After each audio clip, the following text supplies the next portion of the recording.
Hello, hello, hello. Welcome. It's been a little while since the last stream.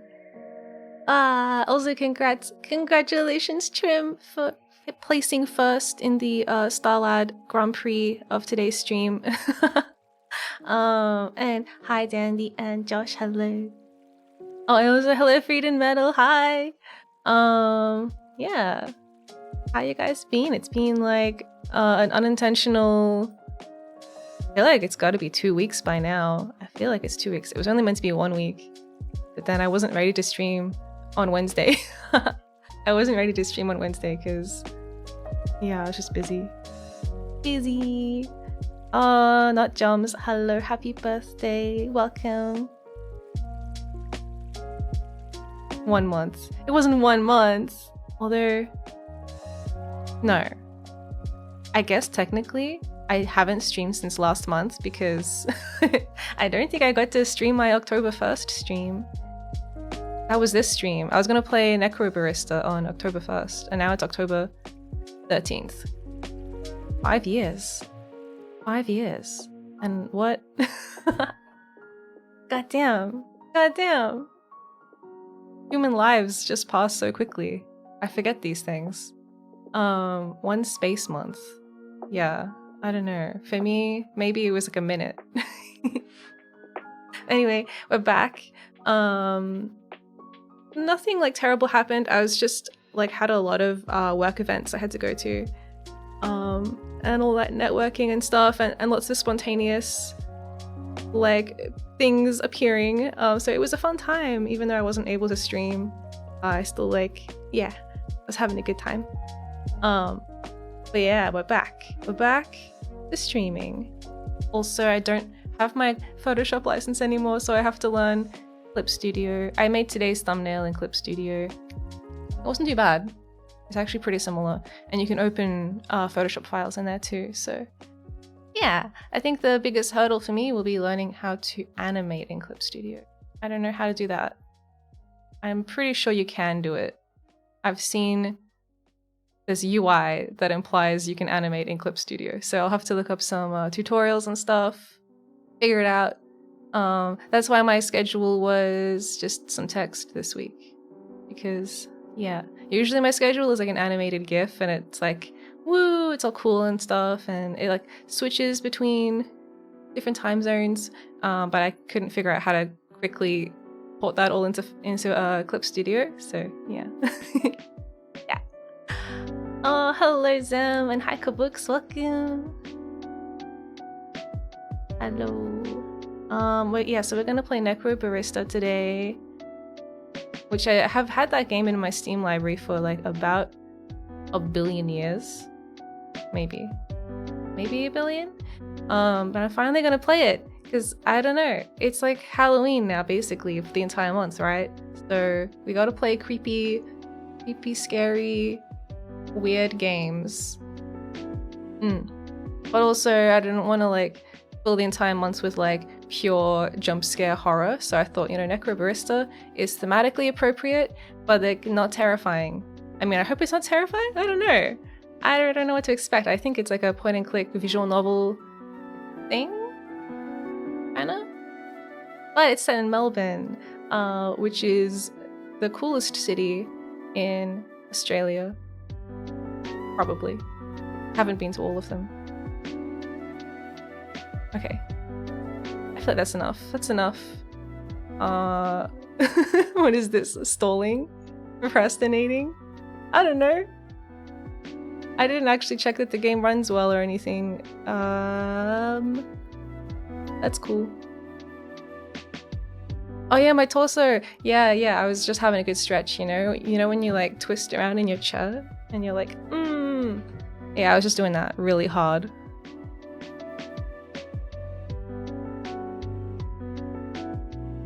Alright.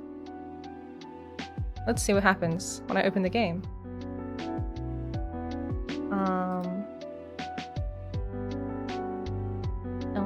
Don't. Oh no. Okay. Things are happening behind the scenes, you just gotta trust me. Necrobarista, yeah, in you go. And then we'll just make sure the sound is like attached. Kind of weird. Kind of weird that I have to do this every time. I think I could change it. But not need me to do this. There it is. Oh, nice.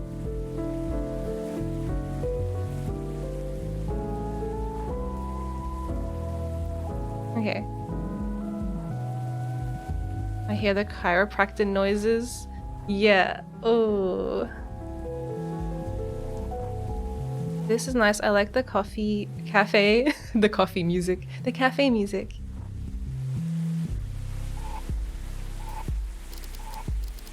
How's the sound? It looks okay. It looks okay to me. What if it's not okay? Speak now, or whenever.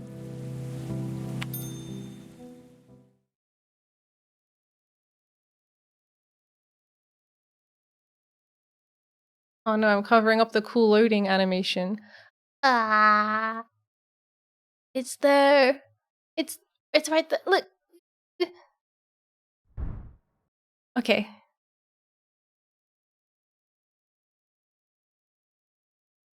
What's going on? Whoa, whoa.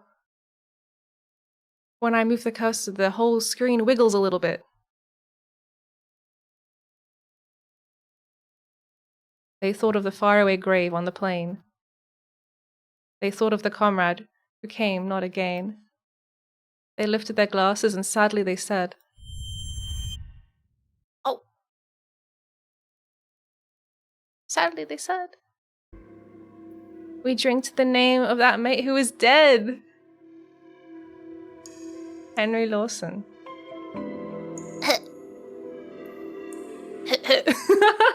I'm sorry. I'm doing the voice acting, okay?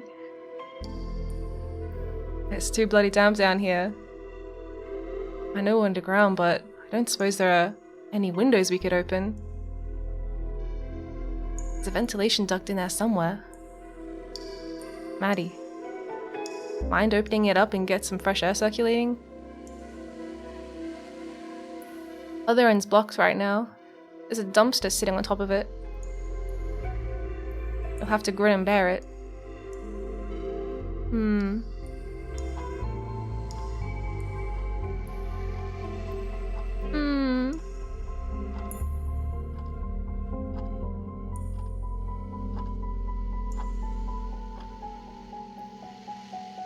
Can we hurry this up? Calm your farm, old man. You're well aware it takes a while to set up. I don't appreciate your tone. Am I insane? Sorry. At the very least, can we turn some lights on? With all the rubbish you got scattered around the place, I'd like to at least know where I'm putting my feet. Ashley, would you mind?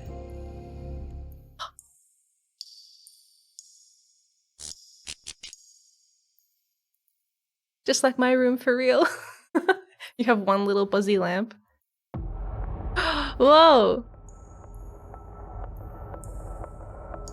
This is a pretty cool room. Thanks. You're all, more organized than last time, I see. Practice makes perfect. Hey, Maddie. How much more wire do we need? I think that's enough.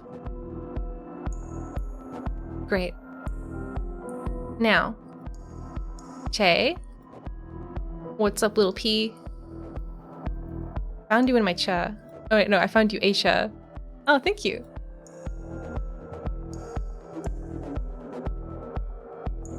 So, this whole thing. Surely it's not legal, yeah? Maddie wasn't clear on that. Yeah, the council found it confronting. Good reason, I suppose. Because it utterly upsets the natural order. Mate, it's not just bureaucracy. Shush you.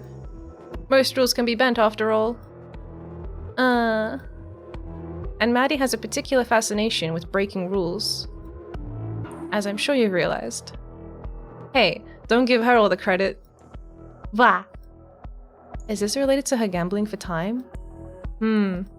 So, the transfer was the same sort of magic we're doing now, yeah. Small scale though. Doing it on a larger scale requires a bit more preparation. The council successfully suppressed all information about it though.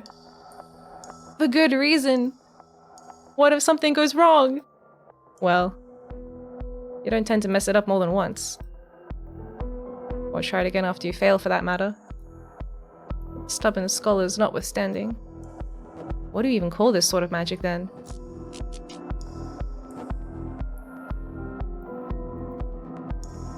Questions irrelevant. Because it's banned. Extremely cool. That's what I call it. Well, by definition it's a conduit ritual. But hey, we're among friends. So let's call it what it really is.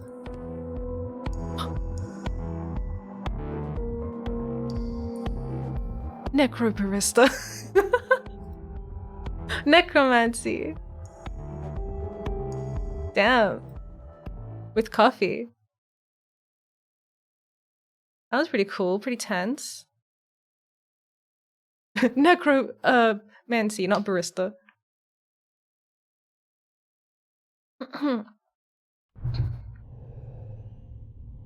From your hazy memories, a certain word calls out to you.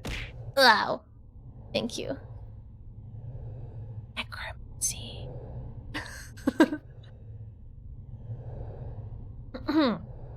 You tried desperately to remember what it meant. Woo.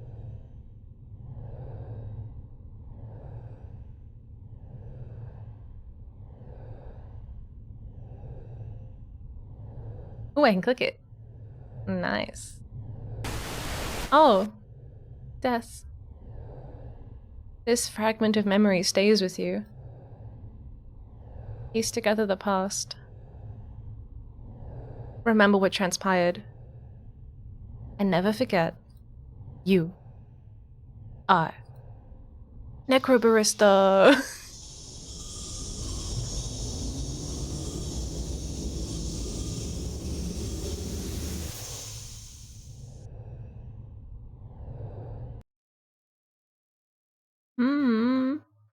I like the mystery.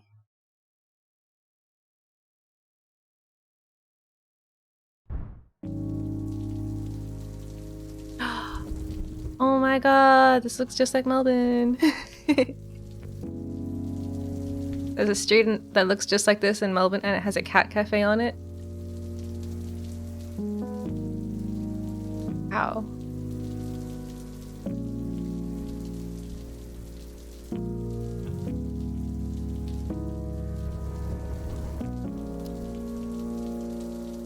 Ooh.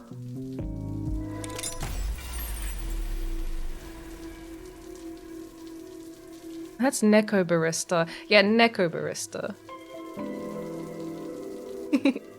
Alright, Maddie's rules. Number 1, we welcome both living and dead. Patrons will be served in the order they arrived. Don't ask who's alive. It's rude. Someone wants you to know, they'll tell you. And rule number 3, the dead have 24 hours to spend within this premises before moving on. Strictly enforced. Number 4, no, we don't have Wi-Fi. What? 5, report broken items and other anomalies to staff. We can't clean up your broken glass. Wait, or spatial rift, if we don't know about it. 6, don't feed the eidolons.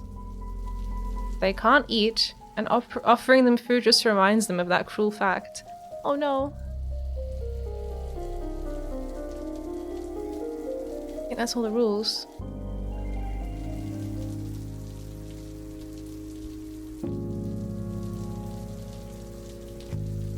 Cool. I mean, generally Melbourne has Wi-Fi. Just not this cafe, I guess.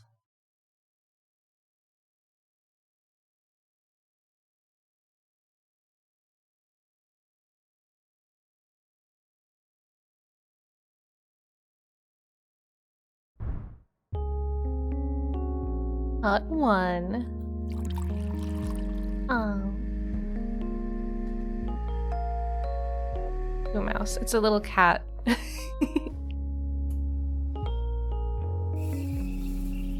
I don't know how to use these things. I guess we're gonna learn.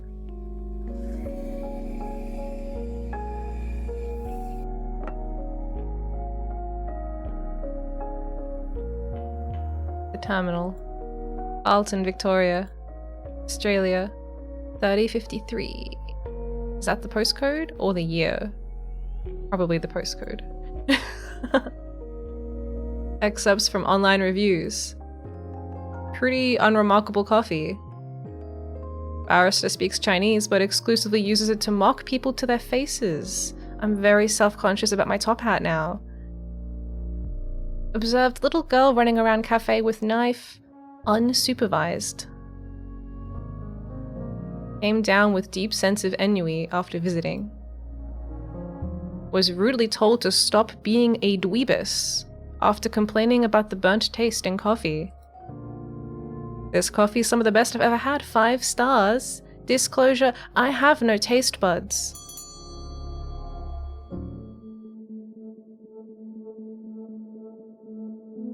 A customer.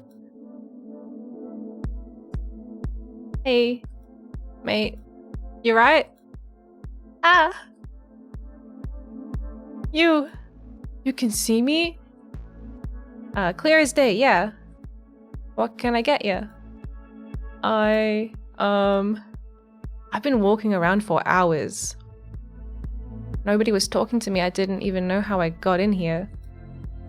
I think you'll find it was via the front door. Huh, okay. Right. Where am I?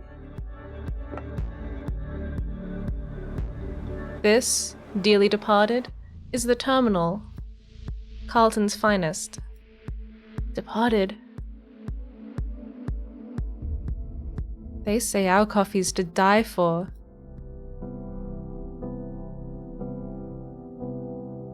Whoa, Saucy and Badacast, hello, welcome. Oh, and Kumagami, hello. So, I don't really know how to go about this. Ask me anything, man. You're not the first disheveled dead guy to drop in, and I'm sure you won't be the last.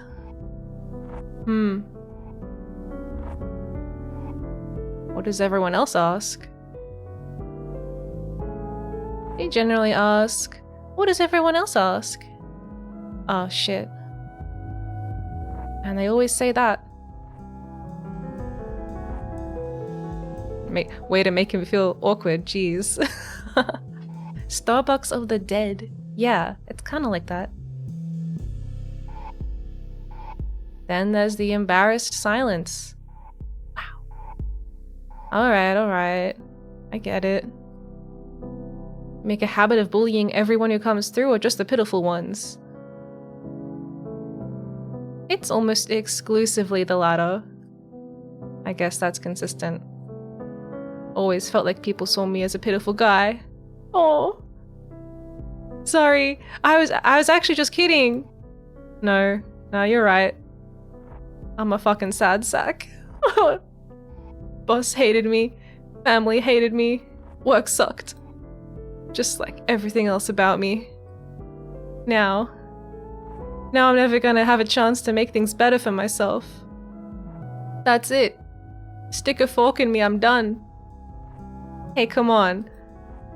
And now I'm sitting in a cafe for dead people falling apart in front of the barista. Mate, pull it together. Sad sack. Yeah. It's nice to have a game that's localized to me. Number 1 rule. No breakdowns in the cafe, please. That wasn't the number 1 rule. I promise, man. You're okay. I know how it is. Are you dead? No. And I don't know if you read the rules outside, but... Oh god, yes I did. Can't even get that right. Can't even get that right! No! In that case, you'll also have to read that you have 24 hours left before you gotta move on to the next place. And I don't think you want to spend them having one big long extended panic attack. 24 hours? Ah, shit. What I'm saying is, everything's okay. Just take some deep breaths, and we'll sort this out. I'm sorry. I'm sorry. I'm sorry. No. I don't want to be a fuss. Cafe's empty. It's not like you've got anything else going on. Wait, I've got anything else going on. Don't worry about it. Are you sure? Oh my god, look at him peeking over the counter. No. This is the most pitiful person. I'm kind of a burden. You're not, promise. Chin up, mate. Let me tell you about the building. Got some cool history. So the first time I came here was about 4 years ago. And that's why you should never ever serve a martini to a dead biker, even if he specifically asks for one.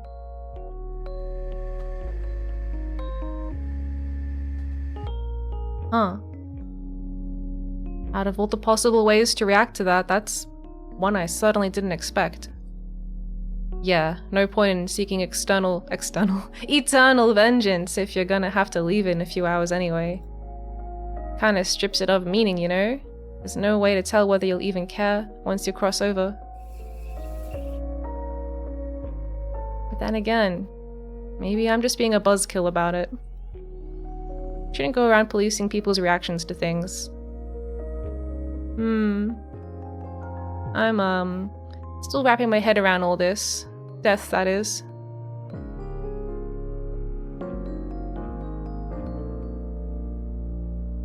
Feels weird to say it, doesn't it? Weird. Yeah, that's the word. So, you said most people don't ever find out how they died before they pass. Even if they got murdered or something? Yup. Most people don't die from murder. It's mostly sickness, or old age, or lawnmower accidents. Well, they call them accidents. But really, loads of lawnmowers are possessed by evil spirits. That said... Alright, hold on just a moment. You can't just drop that and move on? Possessed lawnmowers? Seriously? Anything with spinning blades attracts them. Garden equipment, blenders, power saws. Time to throw away my lawnmower. Oh god. Time to also throw away your blender and power saw. They're a real pain in the ass. Gotta do at least 1 or 2 exorcisms a month on the coffee grinder. That's wild!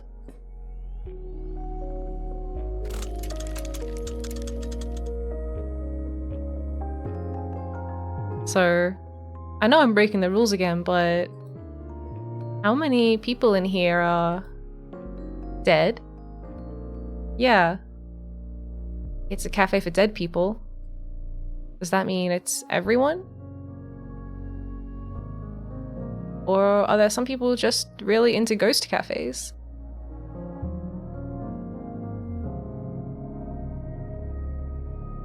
Jake.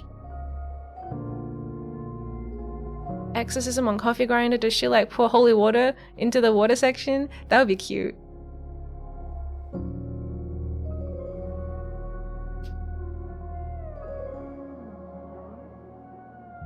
A little of column A, a little of column B. Plenty of mortals come through. But this is one of the only crossing points in the country, so we get a lot of your type. That's also why the rent is so high. Is there vampire? What? There's vampires? What? Because those vampires, is that just like are we just making like a parasitic landlord joke, or are they actually vampires? Anyway, those vampires who own the place know we get a lot of foot traffic. Literal vampires? No, like boomers, landlord class. Okay, yeah, I thought so. I thought so. Oh, same thing, I guess. So to answer your question, there are 9 customers in here right now. Out of those 9, yourself included, I'd say 4 or 5 of them are just passing through on their way to the next place. How can you tell? Once you've worked here for a while, you get a sort of 6th sense for this kind of thing. I thought it was going to be the magic glasses. Gotcha. Speaking of the 6th sense, I got one for trouble. ...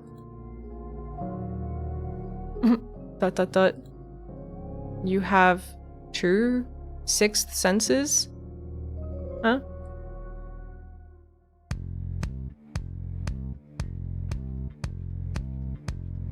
Hello, Ashley.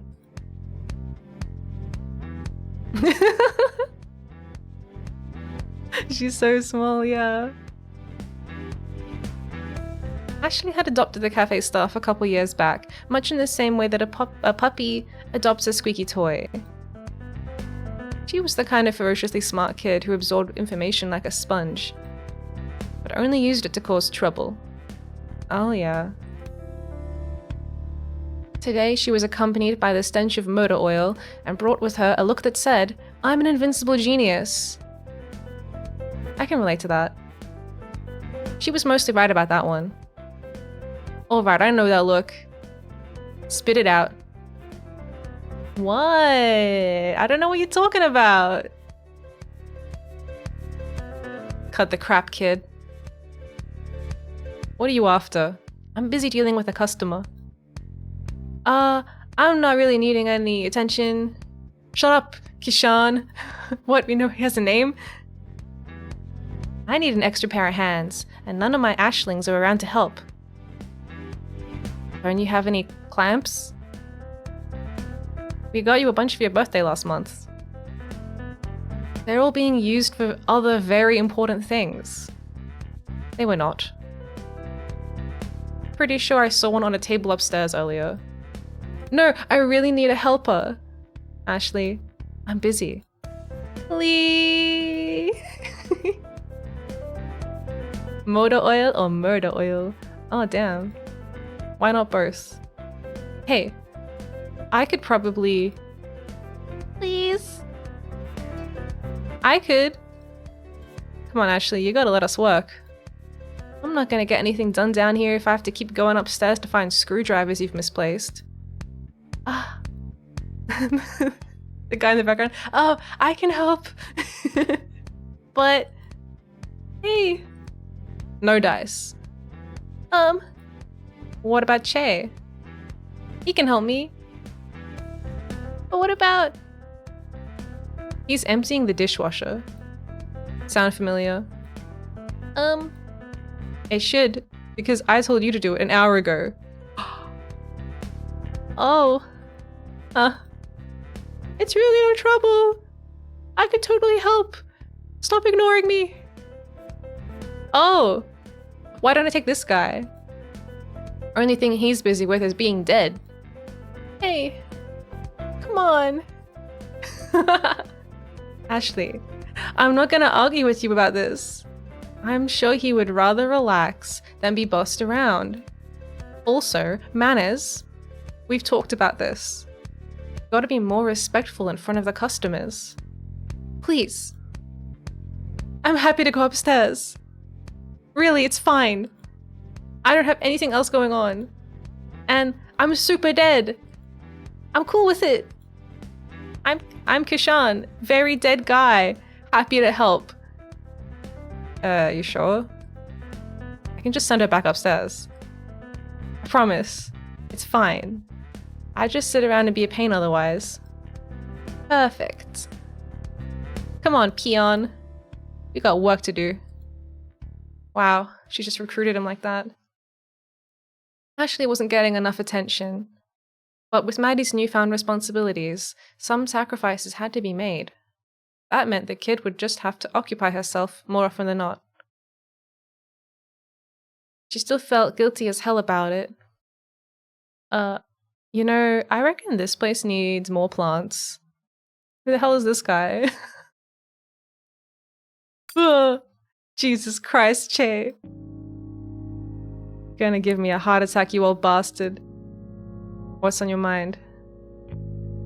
Head in the clouds, as per usual. Did I look like I was thinking weighty thoughts? Excruciatingly so. What's going on? Nothing important. Just my resting bitch face. Nope. This one's different. How so? Your facial expression is reminding me of the time you tried to fistfight that cosplayer. Oh, the samurai. The one who barged in waving his gift store katana. Demanding satisfaction after I refused to put 15 shots in his coffee. Weirdly specific. What's it look like? Looks like he just got threatened with 3,000-fold Nippon steel. It's a precious memory, so I remember it very clearly. A mix of deep disgust and a whole bunch of derision. A tiny pinch of pity. Yep, that's me. What a mood. You alright though? Real talk. I'm fine. I'm actually fine, or let's not talk about it fine. The second one. Pharaoh. Office still open if you'd like to talk things out. In the meantime, sorry. Can I grab that tea towel? My hands are wet. Oh. Yeah, here you go. So, did the dishes need hand washing, or... I'm sure I told Ashley to empty the dishwasher earlier. Nah. Things busted. Door latch won't close. Might call the repairman. Ashley shouldn't wash them by hand anyway. Her arm would corrode. What? What are they washing them in? Acid? So I did it, not a problem. Yeah, fair enough. So like I mentioned, it'll need a repair, unless you want to let Ashley at it. I'll call the repairman myself. But our landline stopped oh wait, I would call the repairman, but our landline stopped working last week. We have a landline? Yes. Ancient technology. And an inelegant tool for a less civilized age. Only works when you pay the bill though. I don't know if it'd be cheaper to get it repaired or just buy a new one. Give Ashley the old one for parts. Costs are pretty close, all things considered. Hey. Don't work too hard. You'll work yourself into an early grave. Hey, you spent 50 years digging holes. That sounds like pretty tough work, old man. Ow. Old man.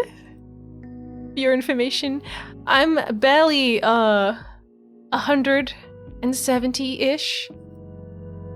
I'm failing to see the inaccuracy.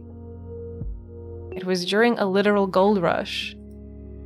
Everyone was doing it. Only thing different about me is that I eventually started digging up things more interesting than gold. Ooh. Only kind of gold I'm interested in is brown gold. Coffee. I mean coffee, shut up.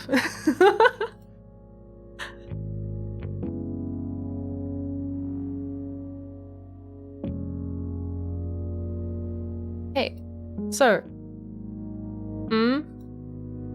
I know it's just another stress on the stress pile, but I think we need to put in an order for more kitchenware soon. Yeah, another thing that costs money. We're beginning to run out of cutlery though. Keeps disappearing, not sure where. I don't know how long it can wait before we get more.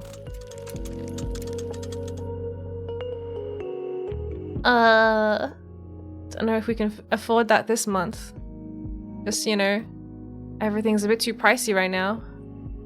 Doesn't help that the coffee cartels are pushing up prices up. I don't think the importer is part of a cartel. They're quite nice. I've seen photos of their kids. You ever spoken to them? They're obviously criminals with the prices they charge. Wholesale my ass. And yet we keep buying from them. Well, yeah. The beans are really good, man. It's just everything else on top of that that's stressing me out. Ah. Yes. I'll happily accept the blame for some of that. It's fine. You don't have to. I know it's all on me. I've just got to figure out how to pay everything off. Everything. And everyone. That's kind of threatening. Did she just like smash her glasses on the table? Was that glass breaking in her lenses? Is she okay? The Aussie slang and writing is good. The shitty council of death and the doubly shitty time debt we owe to them are the last thing I want to think about right now. I've lost enough sleep over it already. Hey, I'm here to help. I'm worried about you, you know? Had a lot of responsibility dropped on you in a very short period of time. I'm wondering, okay, I'm thinking these yellow words are probably important, hey. I haven't been keeping track of them, but responsibility, and then I think also like holes was one of them, and I don't remember the rest. I don't know, I think that they are important clues, maybe. I can't help but feel a little bit culpable for that.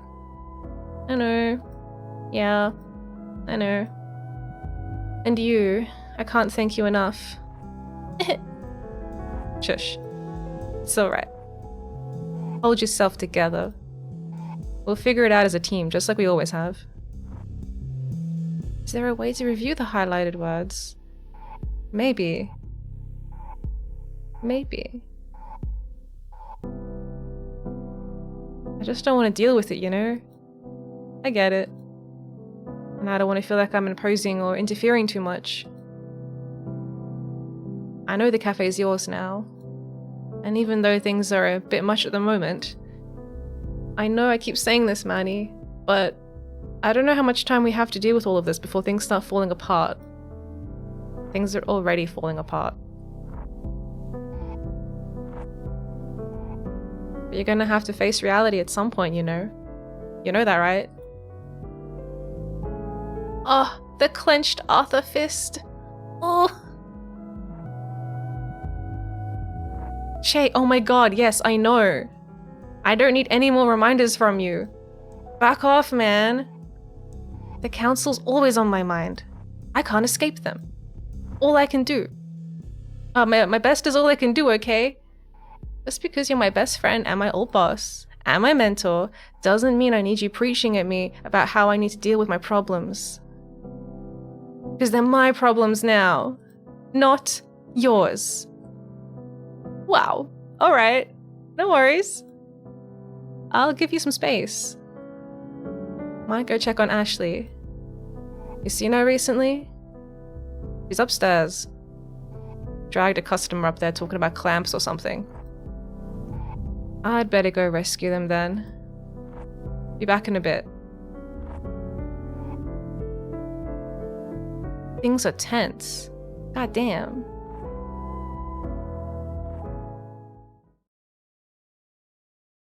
Shit. He's right, isn't he? We really could use some more plants.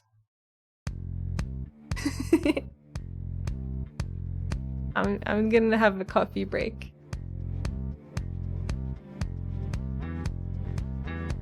So, we're gonna strap a big old steak knife to it. Ah, thank you. And make them fight each other. I love it. This is gonna be great. I want to build something that gets put on that TV show, Battle Royale, with flamethrowers on it. You're not gonna put one on this little guy, are you? A flamethrower? Probably not. But I want you to record the fight on my phone so we can send it to the producers. Producers is highlighted in yellow. Yeah, sure thing. Let's get this knife attached. Hehehe. Pass me those zip ties. Zip ties. And the knife. Knife. And my coffee. Are you sure? Who even gave you that? Coffee. Damn it. It's empty. Oh no. My coffee is empty, Kishan. The world is beginning to vibrate. Maybe it's good that your cup runneth empty, yeah? I think my cup needs to runneth with more espresso in it. How many shots did you put in there? Too many, Kishan. But did anyone ask Icarus how many shots of espresso he had? Yeah, I'm reading a book about Icarus. He flew to the sun. I'm cultured. In unrelated news, I have a headache. I think you might want to read a little more about Icarus. There's a twist to that one. I'm holding a knife, Kishan. No spoilers. Ah! Okay, no spoilers. Promise. Ugh. Alright, Jay, just say hi. Ugh. Hi, Curry. I'm stretching. Thank you for the coffee. I'm also drinking espresso. Alright. Just say hi. Try not to get a knife slung at you this time. You got this. Ahem. Hey kids. Ah! Intruder! Oh my god. Kishan. My buddy. My pal. Did I get him? No. You missed. Damn it. But, wait. You threw it on purpose? Extremely on purpose, yes. I'm fine, by the way. Oh, it's just you. Would it have been worse if it were someone else? Probably. Unless they were an actual spy, come to steal my robot designs. Spy is highlighted in yellow. But why? They're bonding. This dead guy needs like a new purpose in his afterlife, you know? What the fuck is what are these subtitles? Afterlife, come on. Nah, they can't do it. Never mind. Anyway, unless they were an actual spy come to steal my robot designs, then it would have been good. Hey, I think I'm crashing. Me. Oh no. Is she okay? Everyone knows you bond faster when knives are involved. Yeah, it's like dangerous. That's literally what this is. He's been taken captive. But also like, he feels, I think this is the kind of guy that really just wants to feel helpful. And she's giving him that purpose. Did I kill her? She'll wake up in about 15 minutes with no ill effects. But you probably shouldn't give her any more coffee. She turns into a real goblin. Goblin is highlighted in yellow. Producers. Spy. Goblin. The other one. Oh. She told me that it would make her immeasurably powerful. I mean, she's not wrong. But you know, great power, great responsibility, yada yada. She's 13. Kid's got plenty of energy already. Maybe not the sense of responsibility though. Yeah, I don't even know how I ended up sitting here attaching knives to robots. It's very convincing. Convincing is highlighted in yellow. Soundtrack is really cool. You don't have to tell me, mate. She basically lives here. That is not a safe way to hold a knife. My parents would kill me if they found out she nearly killed me. Pretty good blind throw though. She makes me proud in the weirdest ways. Huh. Did she learn from the best? Huh. She did. But the best definitely wasn't me. Maddie's pretty deadly with knives. Loves her flashy tricks. Bad habits, probably. Anyway, I'm sorry. I've been very rude. My name's Che. I used to own this place. Now I just sort of sit around and cause trouble, sometimes have knives thrown at me, I guess. I'm Kishan. And I died today.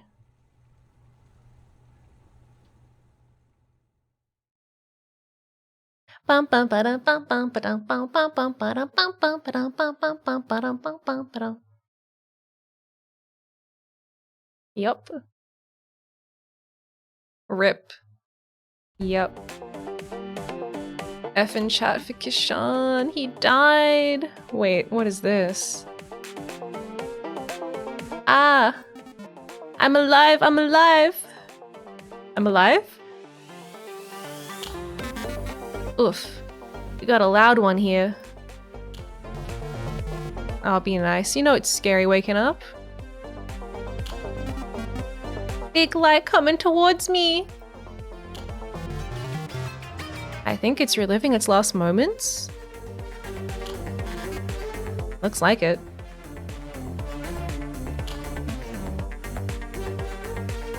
It's dancing. What is happening? Hello. I do not remember having this many limbs.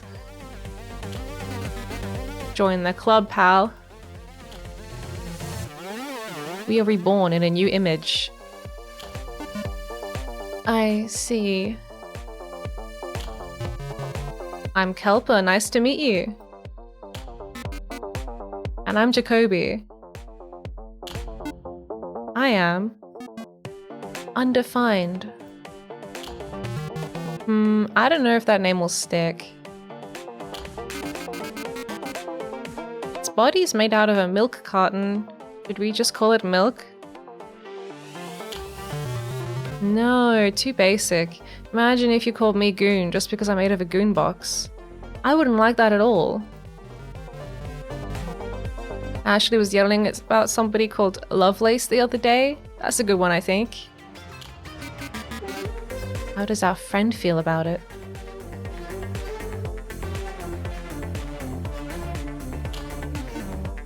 Acceptable? Excellent. Nice to meet you, Lovelace.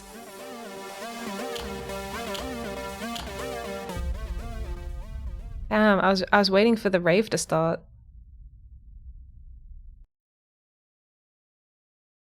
So, are those dead people that have been put inside robots? That's the question.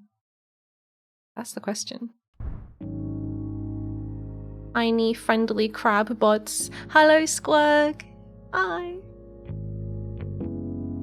Alright, during intermissions at the end of episodes, you can freely explore the terminal. Memories are scattered throughout the terminal that dwelve? Dwelve? Is that even a word? 12.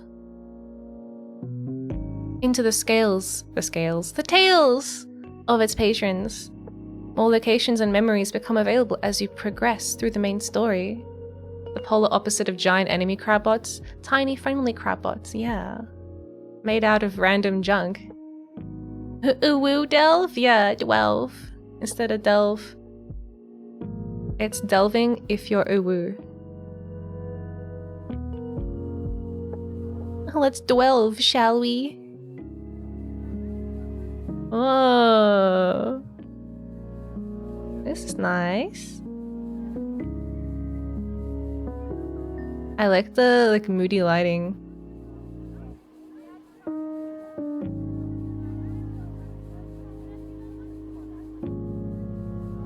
Got some photos.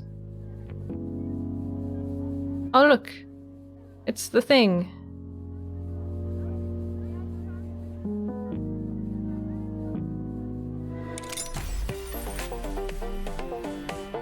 Battle Royale Robots Power Rankings. Windlass. Windlass? When I first saw the name of this bot, I thought it was styled to be like a girl who could run control storms and run like a ninja. A real lass of the wind. Windlass. Or maybe a girl of the elements. Someone with the ability to control the wind itself.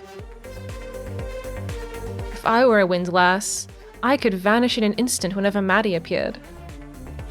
She would look around and say, "Where's Ashley?" And I would be right there, but she wouldn't notice it, because I would be one with the wind. Then when she left, I would fade back into the room like a ninja. This would only work outside and in rooms that are really breezy, so I'd probably set up fans in the workshop to make it really drafty. Then I looked it up online and I learned that windlass is actually a fancy name for a winch used to pull anchors up, which at first made me think this bot was lame. It works by hooking its arm onto the enemy bots and pulling it up to flip them over. It never even tries to smash the other bot to bits or melt it with fire. Then I watched it in action and I realized that flipping your enemy on their back to incapacitate them is the ultimate ninja move. Windlass moves like a monster, spending the entire match trying to bait its opponent into exposing its weakness. And then, like a ninja master that knows how to jab at exactly the right pressure point on the back of the neck to make the enemy's head explode, Windlass grabs the enemy bot by that one part of it that happens to be sticking out at the wrong time, and it flips onto its back. Note: most bots only have wheels or legs on the bottom, not the top, so when you flip them over, they're totally helpless, and the match is over. To avoid this happening, make sure to put some wheels on the top as well. When I make a bot like Windlass, I'm gonna call it badass, because that's what it is. And that's the end of the story. Interesting. Dwelve is dwell and delve. That's cool.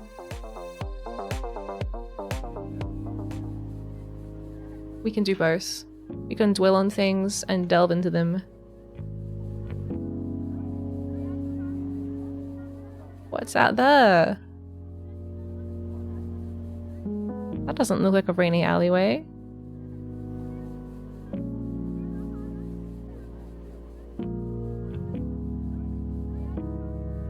Go upstairs. Why are the stairs? Oh no. Does it matter? Can I go? I can't go. Damn it. Damn it, it's chained off. We can look. We can look from here.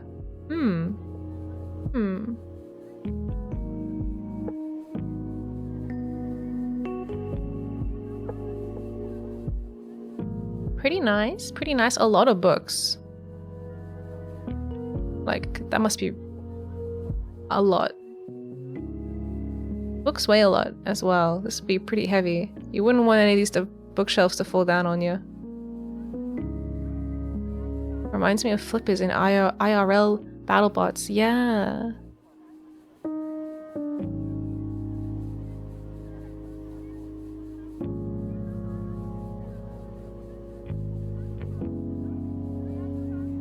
continue. We could continue. Leave. Okay, I can't leave. Why is it all blue over here? This part of the cafe is blue. Interesting. Well, I think that's all we can do in this intermission.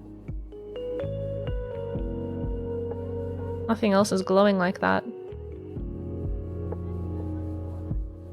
Maybe this one. Alchemy. Thinking about alchemy the wrong way.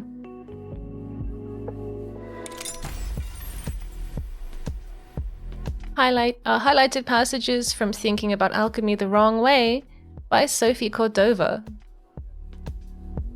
Mr. Slippy, hello! Most study of alchemy throughout history can be categorized as either practical alchemy, that is, alchemy which aims to understand the world only as well as it is needed to fulfill certain utilitarian ends, and philosophical alchemy, that is alchemy which aims to come to a more complete understanding of the world as it is, without prejudice for which portions of alchemical understanding can be wielded to other utilitarian ends. So like practical and unpractical, or practical and theoretical. In the modern alchemy movement, there has been a tendency within literature to place a greater emphasis on philosophical alchemy, based on the premise that coming to a more complete and correct understanding of the universe is the best way for us to discover new practical methods for physical use of alchemy. Much of this is based on the modern scientific movement and the post-Enlightenment era. Much of our understanding of the theoretical physics gives us more accurate models of physical reality, which can have real applications in engineering. Having a better understanding of alchemy on a philosophical level informs our practice of alchemy. However, it may be that this focus on alchemy, which places an emphasis on being correct rather than useful, has been thrown out. What? The baby with the bathwater.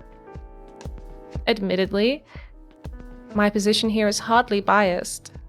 The fact that practical studies of alchemy have been largely chased underground is the reason that the tome you're reading is self-published, rather than distributed through more official channels.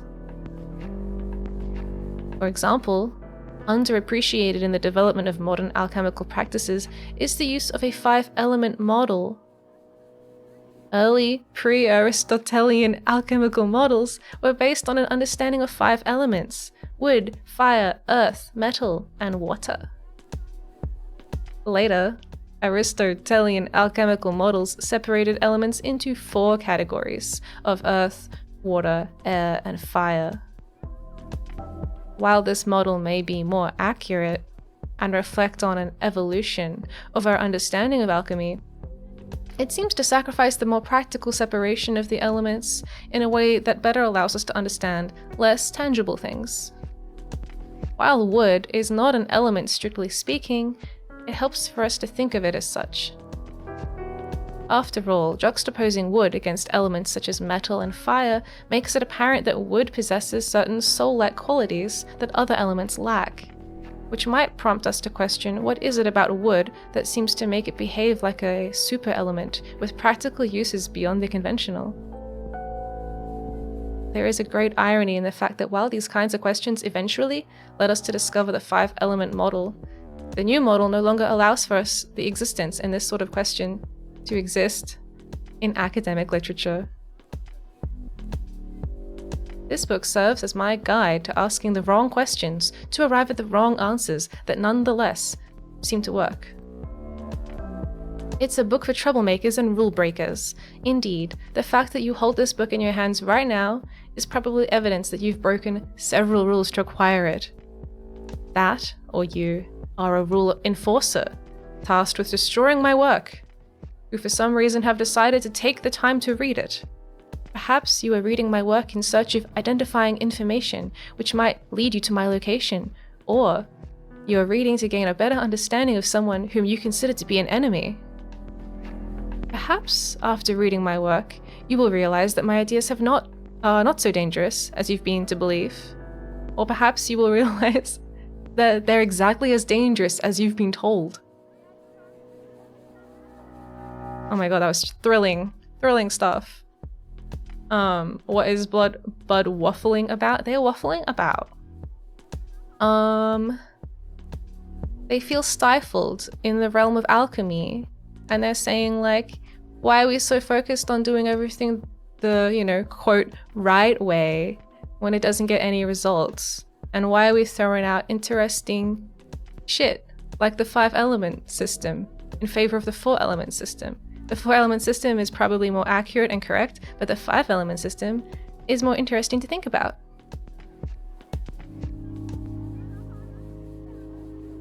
Thinking about alchemy the wrong way.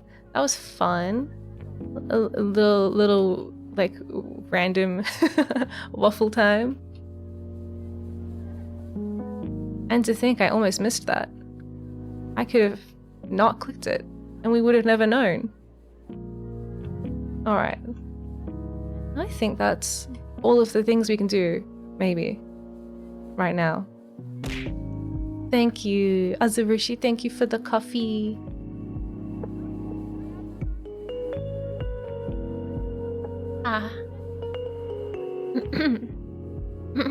Okay, let us continue. Oh wait, what's here? What do we got?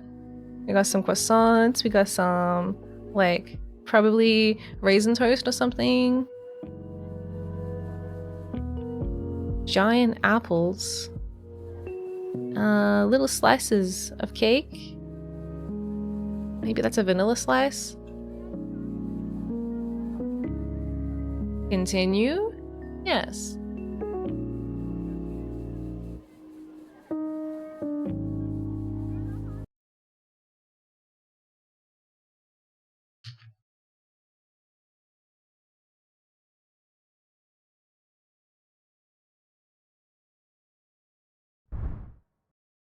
I wonder when we're gonna do something about the highlighted words.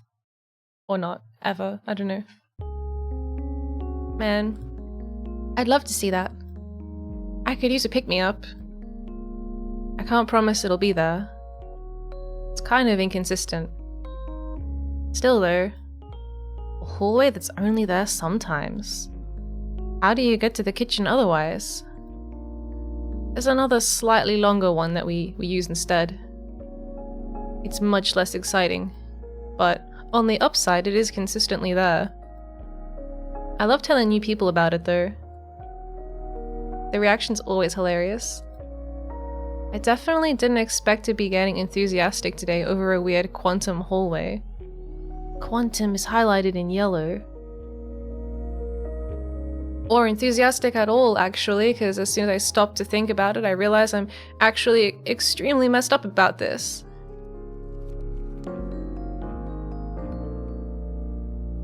What's she doing? I understand. Your life has gotten very weird very fast, conceptually speaking.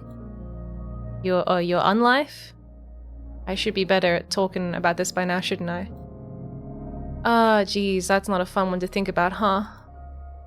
I just keep talking about the hallway, so I can keep my mind off of this. To be honest, I'm not sure I could even properly explain a lot of what goes on in here. This building's mildly sentient. Too much magic in the soil for it not to be, really. So the cafe? It's alive? Not necessarily. Plenty of things have come to life here, but as far as we can tell, the building itself doesn't really fall into that category.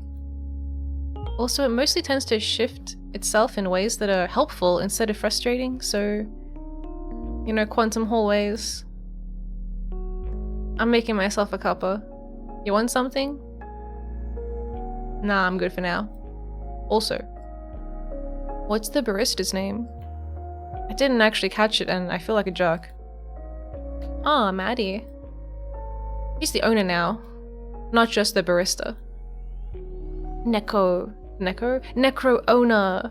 Necro barista. Necro owner. Still makes coffee, of course, but since she's the owner now, she's got a lot more to juggle. Why are you asking? Got your eye on her, eh? No! I have a boyfriend. Had? No! No! Oh, geez, this is a lot. Can't imagine how he's feeling. Try not to think about it. Okay. Yep. Okay. You want that drink now? I think I want something a little more potent than coffee right now, sorry. Don't enable him, Kishan. Shush. I can get you something stronger, mate. Shot of whiskey, perhaps? I thought this was a cafe. Well, it is. Mostly. We do serve alcohol, though. And stronger things, on request. Stronger? Like what? What? Baijiu? Absinthe? Pure ethanol? You think a place like this wouldn't have anything stronger than that? Stronger than pure ethanol. Sure. Remind me later and I might pull out some of my special reserve. Don't enable him, Kishan.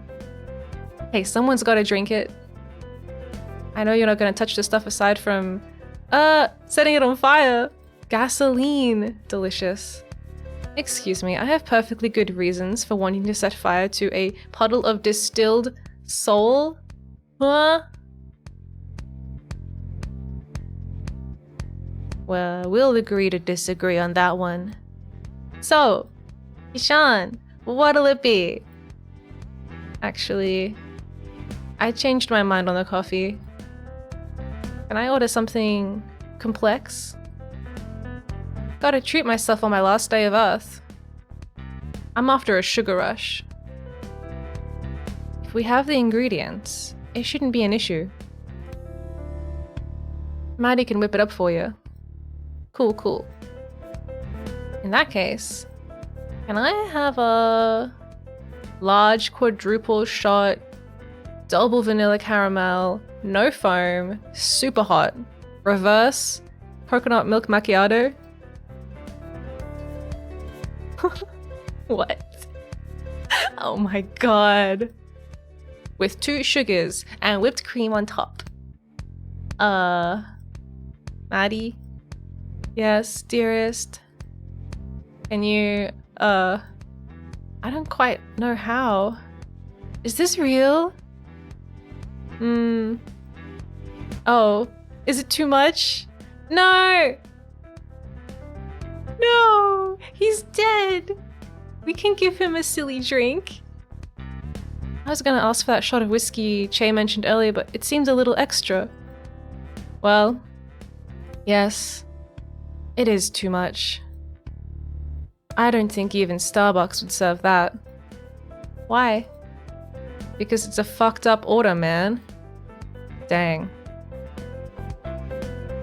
Every single word of that increased my urge to set the espresso machine on fire, so I wouldn't have to think about making coffee ever again. Oh, but the whiskey's fine. I do that too. I have a counter offer which you have to accept. Yeah? I'll make you another double shot long black, and I'll put whiskey in it. But I won't call you a hipster this time. If you decline my offer, on God, I will strip your soul from your body and use it to scrub the counters at closing time. They will smell delicious afterwards. If it's any consolation. Yikes. That does sound like a competitive counter offer. Not the soul thing. I'll take the coffee. My generosity knows no bounds. Normie? Oh my god. So, to conclude, that order sucked because it defies the law of physics, has a heart attack's worth of sugar in it, and is something only wankers ask for. Is it possible to die twice? Yep. You can die twice if you're brought back from the dead.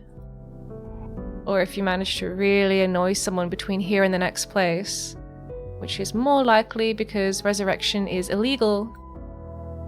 But if you're asking whether you can get a heart attack or whatever, the answer's no.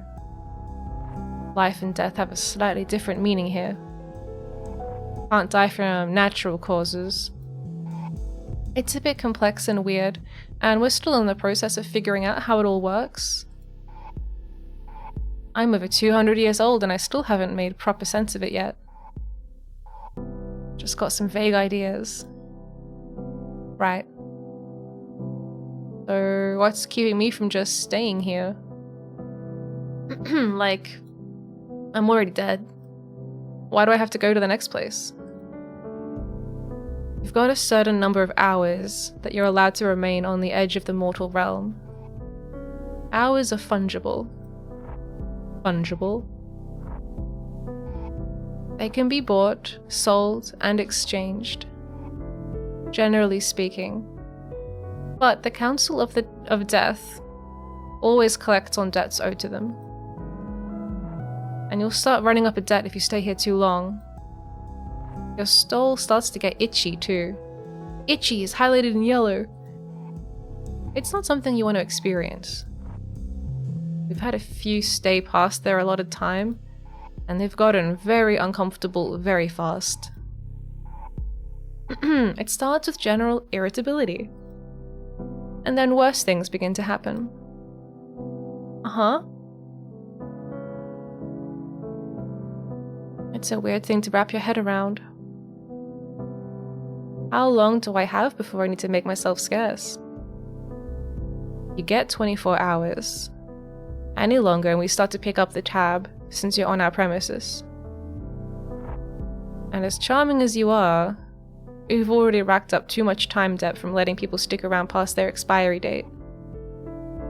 We're deep enough in the hole as it is, hours-wise. And cash-wise. We're extremely poor. We've been a bit too lenient in the past.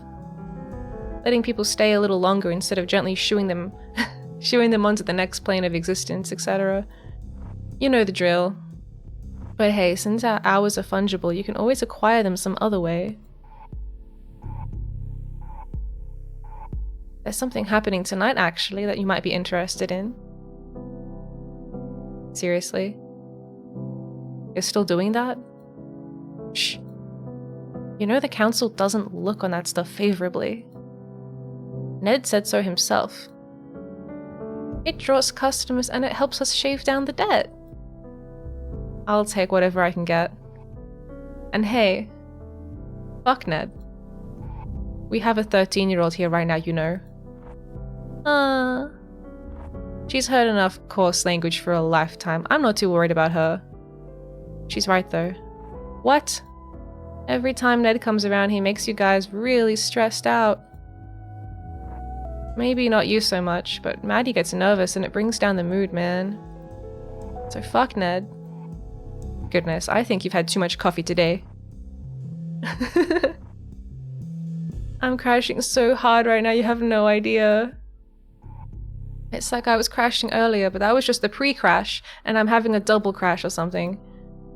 All I ask is that you try and keep the swearing to a minimum while customers are around. Okay. Does Kishan count? It's fine.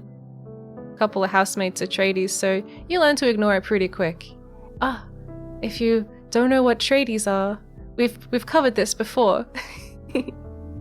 Tradies are like manual laborers who do construction work or a trade, like being an electrician or a plumber or something. Yeah, like a tradesman, a tradie. Not to be confused with Atreides, the house of people from Dune. That's a different thing. Not tradies. They are tradies, they were tradies.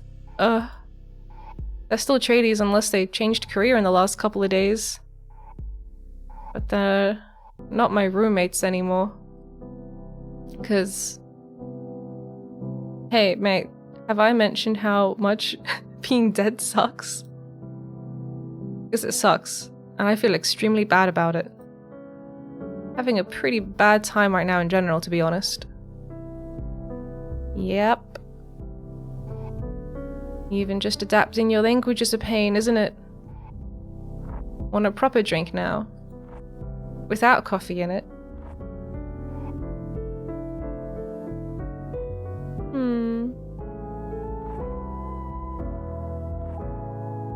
Yeah. That'd be good. The TV didn't say anything about there being a storm tonight. Storm is highlighted in yellow. Huh? Looks like a decent-sized one's rolling in. Melbourne weather strikes again. I'll go upstairs and close the windows. Cheers. Come on, Ashley. Let's clean up your workbench while we're up there, yeah? Do you need a bribe? Yes. Got some chocolate hidden away. Acceptable.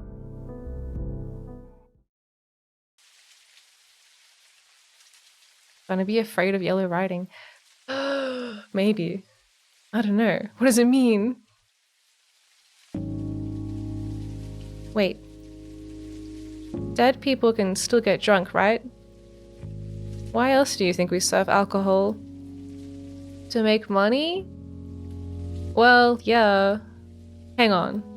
Do I even have my wallet? Doubt it. I don't. Yeah. How does that work? Why do I have my clothes but not the contents of my pockets? Pockets is highlighted in yellow. I don't know, dude. Everyone's experience is different. Death doesn't follow many rules. Whoa, whoa. Persona raid. Persona! Hey, welcome. Oh my goodness. Thank you for the raid, Zura. Hi. Hope you guys had a good stream. I guess you're playing Persona, right? Hi. Self-intro. Hello, welcome everybody. I'm Miya, Galactic Alien Mech Pilot and Creative Genius, and I haven't streamed in like 2 weeks, so I almost forgot my introduction. Welcome in. This is a super comfy stream. It is so comfy, so moody. It's about the afterlife and coffee. And it's cool, it's cool. Hi, Horrible Ham and wait. Vudika and Shark Wizard. Hello. And Loach and Mars and Spectre Blue. Welcome everybody. Yeah, I hope you guys had a good time playing Persona. I'm typing. Wow. Persona 4. Oh, I haven't played that one. Yeah, I have a live caption plugin, OBS plugin. It's pretty cool. It's pretty cool. Recommend it if captions are something you like having. Yeah, hope you guys had a good stream. I'm going to be playing this. I don't know how long this game is. I would like to try and finish it in one go. Like, one big stream. I don't know. I've heard it's like 10 hours maybe long. I don't know. We'll see how it goes. Yeah, you love subtitles? Well, I think I have a link on my like there's like that Twitch thing where it's like about and stuff underneath software. I think I've got it linked there. Maybe I should have it linked there. If I don't have it linked there, I will add it because it's a good, yeah, it's good to share that stuff around.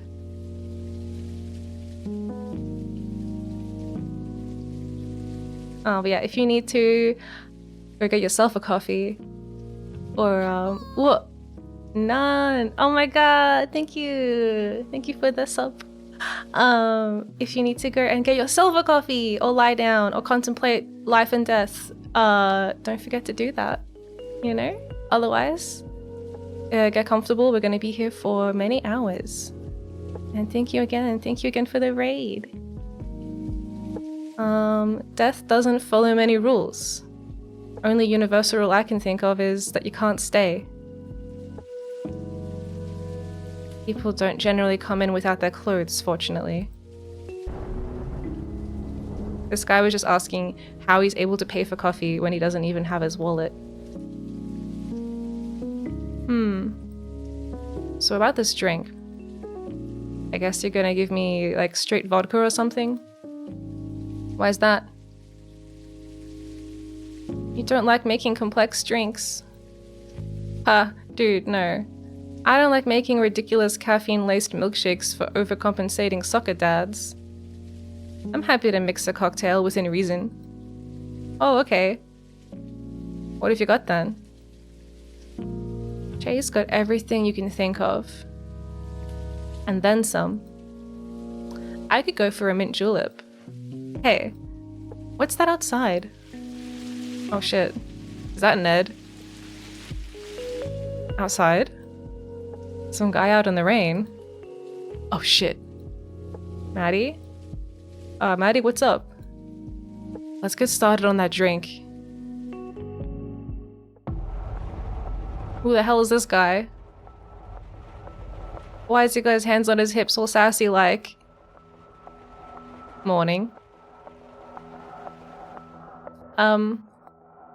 Hi. Hello, recently departed.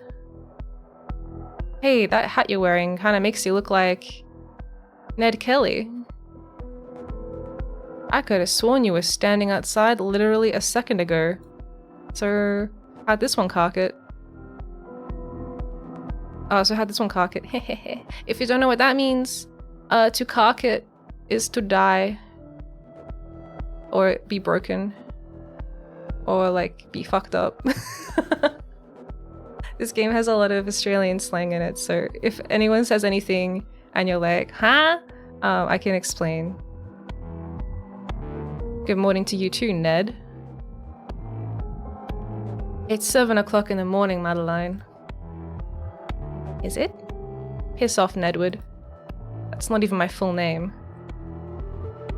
Isn't it, Maddie? Chase said it was, and he never lies. He never said that. Well, no. But it was worth a try. A try at what? Catching me off balance? Some shit along those lines? Mate, I am so off balance right now that a light breeze would knock me head over ass. Don't push me. Hey, this mint julep is great! Hi, Dork! Just wanted to contribute that to the conversation. So, you catch the game last night? Oh my god. Is he a Collingwood supporter? No. And I do not care to discuss the egg sport with you or anyone else. Don't try it. Oh, just making polite conversation. Should try it sometime. Maybe. Not for you though. You've never come in during daylight hours before. What do you want? Nothing much. I'd like to talk to Che at some point, but it can wait, seeing as he's missing. Planning on sending out a search party. Might do. It'd be a shame to lose an old friend by letting him wander onto some train tracks or something. Yeah, well, shut up. He's upstairs, last I saw. What was the last you saw, Maddie? Tell me. Why are you like this? What was it? I last saw him walking upstairs. So he could be anywhere then. Probably fled the country to dodge the massive time debt you lot are racking up. He can't go far. I've got him on a pretty tight leash. And in regards to the debt, it's not your problem. You must not have heard. Not your problem. Che, your dickhead friend Ned is here. Oi, I'm a distinguished gent, not a dickhead. I'll be down in a sec. Yeah, sure, but you also work for the Council of Death. So even if you are a distinguished gent, it cancels out. Is the Council of Death like a normal city council? Except for wherever dead people live? Yeah, but the only trash that needs to be collected is right in front of me. Oh my god. She hates this guy. This guy? Me? No. You. You're the trash, Ned. The trash is you. It's you. Ned, the trash man from hell. Because the council pick up trash. That's the joke. Oh, cool. He's even got a head shaped like a rubbish bin. It's totally fitting. Huh. I'm not from hell. I don't care. And to be clear, Ned, in case we weren't already, you are the trash. Yeah, I get it. You know how long Shay's gonna be? I don't know. He was busy upstairs with Ashley. Yeah, I've had to hide like 5 steak knives from her. Oh, he's here. I didn't even know we had 5 steak knives. Bit quiet there, mate. How long have you been sitting there? Does it matter?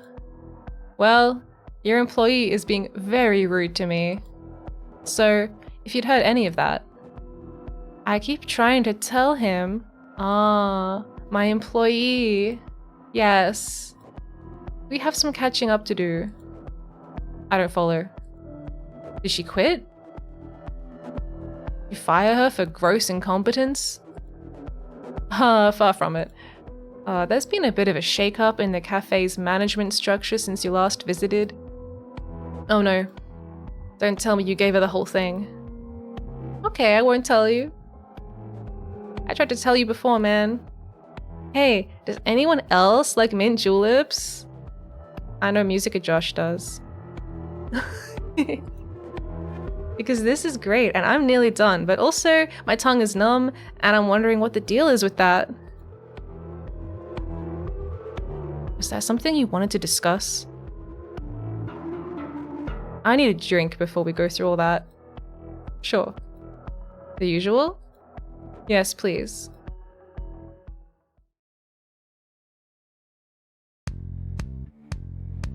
How come he gets a curly straw? So, Che, spin me a tale of the how and why you handed down the cafe to this person. Well, every man's got his price. Can my price be a curly straw too? Buddy, I'll give you 2 if it means you'll stop complaining about your numb lips. Yeah, what did you make this with? I couldn't find half the ingredients, so I put in a bunch of baijiu and chili seeds. It's got some of the stuff though, so it's a mint julep in spirit, if nothing else. Does this have any mint or julep in it? At all? It definitely may be lacking mint, and I cannot confirm nor deny the existence of the mythical julep. You asked for baijiu earlier though, so there you go. Mission complete. Maddie, I'm getting very drunk very fast. That'll do it to you. Oh my god. I don't think he's supposed to be green like that. I think you should have a little lie down. I'll get you some water. I'm as strong as an ox. I don't need no lie down. Kishan, my dude. You absolutely need to get horizontal as soon as possible. You can sober up in one of the booths up the back. It's nice and quiet over there. I'll fight you. I'll win though. Up you get, mate. Bloody hell. It would have been helpful if you told me about this before. Probably. I'm not worried about it. Maddie knew what she was getting into with this whole cafe situation. And it's natural that it might take a while for her to get the hang of running a business. Bloody hell. Bit of a dog's dinner though, isn't it? Oh, for sure. But it'll get better. Like I said, not worried about it. Well, you might want to hold your judgment on that for the moment. I am unfortunately here on official business. Oh. I shouldn't have given you that straw then. No, you shouldn't have. I look quite silly. Want me to get rid of it? It's just Maddie. She won't use it to derail our conversation or make me look like a fool or anything like that. Straw? No, I'll get you one after you have a nap. You can sip the water like a normal person. I'll put it with the dirty dishes then. I like it. It's like a musical note thingy. What do you call this? Like a treble clef? Something like that? Wow. The sacrifices I make for this job. Hey, you met me through it, so it can't have been all bad. I was like bloody over 100 years ago. Man, really. Longer. Time flies when you're immortal, huh? Quasi-immortal. This old rust bucket's still getting it. What? This old rust bucket's still got an expiry date somewhere down the line. What's this about immortality? Teabags, hi. Hello, hello. Hey, you should buy more plants. Shut up. I may be a tad bit drunk. Oh, we're just talking to a drunkard. Sorry, continue. Immortality.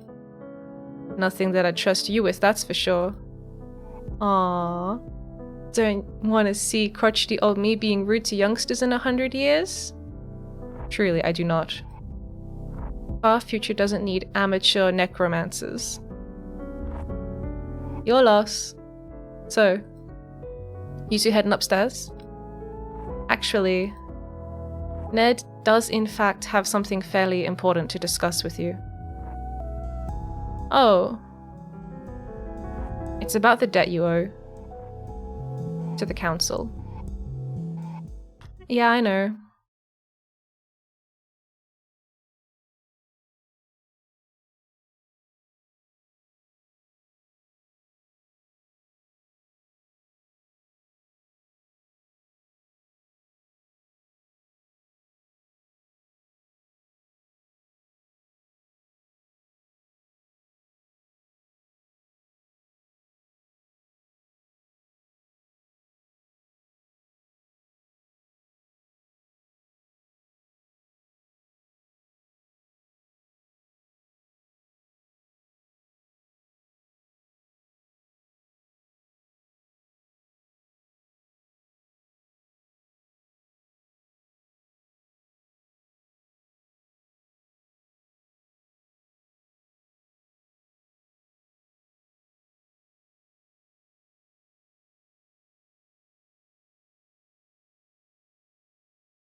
Not the romantic kind, the explosive kind.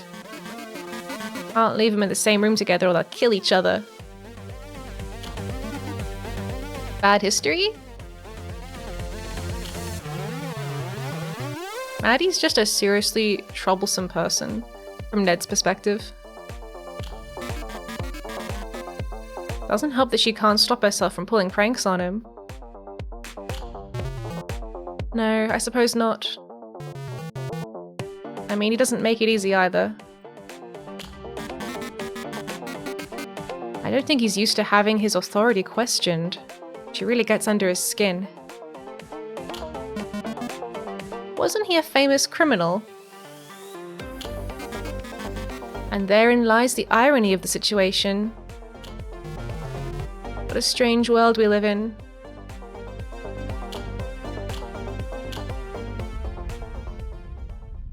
Wah.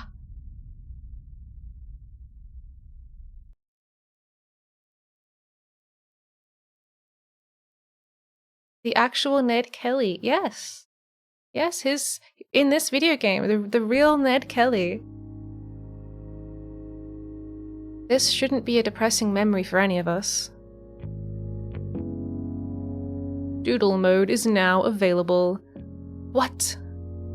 You can now speak to Ashley to access Doodle mode. The frick is that? Oh, I'm upstairs now. Nice. It's a tiny little menu. That's cute. Alright.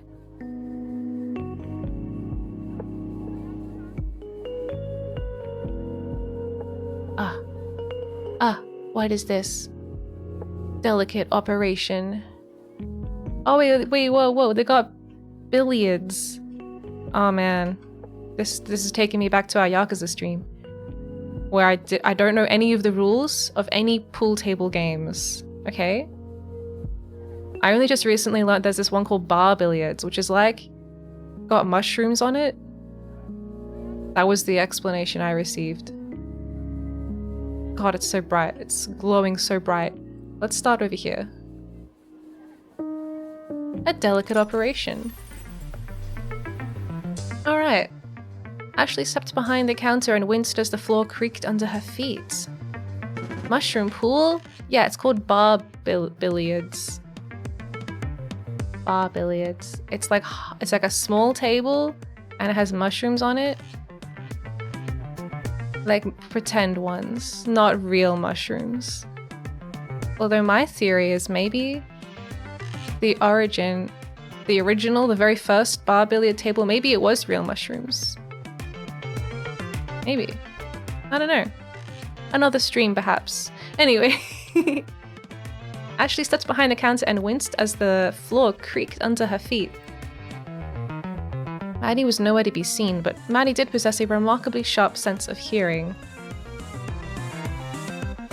Luckily, the cafe was empty as Ashley tiptoed to the case where Maddie kept the baked goods. Oh. Are we doing some kind of like history heist? Ashley lifted the glass lid off the case and closed her eyes as the scent of yesterday's lamingtons wafted up and overwhelmed her. Ashley had spent most of her life convinced that she didn't like coconuts, but that had changed the day that Che introduced her to lamingtons. To be fair, Ashley still wasn't sure that she actively liked coconut. Chocolate frosting could make anything taste good, but she couldn't deny the cake's irresistible allure. Ashley lifted a lamington from the case and gently set the lid back down. She raised the lamington to her lips and opened her mouth to take a bite. Ashley. In a moment of panic, Ashley shoved the pastry into her mouth and sealed her lips. Her mouth was quickly overwhelmed by the pastry's thick frosting covering, and she did her best to choke it down before turning to face Maddie. Said Ashley, hoping that her cheeks didn't betray what was inside. You good? You good? Good, you're here. It was a bad sign anytime Maddie expressed pleasure at seeing Ashley. Normally, Maddie wavered between being annoyed by Ashley's presence or being indifferently tolerant of her. Anytime Maddie was happy to see Ashley, it meant work. "I need you to deliver something to Che for me," said Maddie, turning to the counter to pick up a small bottle of something. As Maddie turned her attention to the bottle, Ashley took advantage of the momentary distraction to gulp down the remainder of the pastry. No time to chew. Oh no, but her teeth wouldn't have done much good with the thick frosting. "You're not busy, are you?" said Maddie. Ashley shook her head. No. The pastry was no longer inside her mouth to create a conspicuous bulge of cheeks, but opening her mouth would reveal the thick chocolate frosting that was still probably present on her teeth, so she kept her lips sealed. "Good," said Maddie. "He's upstairs. Get this to him ASAP." Ashley found herself surprised by how light the bottle was. Looking down, she could see that the bottle had thin walls. Okay. Within those thin walls, it contained some clear liquid, and its seal was held in place with a metal clamp, hermetically sealed. Ashley turned towards the stairs, holding the neck of the bottle in one hand, and let out a sigh. "One last thing." Ashley swallowed her sigh with a gulp, and closed her mouth before facing Maddie, lips tightly shut. "Be careful not to drop it. Thousands could die if you spill any of it." In any other situation, Ashley would have asked Maddie a probing question to figure out what was in the bottle or get some idea of the significance of the task that had been assigned to her. Significant enough that thousands of lives held in the balance, but apparently not important enough for Maddie to do it herself. But Ashley's lips remained sealed, and she merely nodded and turned around. Lamingtons were not meant to be consumed in a single bite, especially by a mouth as small as Ashley's, and the thickness of the frosting, goddamn, that lingered in her mouth and her throat made her desperate to ask for some kind of drink, but she dared not ask for one. Ashley looked down at the bottle, unsure of the best way to carry it. The bottle was slightly too large for her to hold in just one hand, and grasping it in front of her with two hands felt awkward.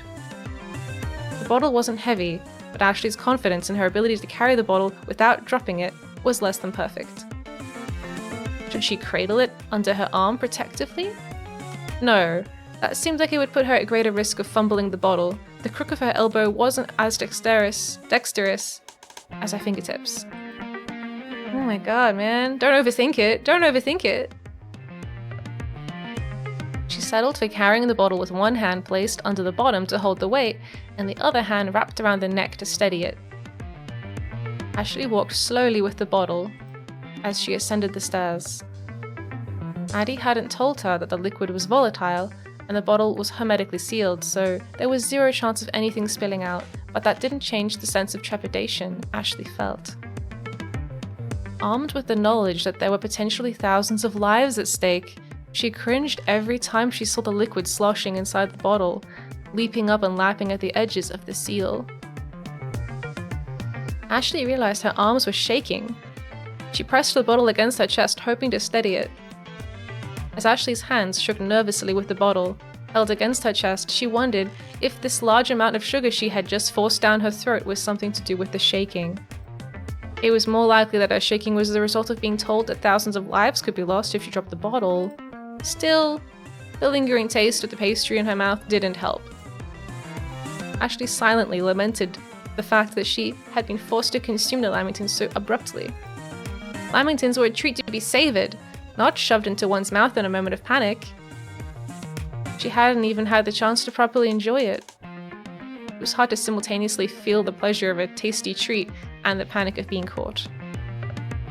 Whatever the outcome of this errand, she had wasted a wonderful pastry. Several agonizing minutes later, Ashley arrived at the top of the stairs and spotted Che standing at the handrail. As she walked up, Che turned to face her, and she presented him with the bottle. Ashley cleared her throat of any lingering stickiness before speaking. Maddie said you needed this. Ah, good, said Shay. I was running low. Ashley gasped with relief as Shay took the bottle from her and started taking deep, labored breaths, suddenly becoming aware of how high her heart rate was. This is so stressful. Shay popped open the seal on the bottle and splashed some of it onto a rag. Several drops dripped onto the floor, and Ashley let out a terrified squeak. This was all just punishment for the Lamington, wasn't it? Something wrong? Said Shay. Maddie said that thousands of lives could be destroyed by what's in that bottle.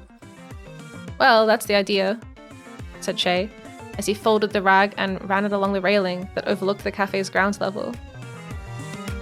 This is supposed to kill 99.9% of all bacteria. That still leaves hundreds of bacteria alive, but I try not to think too hard about that part. Ashley's jaw dropped. It's disinfectant? Yeah. Wait, did Maddie not tell you?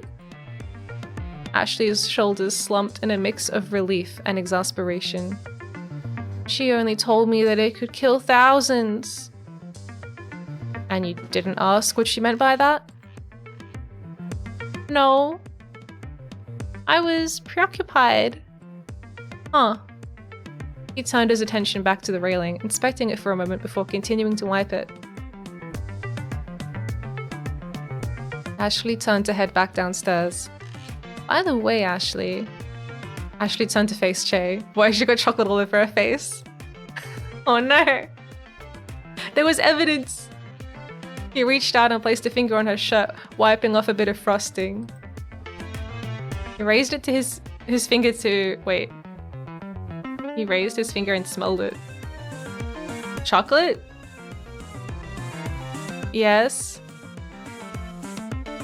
One of Maddie's Lamingtons? Yes. Shay nodded and licked the frosting off his finger. Go downstairs and bring one up for me too, will ya?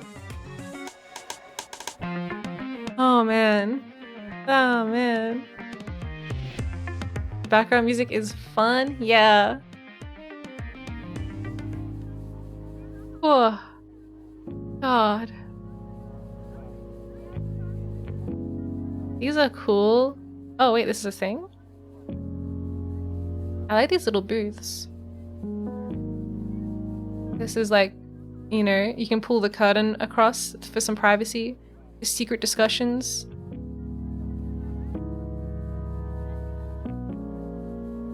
I really like cafes that have like lounge seating as well. There was one I used to go to that was like lounge room themed, kinda. And it had like dining tables and like really silly cushions with like lace and stuff all over them. It was like super eclectic. And all the tables were next to the wall and they all had PowerPoints and like USB charging thingies, outlets and stuff. And you could just stay there for as long as you want, and it was like really not popular. I think it was just in a weird location. So you could just go there for hours, bring a board game or something, and they wouldn't kick you out. It was nice.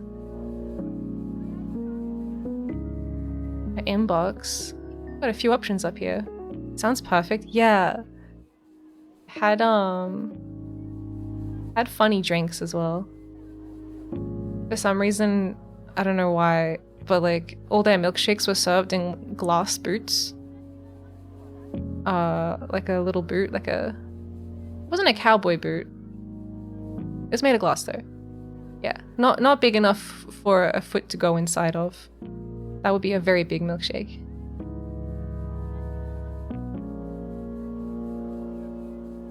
Advisory role.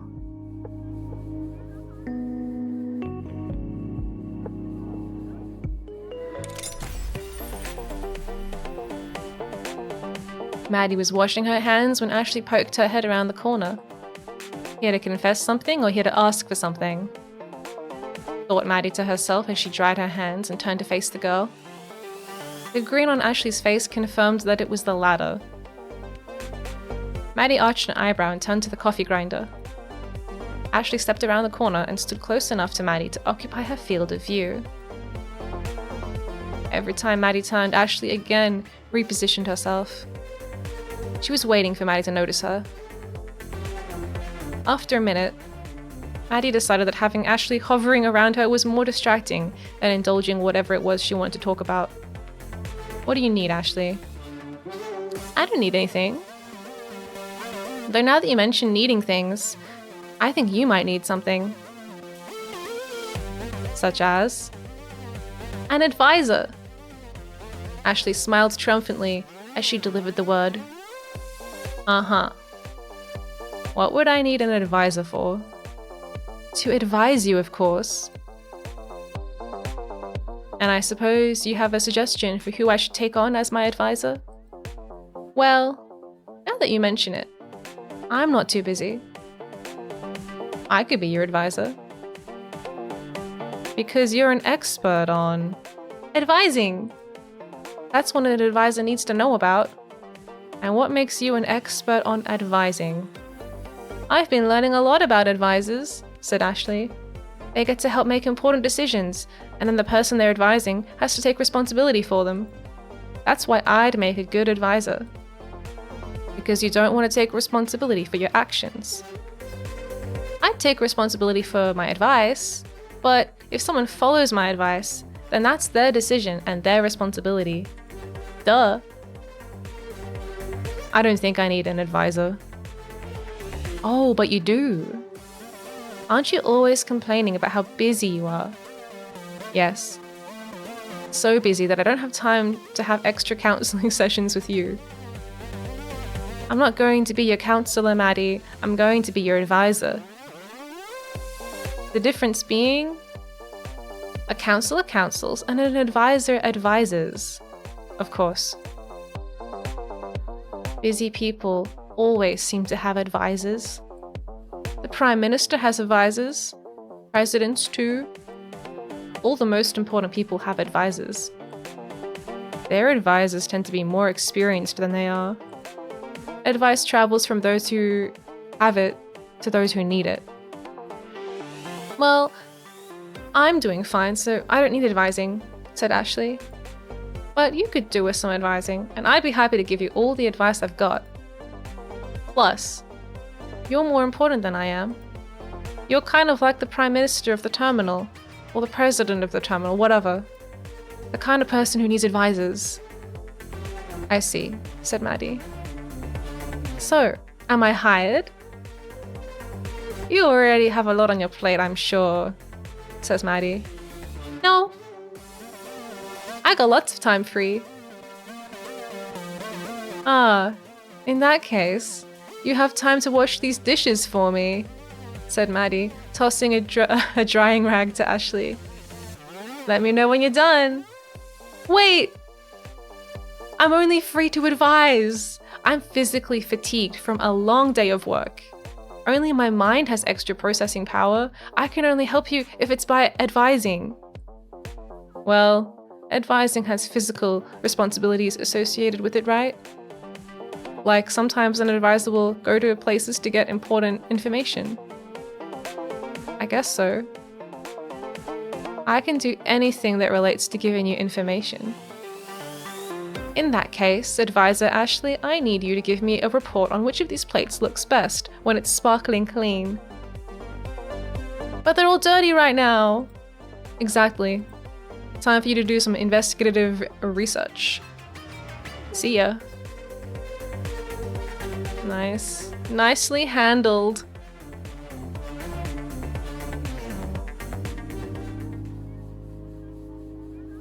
I like their relationship. It's pretty cute.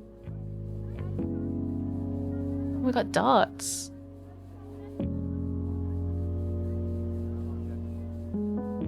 It's just that easy. Yeah.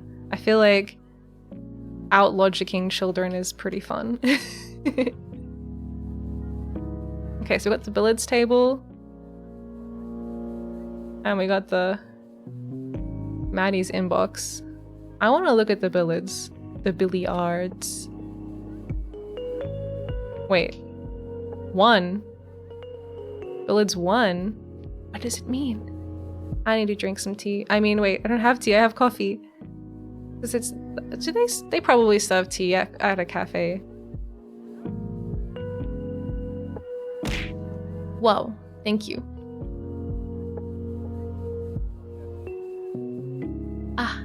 Okay. Let's learn about billiards. The frosty aftertaste? Alcoholic? Beer? Brad took a sip from his beer. Who's Brad? It was non-alcoholic, but there was something about the dry aftertaste that kept him frosty. He leaned over the table and lined up his next shot. He eyed the problematic 9-ball in the upper right corner. He had a low percentage shot on it if he elected to bank it in, but he had 2 other stripes in the lower left to set up. If he had an audience, he'd go for the bank shot for sure. He liked the chance to shine. But today, there was no one to impress. No audience for flashy, low percentage shots. He took the shots on the 11 and 12, and 3 shots later sunk the 9. An easy shot on the 8 sealed the deal. Brad scanned the table. 4 solid balls remained. A dismal performance on his part. Or a stellar performance on the part of the stripes player. That was the problem with playing against yourself. You always won, but you always lost too. Brad chugged the remainder of his beer and added it to the collection of empties, which now stood 5 bottles strong. He took a moment to survey the room. His table was the only one of the 4 that was in use. That didn't come as any surprise to him. It was early in the evening and he had grown accustomed to spending time alone in this room. He knew when he could come here to be alone, and when the other sharks showed up. Brad grabbed a triangle. It was looped around his collection of beer bottles. He set the balls in order for another round. Have a good luck, Nan.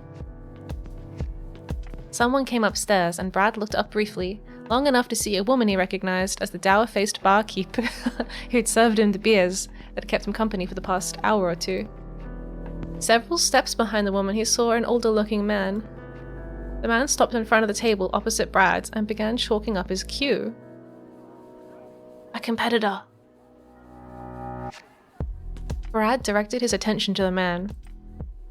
He usually offered people a game when they came up, but the man seemed prepared to keep to himself. So Brad said nothing and tried to focus on his own table. He set up to break, and the older man coughed as he shot. He's throwing him off. He hit the cue ball just a fraction of a degree off. It bounced off the rack like it was, into one of the side pockets of the rest of the ball. What? I don't know. I don't know how to play pool or billiards. I just know you gotta hit the balls down the hole.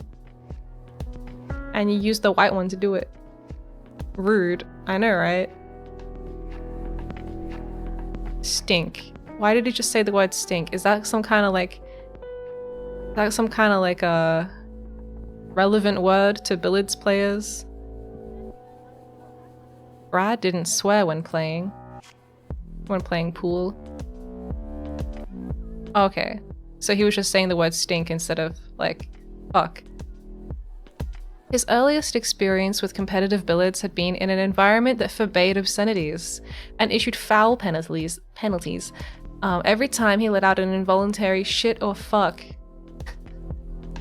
Don't involuntarily shit, that's horrible. Get this man a diaper. He had to find cleaner substitutes. Break came from the sound of the old man's table. 2, 3, 4. Brad put down his break cue and picked up the leather-tipped cue that was leaning against the table. 5. Why is he counting? 6. Brad chalked his cue, trying to avoid the tilt from his bad break.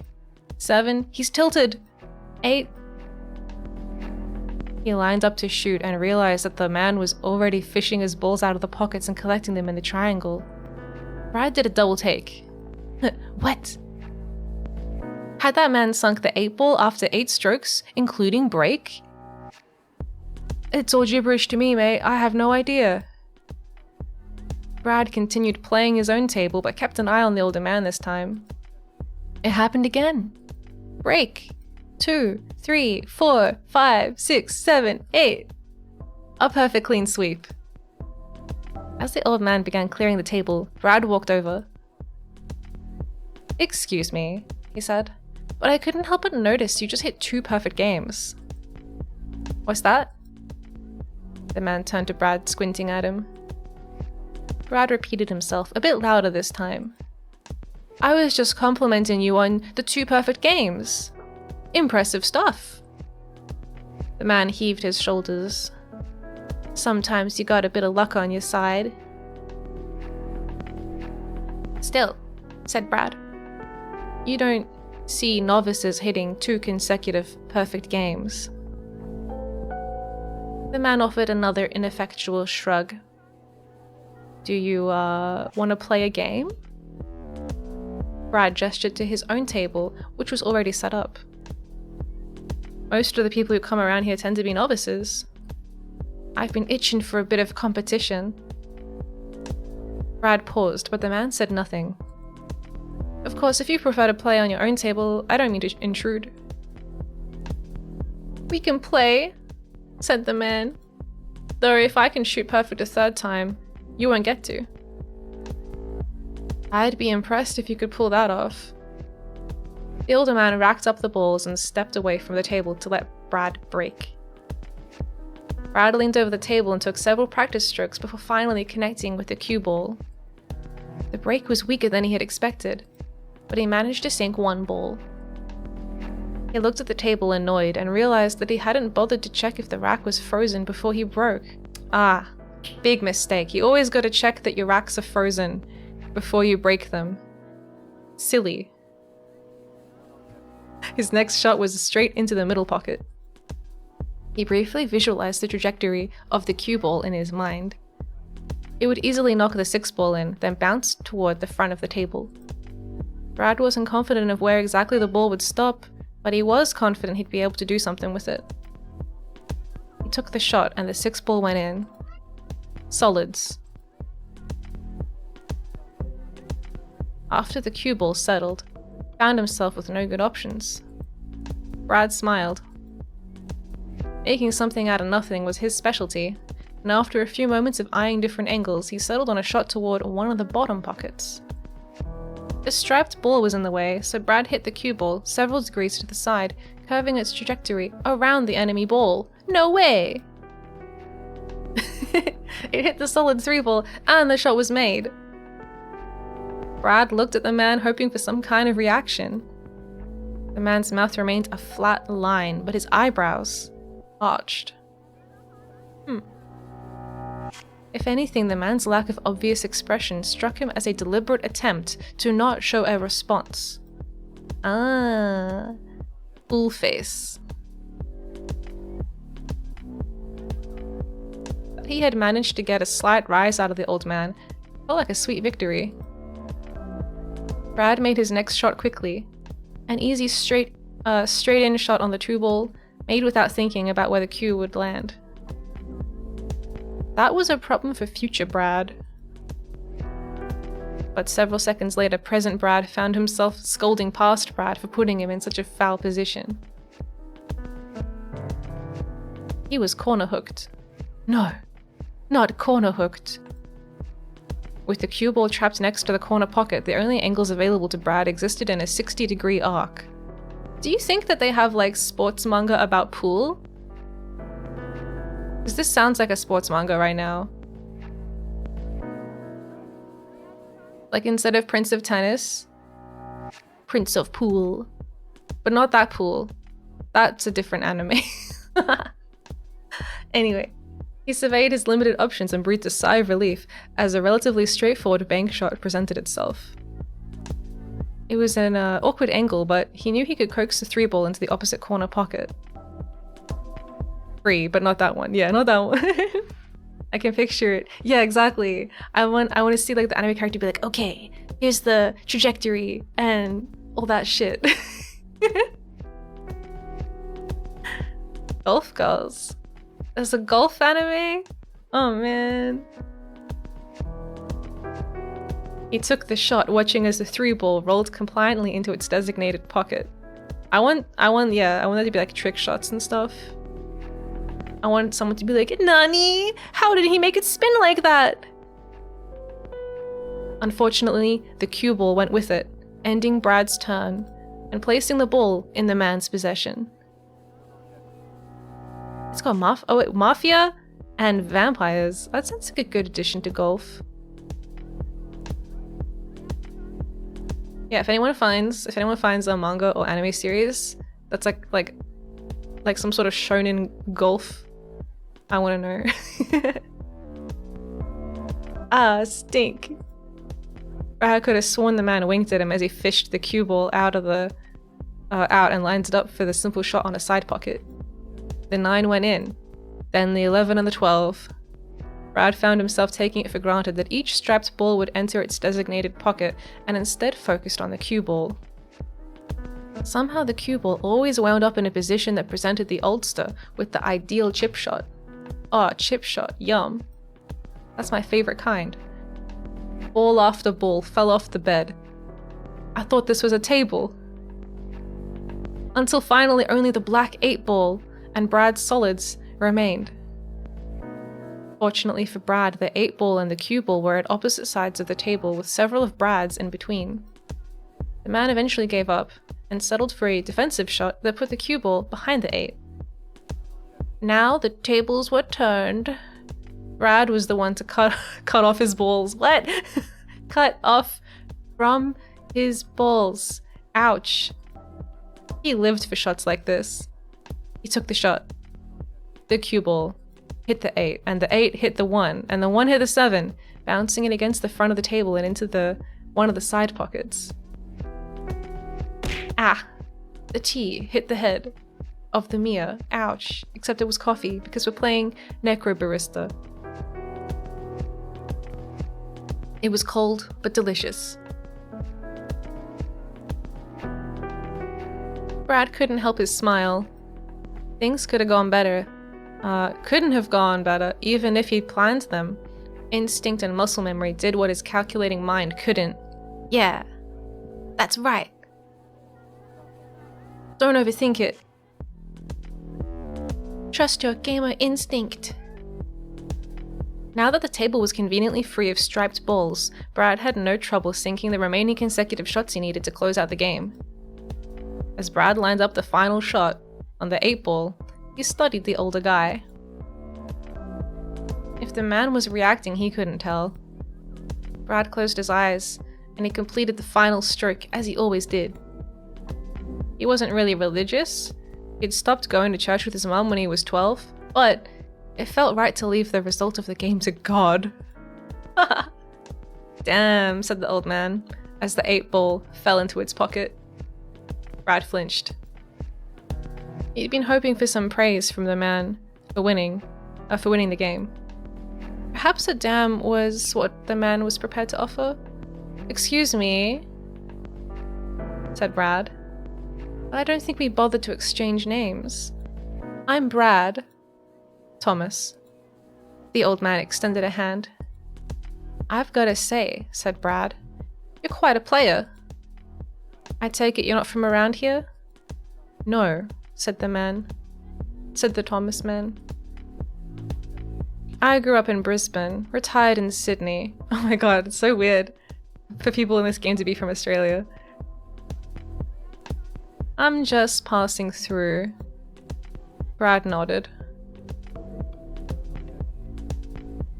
I figured. I actually grew up in this neighborhood.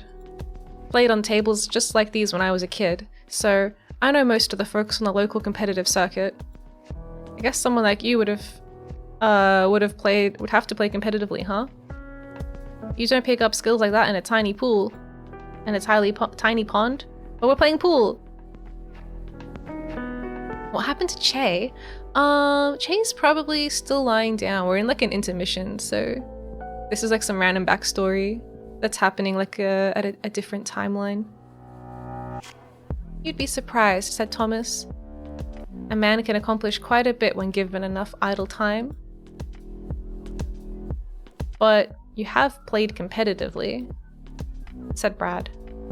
I used to, yes. I actually formally retired many years ago, but kept a table at home for practice to keep my mind sharp. Where did you compete? Oh, I toured England. Wait, you were a pro? a pro makes a salary. I want enough to cover my travel expenses and to make up for the time I spent not working a real job. Brad couldn't hide his excitement. Wait, you said England. Did you ever play in the World Billiards Championship? Yep. I played the WBC for a few years, but eventually I decided the title was a summit I'd never reach, so I quit. Wait, you said your name was Thomas. Are you... Thomas Walsh? Indeed I am, said Thomas Walsh. You're a legend. I think you might be overstating it. Even when I was at my prime, I wasn't the best. Results speak for themselves. Nah, fuck that. You were a finalist for 6 years running. Nobody's ever been that consistent. Even the best pros who managed to run hot burn out after more than 2 or 3 years. Thomas sipped his beer. I've spent hundreds of hours watching your videos. I didn't realize there were videos of me. I have tapes of the finals from 1967 and 1968. They didn't record them before that, but your last 2 years got recorded for posterity. Kind of rarities at this point, but I had a coach who had a vault of old footage. A coach? Yeah. You didn't have a coach? Thomas shook his head. We mostly just taught ourselves and each other. Sometimes you got to practice with people better than you, but that was it. Well, I mostly taught myself. But after I started winning some regionals, I joined a team so that I could get sponsored and have a group to train with. Interesting. Brad waited for Thomas to question further, but no question came, so he decided to continue without an invitation. I won the WBC in 2012. No luck since then, I take it, said Thomas. Well, yeah. He laughed awkwardly. I've never been a consistent player. Not like you, anyway. He offered a sheepish grin. My mum had an album full of article clippings talking about me like I was some kind of prodigy, the next big thing. Now it feels like I'll forever be a footnote in history. Brad waited for the words of affirmation to come from his hero. Brad's like, now tell me that I'm cool. Thomas just took another drink from his glass, finishing it off before setting it down next to Brad's empty bottles. Said Brad, feeling foolish. Can I get you a drink in exchange for another game? It'd be a real pleasure. Sure, said Thomas. Get me a Guinness. Actually make it 2. Brad sprinted down the stairs and returned several minutes later with a tray bearing 2 pints of Guinness. Thomas began setting up the table for the next game, Brad hovering over him. You know, said Brad, this place is pretty magical. Getting to play a game of pool like this. He wasn't quite sure how to say it, but figured Thomas knew what he was getting at. I mean, this is the sort of place where anything can happen, you know what I'm saying? Not anything, said Thomas. There are limits. Well, yeah. Still, 2 former champs, one coming back from, from beyond the grave, so to speak. That's not the kind of encounter you'd expect to have anywhere else. The Thomas Walsh, famous legendary billiards player? Yeah. Yeah, that Thomas Walsh. Maybe. Oh no, my cat is here. Hello. He says meow. Thomas looked at him. Magical indeed. When I walked up here, I didn't realize that you were, well... Let's just say I don't meet a lot of pool pros at bars. He took a sip of his beer. You want a break? Sure. Brad broke and, with his hands guided by instinct, managed to sink 5 balls consecutively. Like magic, his shots always connected. Some people might buckle under pressure, but Brad's performance always seemed to rise to the occasion. With just 2 strapped balls left, Brad knew he was on a streak, but as he lined up his next shot, he took a moment to consider the position of the 8 ball.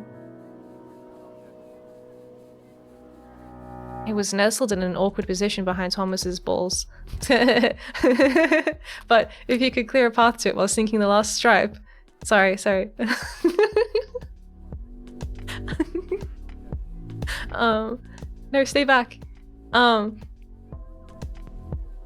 So mature, I know. It was an awkward position. He knew there was no way for him to mentally calculate every vector, but instinct has gotten him this far. So like in the manga version of this, I reckon there's gonna be like there has to be like the nerd one, right? Who's like got glasses and he's like, I've calculated every vector and every angle, and I've taken into condition the current humidity and what material my cue stick thing is made out of. You know, the overthinker type who's like really analytical. And then there's got to be like the instinct player, like this Brad guy. Thank you.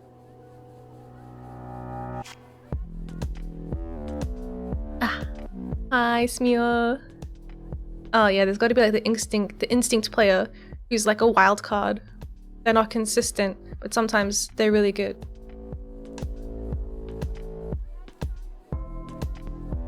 Brad took the shot and the cue ball knocked the last striped ball into the corner pocket. Then the cue ball bounced off the table back towards Thomas's cluster of balls.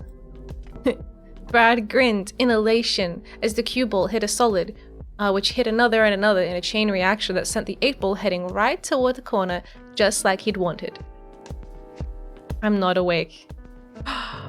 Okay. Well, good night.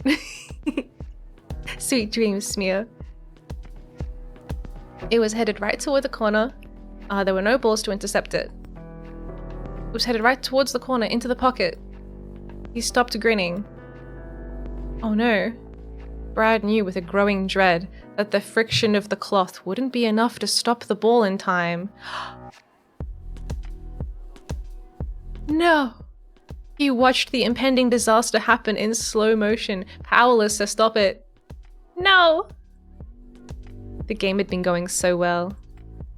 He'd been about to hit a perfect game in front of his childhood hero, and now he was going to lose it in the most inglorious way imaginable. An accidental, illegal combination shot. Oh no. I only slept 3 hours? Literally, before I went to sleep, I said to a friend, watch me sleep for just like 3 hours. I jinxed myself. No! Oh man. Do you have to like get up and go now, or are you able to like have another 3 hours? I hate not getting enough sleep. I feel like it just sabotages the whole day. I gotta go out in a few hours. Well, this is Coffee Barista, so maybe get yourself a coffee. If I sleep now, I would 100% sleep all day. Yeah, probably. God. I have a cat. I didn't lock him out today because he's a little baby and I miss him. Hello. I have to hold him back with one hand. He's trying to invade. Stop it. Stop. Stay back. He's very politely trying to walk across my desk, and then I have to keep pushing, nudging. Alright. He didn't need to see it. The sound of the ball plunking into the pocket was enough. He'd lost the game. No! That's the end of the story! That's cool. I mean, not for Brad, but interesting. Interesting little post-death hangout session for the Billiards pros. And we did that one. Is the cat with you? Yeah! Well, he's sitting nearby. Normally I lock him outside when I'm streaming because he, you know, he likes to get on my desk and try and like rub his face on the microphone.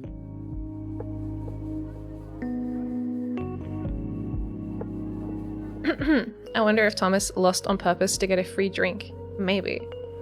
That'd be a pretty cool strategy. Wait, in that case... cat cuddles and BRB! Oh, good call. I will go deal with this animal.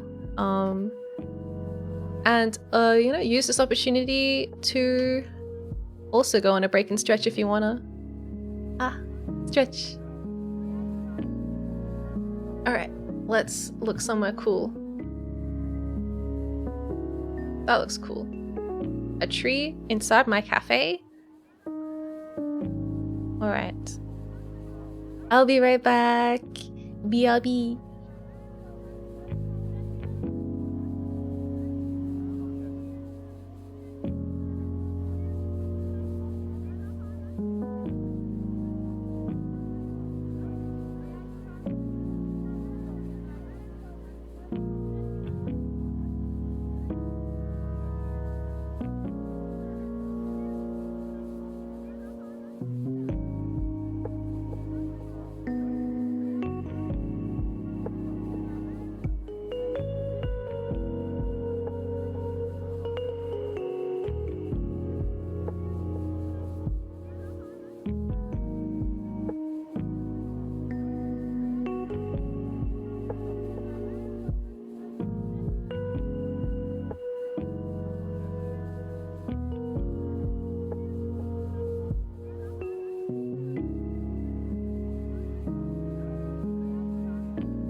Okay, we're back.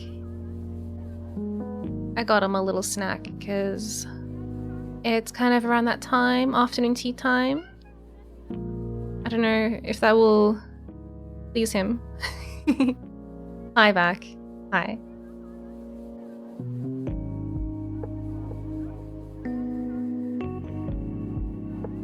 Okay.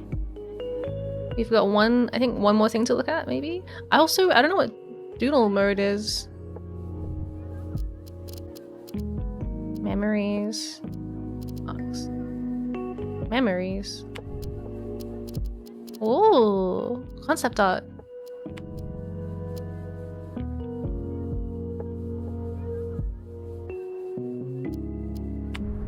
That's cool.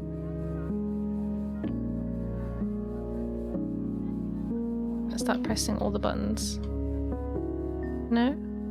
Oh, I don't know. Anyway, let's read this person's emails. That'll be thrilling. What do we got? January 2014. 7:30 a.m. Yahoo! Spirit. Jeanette.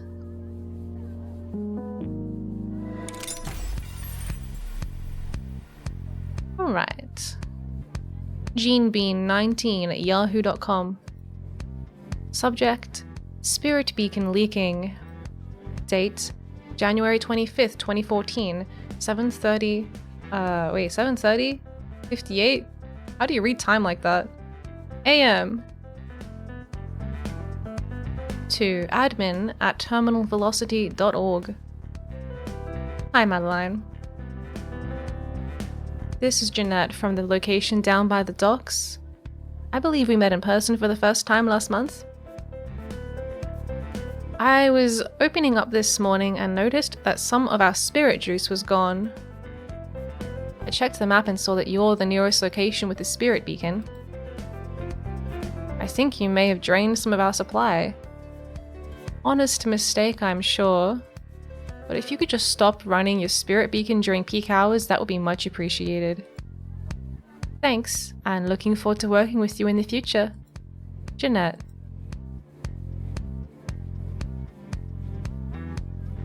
Alright, another email. Hi, Madeline. Hope you've got my previous message. Just wanted to give you an update on the spirit juice situation over here. I had several bottles that I marked last night just to confirm the issue, and when I got in this morning, the levels were well below where I marked them. We're definitely losing spirit juice, and you're the only spirit beacon close enough to be affecting us. Please modulate your use to reasonable levels. I don't think this should be a problem, as long as you're not running the beacon overnight. Again, not trying to assign blame here, but please be considerate of to folks at other locations. Thanks, Jeanette. Oh no, another one. January 31st, 2014. Madeline. Madeline or Madeline? I don't know. They're the same. Anyway.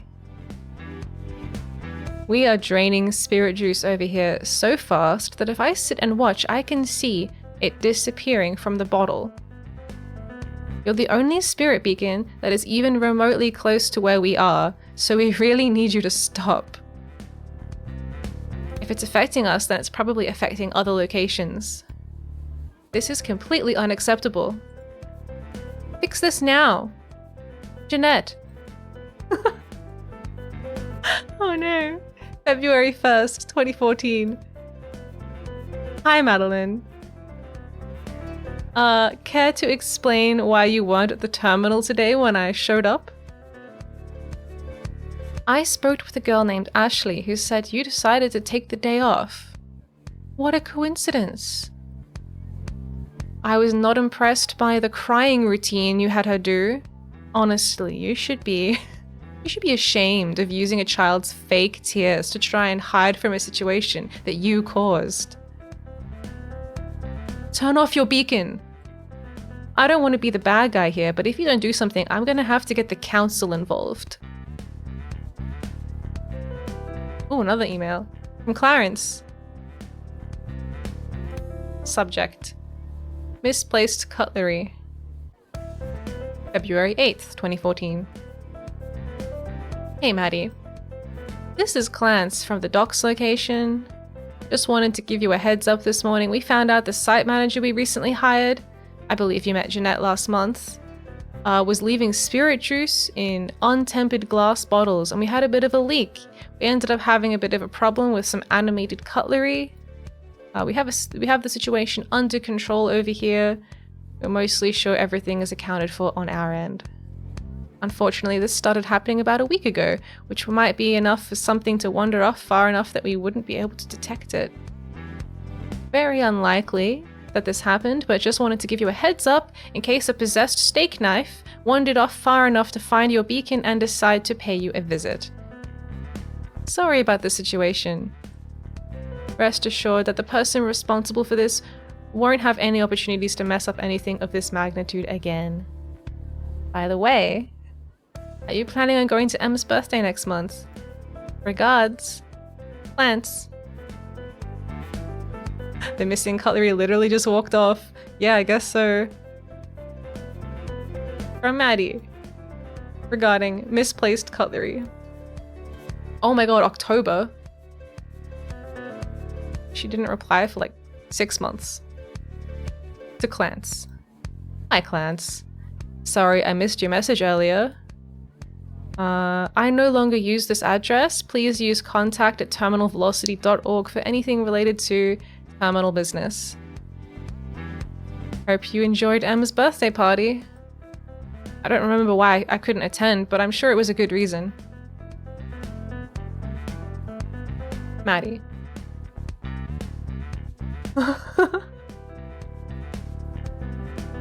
Plant's got no chance. Nice. I love it.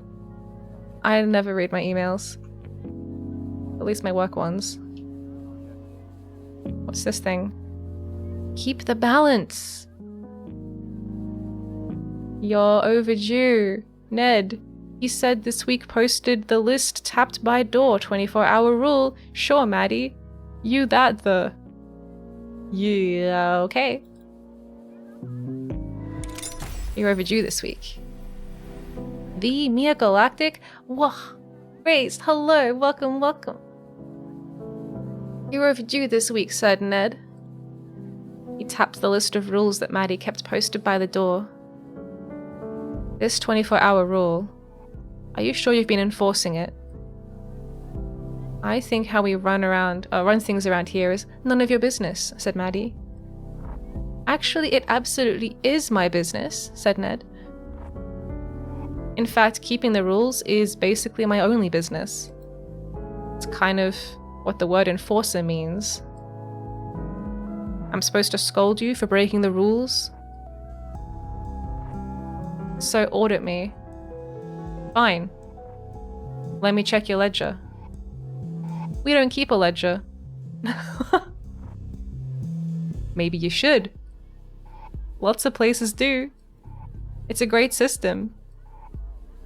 You have someone stand at the door and you have them mark down whenever somebody comes in or leaves.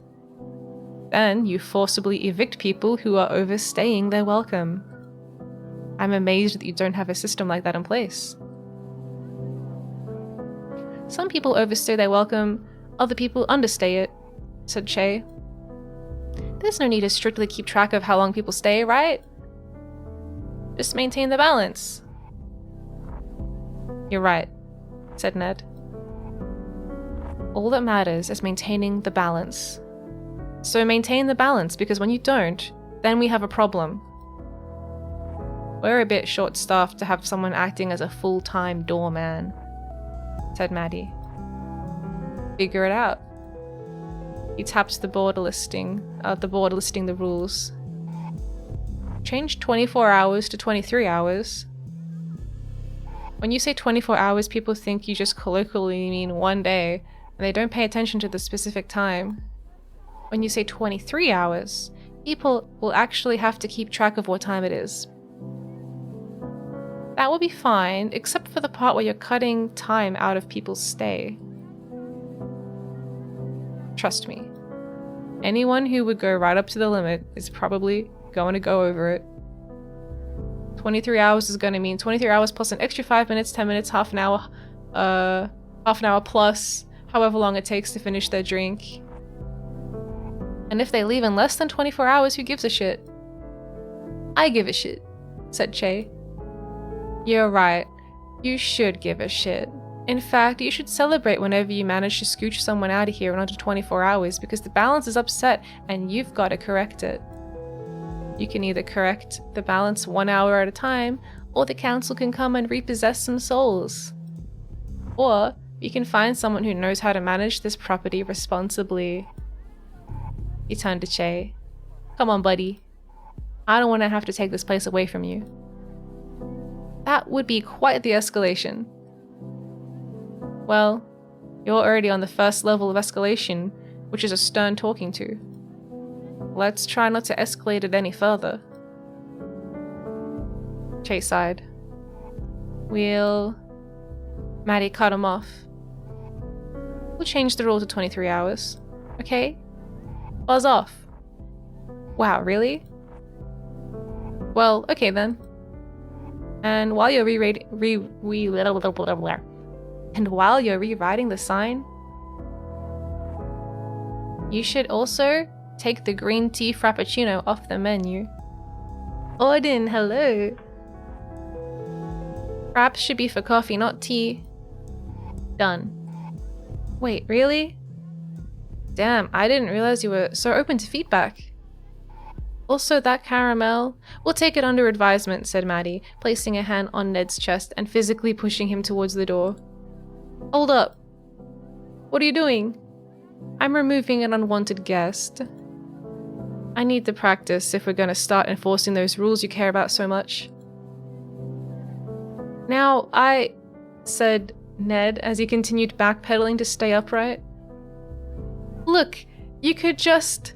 Bye, said Maddie as Ned crossed the threshold out of the cafe and Maddie shut the door in his face. She turned around, leaning her back against the door inside. Che raised an eyebrow. You serious about the rule change? Yeah. I'll change the sign in the menu after we close tonight. Wait, really? The rule change is just to keep him off our back. And the menu thing? I've been meaning to take that off anyway. It's the kind of menu item that attracts the worst sort of people. Well, okay. Though I do think we should change the rule back to 24 hours after after things have had enough time to balance out. Of course. Wouldn't want to upset the balance too far in the opposite direction. What would we do with all that extra time anyway? Interesting.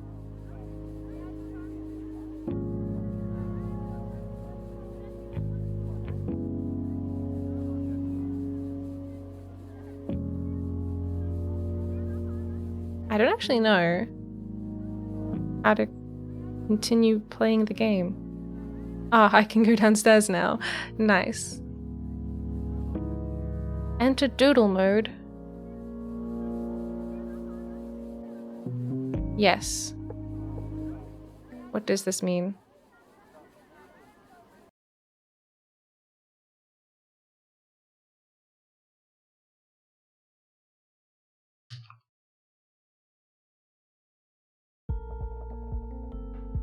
Alright. In doodle mode, you can draw a face for each ashling.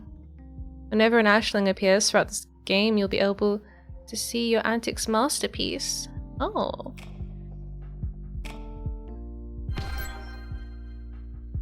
I can draw on their face. Can I do it with my tablet? Oh no, it's kind of laggy.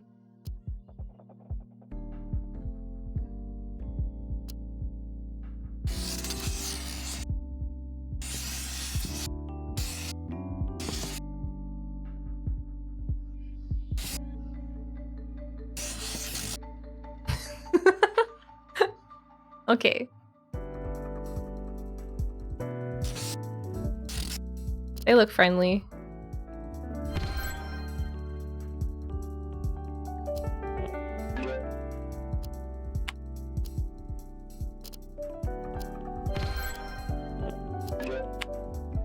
I didn't want to exit doodle mode. Oh my god, look at his little face!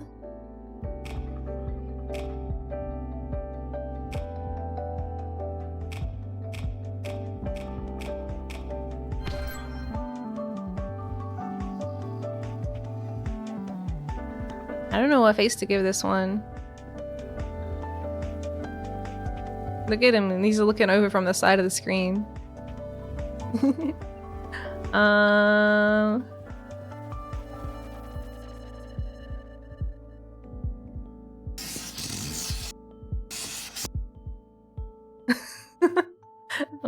Wait.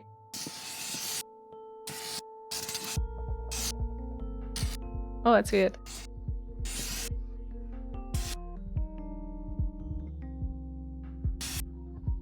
Color it in. Oh. Do I have a rubber? No. That's great. Done. It's like a little bit glitched out. I like it. Alright, back. Yes. Okay. This one has to not be happy.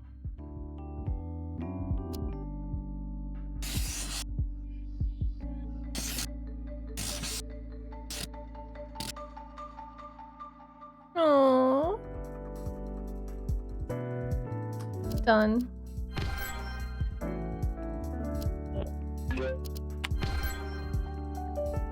Oh yeah. Nice.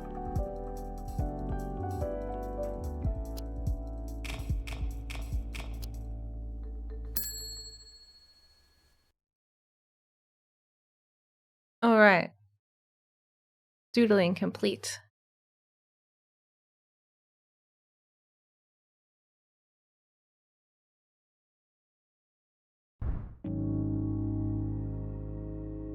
This shouldn't be a depressing memory for any of us.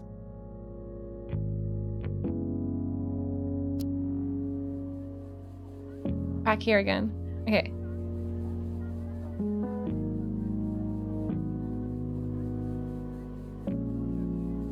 Why don't they have a face on them?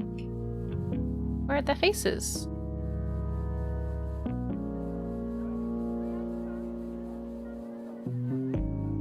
Did it break? Maybe. We'll see next intermission. I'll have a look again. Continue. Yeah.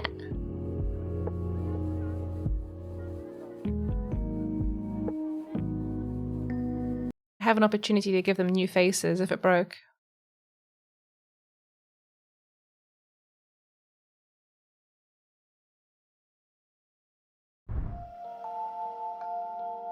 There's Che.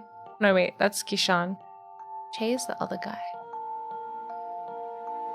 Day 2, 12 PM, the terminal. That one is Che.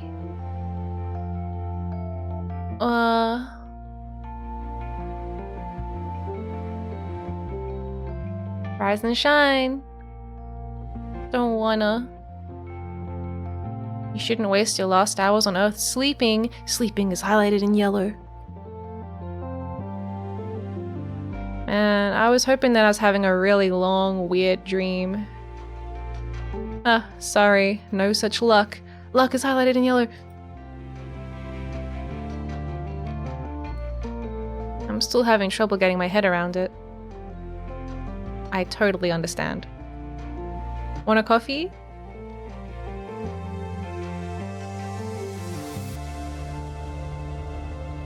What's down there? Yeah. Just something simple. Hipster coffee coming right up.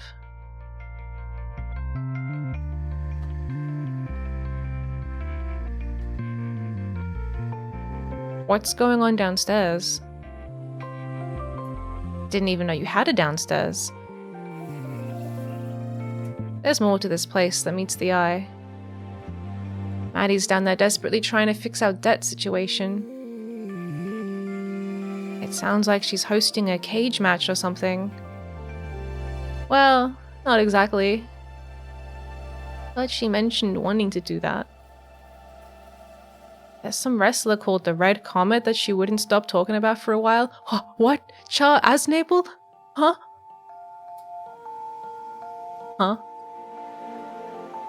And then because of that, Ashley got obsessed with wrestling for a bit and kept trying to suplex me. Did she manage to? She's tiny. A couple of times. Ha! It was very humiliating. I can imagine. But to properly answer your question, Maddie's running a gambling ring. Are they gambling on the robots? Downstairs. All by herself. It's a fairly unconventional one. And by unconventional you mean... mortals generally aren't involved. The stakes are higher than usual. Oh. Coffee's ready. Come over here and get it.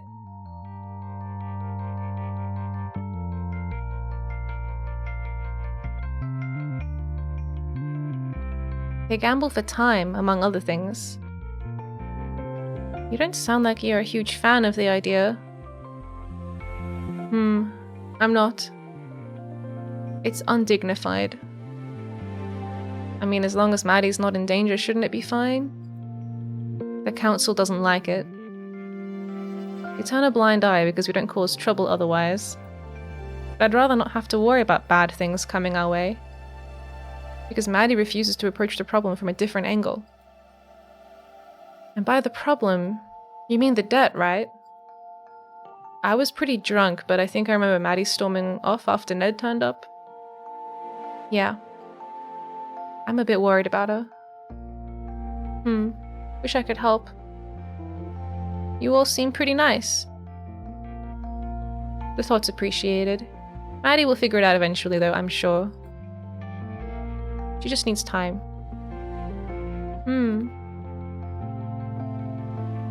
Hey, thanks for the coffee, by the way. I just realized you haven't actually made me pay for a bunch of them. Hey, how'd you expect to pay for them? Oh, right. Yeah, no cash. If I were feeling particularly capricious, I'd ask you to pay in time. But you're a nice kid, and you need every minute you've got. You want to head downstairs? I can see your eyes darting to the stairs. I'm not going down, but I'm also not going to stop you. Yeah, if that's okay. Go on then, I'll stick around up here. Where's mine? Where's mine? I don't get any coffee? What is this? Catch you in a bit. Illegal coffee sipping.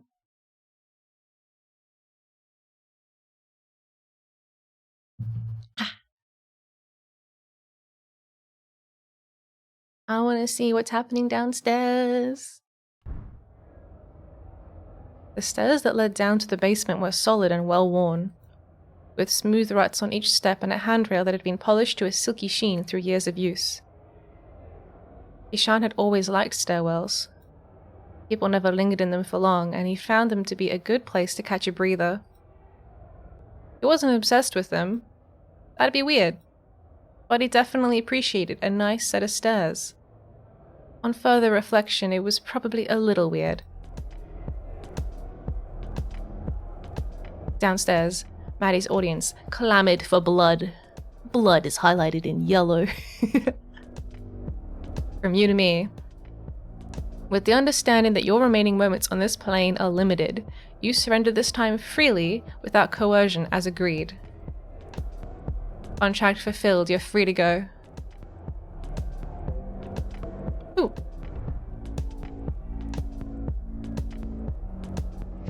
That's 3 in a row, you bloodthirsty bastards.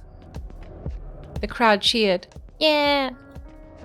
Maddie was clearly an expert at winding them up into a frenzy. Who's next? The room felt dead silent. Come on, isn't anyone here brave enough to challenge me? I thought you came here to play with knives, you pansies. Seriously, anyone? Don't hold out on me. Ahem. Do I need to pick someone out from the crowd then? Is that what we've come to? Maddie's gaze swept the audience. Kishan, good to see you upright. Interested in a game of skill? Me? Yes, you. Oh, sure? Give me some enthusiasm, my man. Sure. What's the game? 5-finger billet? Some of the people here just call it the knife game. You heard of it?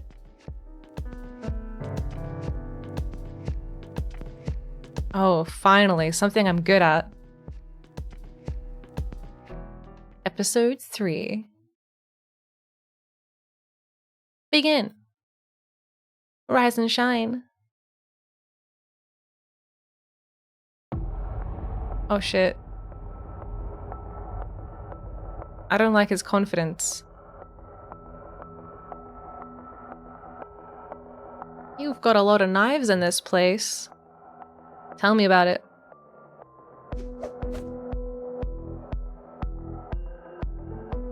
Damn, this thing has a good weight to it. Of course, I wouldn't make you compete with an inferior tool. Ah. What?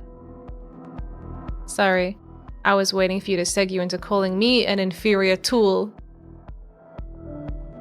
Shit, that was low-hanging fruit, wasn't it? Next time, mate. Sure. Ishan did another experimental slash, and this time it made an audible whoosh. The spectators oohed and ahed. You call that a knife? Nah. This wasn't for them. He knew that he only had one shot to get accustomed to the blade.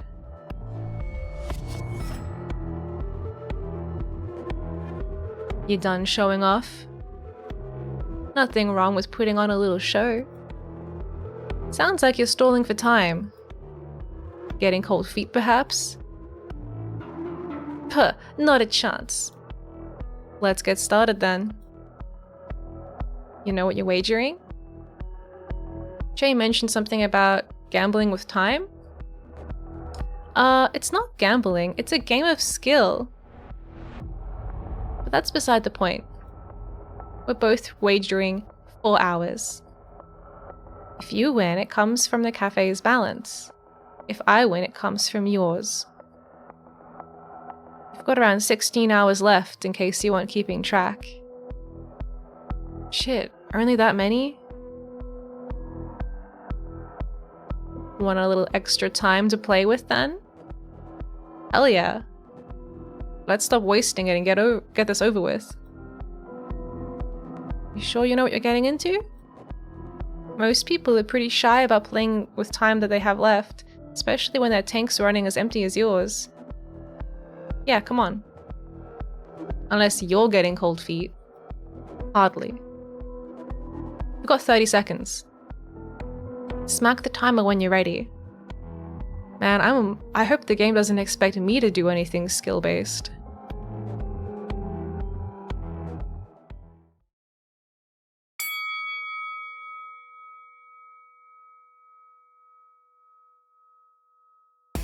What?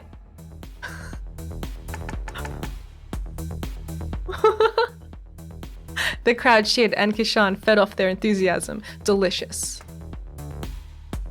In response, Maddie leaned back and tapped her finger on the table, feigning impatience. He met her eyes, grinned, and continued his performance. His stabbing motion got faster as he went, the point narrowly missing each of his fingers. Stabs, strong enough to drive the knife a millimeter or two into the table, were good if you wanted to put on a show. And of course, giving the spectators a show was part of the fun. You might be going fast enough to put on a show, but you're not going fast enough to win. How'd I do? 16 sets, if I counted correctly. Whoa. I couldn't do 16. That's how many Maddie beat me with. Is she gonna lose? Nah, she's gonna kick his ass. Feeling good about that result? Certainly am. Rightio then. Watch closely. Oh, I will. She doesn't look very happy. 16. Oh, damn. Here we go. 1, 3, 7, 11, 15.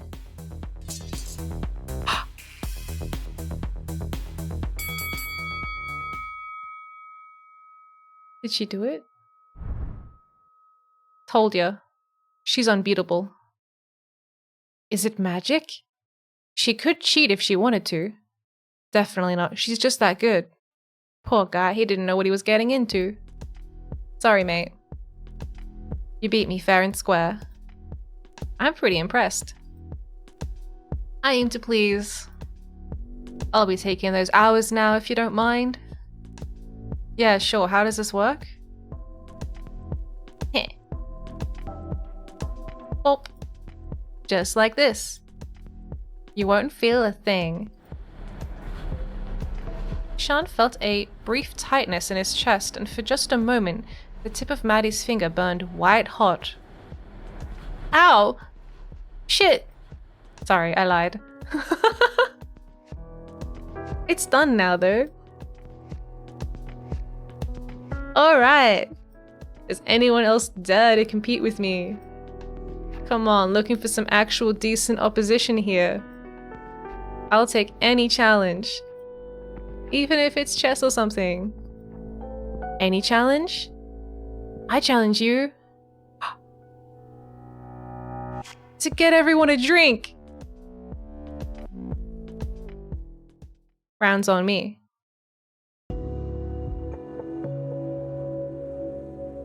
Oh no, time to be reprimanded.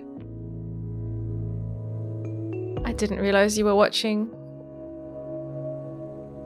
There wasn't anything happening upstairs and I got bored.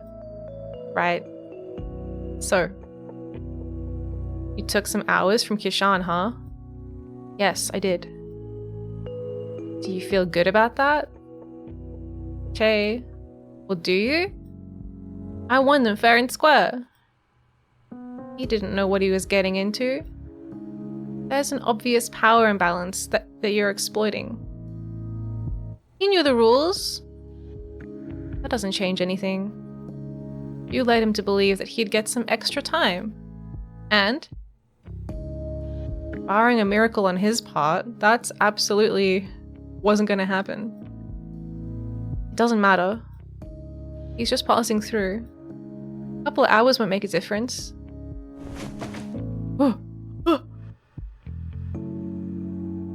Maddie, I'm disappointed in you. Our patrons respect us. We need to earn that respect by treating them with respect ourselves. This is not respectful or dignified. Cheating vulnerable passers through out of their time, we're above that. But better than that. I don't care whatever you think is dishonest or not. I want you to give that poor man his time back. Oh no. Don't pout, this is serious. I feel like a broken record saying this, but while I understand your intentions are good, you can't keep doing these things. It's all for you. If you really want to do this for me, find another way. This isn't worth it, Maddie. It breaks my heart to see you like this, and I know that you're trying your hardest. This is really, truly not worth sacrificing your self-respect over. Everyone here respects you. But you gambling with hours just cheapens that. I'll give the hours back.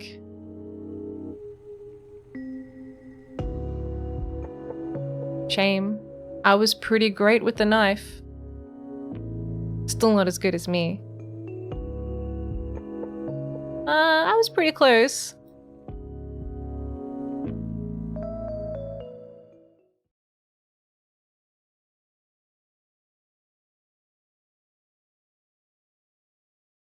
What was that look all about?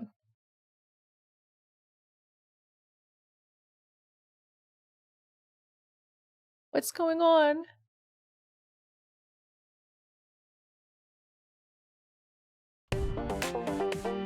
Oh my god, they got their faces! Lovelace. Yes.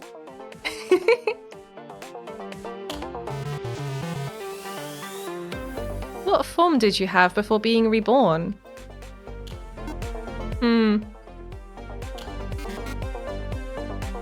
I think I was a crab.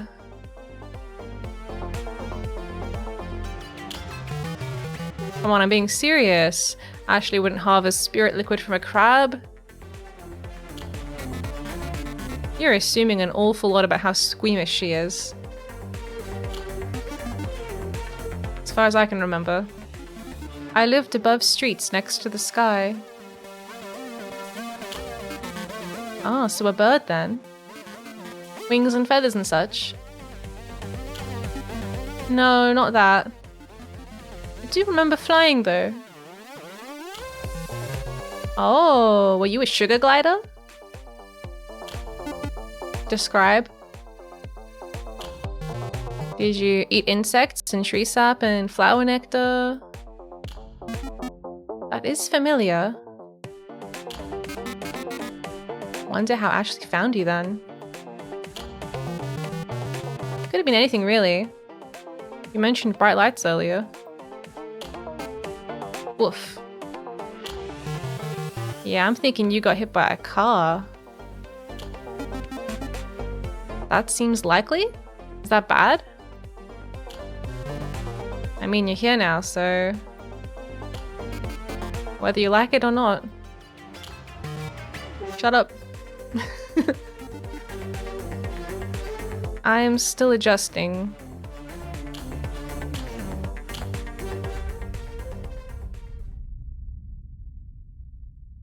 Bow, bow, bow, bow, bow, bow.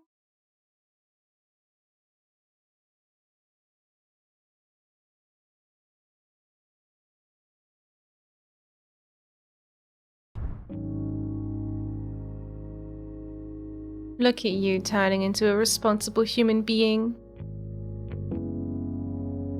Studio mode is now available. You can speak to Kishan to access studio mode. What is that? Whoa. Beth. Beth 1.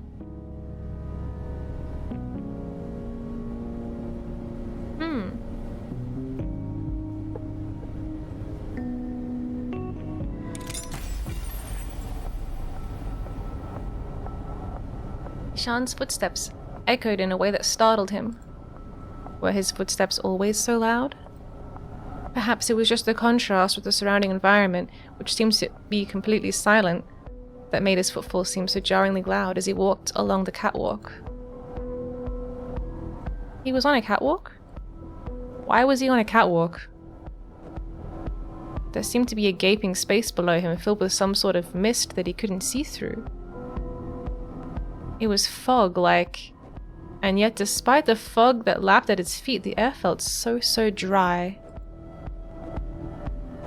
The air was thick here. As he breathed heavily, Kishan felt an overwhelmingly sweet, sickly odor, like the smell of wet or rotting wood, but all he could see around him were steel beams and a concrete path in front of him. Ah, thank you. Is that the text highlighted from earlier? I don't know. Maybe. Otan, hello. Good afternoon. I'm good. Was it rust he was smelling? No, he knew the smell of rust. This was different. This smell was somehow organic, like the smell of a forest after a fresh rainfall. Kishan shivered.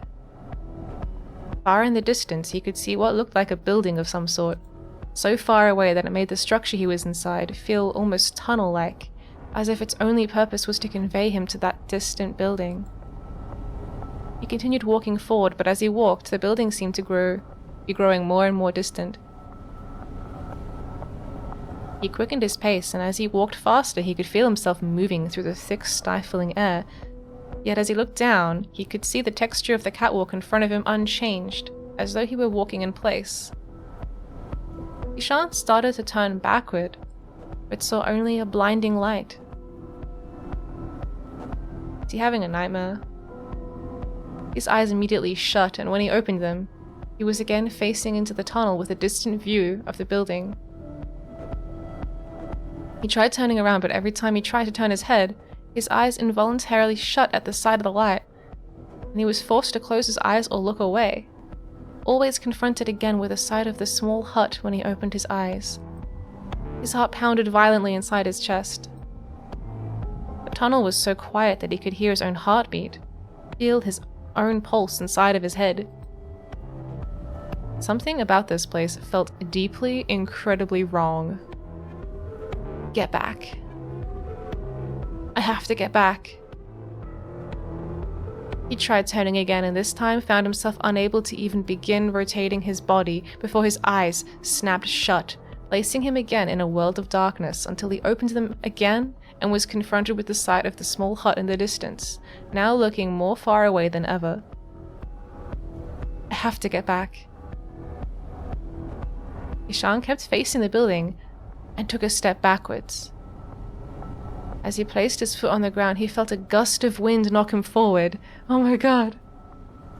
He let out a yelp of terror. Instinctively, his hands reached for the opposite edges of the catwalk as he fell, trying to steady himself for fear of falling off. The catwalk was wide enough that his body didn't land close enough to the edge for that to have been a risk. And yet, as he looked towards the edge, he felt a growing sense of dread that there was something down there that would capture him if he allowed it to catch even the smallest hold of him. Almost as he thought it, he felt the sensation of something pressing against his legs. Is it a cat? I feel that sensation all the time. He stumbled to his feet. He ran forward, and the hut ahead of him seemed to grow no closer as he ran. But he ran all the same, running not to reach a destination, but to be away from whatever it was that was behind him. Moments ago, his only thought was an overwhelming desire to turn back, a worry that he was somehow trapped in here. But now that worry was replaced with an overwhelming sense of dread that propelled him forwards. He'd been pushed forward by something.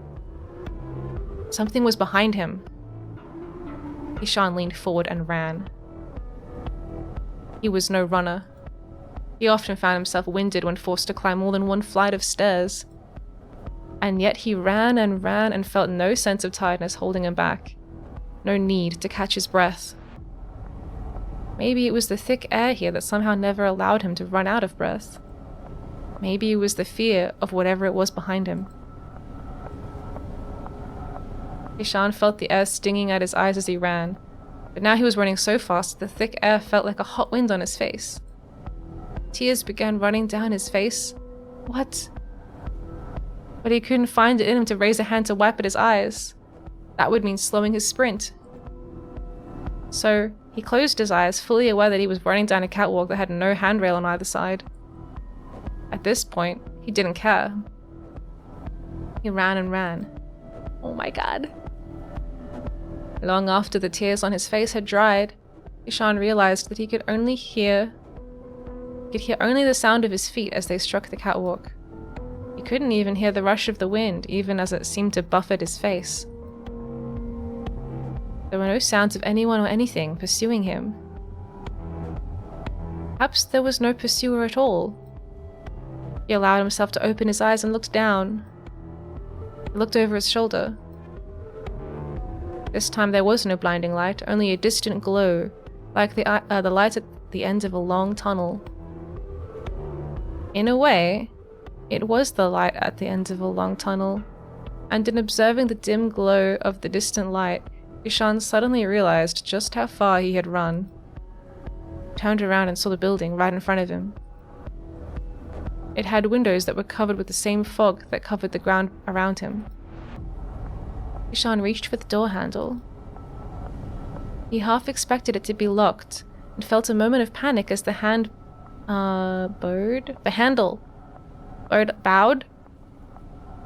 bowed under the pressure of his hand. Was he ready to face what was on the other side of that door? Is this how he found the cafe?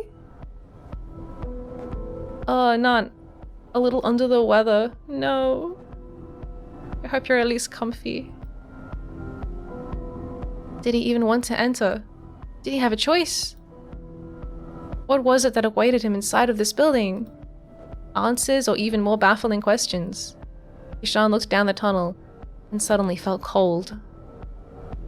Whatever this place was, he needed to escape it, and the only form of egress that seemed available to him was through the door of this building. He leaned on the handle and felt the door swing open. And then he arrived at our cafe, the terminal! Yay! Right? Maybe? Maybe? The door opened! Whoa. Guess we can't go in the cellar yet.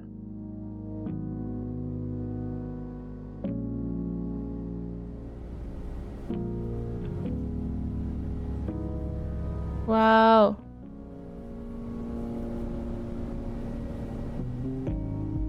I love the atmosphere.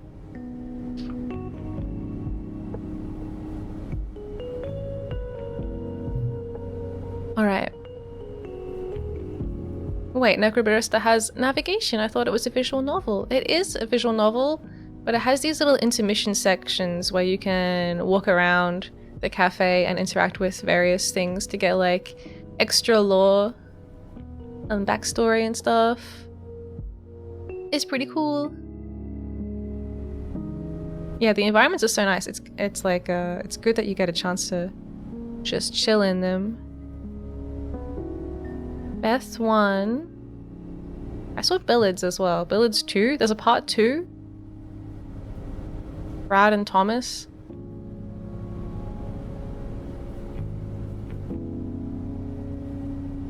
You've got style, kid.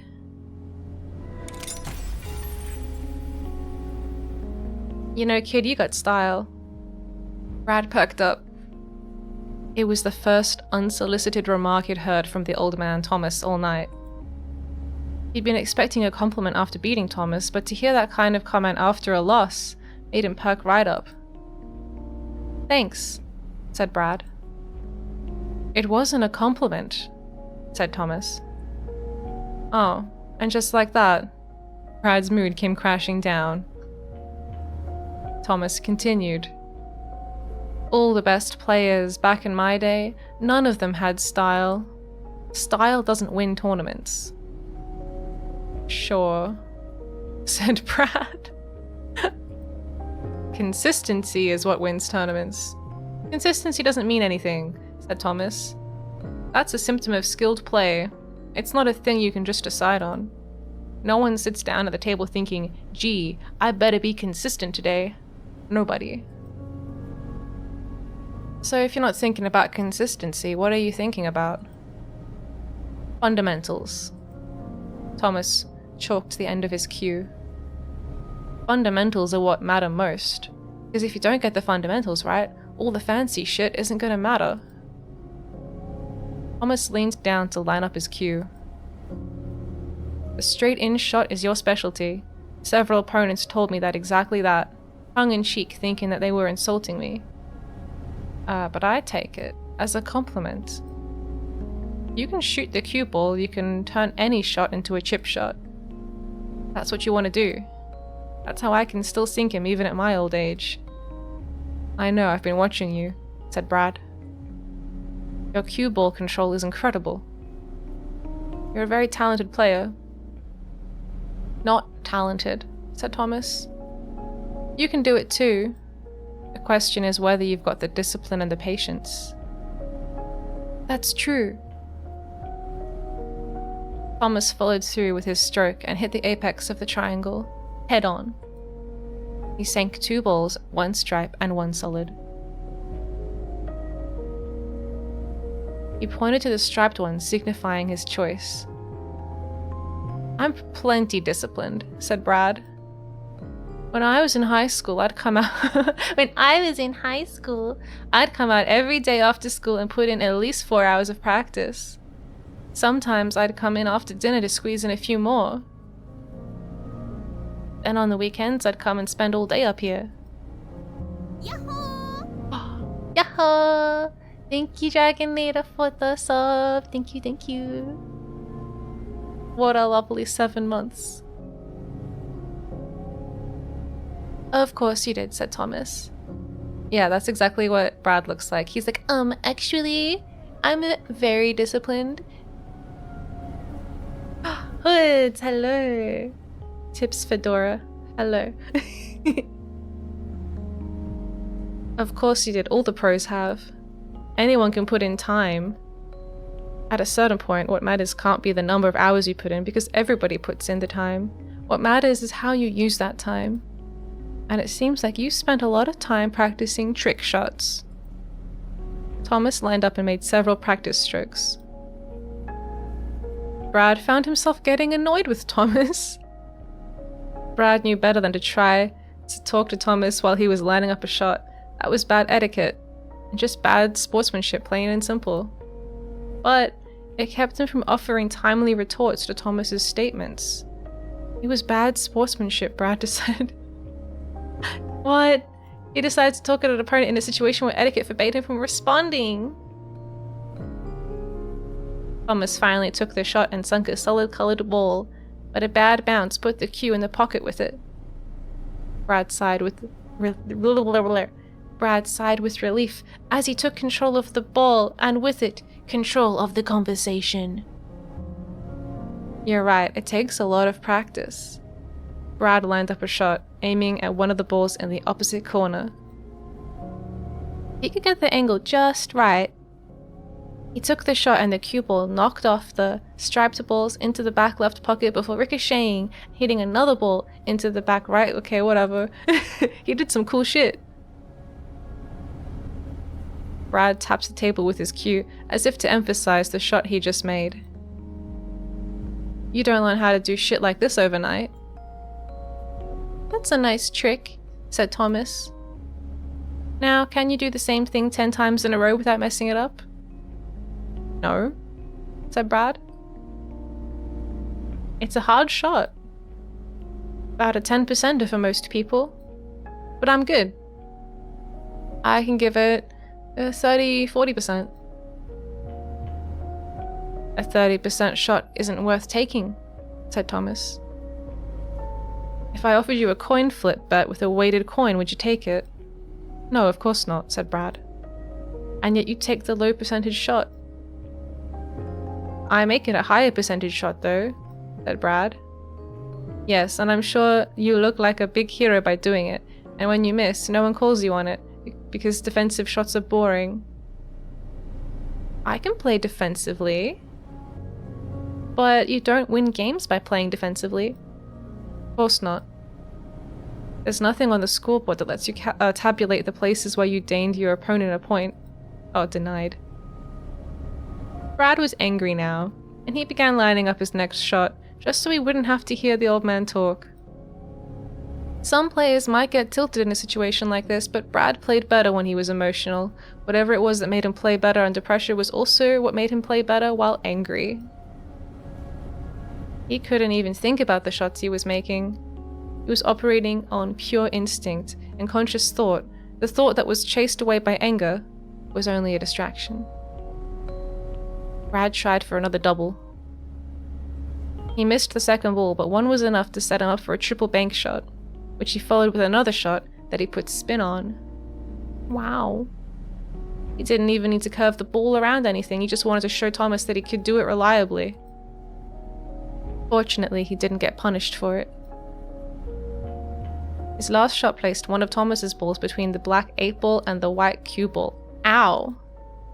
Brad knew that he could Oh my god, this is why I don't let the cat in. He just knocked something over.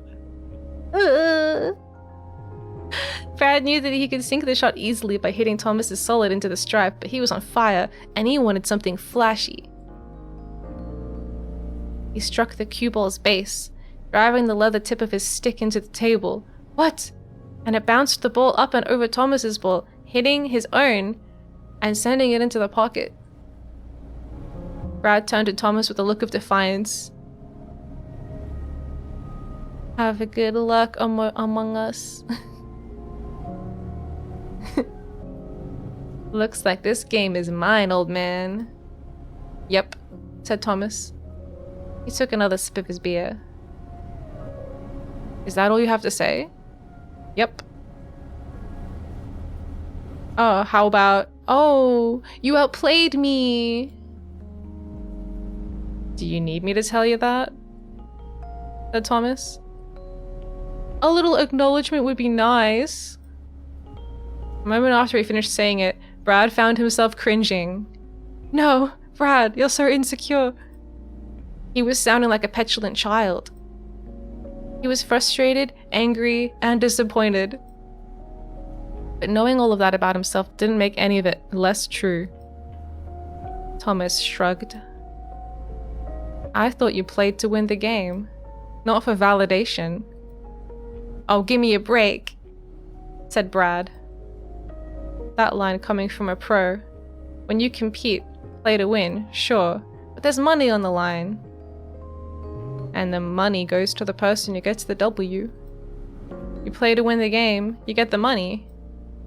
But I get the feeling you're playing for something else. What are you talking about? Said Brad. You play to impress people. That's different from playing to win. That's why you never take the defensive shot. I just won! Yep, said Thomas, but you weren't playing to win. Just because you happen to win doesn't mean you made the right decision. How the hell does that make any sense? Said Brad. Thomas took a coin out of his pocket. Here's a hypothetical. Suppose I have a coin. I asked you to call heads or tails on a $1 bet. Now you know the coin is weighted. It lands on heads. 70% of the time. What do you bet on? Heads, of course, said Brad. Now I flip the coin. It comes up on tails. Bad luck, Brad. You just lost $1. But did you make the right decision? What? Thomas continues. If you had called tails, you would have won the bet. Clearly calling tails is the wrong decision.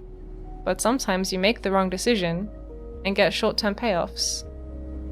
That's why the fact that you won doesn't necessarily mean that you made the right decision. Sometimes things have only revealed themselves after you've flipped the coin hundreds of times. I've played hundreds of games, said Brad. And that's as a pro. Practice games, I play 100 games in a week easily. Maybe 200 games a week, depending. And how many times have you made the WBC? I won the WBC, said Brad. Right, said Thomas. That's the thing about calling tails. Sometimes, even if you make the wrong choice, randomness comes up in your favor and you happen to run hot. But in the long run, things don't quite pan out. Oh my god. Brad threw his cue down. Ugh. So now you're saying that my wins are all due to luck? Not all luck. Like you said, it takes some skill to take a 10% shot into a 30% shot. A lot of skill, in fact. You've got good hands and a good eye for the ball, but the lust for a cool shot supersedes that. You'd rather fail spectacularly than win through boring play. Fuck you, said Brad. You know what? I actually won the WBC. Maybe I did run hard for just 1 year, but at least I have a championship to my name. You made it up to the finals 6 times and you lost every time. And now your career is done. You're over it. You'll never be a WBC champion, a title which I hold, by the way. Oh my god. You're right, said Thomas. I don't mean to knock the high variance approach. Maybe that's what you want, to win once and then burn out. Yeah, that is what I want, said Brad, annoyed to find himself agreeing with Thomas. What have you done with your life since retirement, old man? Ever done anything wild? I bet I've lived more in one night than you've lived in your entire life. I'm happy with the way I spent my life, said Thomas. No regrets. His eyes softened. Can you say the same? The question should have come as a challenge. There was something in Thomas's eyes as he looked at Brad that made it feel even worse. Thomas's expression wasn't one of antagonism, it was one of pity. Brad knew deep in the pit of his heart that Thomas wasn't doing it to attack him, and that made it sting even worse. Brad started to say something, but found himself choking on a lump in his throat, and as he reached up and felt wetness on his cheeks, he realized that he was crying. Oh my god. The end. Honestly, I hate people like that old man. I had to deal with an old woman that could do nothing but criticize, and when I asked what I should have done instead, she just shrugged and said it was not her place to tell me what to do. Yeah, old people do get a bit sanctimonious like that, hey?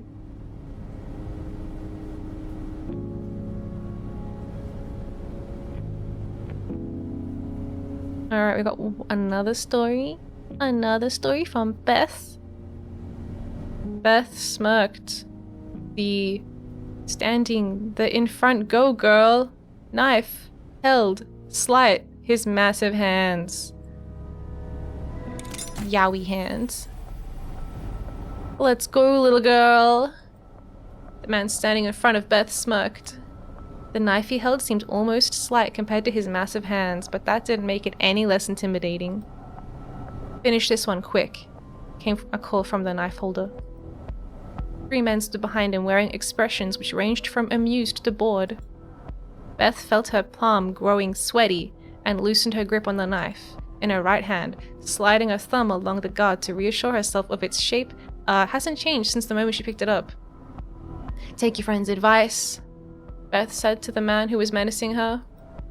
Finish this quick. After all, I am just a little girl. Well, as little as any 15-year-old girl could be. Can do, said the man, and he drew his knife up for an overhead swing. What are they doing? Are they having a freaking knife fight? The man's movements suggested that he didn't know how to use a knife. Not really. He was swinging the knife like he swung a fist. Like he was trying to bludgeon her with it. Like he'd never really used a knife before. He was stupid. Mercifully stupid. She tried to reassure herself of that fact, trying not to lose her resolve. He lunged towards her as he brought the knife down, and Beth raised her left arm. She felt the edge of the knife hit her skin, but the impact of the blow caused the man to lose his grip on the knife. Why? Why would you block a knife with your arm? An opening. Beth grabbed the attacker's knife arm and pulled him in towards her while thrusting her own knife toward him at chest level. She drove the knife into the man's chest with all the force she could muster, and he fell to the ground and gasped as Beth released her grip on him. Wow, Beth just murdered somebody. The man lay on the ground and put a hand to his chest, moaning. Son of a bitch. You doing okay down there? Said Beth. The man sat up and patted his chest.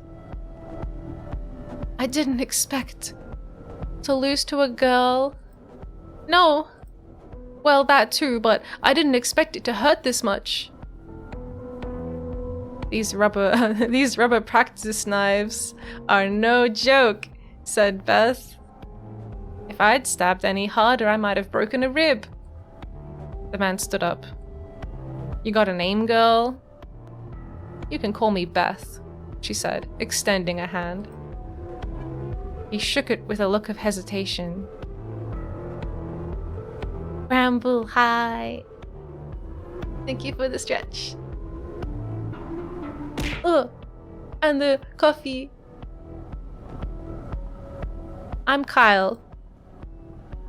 And I've got to say, Beth, that was a kind of a cheap trick.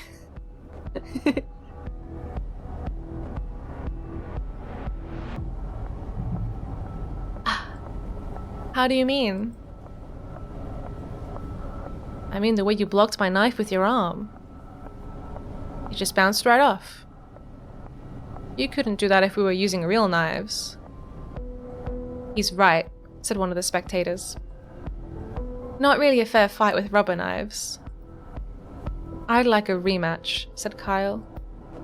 Yeah, said one of the spectators. Rematch. The others began chanting along with him. Rematch, rematch, rematch. A voice thundered from above. I thought I told you guys to keep it down. Everyone spun around to face the stairs leading to the ground floor. Maddie was leaning over the railing of the staircase with a stern look on her face. She tapped a poster on the wall. Beth took a moment to glance at the sign. Fight Club rules. 1. Don't quote Tyler Durden. 2. Seriously, no Tyler Durden quotes. 3. Always assume your opponent is mortal. Practice weapons only.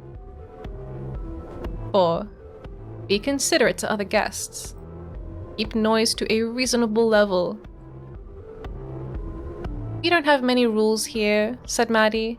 Please don't make me kick you out of the basement. Everyone else in the room cast their gaze downward, looking ashamed, with several mumbled apologies. I'm sorry, Maddie, sorry.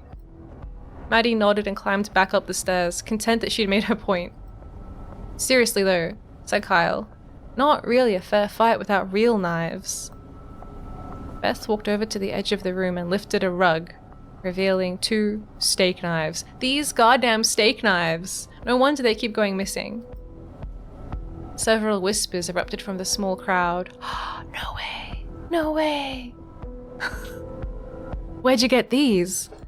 Asked Kyle. I swiped them from upstairs. They're not exactly combat gear, but these blades are fit to cut through flesh, whether it's a cooked steak or a human arm. Beth held one of the steak knives by the blade, presenting its handle to Kyle. We've already broken one rule tonight. How about breaking another one? I won't get hurt, said Kyle. I mean, I can still feel the pain, but you know, I'm not afraid of getting stabbed. Neither am I, said Beth. But don't say you're ready for this if you're not ready to bleed. She turned the knife over in her hands, pressing her thumb against the tip, just enough to draw a single drop of blood. Kyle grinned.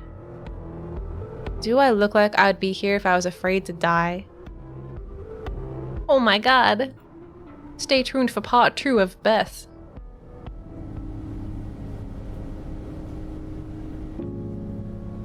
And here are the steak knives.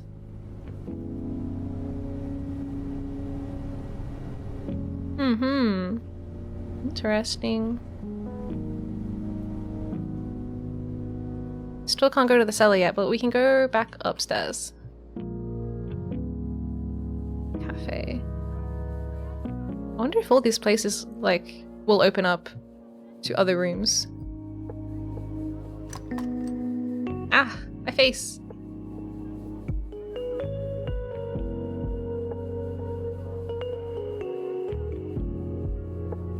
I'll read that next time. She's so happy to see me. Continue?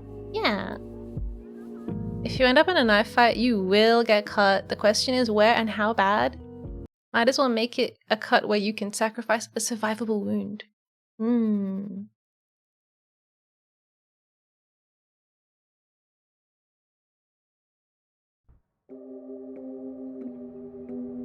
She's like,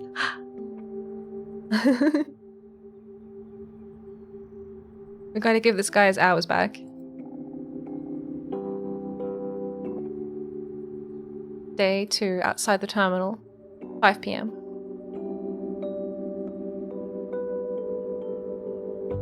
You right?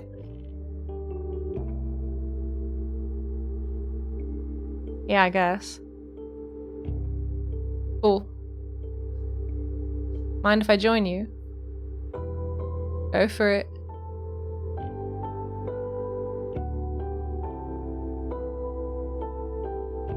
Dari? Huh?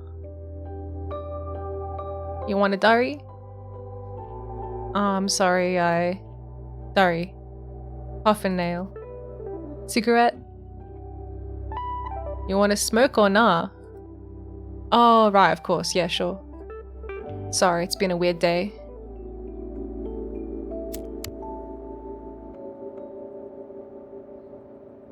Thanks. No worries. Where are you from then? Huh? You're the first to ask. I live in Collingwood. Nice. Oh yeah? Whereabouts? Smith Street? Bit pricey up there these days, isn't it? Bet you like your avocado toast. Huh. Piss off. I've got housemates. Well, nah, I know what you mean. Bit odd. Being dead and all that. Takes some getting used to. Getting used to is highlighted in yellow. People keep saying that, but it doesn't make me feel any better. I understand. Do you? Yahoo! Yahoo! Max, thank you. Good evening. Good evening, good evening. Thank you for the sub. Hello. We're playing Super Melbourne indie game Necrobarista. And it's crazy because I know everything everyone's talking about. Evening, it's like 2 AM. Give me yawning. It's nearly 5 PM, so I guess like good evening is right. Is right for me at least. This looks really nice. Yeah, I love the art style in this game.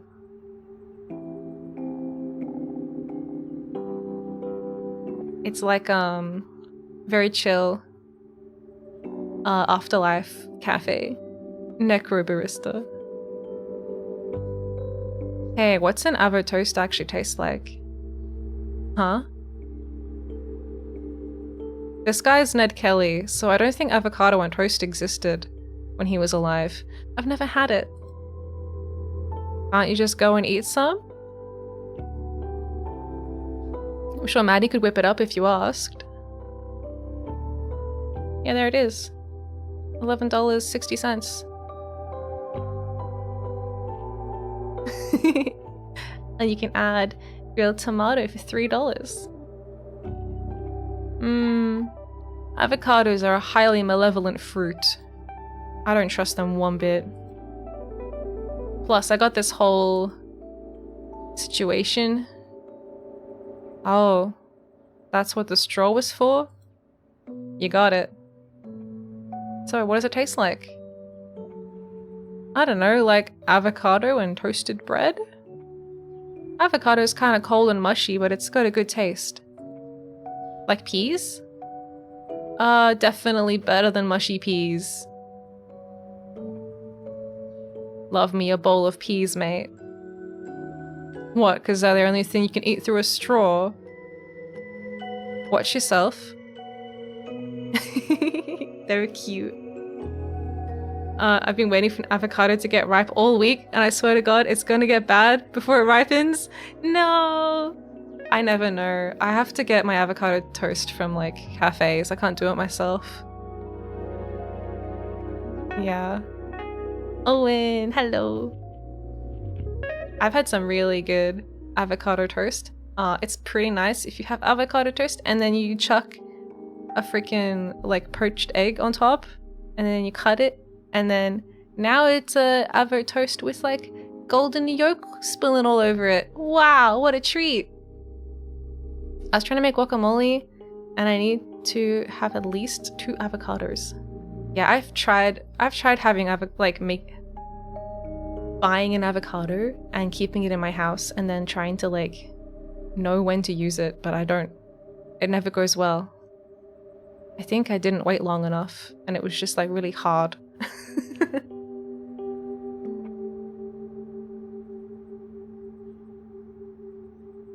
Gonna zap me with your Death Council powers? First off, it's the Council of Death, not a Death Council. They're totally different things. Secondly, you really think that's what we do? Walk around shooting lightning out our fingers? Well, when you put it like that, it sounds a bit silly, yeah. We don't do anything like that. We just keep things running smoothly is all. Sometimes they don't ripen. What? They get ripe for like 1 day and go bad. Never had a poached egg, I just buy them. Freaking hell. Is this Ned Kelly? It is Ned Kelly. It is. Avocados go from unripe to necrotized corpse in 0.1 of a second. It's tough to judge. Yeah, I'll leave that up to the cafe staff to judge for me. I don't know. Laughs in Victorian.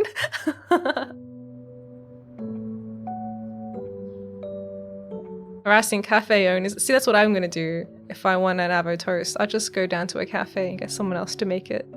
I'm not dealing with that. I'll pay my $11.60. Harassing cafe owners to settle their time debt isn't something we like to do often. So you just keep the peace. As fucking ironic as that sounds, yeah, Ned keeps the peace. Dude. I know.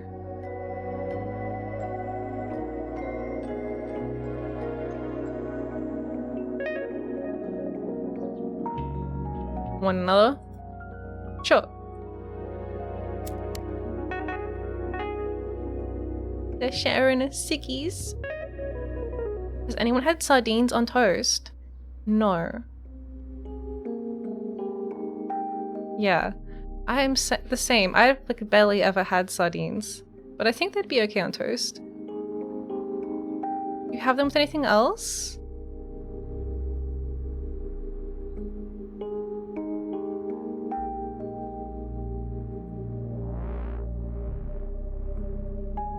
Oh, here we are. We're back to give the hours back to him.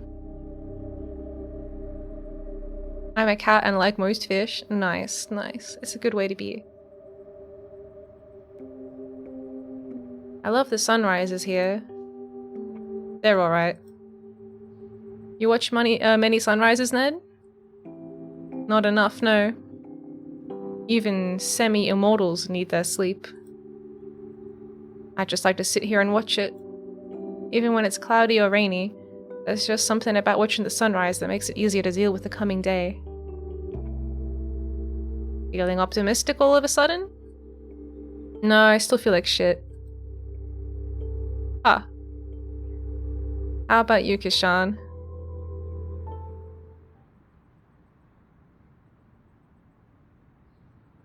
What's happening? You buy tinned sardines and you spread them. They're spread what? Do they lack a corporeal form?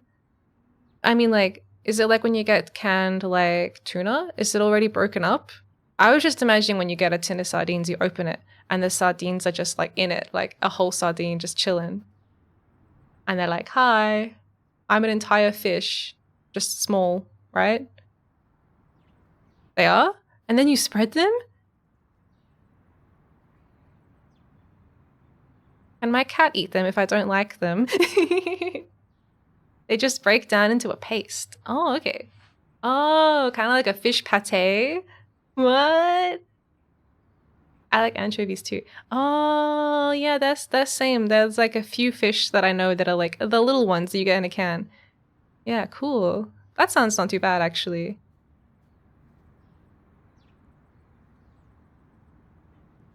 Is this guy feeling okay? He's got like a weird green rim light on him. Kishan? Why are you turning radioactive? I don't feel great. Still having a lot of trouble. You guys, I'm dead and I've only got a couple hours left before I have to go, and I don't think anyone here really properly understands what it's like to see your last sunrise ever without any idea of what comes next, and it's really fucking terrifying. And I'm never gonna see my friends or my boyfriend or my family again. I'm just gonna pass on, and I'll never know how they'll remember me or mourn me, or if I'm ever gonna be remembered as a good dude who tried his best, or if I'll just be forgotten in a year. But that good dude who tried his best couldn't even win a freaking game of five-finger fucking fillet in the basement of a cafe that basically sits on the banks of the Styx, as far as I can tell. And God, I can't even tell if that matters. Were the stakes low? High? I can't tell. I'm so disoriented and I'm trying so desperately to feel something, but all I feel is that I'm slipping away with every second. I'm losing myself by degrees. That's incredibly scary, and I don't know how to deal with it.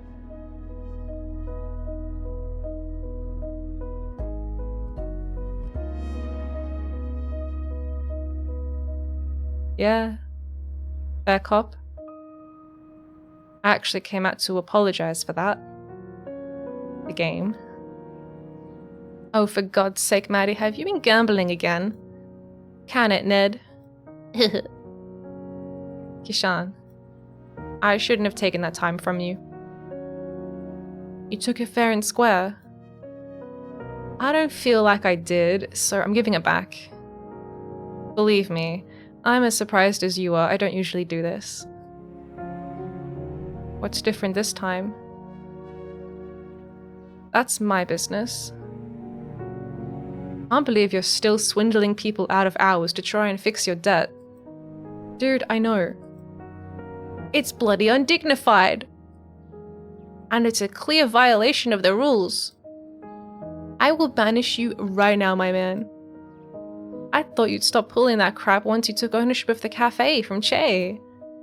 You really think doing this is going to help you pay the debt? Yes. Absolutely. And if you've got any bright ideas on how to do it otherwise, I'm all ears. We should have never granted you and Che those licenses to practice. You've obviously failed to be responsible with them. You really think we wouldn't be doing it if we didn't have licenses, Bushman? Given your history, the hypocrisy on display here is astounding. That's all behind me, and you know it. I've been working on doing some good for the last 100 years. With the council? Really? Yes, we maintain the balance. You know why that's important. Sure do. I don't need you moralizing at me from your ivory tower. Give it a rest, guys. But I'm pulling the last day on Earth card. Quit it.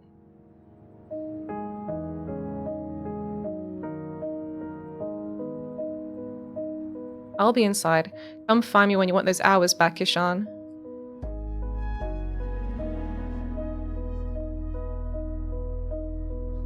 For what it's worth, I'm sorry about all of this.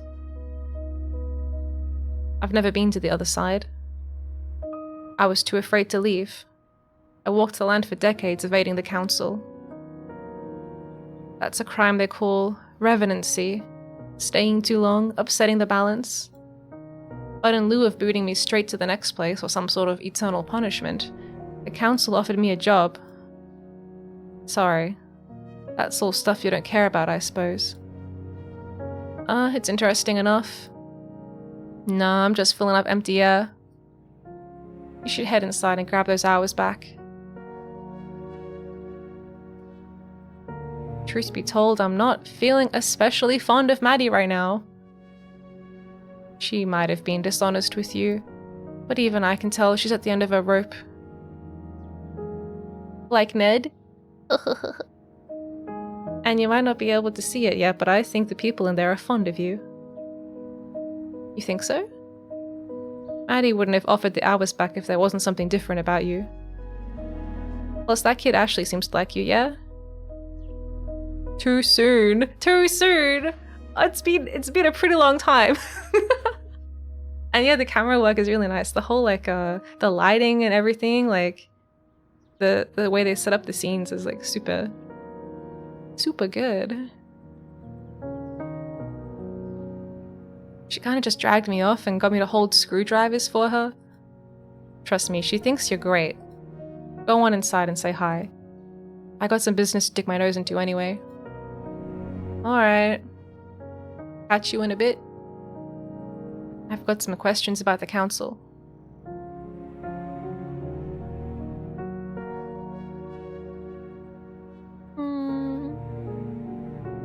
Okay, I should sleep. Have a nice rest of the stream. Have a nice sleep. Have a nice sleep. Oyasumiya. Bye, Max. Thank you for stopping by. It's only been, what, 120 years? I have no clue. I won't be out for long. Later, mate. Later, mate. Directed at Max as well. Alright. Whoops, I scrolled the wheel. Hey. Yo. You want those hours back? I guess so. It's only 4 hours, I don't think it'll make much difference. If it's okay, I'd prefer that you have them. Ashley's been enjoying having you around.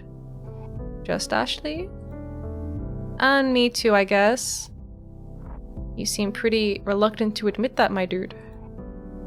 Don't psychoanalyze me. Sit still for a minute. Alright, lay your hand on mine and place your index finger on my wrist. This is a part of your ritual, or is it just an excuse to hold hands? Shut up.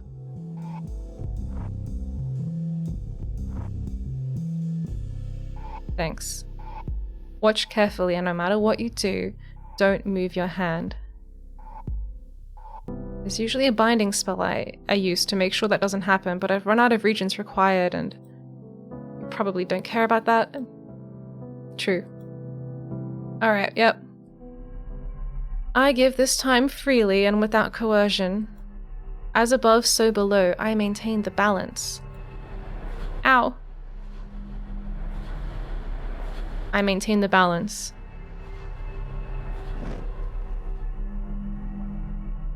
Huh? That's it.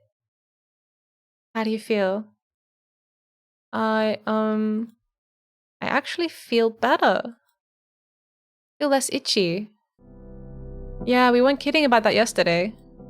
As you linger, you begin to upset the balance, and as I understand, it doesn't feel good. Right, yeah. Why does Ned get to stick around then?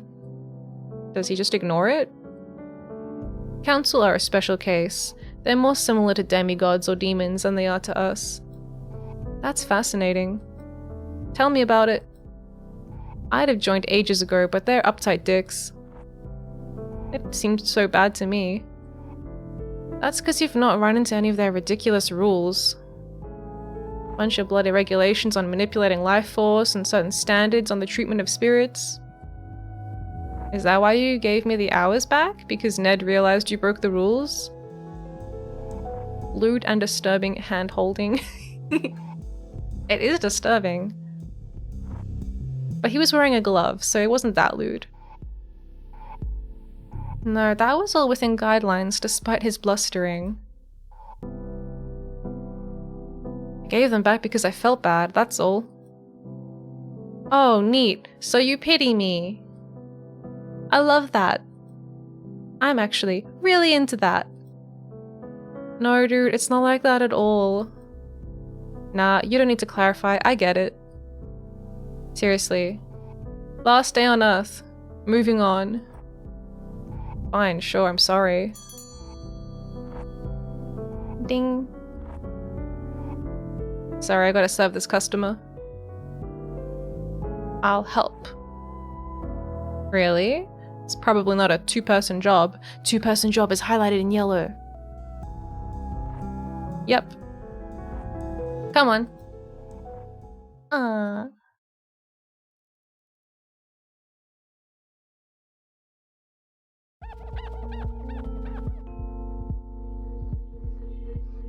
Day 2, 6 p.m. at the terminal. Phew! Anything else that needs doing? Nah, I'm gonna take this tray of glasses into the kitchen. You can go chill for a bit. I'll take him. You need a break. Sure. Where's the kitchen? That way, you'll find it eventually. Cool, back in a minute.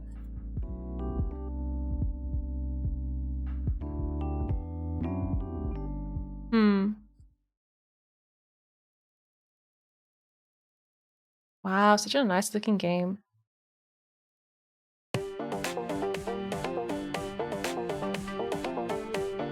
They're playing chess. Your pawns are nothing compared to the raw power of my castles. Nothing! Yeah? What's this then? Boom! Ah! My castle! Brought low by my own hubris? No, it was just a pawn. And maybe a little bit of hubris. Bishop. Knight. Ah! Your other castle? And check. Check, you say? Oh, I didn't think of that. You've activated my trap card. Oh, hey Maddie, come check this out. Heh. I've tricked him into a false sense of security. Oh man, that's embarrassing. You seriously let her outmaneuver you that hard? Yes. I'm very ashamed. I suppose the real hubris was inside me all along. I frickin' love winning. I should try doing this more often. A chance win at chess? Have a good luck, baton. It could grow into a big winning streak, you know? You want to play with us? I should really head back down to the bar. There's nobody there. Come on, take a load off. If anyone really needs you, they'll know where to find you. How about I grab us all a drink, make sure there's nobody waiting down there. Then we play something. Won't be 5 minutes. You're actually gonna come back this time? You never come back.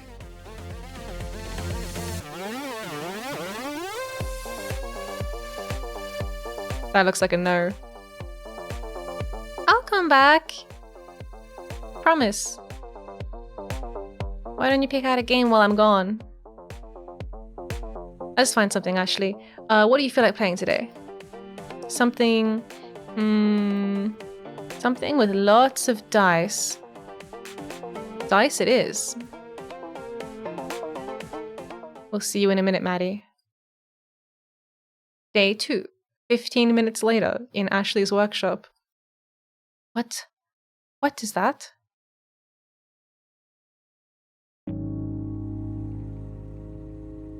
Oh, she came back!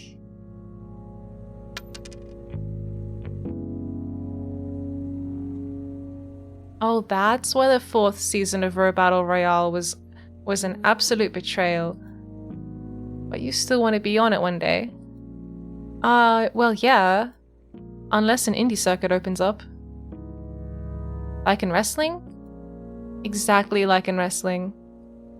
Melbourne's got a local show. I want something like that. You'd probably put your own local league together if you worked really hard. Perhaps you could build the robots and get people to battle them? Human-controlled bots are boring though. I want to get more of that spirit juice and put together a bigger Ashling. How big? I think I'll start at car-sized and then move on to a more of a bus-adjacent form factor. I'm not sure we have enough to power one of those. You'd have to get Maddie to source you a large amount of it. We'd need liters of it at least. That'd be super cool. Didn't you say it was illegal though? Well, technically. But what Ned doesn't know won't hurt him. He'd lose his head if we knew half the things we're doing around here. I don't know, he seems fairly lenient with you, right? He wasn't always like that. A long time before you turned up, he nearly shut me down because I... Would you believe it's because I sheltered a criminal? Ned nearly shut you down because of that? Am I thinking of the same criminal you are?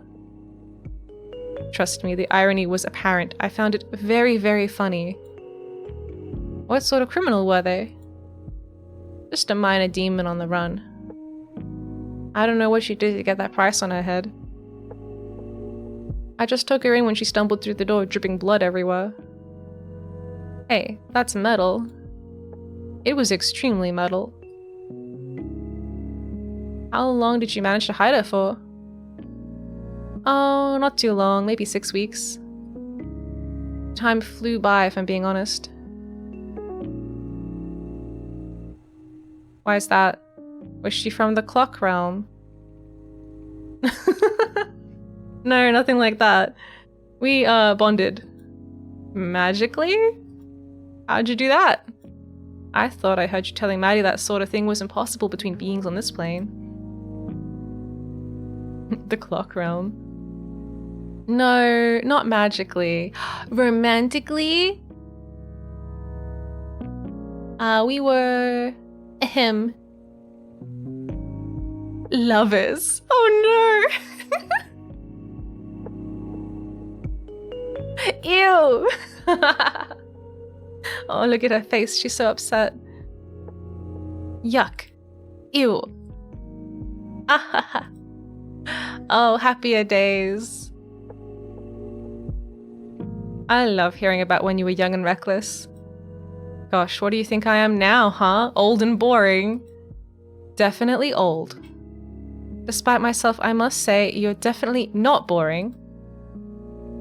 There's that patented Maddie charm. Well, you know me, I'm full of them. Oh yeah, charms, hexes, curses. That's all on your account, old man. I won't deny it. Someone's knocking. Hey, Maddie. Hey, dude. Having trouble finding the kitchen? Yeah, I couldn't. I checked everywhere. It's just behind the bar, man. You can't miss it. I told you, I checked everywhere. Nah, you're not catching my drift. It's just behind the bar. You can't miss it. Have another look. I'll be there this time. Sometimes you gotta remind the quantum hallways that they exist. Fine. How long are we gonna keep him here, Maddie? Oh, we're keeping him? No, we're not keeping him. Going to let him stay as long as he wants. He'll leave on his own accord at some point. You feel sorry for him? Weirdly, yes. I don't usually get attached to customers, but he's a good dude. I like him. Huh? Do you like him because he's nice, or because he's good at passing your tools over? Yes. Don't get too attached. He's not gonna be here forever. Well, duh, I know how it works. I'm going to enjoy having him around, just like you taught me. Don't cry because it's over. Smile because it happened. Ashley. That's from the motivational calendar I threw out last week. I never said that. Same. I'm used to people moving on, is the point. I can deal with it.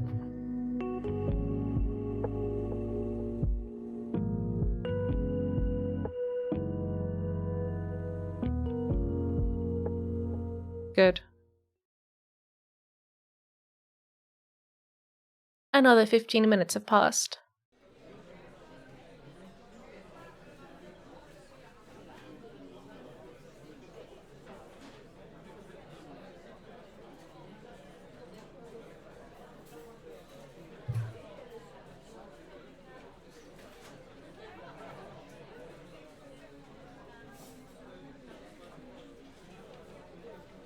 Oh god, it's Ned.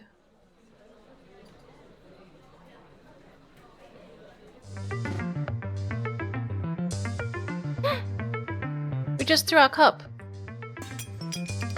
Fuck. Okay. What?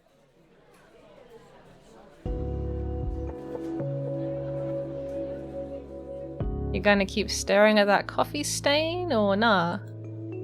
Yes. Okay, whatever. Wow, what do you want from this conversation? I'm an open book as far as matters of life and death are concerned. Yeah, I don't want to go. I know you've probably heard this from, I don't know, 1,000 people or whatever. It's not about staying around for people or wanting to go back to my old life. As wonderful and not stressful as that sounds. Like, I'm not afraid of what lies on the other side. I don't think there's any point to worrying about it until I'm there. I just don't think I've spent enough time here. The cafe. No. All this, I guess you'd call it this plane? Roughly speaking, I suppose so. I want to know what you did to be able to stay. Sure. Did Maddie give you those hours back? Yeah, why? Well, that's a way.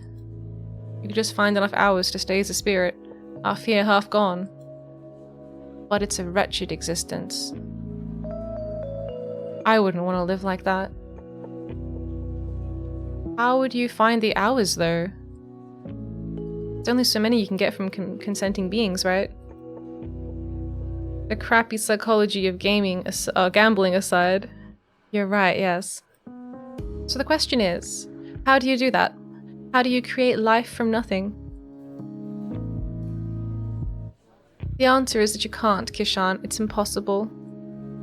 There's always got to be some sort of balance maintained. Everyone who learns to manipulate the fundamental life forces understands that, no matter whether you're doing good or bad things with their skills. Here's the thing though, you don't need both parties to agree. It's just a social nicety. Something that separates us from, well, people who don't do that. That's where the idea of vampires came from, for example. Those bastards. They're not special or anything, they're just dickheads. Anyway, if you can take life force from people, you can also drain it from animals or plants. But in this business, there's a lot we don't or can't understand. One of the things we can't understand is why life force from animals and plants is tainted. It feels gross. If it didn't, everyone would take it, consequences be damned. How are you feeling today before Maddie took the hours back? I felt like I was slipping away. Like my mind was really foggy. I was really hard to think or put sentences together. Nobody really noticed though. Typical. Imagine that but 10 times worse. You're foggy, but there's also something fundamentally wrong. Like you're a collection of puzzle pieces that don't quite fit together. Like an engine that's running out of oil. That sounds horrifying, right? So, should I do it? Probably not. How would I stay otherwise? Well, you could always go on the lam. Just run for it. But you'd catch me. Not me personally, but yes, the council would eventually. And that's it? That's my only option. Perhaps. Depends on how you feel about bonding your soul for eternity to a fundamentally neutral arbiter of justice. I have no strong feelings about it, one way or the other. Smartass. Would you regret it if you stayed here forever instead of moving on? I don't know, I guess that'd be up to me, right? How do you mean? In the end, how I feel about taking a big branch in my life is just a matter of how I frame it. I can focus on what I'll regret, sure, but it's not a useful way to spend my time. I focus on the future, on everything that's in the possibility space instead of outside of it. That's probably better for me, yeah? Sure. You don't sound convinced. I'm just ambivalent on it. I try not to think about anything too hard these days. If you're willing to accept eternal bondage with the council, I can keep you here. It's not easy work, though. You have to act in the best interest of the system, not its individual parts. Bureaucracy at its finest. How did you learn to deal with it? Just took some time. When you're used to it, you learn not to think too hard about what you're doing. So long as you take a holistic view of everything, the things generally shake out alright. You tend to only bother the biggest rule breakers anyway. Maddie being one of them? Ugh, habitually. She wouldn't be getting so much leeway if it weren't for Che. I don't understand that guy. He's nice, we've chatted a bit, but what makes him so special? He's provided services in the past. I can count on one hand the number of people who know as much about the manipulation of life force as he does. He's been researching it for over 100 years. No way, he's that old?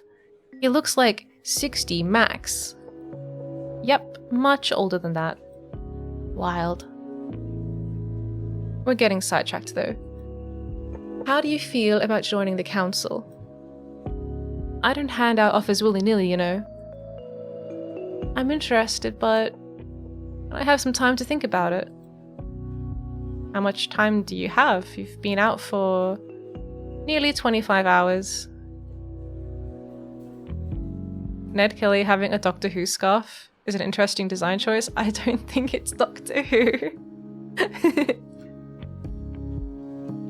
You're overdue. Put it on Maddie's tab. Ah. Okay. I assume you're not going to stick around forever. Unlikely. If the next few hours are anything like how I felt this morning, I'll stick around until you have a solid answer then. Cool. Cool. Want to get drunk? We're already drinking, mate. Nah, Che told me about something pretty special he's got behind the bar. Unless it's something really special, he's probably offered me some. And even then. So you've tried the bottled soul? Was that meant to be a secret? You pulling my leg? Nope. You've got to be mistaken. You haven't seen it in person, have you? Yeah, I actually have seen it. That's quite illegal. I expected better from him. Damn it. So we're gonna drink it or not? Council regulations require me to confiscate it or force the owner to dispose of it. We'd be doing him a favor then. I suppose. Come on, dude. Chase said it'd knock you flat. When you say you, do you mean me? Or you? Or just anyone who drinks it? Anyone. It's like 200% alcohol or something. That's not technically possible, but I'll admit my interest is piqued. Well, let's not waste any time. Oh my god. Damn it. This was a setup, wasn't it?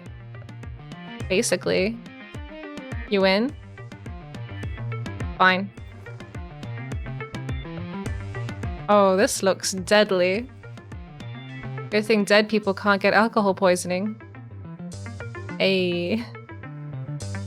To bureaucracy.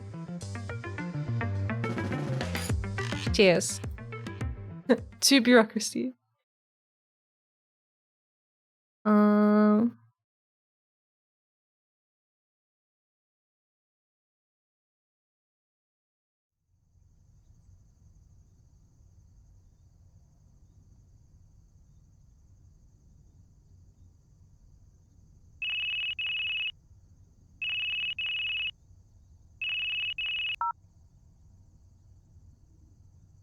Yo. Your order's arrived. 3 days late, mate. It got held up by a mutual acquaintance of ours. Ah, shit, that'd explain why he's in my hair. I'll be there in half an hour.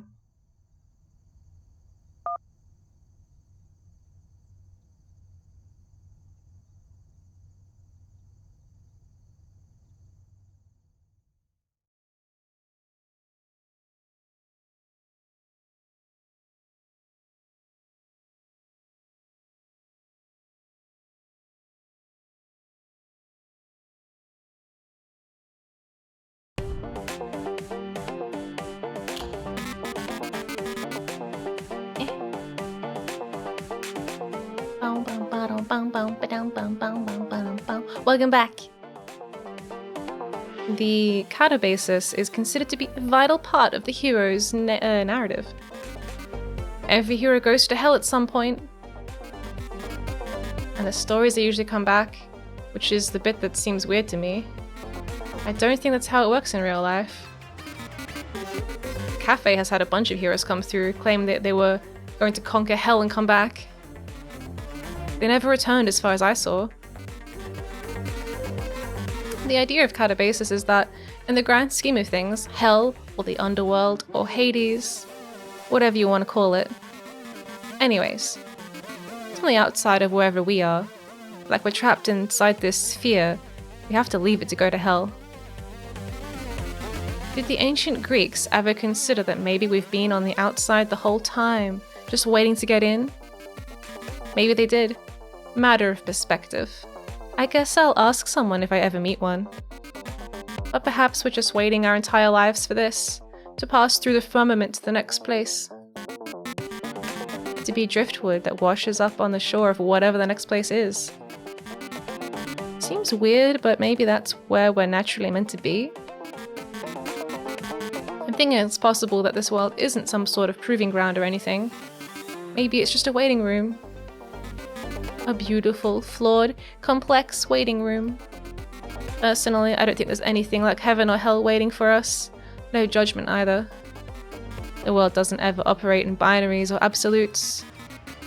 That's just flawed human thinking projected onto things that are much, much more complex than they can ever perceive. And I don't think that's what's waiting on the other side. Is even something that we can conceptualize. I bet it's cool. It's a shame that it's a one-way trip though.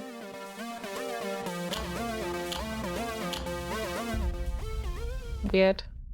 Weird philosophical robots.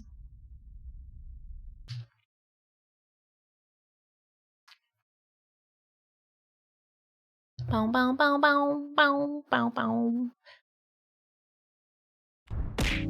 Thank you. I don't blame you. Maybe one day I'll be able to stop blaming myself too.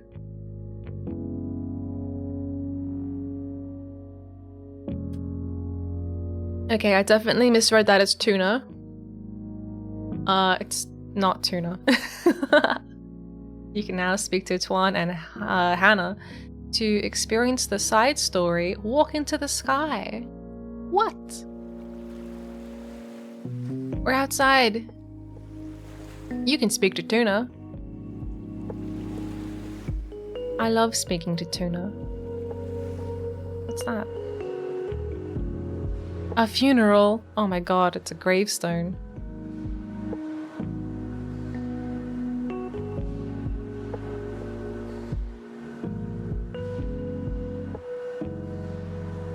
Hello, everybody. Wait, who are those people?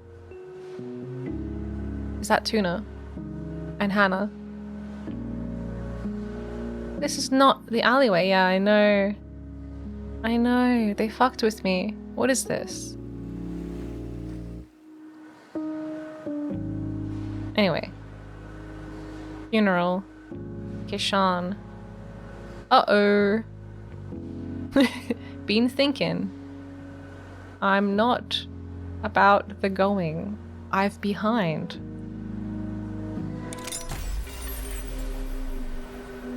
I've been thinking, said Kishan.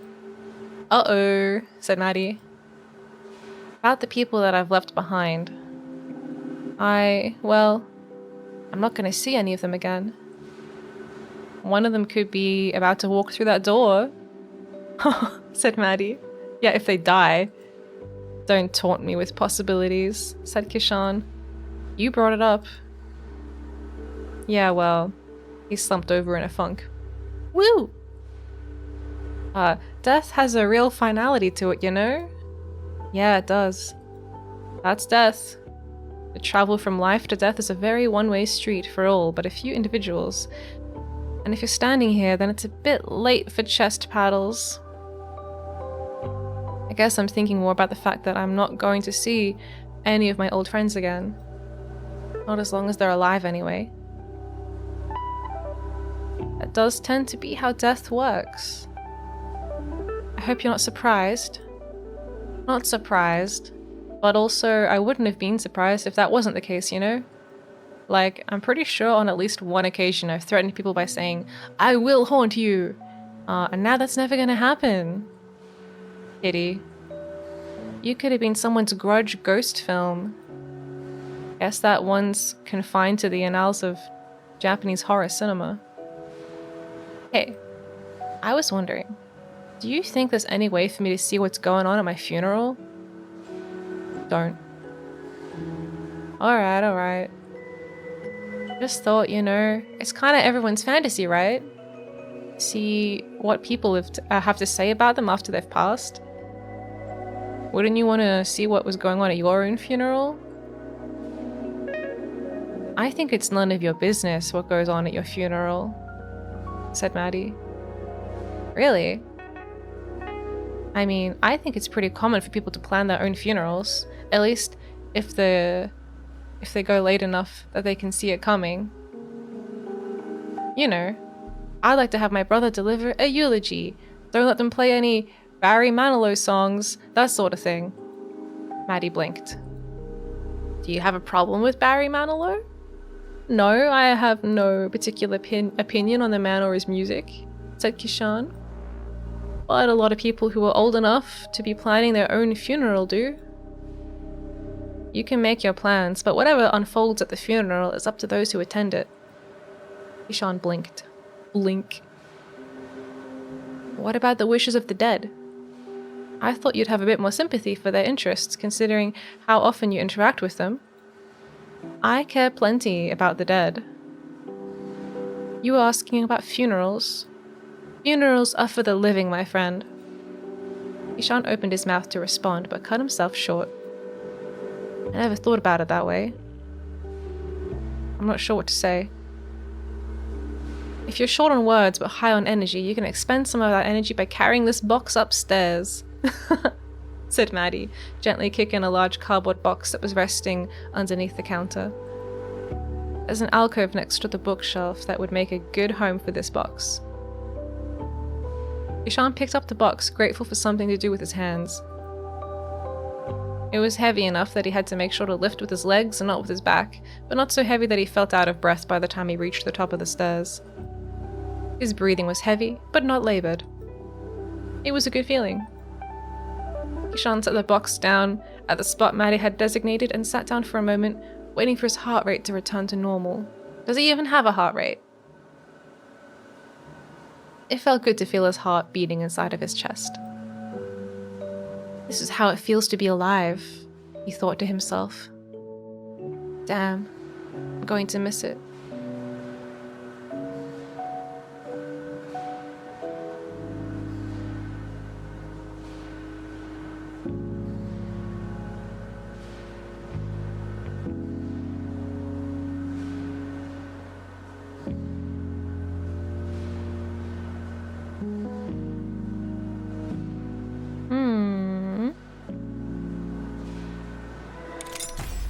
teenage boy. A teenage boy approached the counter. Shoulders slumped forward, head down, eyes on the ground, up until the moment he looked up to order a drink. He was old enough that he could have passed for a young adult with a better presentation, but the posture, coupled with the oversized backpack he was wearing, were a dead giveaway. Irrespective of his age, he was still just a kid. I got a Coke. Hi, Chewie. I didn't realize that's gameplay. Is there gameplay? I don't know, it's a visual novel. The game is the story. An order befitting of a kid. Yeah, I think we can manage that, said Maddie. Think fast, said Che. Maddie turned around just in time to see an aluminium can hurtling towards her. She almost caught it. The can rolled back towards Che, who scooped it off the floor. I saw a first-person camera, which surprised me. Oh yeah, in between the visual novel segments, there's like a free walk-around kind of intermission. He hesitated a moment before setting it on the counter. No ice, right? Said Che. The boy nodded. No. Or yeah? Yes, no ice. Che cracked open the can and poured it into a waiting glass. She then slid down the counter, pushing it gently enough that it came to rest in front of the teenage boy. The boy grabbed the glass. Thanks. He glanced around the room. You're looking for a place to sit. There should be plenty of seats upstairs. The boy nodded and headed for the stairs, drink in hand. Plenty of seats down here too, said Maddie, turning to Che. Yeah, but I think upstairs is more Tuan's pace. Ah, Tuna! What'd you just call him? I literally don't know how to say this. Tuan? People have names, you know. That's the problem with having regulars. People expect you to remember their names. But now that I think about it, Tuan probably wouldn't mind finding out that you don't know his name. Can't have your name on Maddie's shit list if he doesn't know it. If she doesn't know it. Should he be on my shit list? Said Maddie. Nah, he's harmless. Maybe a bit susceptible to peer pressure. But I think that's why he comes here. To meet with peers. To meet with people who aren't his peers. How many glum teenagers do you see around here? Too many. Maybe not enough. Please tell me you don't actually mean that. Teenagers have the highest noise to spending ratio of any demographic. Not the glum ones. And if I were a glum teenager trying to find my place in the world and trying to carve out an identity for myself, I could imagine a worse place to do it than right here. Teenagers can go and be glum somewhere else, said Maddie. Whatever happened to proper teenage delinquency? Be careful what you wish for, said Che. We've been mercifully delinquent-free for a while now. Proper teen delinquents don't loiter in coffee shops. They set things on fire, spray paint alleyways, and stay out past curfew. Does the city have a curfew for minors? It should. Teens need to be able to break rules, and all the better if committing acts of vandalism at 11 PM gives them a 2-for-1. Maybe they should avoid delinquency and just stick to general mischief, says Che. Oh no. We already have plenty of mischief around here ever since Ashley set up shop. Got it. Next time I see Tuan, I will tell him he needs to be committing more crimes. What'll you do if he actually takes your advice? He won't. Peer pressure only works if it's from a peer. Ah. Someone of my age telling him he'll be cool if he starts swiping liquor won't do much to assure him that becoming a thief is a ticket to popularity and acceptance. So find another teenager to tell him. I'll keep my eye out.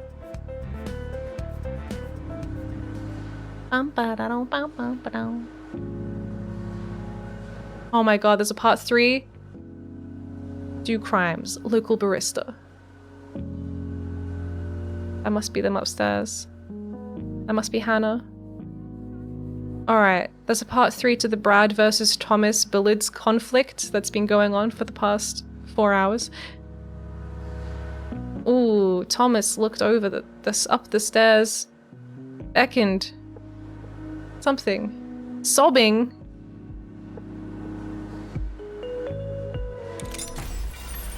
Let's go, sobbing. Maddie came up the stairs to see Thomas standing over a sobbing Brad. Thomas looked over at her and she beckoned him over to the stairs. "Excuse me," she said. "Can you come downstairs for a moment?" Thomas looked over at Brad, who was sitting on the floor, face in his hands. How hard did they beat Brad at pool? I know. He didn't even beat okay, it's like, I think they're equal. I think they're even.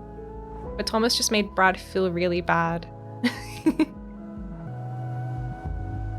About his life. Thomas looked over at Brad, who was sitting on the floor, face in his hands. He nodded to Maddie and followed her downstairs, leaving Brad to sort himself out in solitude. Maddie slid behind the bar, and Thomas sat down in front of her. "What are we doing here?" said Thomas. "Getting you away from him?" said Maddie. "I think he needs a few moments alone to get it all out. Some people like to cry with others, and some like to cry alone. He doesn't strike me as the kind of person who likes to cry in front of others." "Alright," said Thomas. "Can I get you another beer?" "I think I've had enough for one night," said Thomas. "What did you tell him?" "Do you need to know?" "No, but I think you're struggling to figure it out yourself, and I think you might have an easier time understanding if you try to explain it to someone. I'm the only one here, so..." She shrugged. "You can think inside your own head, or you can think out loud. If you want the latter, I've got ears. Same." Thomas leaned forward, placing both elbows on the counter. "I think I will have that beer, actually." "You got it." "What do you think?" I said to him. "Are you asking me to guess?" said Maddie. "Yeah. I'm guessing that he's a kid who carries around a lot of painful truths. I'm guessing you told him a truth that turned out to be painful. I think you might be right. I think maybe I tell the truth too often. I've got nothing against the truth in principle, but not all truths have to be told. Do you suppose I ought to make up a story for him? I don't exactly understand what's going on between you two, but he obviously cares what you think of him. He wants to impress you. But I think a false compliment would sting even worse." "But what do you think I should do?" said Thomas. "Kid thinks I'm a damn hero or something." "I think sometimes it's okay to give people what they want and not necessarily what you think they need. Get the impression that this would be his last chance to get that from you too? You may be right. But both the truth and lies can hurt people. They can also build people up, making them feel better. When you tell a lie, you're the one who has control. You can lie to hurt people, or you can lie to help them. Sometimes you hurt people without meaning to. No matter how it turns out, it's on you." He sighed. "The truth isn't like that. You don't get to decide what the truth is. You can only say it. And whether it hurts someone or helps someone, well, that's up to them. Sometimes we hide the truth because we think it hurts." "So which is it?" Thomas shook his head. "Maybe it's neither." Maddie poured Thomas another Guinness. "Lies of omission are lies too. Sometimes concealing the truth is just as simple as saying nothing. Do you think you can hurt someone by staying silent?" Maddie set the glass down in front of Thomas. "Do you think the truth hurts more?" Thomas studied the drink in front of him. I guess there's only one way to find out. He got up from the bar, leaving the glass of beer undisturbed as he walked upstairs. Brad's eyes were still red when he saw Thomas walking up.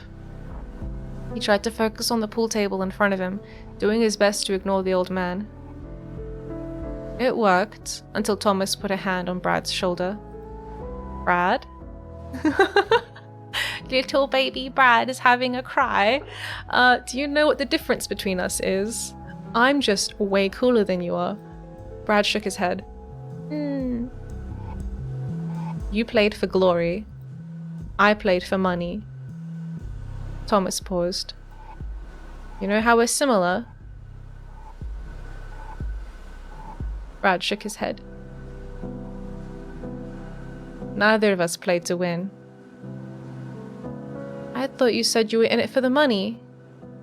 Yes, said Thomas, but there are lots of ways to make money playing pool. Thomas leans against the table. I made my career on being predictable. There's a lot of money to be made if you can predict the outcome of events that seem like they're up to chance. Especially when you're the one who controls the outcome. Oh, is he saying he threw the game on purpose for money? Brad looks at Thomas with confusion. Every single year I made the finals, I was favored to win. Betting odds were in my favor. I lost every time. Do you think that I lost every one of those games because of nerves? He shook his head. I played pool for less than 10 years, but I managed to make enough money in those few short years to retire. Do the math, kid. That money didn't come from tournament earnings. Oh my god, I was right. Brad let out a low whistle and looked at the famous Thomas Walsh with new eyes. Wow. You're not the man you think I am. Brad shook his head. I don't believe it. The old man turned away from him, almost like he was afraid to look Brad in the eyes as he said it. Like I said, I have no regrets. I played for money, and as it turned out, that was the right decision for me. But for you, I can't imagine anything better than playing for glory. That sounds like a lie.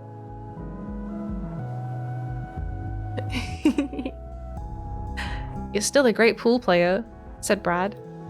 No one can take that away from you. And you're a champ, said Thomas. That's something I don't have. You play from the heart. Well, maybe if I'd done the same, I'd have a title to my name as well. Thomas leaned against the table and nearly collapsed onto the floor. Brad caught him. The old man huffed a bit as he struggled to his feet. Plus, you've been drinking those fake beers all night. Maybe I ought to take a page from your playbook next time.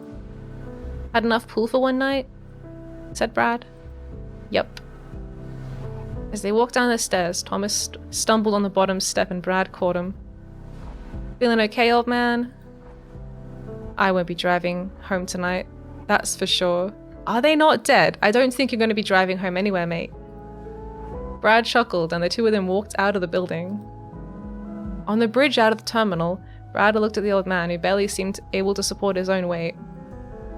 There was so little left of him and yet the man could play. You're still an ace, said Brad. Give him the old finger guns. You're still an ace, said Brad. You don't keep up that level of skill without a lot of practice. Thomas said nothing. You kept on playing, even if you retired. So, you say you didn't play from the heart. Bullshit. Thomas just smiled at him through weary eyes. At the end of the bridge, Brad paused at the threshold. I guess this is the end. I guess so. They exited the terminal, and moments later only one man remained standing outside as the other dissipated from existence. On to meet whatever awaited him after death. Thomas raised an arm. Taxi! Thomas isn't dead. Only Brad is dead. Oh my god.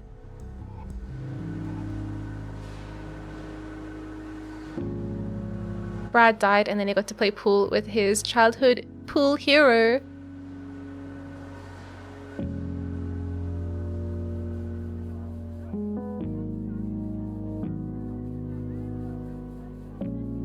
Alright, Trina.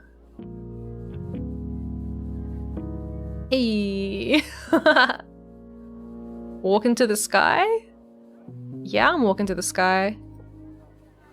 Don't know what that means, but I'm gonna do it.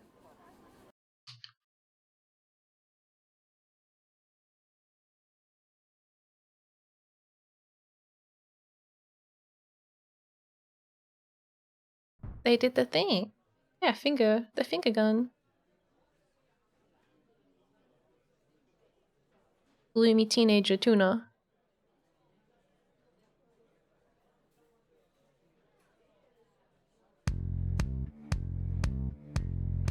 Oh no, the robot's here. Hey, little guy, wanna play? Fetch. Maybe you'll have an easier time grabbing this. Oh no.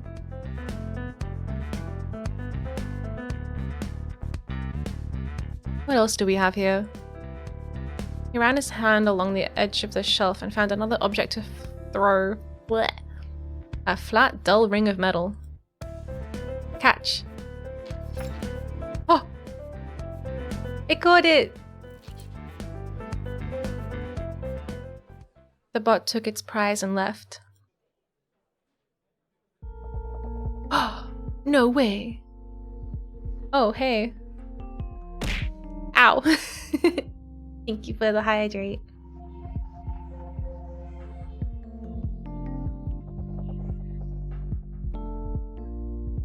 Okay, and then we stretch.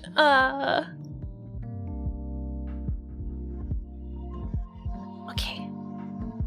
Who is this person? She quickly broke eye contact and her eyes started scanning the floor. Didn't mean to throw it that hard. It's alright, it's alright.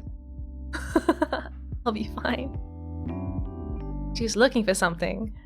She's looking for those things we chucked on the ground. Drink your fluids. Yeah, everybody stay hydrated. Seriously. You can get a headache if you don't. Fawn, not wanting to bother the girl, turned back to the shelf. Oh, he's being shy.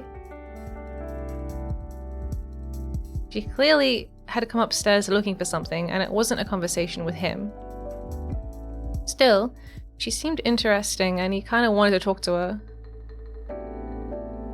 But again, she wasn't taking the initiative, so neither was he. Her attention was directed towards the floor, not him. So, he was surprised to hear her voice again. Oh my god. Hey. Yeah? I was just wondering, did you happen to see a ring here? A ring? Like a... Oh, like a ring. Yeah, I'm pretty sure I took it off and left it here somewhere. No, I don't think I remember seeing a ring that looked like that. She hadn't actually described the ring to him, he realized. Are you sure? Just a simple metal band, no fancy etchings or anything. A metal band? Not like a Metallica kind of metal band, but you know, like a piece of jewelry. Twan suppressed an urge to get into a well actually argument about heavy rock versus metal and which side of the divide Metallica fell on. You mean just a metal ring? Yes, I'm looking for a metal ring that looks like a metal ring. Kinda like a washer, right? But smooth? I guess? Twan's blood ran cold as he recalled the object he had happily surrendered to the robot just minutes earlier. Yeah, I think I saw something like that. There was a little bot up here playing with some kind of metal objects just before. One of them looked kind of like a ring. It wasn't my fault. I have nothing to do with it. Oh, great. Is it... What? Oh, you don't need to... It's no problem. I could swear it was right around here.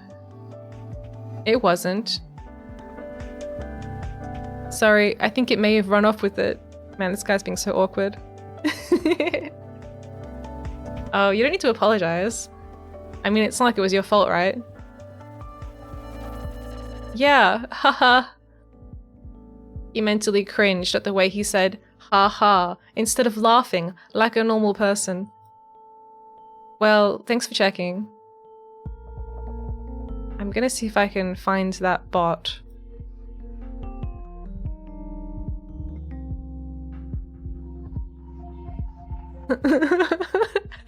Are you gonna get off the floor?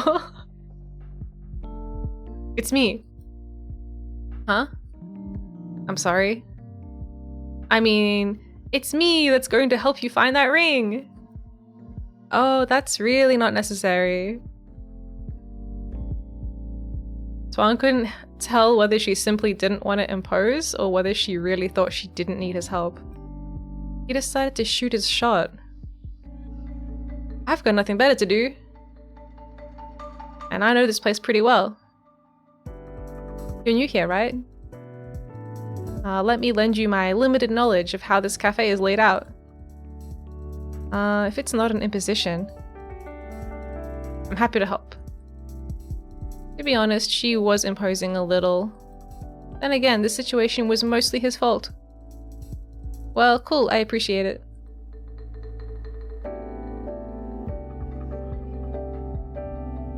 I don't think I got your name, by the way. I'm Tuan. I'm Hannah. Why'd I go quiet?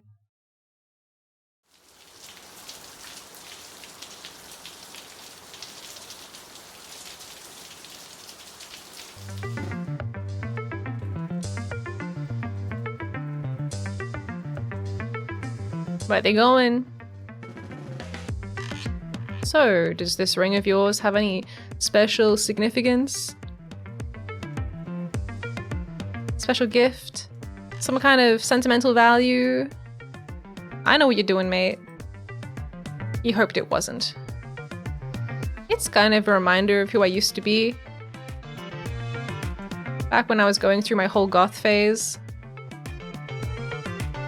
I used to wear 10 rings every day, if you can believe it. Now I just have one. Hang on, goth phase? Yeah, you know, goth rings. Didn't last long though. Turns out full goth is super expensive. I guess I was drawn to the idea back when I had a brief obsession with death. I also wrote a lot of really bad poetry. Pretty cringe, huh? It's not that cringe. Can't judge a person by their poetry. I was never a goth, but I've been to a few emo concerts in my time. Sure, but you go to an emo concert, so... I'm not sure you're a good judge of what's cringe or not. Oh no, ow! I mean, the lion's share of bad poetry is definitely written by teenagers. Speaking from experience, eh? You got any old Tumblr blogs I can look up? I bet you reblogged some real deep My Chemical Romance gift sets. Oh no. Don't worry, I'm not actually gonna try and find it. You've got plenty of chances to embarrass yourself in real life. Keep that shameful post hidden. But burn it if you must. Oh my god. I just don't think it's a bad thing to have written shitty poetry. The whole trying to find beauty in death thing feels pretty childish looking back. My emotions were turned up to 11 thanks to puberty. I'm doing the same thing.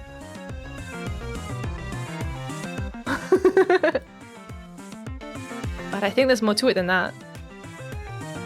I remember how it felt becoming an adult and not being treated like one, still stuck in the kid-friendly version of life. Live out in the suburbs, everything is so sanitized it feels fake. And teens run in the opposite direction of what's fake. We embrace the darkest thing we can find, which tends to be death. I guess as teenagers we don't usually have to confront death. Juan kept his voice low out of respect for the other patrons.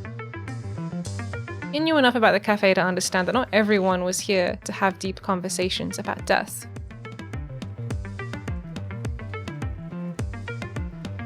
Maybe not most. I guess you could say I'm an exception.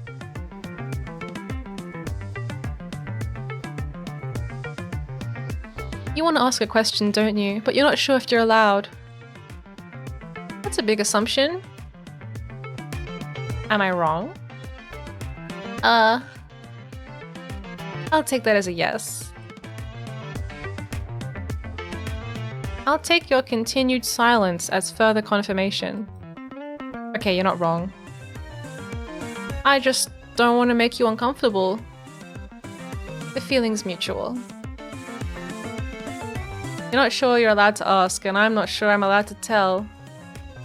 You're definitely allowed to tell. Sorry, I don't mean to sound pushy. You don't have to tell me if you don't want to. You don't have to treat it like a question that needs answering. Not a question, more an invitation. Right.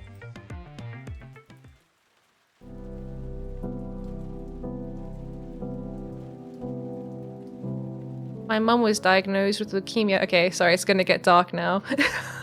The funny song is over. It's time to be emotionally traumatized. My mum was diagnosed with leukemia when I was 13. My father, typically, vanished as soon as he found out. He spent the next year dealing with crippling abandonment issues, not to mention the constant dread.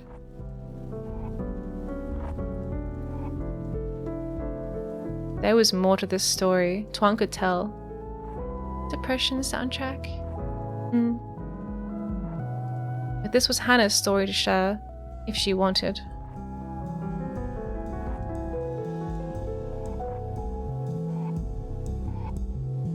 That's heavy. Thanks for trusting me with it. It was a dark time. That stuff's all buried deep in the past now, never to be seen by anyone else ever again. Unless you count my old Tumblr, which I forgot the password to, so I guess that'll be out there forever, a monument to my shame. I think you can send a takedown request.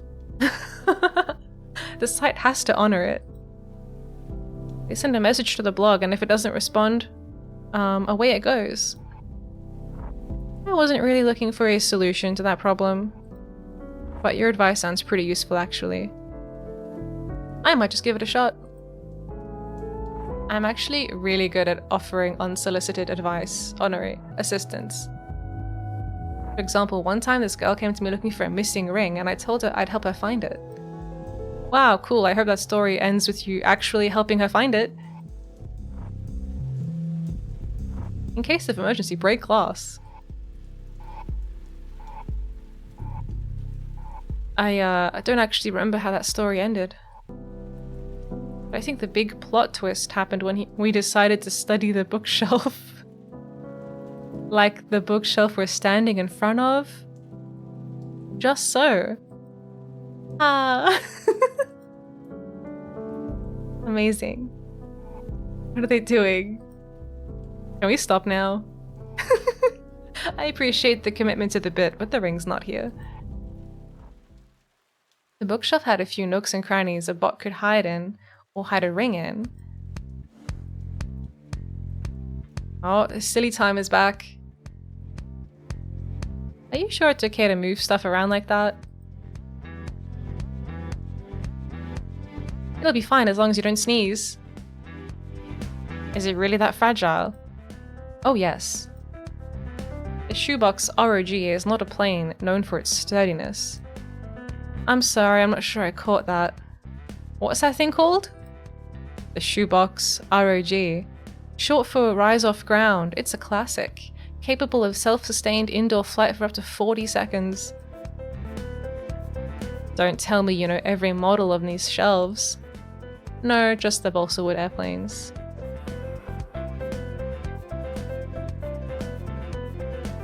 When did you become such an expert? Summer camp. I guess preteen boys just find that kind of stuff fascinating. I sure did, and I'll carry that obsession to the grave. And there I was worried I'd missed out on something important by never going to summer camp. Actually, you kinda did. I'm sure that the physics of a rubber band powered aeroplane. No, I mean like the other stuff. I'm not a big fan of archery or netball either. You really think people remember summer camp because they got to play with bows and arrows? I always figured learning how to fish or shoot arrows was meant to be some kind of delightful experience. Sadly, it's something I've never got to enjoy. The bows and arrows are probably the least interesting part of the archery station. The fun part is going to the archery station during your free time, running into a friend and saying, "Hey, I haven't seen you since breakfast." Breakfast is really an important part of the summer camp experience, huh? Well, yeah, it kinda is. We're all sharing breakfast at the same time in the same hall. You get to see everyone. To think I could have been inviting my friends to breakfast this whole time. If only we'd arranged to meet at an archery station. The arranging is the part that misses the magic. It's, you know, serendipity. That's the good bit.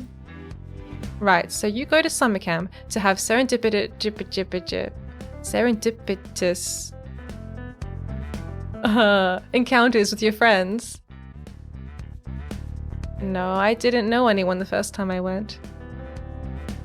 And how did you serendipitously encounter all those friends? I don't just make friends while you're there. Sounds like hard work starting from square one. Actually, it's not. Crammed all together at summer camp, you fall into friendships like it's natural. Serendipitously. Yum. You meet loads of other kids, spend every waking moment with them, and then you never see them again. And that's fun. Knowing that you'll lose these friends when you eventually leave? Yeah. Is this an analogy? Are they saying that this cafe is like summer camp? When you've only got a little time together, you really go all out making the most of that time.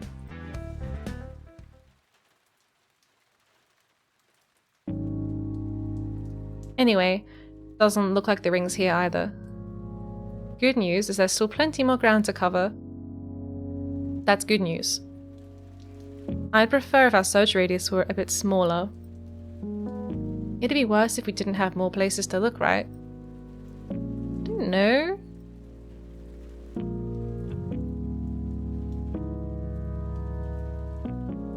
You're the first person I've met who seems to see good in expiring relationships. I think part of me is afraid that all of mine are temporary. The opposite of that is much worse. For example, when someone new moves into your neighborhood, it's like, oh, we should have them for dinner sometime. Sometime is meant to be next week, but then it turns into next month. And you keep putting it off until eventually you've spent years living next door to people you know nothing about. There wasn't a sense of urgency to the relationship, so it never evolved past, how do you do, you know? Like those people in your life who are always there, you take it for granted that they'll never leave, and you forget to enjoy the moments you have together, and then you wake up and they're gone. The best friendships I've ever had were the ones with a built-in expiration date. Please play more narrative games like this or Citizen Sleeper. Eh. I'm glad you're enjoying my narration. You've thought about this a lot. Yeah, I guess I have. Is that why you enjoyed going to emo concerts? Sounds like a great opportunity to make a friend, spend a few hours with them, and then never see them again. It was kind of a one-time thing, really. I usually listen to music when I'm on my own. I still have the Fall Out Boy album I listened to every night while I cried into my pillow. Year 8 sucked. The music was that bad, huh? The lyrics made me feel the pain and futility of my own existence. A lot of my early teenage years were filled with the sense that nothing meant anything. When I listened to that album, it felt like I was staring into the abyss. The music wasn't bad either. Oh, good. Because taking shots at Fall Out Boy is fighting words. But I'm still wondering, like, if the album made you feel like shit, why do you keep coming back to it? Well, I'll have you know, I actually enjoy burying my face in my pillowcase and loudly sobbing as I'm overwhelmed by a creeping feeling of existential angst. I get that some people enjoy a good cry from time to time, but I think you might enjoy existential angst a little too much. No, you misunderstand me. I said I enjoy burying my face in my pillowcase and loudly sobbing as I'm overwhelmed by a creeping feeling of existential angst. That's the name of their third track on their album. No, surely not. I genuinely can't tell if you're lying or not. Lying or simply bullshitting. I'm just trying to entertain. Oh, if I'm trying to entertain, then it's not really lying. Maybe parody or satire or plain old storytelling. Satire doesn't work if it's indistinguishable from the truth. That title isn't an obvious exaggeration. I'd expect that from them. What if I told you my favorite song of theirs was actually I'm Like a Lawyer with the way I'm always trying to get you off? I'd assume you were trying to flirt with me because there's no way that's a real song. And you assume it's a flirting attempt, why? Do you want me to be flirting with you? Well, it's suggestive. If I had to describe it in one word, I'd say it's lewd. Oh god. And if I told you my favorite All Out Boy song was Bang the Doldrums, crude. I've got a dark alley and a bad idea that says you should shut your mouth. Rude. Dude, what is he doing? This ain't a scene, it's an arms race. Feud. I think they are flirting. Is this what teenagers do to flirt in 2014 or whatever? Our lawyers made us change the name of the song so we wouldn't get sued.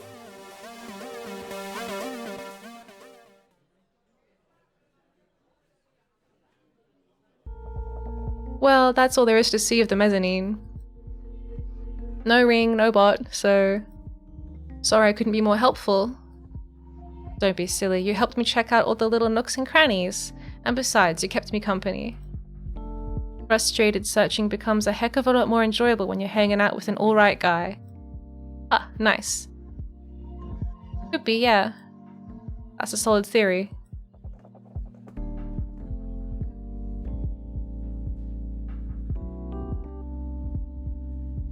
You gonna come with, or are we done looking for now?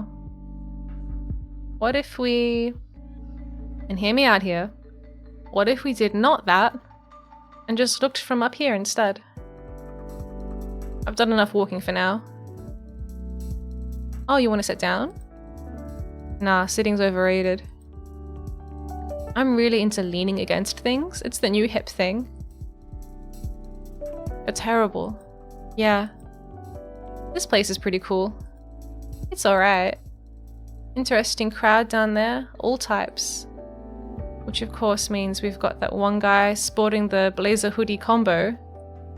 Like, hey, look at me, I'm so cool, but also super chill. Wow, you're one of those guys, huh?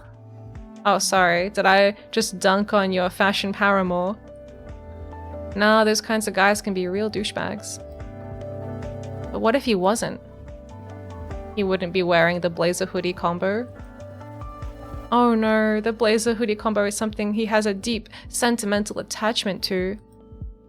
His father left when he was young, leaving him with only his grandfather to look up to as a father figure. When his grandfather tragically passed, Blazer Hoodie's older brother took that place. He loved his older brother who ran track and was the coolest jock in town. The blazer was all he had left of his grandfather, and the hoodie was his brother's last gift before heading interstate for uni. But his brother was killed in a sudden car compactor accident that winter, and he never came home from uni. So whenever our boy finds himself lonely, he puts on his grandpa's blazer and his brother's hoodie and he goes out to drink to their memory. Have you been waiting to use that this whole time? Oh my god. Oh my god, hello. Welcome, welcome. Hi, Kip, thank you for the raid. Orange, you glad we're friends? Yes. Hi. I hope you had a good stream. What are you guys doing? Something orange related? We're playing this visual novel thingy. Point and click visual novel adventure depression game. Ta-ma-ni. Ha ha ha. We're playing a visual novel called House in Fata Morgana. Oh my god! I haven't finished that one because it was like, I have a problem where I get to the kind of end of a game and then I do the same thing with books. So maybe it's like a visual novel thing for me. But I just find it really hard to finish them. It feels too final. Yeah, that game has a lot. I guess that's definitely more depressing than this game. I mean, this one's about the afterlife. But yeah, wow, I hope you had a good time. I do have trouble finishing games because I don't want them to be over. Yeah, when I'm like reading something, I'll be like nearly done and then I'm like, I'm just gonna put off reading it for as long as possible because when I read it, then it'll be finished forever and I won't get to read it anymore. But then I end up not reading it. So yeah, it's not something I do consciously. It's not a good strategy. Here to wind down with more comfy reading. I didn't realize you've been live that long though. Oh yeah, I'll be around for probably another 5 hours. Hello. Hi Sean. Pog, more hours. Yeah.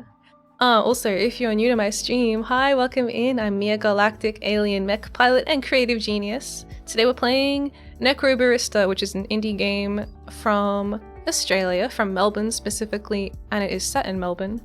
And it's really cool because all of the writing and slang and everything is like localized to my region. Yeah. It's a good combination of like these kind of back and forth conversations, and then we have like a first person section where you run around and click on stuff. This lady just shared her insane like headcanon about why this guy wears a blazer and a hoodie. It was very tragic. Also, yeah, if you need to like head out and do anything, get any refreshments, I'll still be here. Don't worry, I'll be here for at least another 5 hours. No, I just like to think about people's inner lives. It's what I do on the tram. When everyone else is buried in their phones, I'm people watching. Damn. The only way I can get myself out of the house is by telling myself, nobody's watching, nobody cares, they're all in their own little worlds. And you've ruined my day, you brigand. I'll never walk free again. They don't see you. They see whatever they want to project onto you. That guy down there, maybe he is just a douchebag. We all have our own theories. And those reveal more about us than anyone else, don't you think? I haven't caught you live in a while. Happy Friday 13th. Happy Friday 13th. Yes, I'm trying to play like Halloween-ish type games. So this one is like about the afterlife, which is like kind of scary, I guess. Maybe. But yeah, I was away from streaming for maybe almost 2 weeks, but it's good to be back.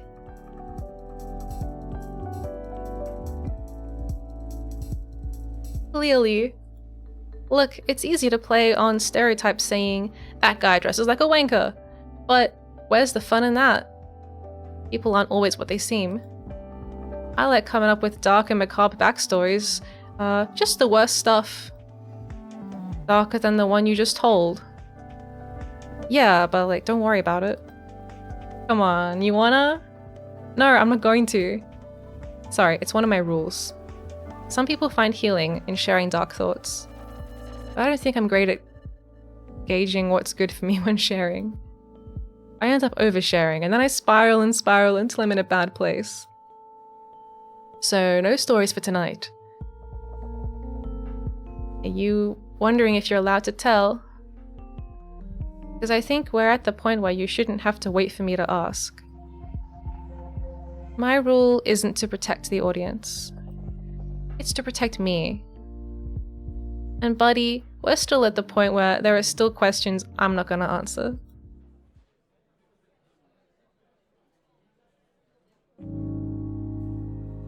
That doesn't mean I'm bothered by you asking. I mean, there are always going to be topics that aren't on the table. But you won't know until you ask. That's a good way to look at it.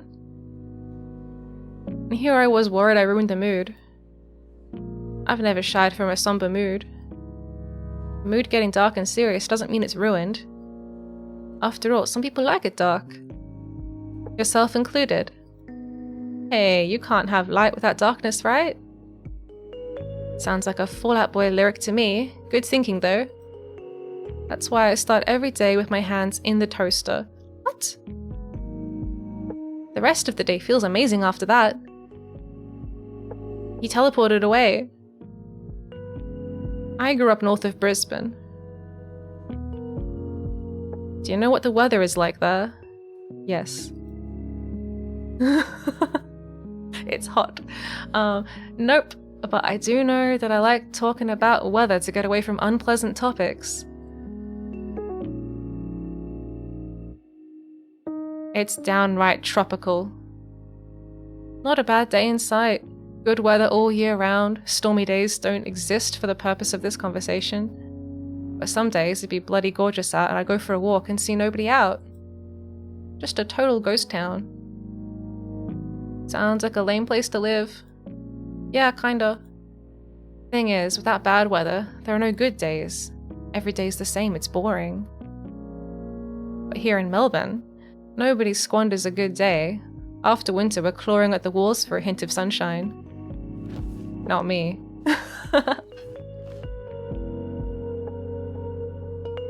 Oh, the strategic checker assist. And that's your case for dark and melancholy conversation. I mean, if everything's a 10, it might as well be a 1. There's no scale. This game is in Melbourne. Yeah, it is. This cafe is specifically in a suburb called Carlton, which is just north of the city.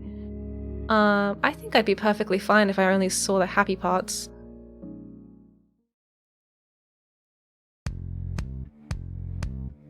It's a contradiction, isn't it? People most obsessed with finding happiness always seem to be the most unhappy. Well, duh. They're so obsessed with pursuing happiness because they themselves don't have it. The opposite of happy isn't sad. I think it's emptiness, or a general lack of feeling. You know, comfortably numb. Like clinical depression isn't just about being miserable all the time. You're not in a constant state of sadness, more like a constant state of nothing.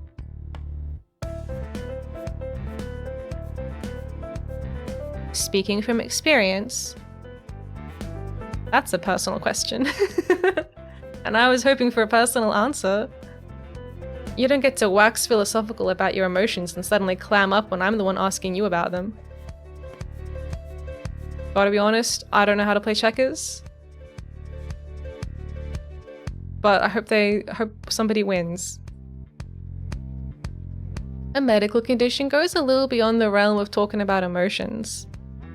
Let's just say that I'm no longer medicated for clinical depression. No longer, as in you were at one point? Yes, that was my extremely subtle implication. Great. Let's dance around the subject.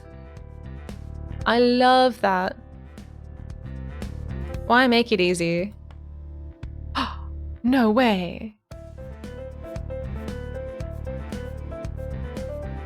You really love talking, huh? Is that a complaint? Not at all. It's just, you don't come across as quite so outgoing. I wasn't always, but what you're seeing are the results of extensive self-inflicted deprogramming effort.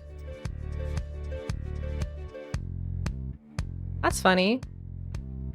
I guess I can kind of see it, but I don't want to assume given that you're... It's okay, you can say Asian. If you're trying to deduce my childhood based on stereotypes of second-generation Asian kids, you're not far off. Growing up in a household where being well-behaved was synonymous with being quiet and out of the way, you tend to end up pretty meek.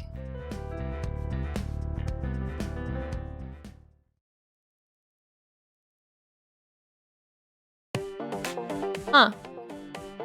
When you talked about Asian parents, I was thinking more about, like, academic achievement.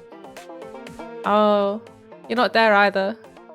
Like many immigrant parents, they want their son to be more successful than they are. My mother was an MD and my father was an OD. I don't know what those are. And I'm still not quite sure what that's supposed to be, if there's supposed to be another level above that. Oh, sorry about your dad. Oh. No. Doctor of Optometry. Not an overdose. It was a big disappointment to my mother's parents, who were hoping that their daughter would go for an ophthalmologist instead. Medical doctor. Right.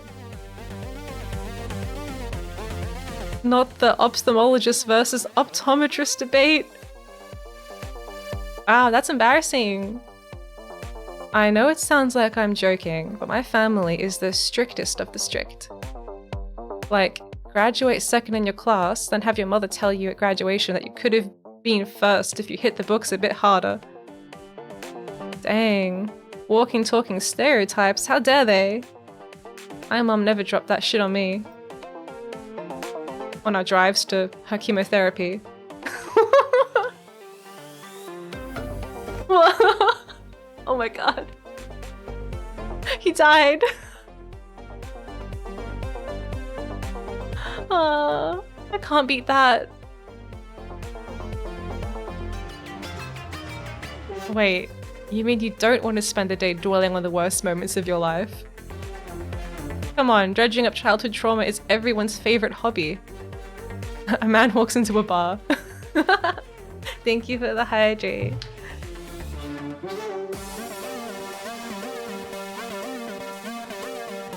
Where's your sense of the macabre? Usually I have to pay to dredge up my childhood traumas with someone. Alright, I accept cash, card, and signed photos of Brendan Urie. Wow. Alternatively, we can just talk about happy things instead. How do you like cats? I like them. No! No! No, that is the worst response. All cats are bastards. No, these people are not my people. So much for happy thoughts. Yeah, cancelled. Yeah, get these two off the screen. I'm done with them. What the fuck? I thought those elbows were her boobs. Oh no. I was like, whoa. They're her elbows. They are happy thoughts. Cats may hate me and I may hate them, but I like looking at them.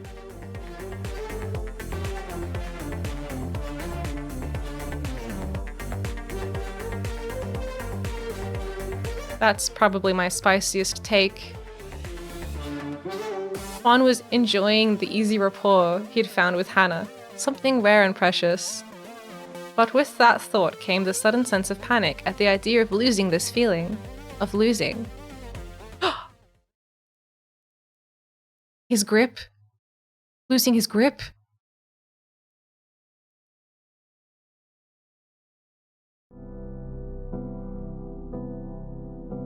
She's trying to start a volcano, saying all cats are bastards. Get out. That's not how it goes. It's not all cats. Are you okay? Yeah, I'm fine. I just realized that I don't agree with you about that cat thing. Actually, I think cats are really great, and I regret saying that they were bastards.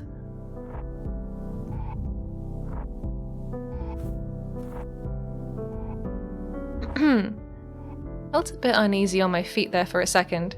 Yeah, I think it's because I was making some kind of outrageous claim about cats. Made me stumble. This place, it kind of does a number on you. You can say that again. This place kind of does a number on you. It was a lie. The anxiety in his chest, clawing at his lungs, wasn't an affliction brought on by his presence in the cafe. His fear of loss made him just like the rest of the patrons.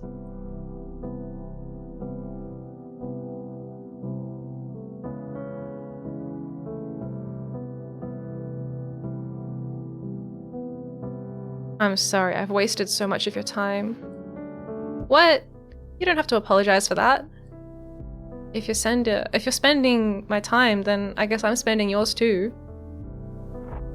And for a moment, the two said nothing, simply enjoying each other's company.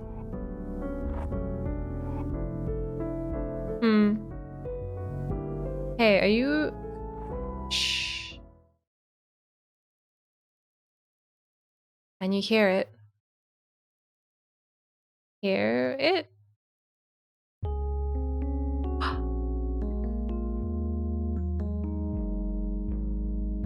Hear this! The robot is here! Is this your ring? Bob it. Nah, that one's called, Lovelace. That's the one! The robot is proposing. Maybe the robot is the wingman. The wing robot.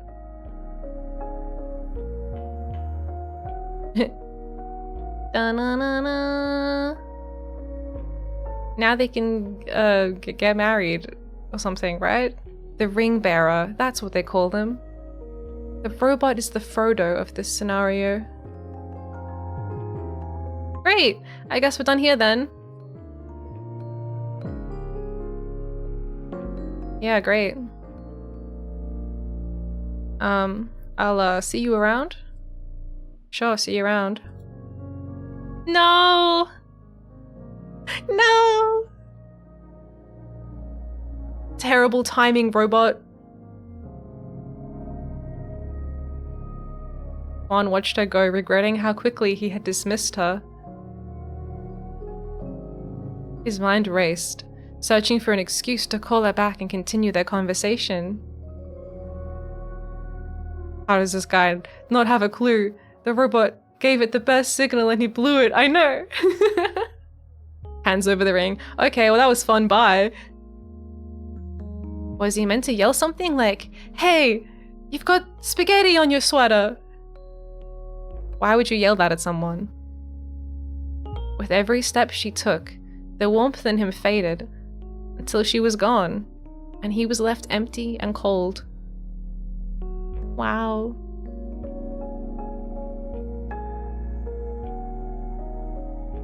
Damn it.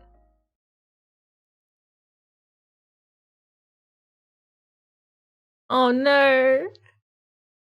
What happened to all that silly charisma from earlier when he was shouting about Fallout Boy or whatever? What a fool! What a fool! Can we exchange numbers in case one of us loses something? Yeah, I lost something. My heart! Oh no! Maybe you can help me find it! Juan loved darts. Okay, alright, he loves darts now. People were hard to understand, but a dartboard was simple. Circles and squares and a sharp little missile thrown barehanded by him, a self-proclaimed dartist. He'd honed his skill on school nights, while his parents were too engrossed in their work to pay attention to him. It was a relatively quiet game when played skillfully, so it never made enough sound to draw their ire. What had started as a distraction was now a secret love. Secret because what self-respecting teenager played darts? But he was not a self-respecting teenager. Not in the slightest. Yo. Hey, I haven't seen you since breakfast.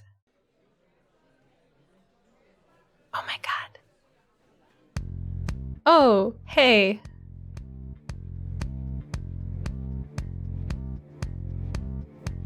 You know, that would only make sense if we'd actually had breakfast together, right? Shut up.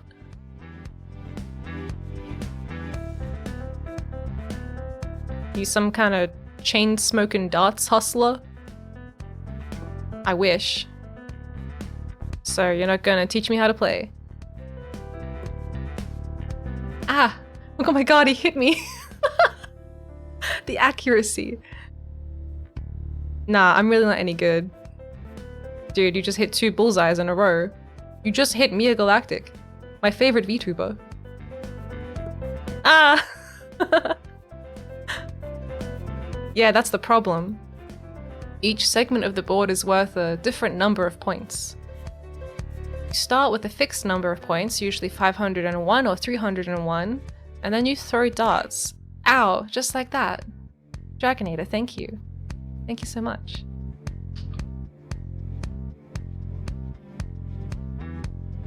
He's missing the signals again, I know. He's like, wow, she literally just wants to learn about how to play darts. Cool. Yeah, so usually you got 501 or 301, and then you throw darts and deduct the amount from your number. The trick is, wow, all my interest is gone instantly. How'd you get so good at that? Is she saying, how'd you get so good at being boring? Or how did you get so good at darts? Practice. That's the full extent of my darts knowledge. Anyway, so you're not missing out on anything. And besides, there are far more interesting things around here than this dartboard. Ah, more interesting than a dartboard. This day just gets better and better. Then follow me. Where are we off to? What is it they say? Show, don't tell? Ow. Right in the eyeball. Okay. Now what are they doing? Look at this cool view. Isn't it romantic?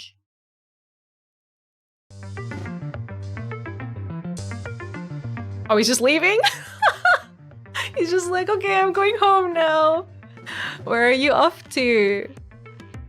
This isn't our final destination. I have something cooler to show you. I thought one of them was going to be dead or something. If you're talking about what's at the end of that catwalk, I've been there before.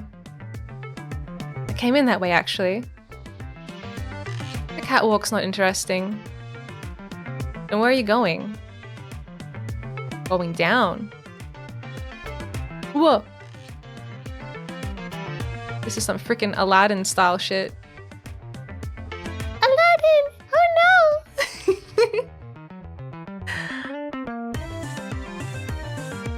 no! You think you're funny? Often. But, you know, when you just want to eject yourself from a conversation. When you find yourself in a social situation that you can't wait to get out of. Wow, rude. No, I never get the chance to make those big grand exits that I'm always dreaming about. Sometimes you gotta just seize the moment or whatever. You'd rather make a dramatic exit than keep talking. I allow myself to do it sometimes, as a treat. Cyber, hello! My gosh, who am I? Good morning! Good morning! I missed you. I missed streaming. It was like, yeah, I think it was almost 2 weeks. But I'm back now. I'm back now for real. There shouldn't be any more disruptions for a while at least. So now what? Making a grand exit wasn't the only reason I jumped down here. His cool flirting tactic is like, I jumped off the edge of this walkway so I didn't have to talk to you anymore. Do you like me? So that stunt wasn't the main attraction. You wanted something interesting, I'm just trying to deliver. It's a classic move. Yeah, I guess this is the playing hard to get. I think she's just confused though. I wish I could talk like this dude. Sag, I got no riz. You can get riz with time. She's definitely confused, yeah. I don't think his riz is like landing.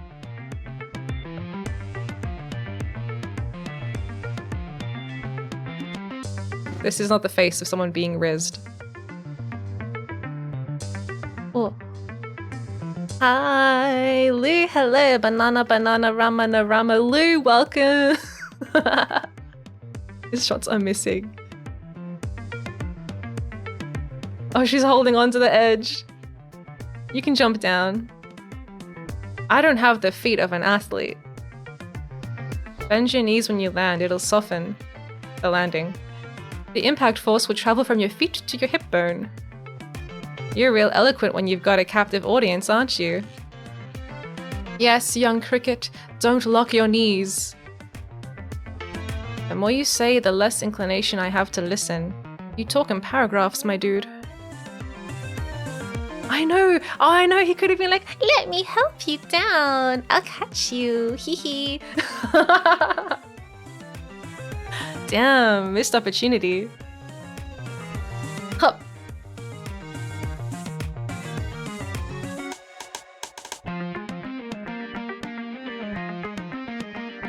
My method works. The robot is here again.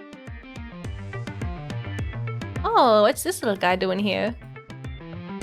These are the little wait bots that make up for the lack of employees in the cafe. They're all different. I love it. Do you think it climbed down here on its own? It's not outside the realm of possibility. I wouldn't bother it. Try and stop me. Look at her bothering it. We probably shouldn't mess with it. You sure? Someone probably left it here for a reason, and now they're gonna come looking for it and find that someone brooped it. How would you feel if you were brooped by a giant fleshy creature? What? I'm just saying this is a weird spot to find a robot. It might have been here to do a specific job. I think it's bored. Yahoo! Thank you, Red Fox. Thank you for the sub. Hello. Hello, hello.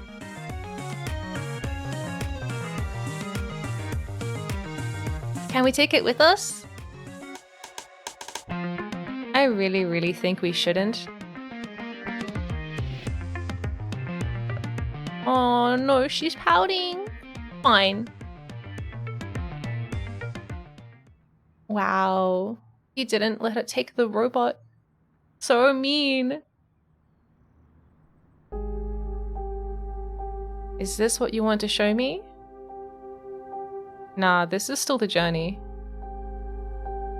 Oh, cool. Is he gonna freaking murder her or something? Why? Where are they going? We'll get there soon enough. Is it safe for us to be down here? Doesn't matter? We're young. Indestructible. What, because we're young we have to take risks? If the danger exists, I simply close my eyes and pretend not to see it. But for real though, I don't think there's anything down here that hasn't already been stripped for parts. So we probably won't trip into a giant shredder or anything. Or be crushed by giant bouncing logs. If I see one coming, I'll pretend that I don't, so that you can enjoy the surprise. Wow, you're so thoughtful! Whoa! That's when there's a rotten egg. You don't even know where we're going. Watch your step, you don't want to trip. Didn't you just say something about ignoring danger? I mean, I'm not an idiot. Could have fooled me. Haha, oh nice. Rude. Actually, given the amount of jagged rusty metal I'm seeing around here, We should probably be at least a little careful. Hannah? Oh, jeez. She died. What are you doing up there? Be careful. Looks safe to me. I thought Hannah said they weren't an athlete. This looks like a very athletic behavior. You never know what could be unstable or ready to collapse. She's just hanging around, yeah. Ah, I just look in the mirror for that. Okay, but for real. Why'd you bring me here if you're just gonna chaperone me to death? We're not at our final destination yet. Oh? Then what are we hanging around here for? Whoa! So what's dangerous around here? Jagged, rusty metal, tetanus probably. It's not gonna poke through your shoes, hopefully, but try not to land on it with your face. Noted. Am I being too much? I should note at this point that I'm very bad at evaluating risk. Wow, really? Shouldn't have followed you down here. Gonna have double tetanus by the time we leave. Not aiming for triple tetanus. I try to keep my expectations modest.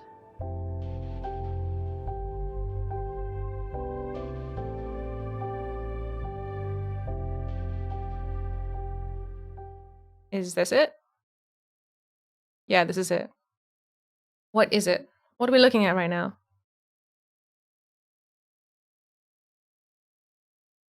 We'll find out in a moment.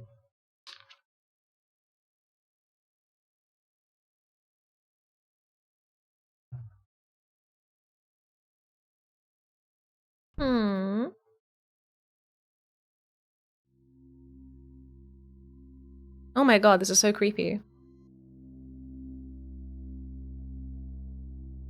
If you meet a strange person in a cafe and they invite you to go to a place like this, maybe do some risk evaluation yourself and don't do it.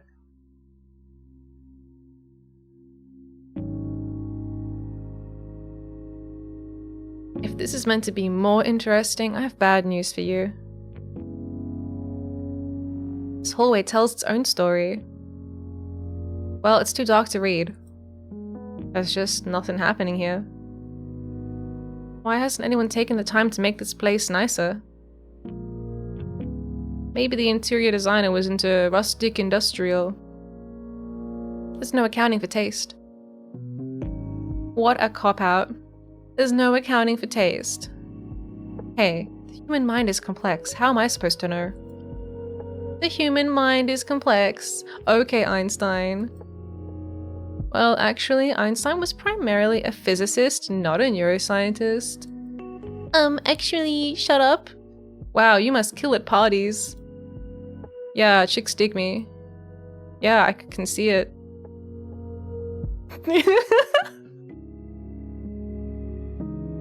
No. Oh my god, what? Under these circumstances. Exactly, what? Wait, what? Oh no. He's like, internal monologue. Chicks never dig me. I have never been dug. Careful, don't hurt yourself. Do I look like someone worried about hurting himself? You're looking more like one of those tour guides who has to walk backwards everywhere. They're not known for being prone to accidents, are they? Hey, you never know. I had this friend who was touring uni campuses. His guide was so distracted by walking and talking that he toppled right into a fountain. And what's more... What?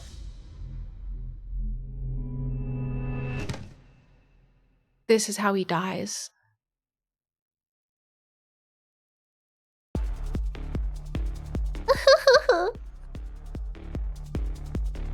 Don't say you told me so. I shouldn't laugh, but well, here I am. Laughing. At you. Great job, little buddy.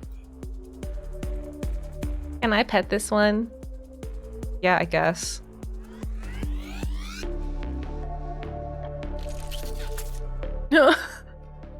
This thing's better at holding her hand than he is. She like it?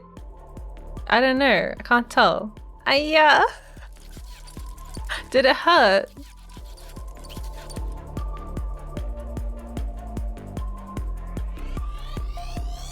Why did you do that? Why did I do what? Tell me that it was okay to pet him. I thought you wanted to pet him. Yeah, I wanted to, but I wasn't asking for your permission. Oh my god, oh no. Wow. You just seemed really bothered when I said not to touch them. The other times, I mean. I didn't need your permission. I was asking your opinion. You know, since you seem to be such an expert on this place. Like, hey, any risk associated with what I'm about to do? Help me make an informed decision. So imagine my utter shock when I actually listen to you for once and I literally get bitten for my troubles. I'm sorry. Are you okay? I'm fine. Oh, wow. I'm fine. I didn't want to disappoint you by saying it would be a bad idea. Stop being a coward. Oh my god. Oh my god. Tell me what you think, not what you think I want to hear. I'm sorry. Okay, hello. Welcome, welcome, welcome. Oh my god. Hi. I hope you had a good stream. What were you guys doing today? Okay. Happy Friday 13th. Yeah, happy Friday 13th, if it's Friday for you. Okay. Bam. Did it work? Yes! Hello, Raiders. Hello, Caters. Welcome. I hope you guys had a nice stream. We've just been playing Necrobarista, which is like a little indie visual novel from Melbourne. It's kind of like about the afterlife and this cafe. It's pretty cool. I was desynced. Oh, hello, welcome, welcome. Yes, how was your stream? How are you doing?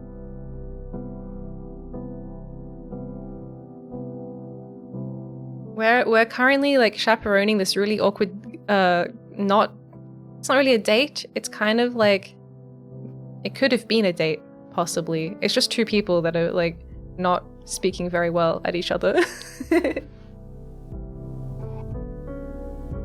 But yes, if you're new around here, welcome. I'm Miya, galactic alien mech pilot and creative genius. We've been playing this for like, I don't know, 5 or 6 hours, but I'm gonna keep going. Sounds like high school, to be honest. Yeah. Hi. Memoria, thank you for the follow. But yeah, staying comfy, getting my butt kicked in Sekiro, had a great time. Man, I could never finish Sekiro. I got up to Genichiro. I mean, I don't want to spoil anything if you haven't gotten that far yet, but I didn't finish that fight. I didn't finish that fight. God damn it. Well, I don't know. I was gonna say one day, but I don't think there will be a day where I play Sekiro again.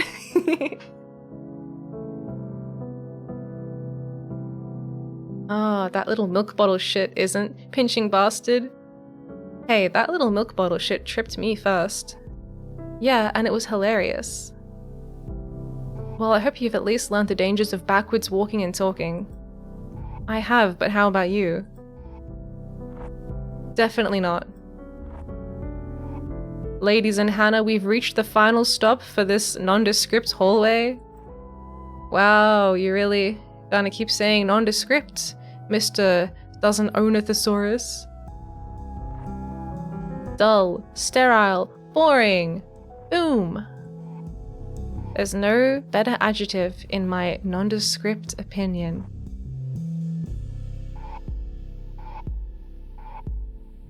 It is a very tough game, yeah.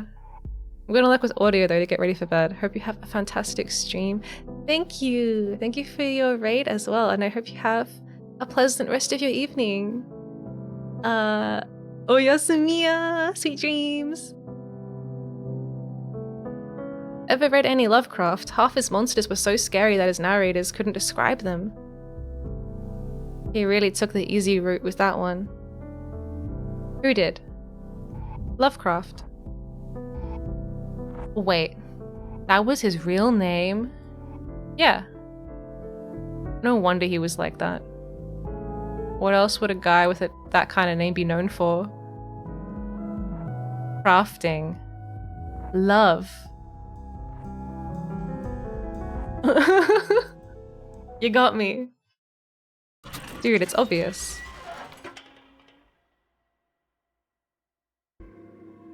They emerged into a storeroom, shelves stacked with dusty jars full of mysterious glowing liquids. They're supposed to be here. Hannah wondered briefly if any of their contents were edible. I just arrived. What in the world is this? Dunwall's finest. Welcome to my stream. We're playing Necrobarista, which is like an indie visual novel adventure game from Melbourne. Right now, we are escorting these two who are kind of on an awkward date. And the game is setting, the setting of the game rather, is some weird cafe that's kind of like, what would you say? It's kind of like a purgatory type cafe. It's like after you die you can go there, but also living people can go there too. It's pretty cool. But yeah, I don't know if either of these people are dead or alive. I don't know. They could be alive, they could be dead, one of them could be dead, and the other could be alive. We've got no idea.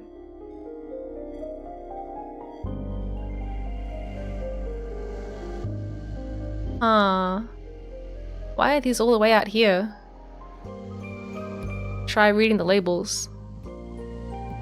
I can't read whatever language that is. It's Latin. Casual flex there, smarty pants. I have an ad hoc understanding of Latin words, phrases, etc. I'm going to kick your ass. And you would be well justified in doing so. How long were you holding on to that hilarious Latin joke for? It wasn't that hilarious. Maybe that's her point. That's why she wants to be violent towards him. Because it wasn't funny. Since I read it on the internet, I wanted to understand the lyrics of One Winged Angel, so I was doing a bit of research. Latin nerds love their wordplay.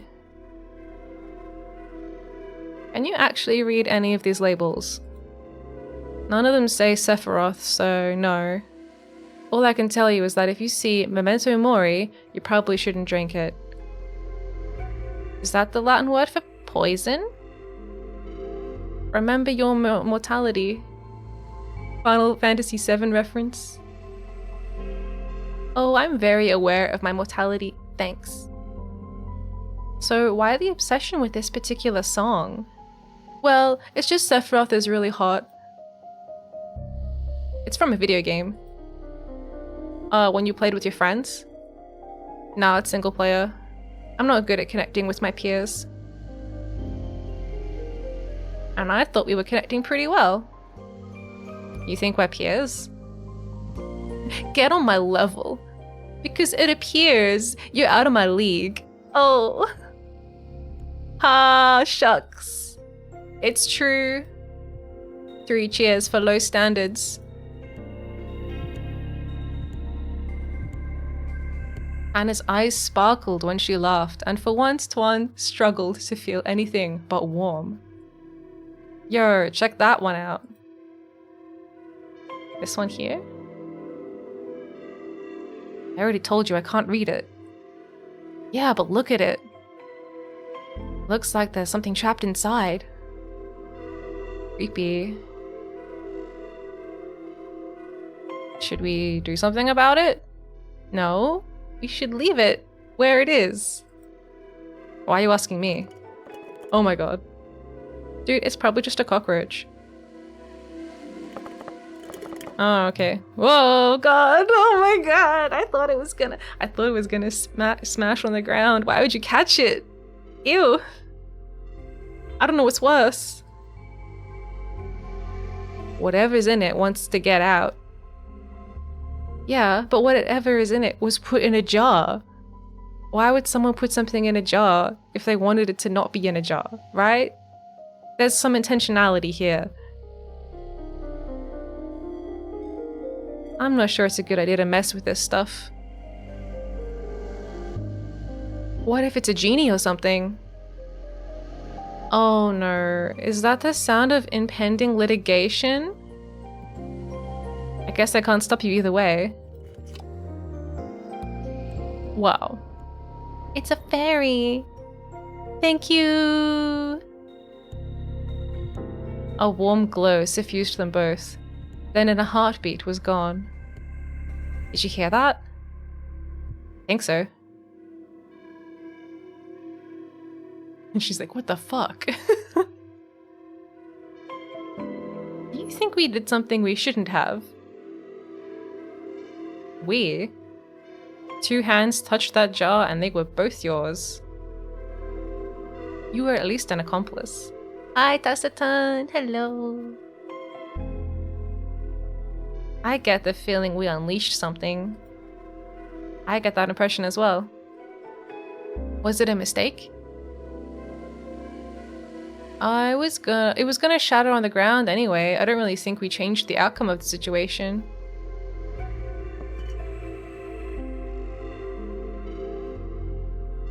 Well, even if we did set an evil spirit free, I'm glad we came here. I'm glad we came here too. You ever get that feeling like you've already committed to a decision, but you're not sure yet if it'll lead to something great or something painful? Yes. Are we still talking about the jar? Yes, definitely. Let's get a move on.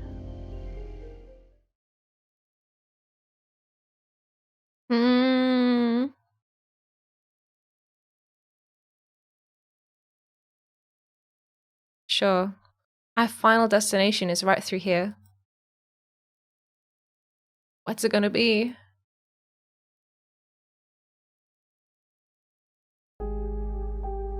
A train station?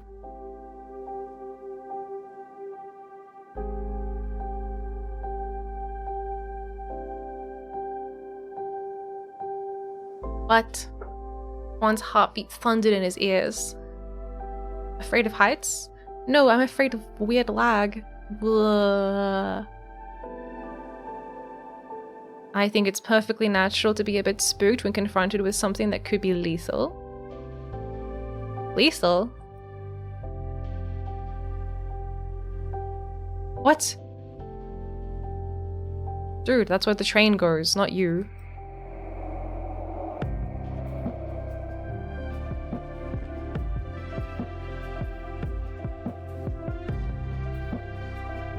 Huh?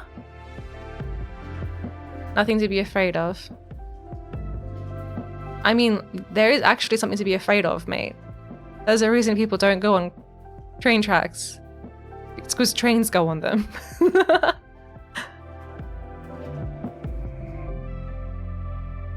I felt an absence when she withdrew her hand.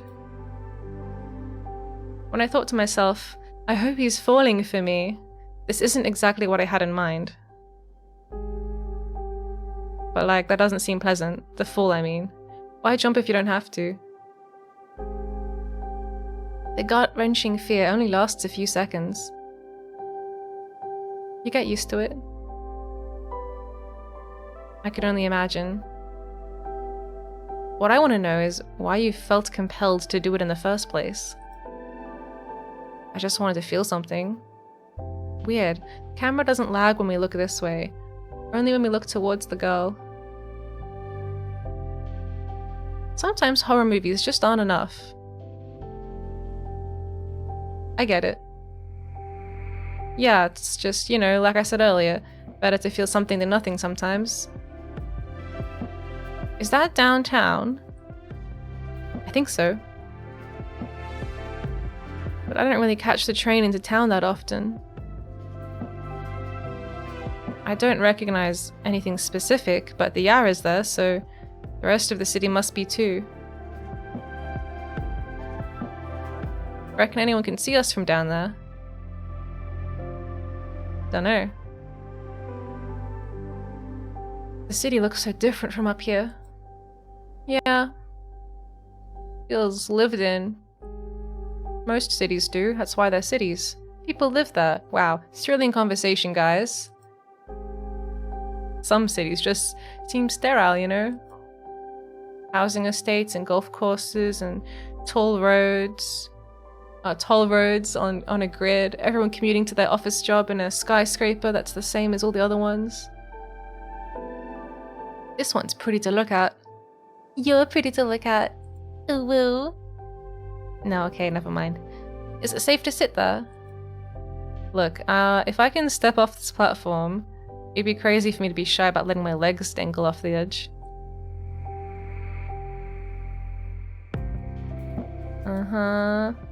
They got yelled at for it because it was dangerous, but the association stuck. It had been a long time since he'd felt so carefree. At a glance, Melbourne's sprawl seemed vividly and meticulously detailed, but the more he tried to pick out individual features, the more his vision blurred. From up here, everything ran together like an unmixed paint. Everything was just an indistinct part of a larger whole. I thought I'd be able to see my house from up here, but I can't. Actually, I can't recognize anything. I know it's Melbourne, but it feels like a dream. Do you think we're dreaming? I think I might be. You could be a figment of my imagination. Huh. I was thinking it was the other way around. I suppose it's all about perspective. Considering how many dreams end with the sensation of falling, this is certainly an appropriate place for it to end. I don't really want it to. Me neither. Okay. Alright, you guys. Jeez. Now stare into each other's eyes meaningfully. Oh my god. She's so pretty.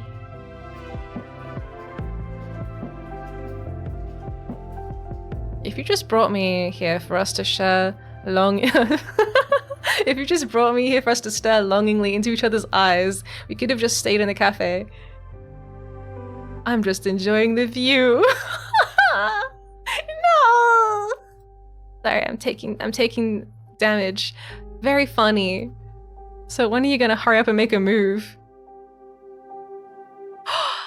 Oh my god. What took you so long? Far easier to say something clever than to say something sincere. Finally.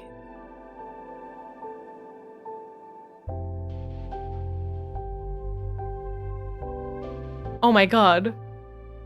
What are they doing? Why are their faces so close to each other?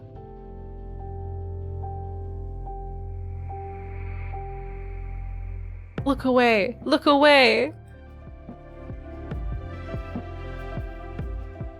Oh no! Oh no!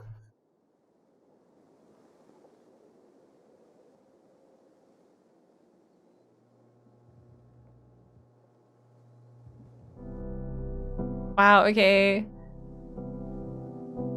I guess it was too soon. I lied to you earlier. Oh no! At what? Remember when I told you about my mum's leukemia diagnosis? It was actually my leukemia diagnosis. I'm dead! How I was 13 years old and my dad left us because of it? Yeah, I remember. It wasn't the whole truth. She wasn't the one who got the diagnosis.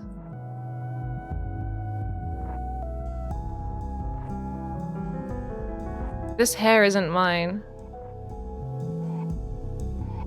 6 months of chemo wasn't kind to me. I felt like a fraud every time I wore someone else's hair, so I brought this from a costume shop. Oh, okay, so she's not dead, she's just wearing a wig. Okay, that's fine. That's not gonna get in the way of a relationship, right? If I was gonna lie to the world about having hair, it might as well be something dazzling. Can you say something? Tons of people wear wigs. It's totally a normal thing to do. Ow. Thank you. Man, this train station is like breaking my computer. Or at least breaking my stream. I guess it's not a surprise. You only make fun of people when it's trivial stuff. When you started cracking wires about cancer, I started thinking, getting the inkling that it wasn't about someone else. That obvious, huh? Not at first. But I feel like I've gotten to know you well enough by now. Maybe it's the polygons in the city below us.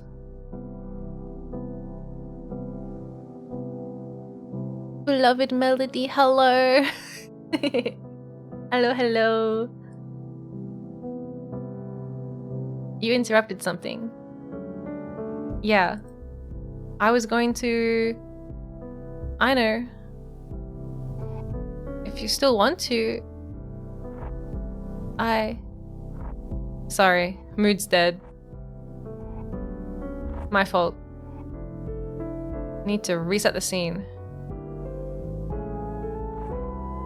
It's running fine on my computer, it just looks like incredibly terrible on OBS. So I imagine it's looking like that for you guys too. She killed the mood. She's like, I have leukemia and I'm wearing a wig and I don't think you should kiss me anymore. How about we go for a walk? I think that'd help.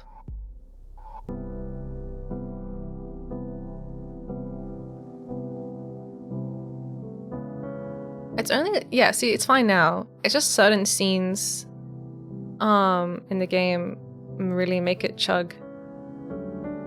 Wow, wow, wow. As the last vestiges of the terminal fade into the distance, one realized they were entering a world of their own construction. There were no rules here. They were well and truly free from everything else. Yeah, it's all smooth again. Just had to get out of the awkward kissing scene. He didn't know what they were walking towards. But in the end, did it even matter? Did it really even matter?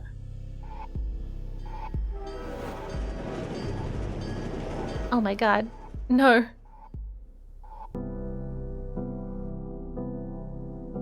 For a fleeting moment, Tuan felt oddly at peace. Despite everything, Hannah had trusted him with her true self. But with affirmation came fear. Fear of what came next. Of the moment after that, and the one after that. He closed his eyes, suddenly finding it hard to breathe. Hannah's gentle touch on his back pulled him back into reality. Are you okay? I'm fine. It's just an anxiety attack, don't worry about me. Just... Was it the height from sitting on the edge? No, it was the frame rate. No, they never happen when I'm there, never. It's only when everything's fine, when everything's safe. Because when everything's good, I know it only takes one bad moment to bring the whole house of cards crashing down. Oh, was it what I said before? It's not what you said. It's what I didn't say. Babe, I live on the edge. What didn't you say?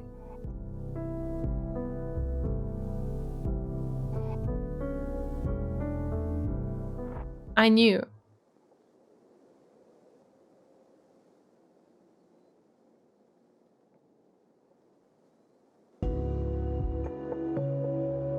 I've known cosplayers. I can recognize a good wig. You knew? Yeah. I wouldn't have the courage to keep talking to you otherwise. I know, I want them to leave this scene so it's not so laggy. But they're having a moment. Can't rush them. The best friendships I've ever had were the ones with a built-in expiration date. Yeah. Okay. I think I get it now.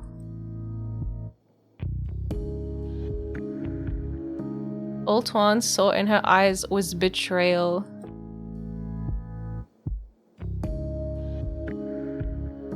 Wow. Is that because she thinks that he thinks that she's gonna die?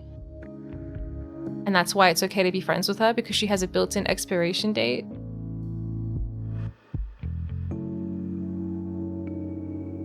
Is that what I am to you? A girl with an expiration date?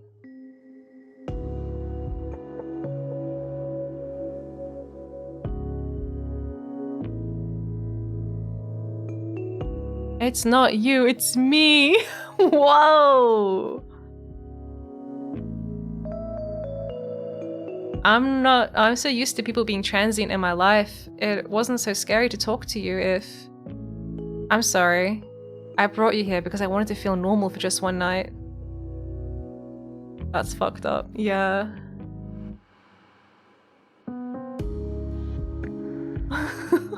I wanted that too. To leave everything behind and feel normal, even if only for a few hours. That's why she was being so cavalier about her own safety. And I did. Thank you. Are we gonna... what? I don't know if now's a great time to kiss. Oh, my frames are back. Hi. Hannah. Sorry for saying really fucked up shit. Tuan felt them teetering on the brink of something. What was she feeling? The same dread? The same longing?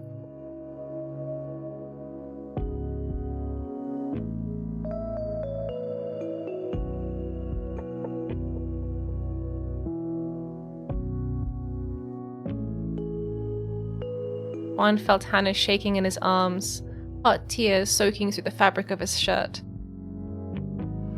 But not just her tears, also her drool. She was a very messy crier. Oh no, it's also his tears as well. Both of their tears. Because he realized he was crying with her. It wasn't drool, it was double tears. His shirt is the tissue. Tuan wished a train would pull up to the platform to whisk them away, so they'd never have to return home.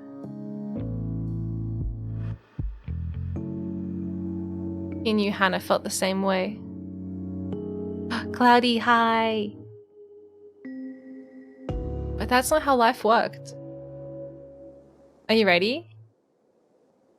As long as it's with you. Is this a suicide pact? What are they doing? Just don't let go.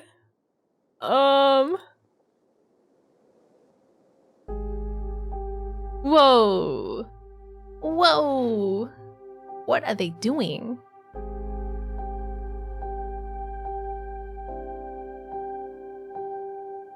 I forgot I haven't talked this whole time. Howdy. Hello.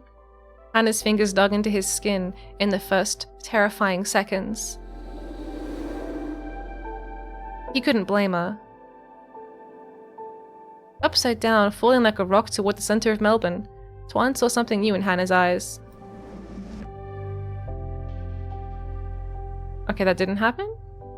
It seemed as though the wind had stolen their words, leaving only silence. Your Name theme song intensifies. They walked in lockstep, each dragging their feet. I don't think we can walk any slower. Yeah, I walk sideways. That's pretty slow. At least they're holding hands now. Try me, I can do this all day. You came out tonight looking for something very specific. Yeah. I'm not sure that's me. I think it might be. But if it's not, I guess I'm okay with that too.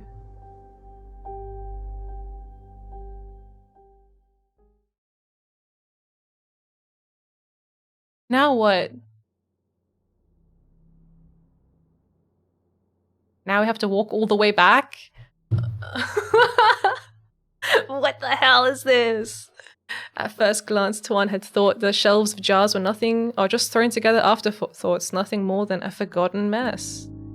But now he realized that each jar seemed perfectly created for its contents, as if they were made for each other. Hey Hannah, you're like the cursed soul to my weird jar. We're made for each other, baby. Anna seemed far away, perhaps thinking of the jars. Or perhaps something else entirely. You think I'm carrying around a lot of pain, don't you?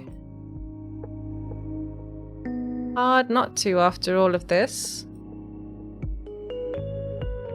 But it's not you.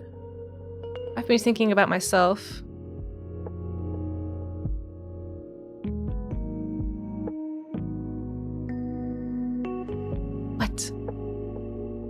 What? We're like two peas in a pod. You're like the pea to my pod. Wait, I don't like what the subtitles said there. That's weird. Hand holding. I assumed you were carrying around a lot of pain, not because you did anything to make me think that. It's just easier to cope when I assume everyone else is going through the same stuff as I am. Poisson! Hello, hello. It's Pod. Yeah, it's Pod.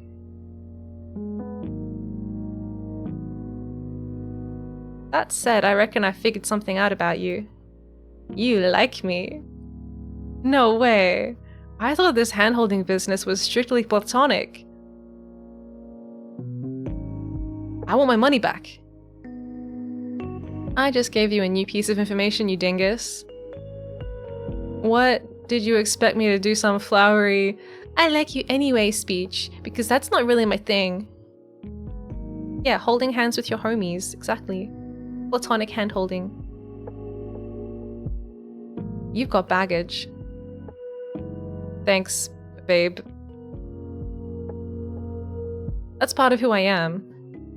You don't get to pick and choose. And that's okay. I like you. I like all of you, Hannah. I don't think we've known her enough to be able to make that claim, but, you know, whatevs. It's a nice sentiment. Is it gay to hold hands? I think everyone should try it. Every little thing that's ever happened to you has shaped you into the blah blah blah blah, into the person standing next to me. And I really, really like that person. You're right, I don't get to pick and choose. So when I say I like all of you, I want you to know that I mean it. You're not the first person who's ever told me something like that before. But you're the first person I've believed. The worst way to lie to someone is to tell them what you think they want to hear. Yeah, you get it.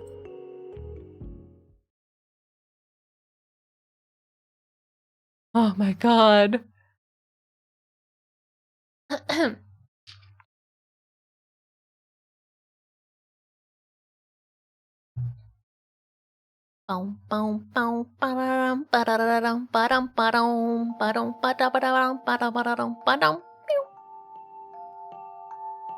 Now what?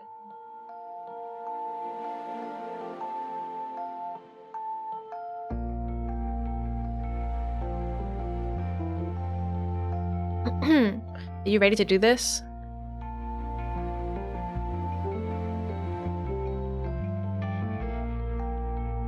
I'm ready as long as you're doing it with me.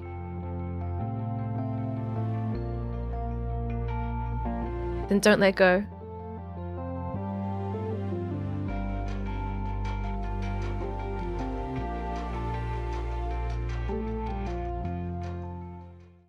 Oh my god. Oh my god, they're dead. They got reborn as twins. No! No! Swan waited for the moment he knew was coming, for Hannah's form to fade, as all spirits did upon leaving the terminal. Ow, my eyes!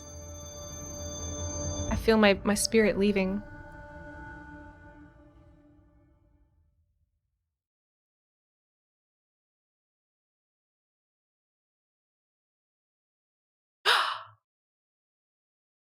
She wasn't dead! Nice!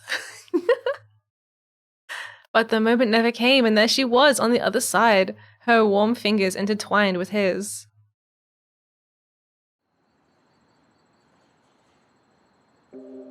Are you? I'm still here.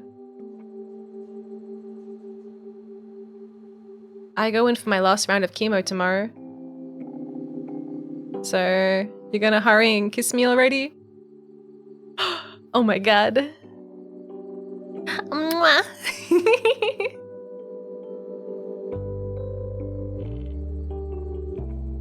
Oh my god.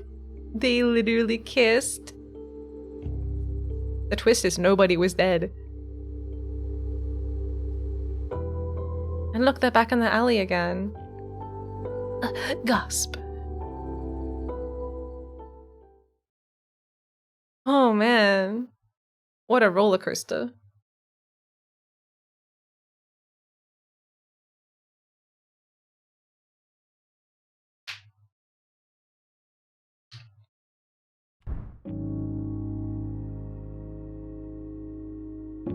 I don't blame you. Maybe one day soon, I'll be able to stop blaming myself too. Thank you. I have another sip. Haha. I don't know why it repeats this. That's what we just did. That's what we just did. We walked to the sky. And then we walked back from the sky. And then we kissed. And then we realized that no one was dead. Alright, do you guys want to see this cafe? It's pretty cool. It's pretty cool. I haven't been in a while.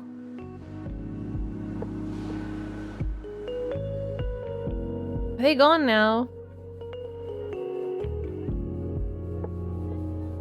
They're gone.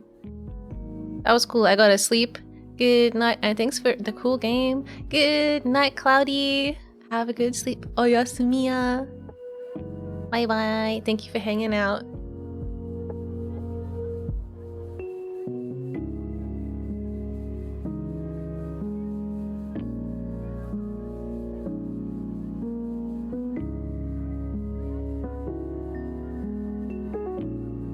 Alright. Home. Studio mode. Is that like taking photos and stuff? You are very sweet. Yeah. The Star Lads are the sweetest.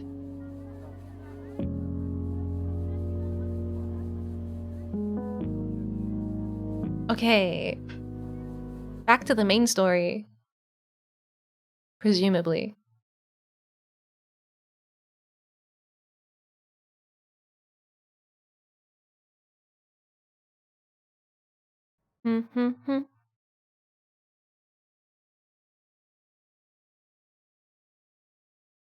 Alright, day 2. 8:15. Outside the terminal. Gugh. I don't have the energy for this. Especially with everyone watching me. I hope he packed enough conductors. What? That wasn't the main story? No, that was a side story. My order from them was pretty vague. I shouldn't be worrying about the conductors when I'm not even sure I can pull this whole thing off without some sort of major screw-up happening. Supplier knew what I wanted the conductors for anyway, so he would have packed enough. And he knows that I've got Ashley helping me. Helping you with what, Madeline? Piss off, Ned. This is Ned Kelly. And this is not a Doctor Who scarf. I don't know what sport team it is, but a lot of people in Melbourne wear these kinds of stripy scarves for various teams they like to support. I was thinking it could be Collingwood, but I can't tell if it's black and white or like navy and white. It looks more like navy and white, but that might just be the lighting. Why is he following us?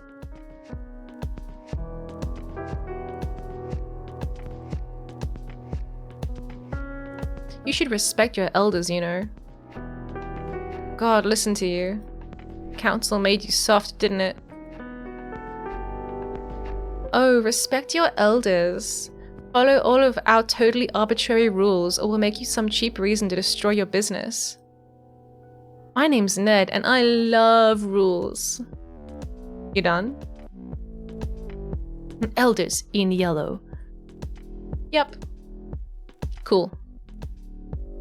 You sound wounded in yellow. You should be nicer. Wow, sick comeback. What was it that guy you killed said? Oh Christ, I'm shot. Oh no, woe is me. Just a little throwback humor for you.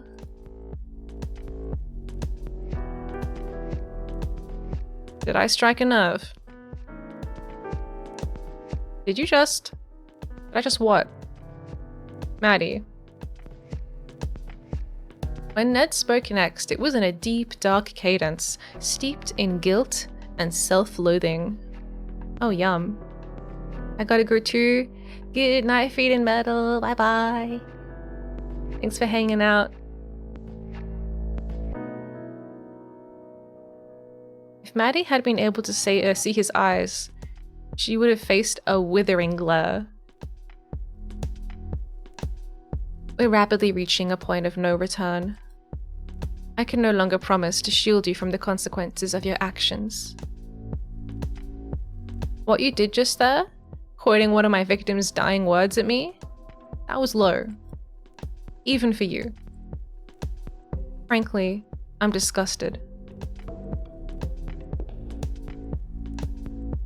You dare to poke at my guilt? You dare? Let's talk about guilt, shall we? I don't suppose you might have anything weighing on your conscience right now, would you? I don't know. As I thought. They may still weigh heavily on me, but I am absolved of my sins. Sins is highlighted in yellow. I've had 100 years to process that, and to redeem myself through my actions. Your sins are fresh. There are lance marks on your soul, deep cuts in your aura. Swallow your arrogance, novice. I know what you did highlighted in yellow. And I can't wait to see how you plan to make this right.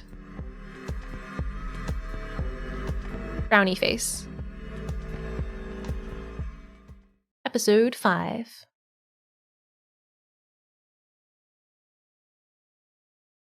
Rainy moods. Day 2, 8:30 p.m. The terminal.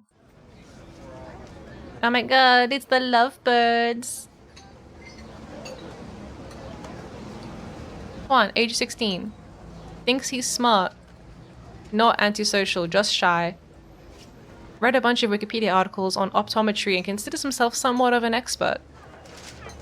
Hannah, age 16. Knows she's too smart for her own good. Hobbies, people watching. Self-indulgent teenage angst. Taking advantage of the fact that she's too smart for her own good. It's the game that you just watched a cutscene. It's a visual novel, so it's like essentially just a linear story that you get to kind of shunt along through clicking. I know what you did! Okay, Ned, calm down. not sure that alcohol makes you feel anything. In fact, going by its chemical properties, I'd say it's the opposite. Shut up, dork. Planning a heist. Metaphysical debates about alcohol can come later. But this isn't metaphysics. I'm just talking about simple chemical interactions with our brains. Please, please, take the energy that you're putting into pedantry and redirect it towards the plan. The plan? The plan. What's the plan? I was thinking I could just reach over the bar and grab the first bottle I see. Sounds risky. Very chaotic neutral. Who are all these people? That's her. Isn't this evil though? Like, I don't remember the morality grid. This is evil, neutral, good. And then this is like lawful, neutral, chaotic, right? She's chaotic neutral. It's something like that.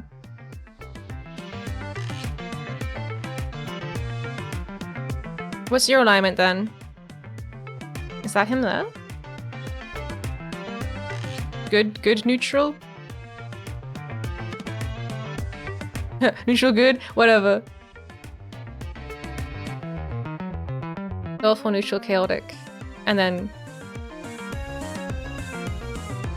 this is like evil, good, and neutral. And then this is true neutral. So he's lawful neutral.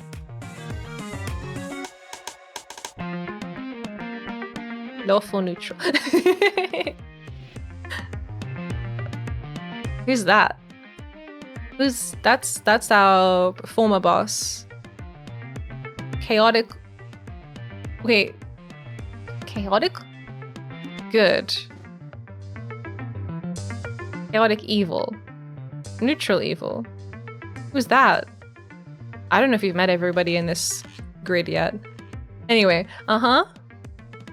I'd say I was lawful neutral, but that's the coward's option. Yeah. But getting back to the plan. She's already done it! Using your own pedantry to distract you was absolutely part of the plan. Wow, so little faith in me. Gotta minimize liabilities here. You're out here playing checkers while I'm playing 6-dimensional upside down laser chess. Shit. I've galaxy brained this, and now I'm holding the fruits of my labor. Don't you mean our labor? If you insist. Give me a closer look at that. What sort of fruit did we pluck from the boost tree? Really stretching that metaphor out, huh? Yep. I don't recognize the language on this label. Wait, let me look. What the hell? I don't recognize it either. Maybe it's a cipher. Yeah, he's definitely a commie. Wow, who'd make you read a cipher just to know what you're drinking? A sadist. Oh, okay, we could ask Maddie what it is. She's a sadist, right? Yeah, that sounds like a great idea. Let's go find her apart from the fact that we specifically nicked it from her. Oh, right. You're meant to be the lawful one here, dude. We agreed on neutral good. Me not challenging your assertion does not make it an agreement. Regardless. Wait, hold on. I sense a dark presence. Do you feel it? No, I don't feel anything particularly spooky in the air. Yeah, me neither. It's the main character. Oh my god. They just threw it straight up into the air. Hello, children. I see you've stooped to petty thievery. Alas, sprung. Can't believe my heist career is over so quickly. Don't give up on your dreams, kids. Speaking of, you know what happens when you drink this? I was assuming some sort of drunkenness. Does it make your teeth fall out? Well, last time I had a shot of this, I woke up in Adelaide. Wow. So the result was 700 kilometers worth of drunkenness and bad decisions? But I woke up 6 hours before I took the shot.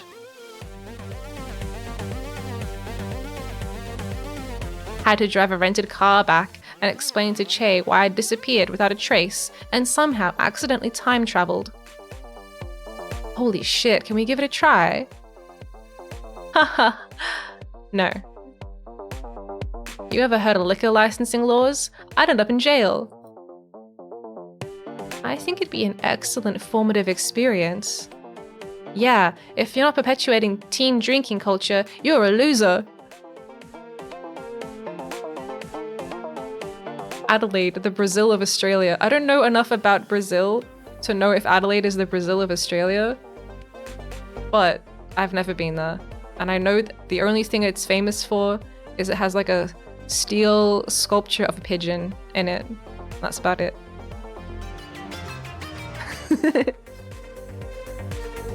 Somehow I remain unconvinced by your passionate arguments. Oh, I heard something about some weird little pigs as well. Well, we tried. You kids have way too much time on your hands, you know that? Better than not having enough time, right? I'm utilizing my time to practice my skills. It's not wasted. Well, the non-existent industry sector that relies solely on the skill of reaching over bars and stealing bottles of enchanted booze is gonna be lucky to have you. Ah, that's so validating, thanks. Can I get you two a coffee or anything?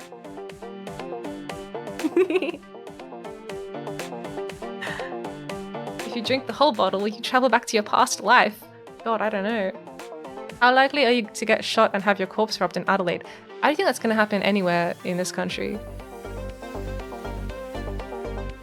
Hot chocolate? Oh damn, I could go for a hot chocolate right now.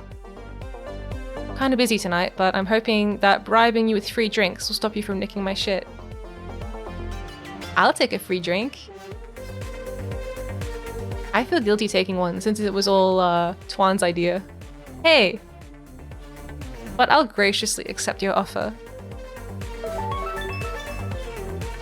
Wow! Hello Raiders! Hello! Hi Steezles! Hi Red Rival! I hope you guys had a good stream. What were you doing today? Steezles! Bam! Bam! Wap wap wow! I told them to say hi. Good job, good job. Mission accomplished. Oh, welcome, welcome. I hope you guys had a good stream. You're playing Devil May Cry 4 Special Edition. I haven't played any Devil May Cry games, but they look like I would enjoy them. Like, they look extra to me, and that is tempting. Oh yeah, but welcome in. It's a very special time. I'm glad to hear it. We're playing Necrobarista, which is a local indie game from Melbourne. It's been out for like a bunch of years now. But it's really cool. It's cool playing a game set in Melbourne. Because it's a place I'm familiar with. They're incredibly extra for sure. They're very fun. Ah. Is this something from Next Fest? I should play Next Fest. I can't believe there's another Next Fest already. Rain, hello, hello, good morning. Yeah, this one is from... I don't know what year it came out in. The final patch was in 2021. Let me see. I don't know. 2020? I think it came out in 2020, so not that long. I guess it just feels like a really long time. Anyway, yeah, it's pretty cool. It's set in a cafe where you have like a mix of patrons that are either like dead or not dead, but no one like tells you either way, so you're kind of like, I don't know, am I talking to a ghost or a human? A living human, I don't know. Feels like a lifetime ago. Yeah. I thought it came out ages ago. Hot chocolates for both of us? Hot chocolates for both of us. Alrighty, 2 hot chocolates coming up. Seriously, don't steal anything else while my back is turned, or I'll feed you to a what? A spiked elemental? The year 2020. It was the year 2020. Everything was about to be terrible. No, wait. Everything was going to continue being terrible. I want one of those elementals. I wonder. Spiked elemental. Maybe it's a metaphor. Is she saying that she'll eat us? Is she the spiked elemental? Oh no. Maybe the real spiked elementals were the friends we made along the way. I hate this. Yeah. Oh no. Enter a pair of sexy boots. Oh no. A pair of sexy something else. Oh no. Who is this? Who is this? Samantha. Awooga. Wow, she's okay. Nice. I like it. Age 32. American? Question mark? Visiting Melbourne for work. Devastatingly patient. Trust me, you kids don't want to meet a spite elemental. Have you? Yep. Got pretty close to not making it out alive. I guess you're in a fairly exciting line of work then. It gets that way sometimes. But spite elementals aren't exciting. They're terrifying. Sussy.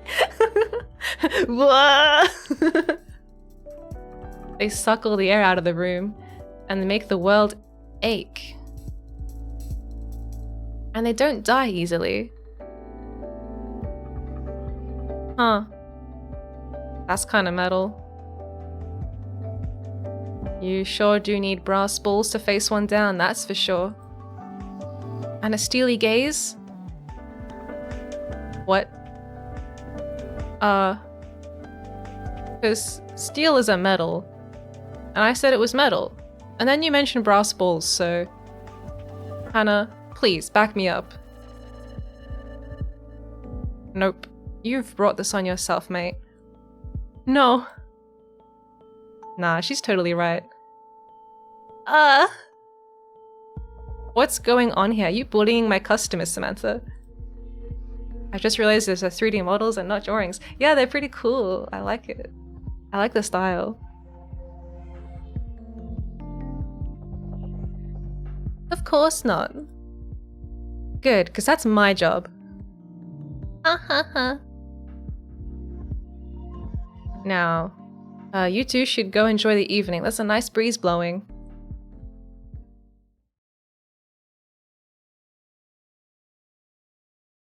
Ominous pan to the light bulb. Okay.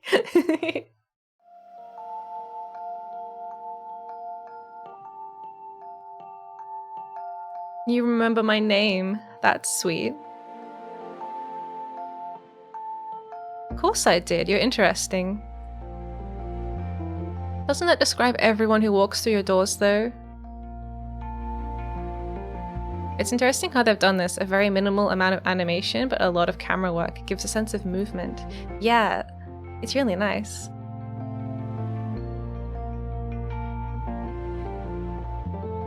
Absolutely not, especially not in the way that you are. Some people would take offense at that. Your boss, must be very different to mine. I'm my own boss. Well, my old boss, I guess. I'm my own boss now, actually. Yeah, let's go. Let's go, Maddie, girl boss. Apologies. Your approach to hospitality work is very different from what I'm used to, is what I'm trying to say.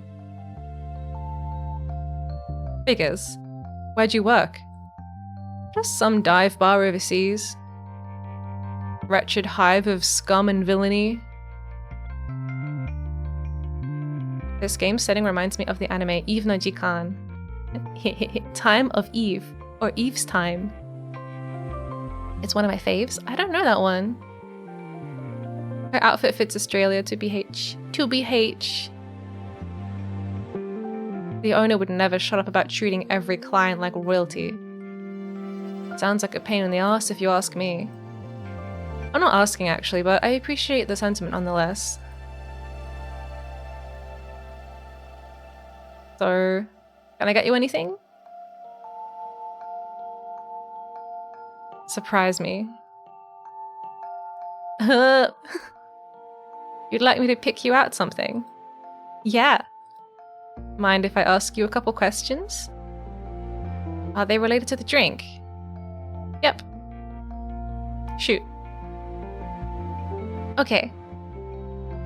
What is your favorite white wine? Oh. You're not making me a wine cocktail, are you? No. I'm partial to a glass of, fucking whatever that is, Marsanne, every now and then.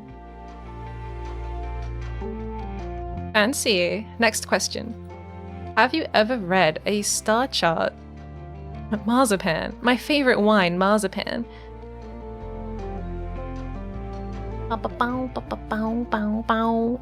In a game or movie, it's always like that, but I feel like IRL, Barista would be so annoyed to get that surprise me thing. I don't know, I've done that kind of thing to not baristas, but like bar staff before, and I feel like they enjoy it.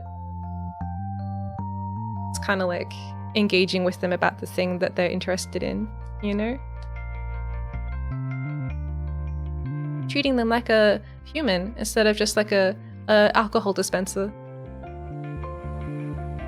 Like in astrology? Nah. Why? I don't put any stock in mysticism.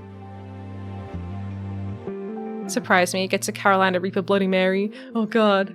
Yeah, usually it's better to be like, usually I like this kind of drink. What would you recommend? That usually goes a little better.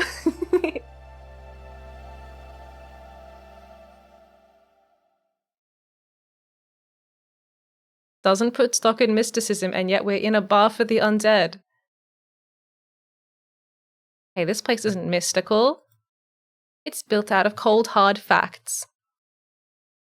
I just don't know them all yet. Alright, fair enough. Last question.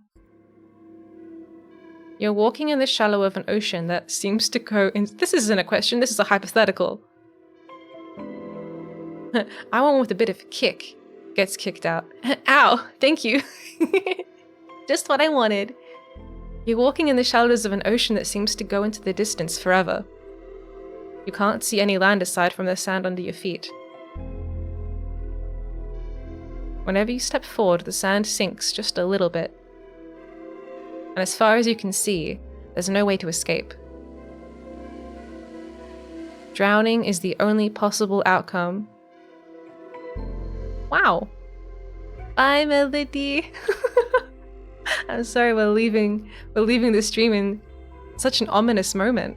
But thank you for hanging out. Bye bye. Have a good time zone.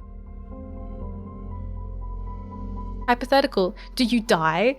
Yeah, where's the question coming in? What do you do? Okay. Wow, I feel like you're about to pull a void camp machine or something. It's obviously some sort of test. I run, I swim, I dive when I can, and if I eventually drown, so be it. There's nowhere else to go and no point to sitting and waiting for starvation or sharks or someone to save me. I have to take action. Interesting. So, what's the verdict? Samantha didn't get a response. Maddie's eyes had glazed over as soon as she'd answered the last question. Now she stood perfectly still, gazing intensely at the rows of dusty bottles lining dustier shelves. Her lips moved, but no words came out. As Samantha watched, a flask of red liquid twitched, seemingly of its own accord. Maddie craned her neck up at it and scowled. Ugh. In response, a smaller bottle next to the first, and surely only big enough to hold a few drops of something, began to glow. Her scowl shifted into a wry smile.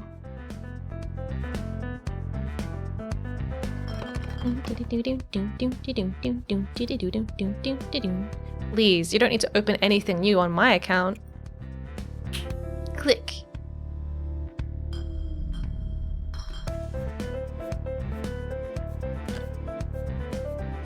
Gotcha.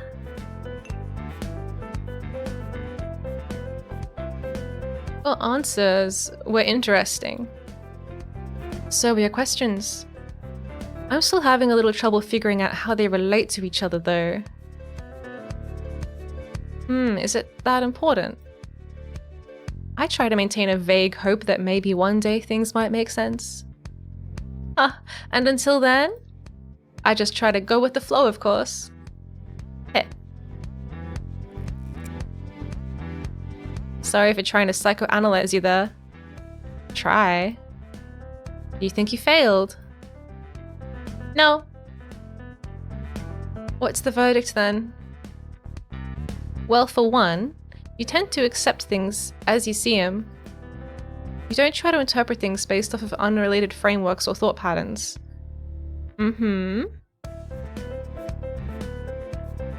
That said, you do try and make sense of the connections between things when you can. But it's no big deal to you if you don't. You just mark it as an unknown variable and move on. And that reads to me as an intensely pragmatic approach. Would you agree? I suppose. You're the sort who doesn't buy drinks to enjoy them.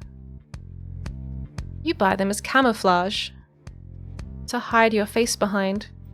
To project a veneer of being untouchable while you watch. Watch what? Everything, I suppose. You take everything in the same way I do. So you're saying that I'm attentive, but that I don't worry about instantly understanding how things are interconnected.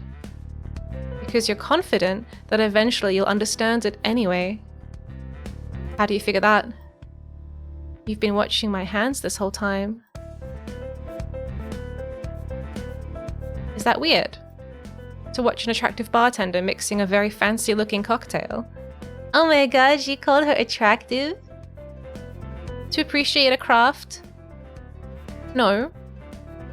But given just how interested you are in what my hand's doing, I'd wager that you've got some experience in my field. Huh? What?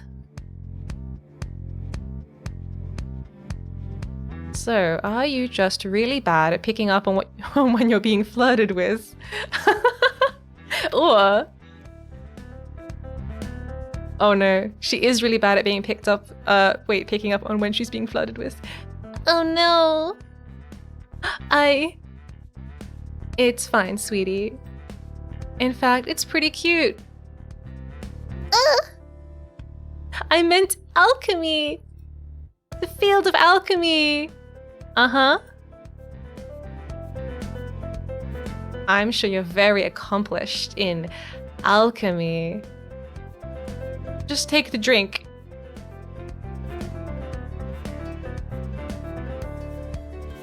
Shit, this is really good. Yeah? Too good to ignore, yeah. It's smoky but bittersweet. And also makes me feel like I'm reaching the end of something. Like I've got a lump in my throat from saying goodbye. But I can't quite tap into that feeling. Like, what did you even put in this? Poison! Mezcal, artichoke bitters, gold heart bitters, and a slice of gorilla lime. Gorilla lime. That can't be a real thing. It's just hard to acquire. Hold that, because if you bite into one, it feels like you've got punched by a gorilla. Physically. No, emotionally. Ah, makes sense. I am not a wizard! Wait, who was saying that? Prove it. Ah! That guy, the boss you mentioned? Yeah. He good to you? I'm sorry? Does he treat you well? Wow, this is intense. Yeah.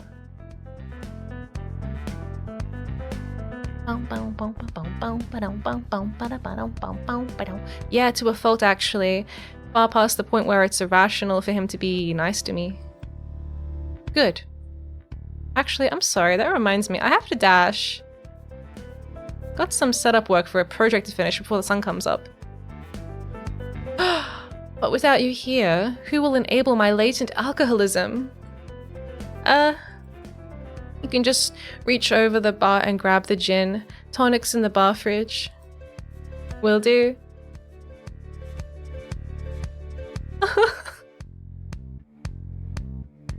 Come back soon though. I'd love to discuss alchemy with you some more. Catch you later. Wait, one last thing. What was the meaning behind the question about what wine I like? Oh. I was just curious.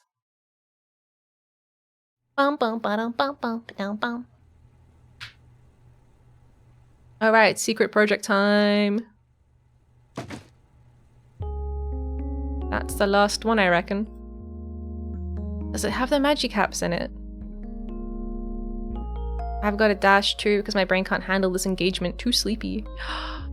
Good night, Diesels. Oyasumiya. Thank you again for the raid and have a good rest. Bye bye.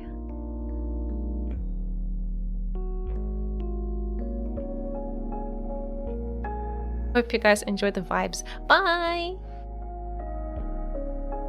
You can call them caps, you know. Just caps. They're built for something different. Has she got a robot hand? I refuse to use non-specific language. Yeah, they're in here. Okay, and what about the thing? It'll have to be a little more... Oh, you know. The thing. Sparky thing. Electric. Sweetie, how long have you been awake? It's better if you don't know, I think. Do you mean the voltage regulator? That's the one. Good job. It's in one of the other boxes. I didn't think we needed another one though. Are you kidding? The last one literally melted. It's a good thing I have an extremely sick metal arm, otherwise I would have been badly injured. Right, this is what they meant about when they were saying she can't wash dishes because her arms would corrode. Because it's a metal arm. I thought they were washing the dishes with like pure bleach. Yeah, thank goodness. Is there anything missing? I shall check. Need some espresso? I think I will literally die if I have any more. Hey, that's really mature of you. Nice job. Yeah, whatever. You can get me some chocolate if you want. Sure thing, back in a moment.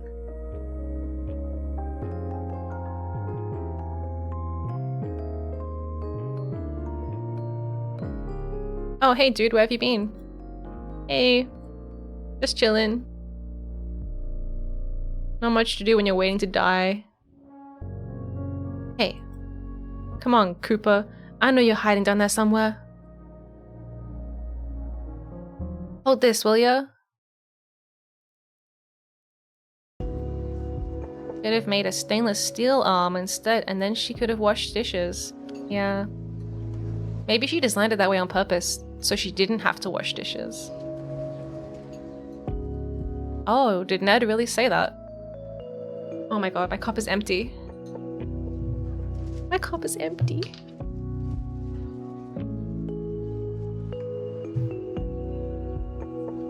Yeah.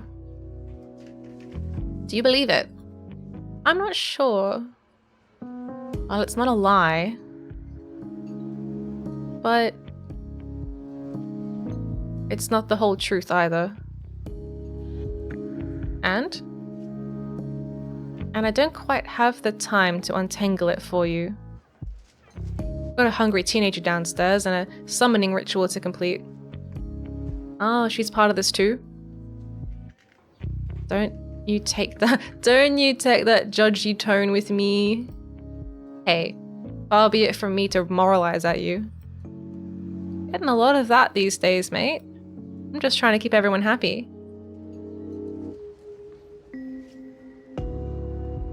Tough gig. I'll say.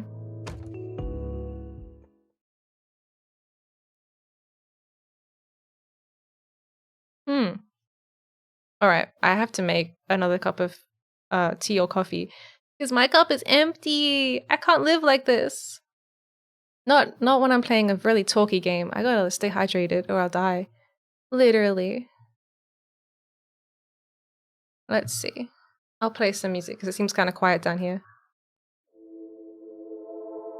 Alright. So maybe like a 10-minute break, get some tea, maybe a snack, and then I'll be back. And we can continue the summoning ritual. Alright, I'll be right back.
Okay, I'm back. I'm back with tea and water. I'm all topped up with everything I need. Cheaty is a little baby, but that's nothing new. He's pretty much permanently always a little baby. Thank you for the hydrate. Let's go. It's so hot. I can only have a little sip. It's pretty hot. Okay, let's continue. Necrobarista. Where that one? That one. Liquid's ready to go.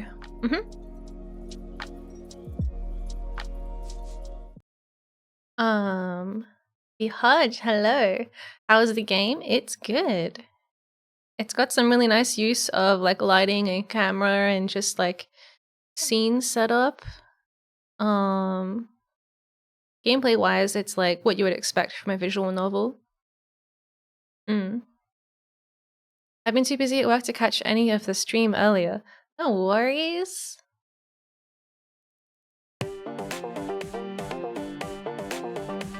Oh my god.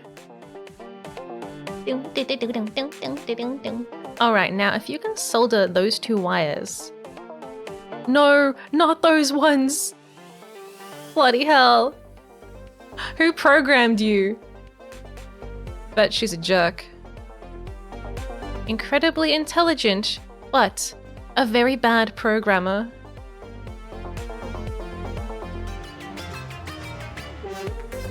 I've yet to see any necromancer baristas though. I feel like I've been lied to. I'm pretty sure Maddie is gonna... Maybe this is what's happening right now. Maybe this is the necromancy. You're talking about yourself, right? Whoa! Wow. You're really out of it, huh? Where do you even pull this from? Leg holster. You aren't wearing a leg holster. Arm holster. Your prosthetic. It holds 6 million knives. Don't question me on this. This is just like some little 13-year-old kid that lives in our cafe, by the way. I'm the expert here. And this guy is dead. He's someone that died. He's one of our guests. Hey. Need a hand? Dude, you should check yourself before you fucking wreck yourself. No, that's not what I meant.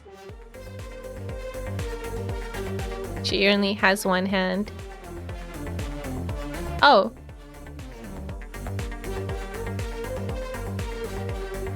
Yeah, I guess you can help.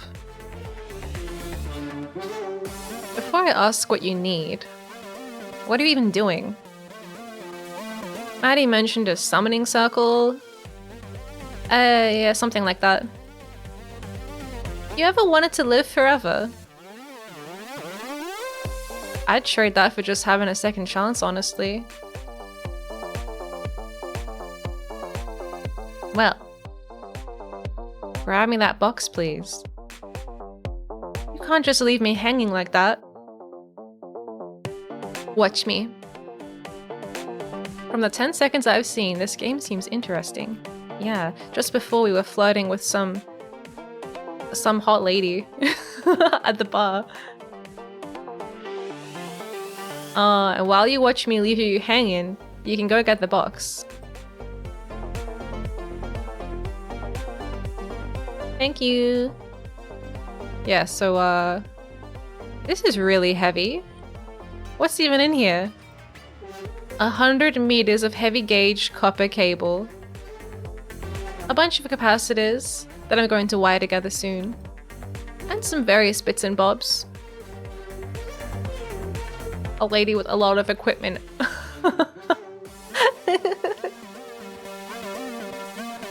That would definitely explain the weight. Oh, there's also a bunch of clamps. So what do you need? validation, chocolate, coffee, a school system that doesn't punish me for having weird and niche interests.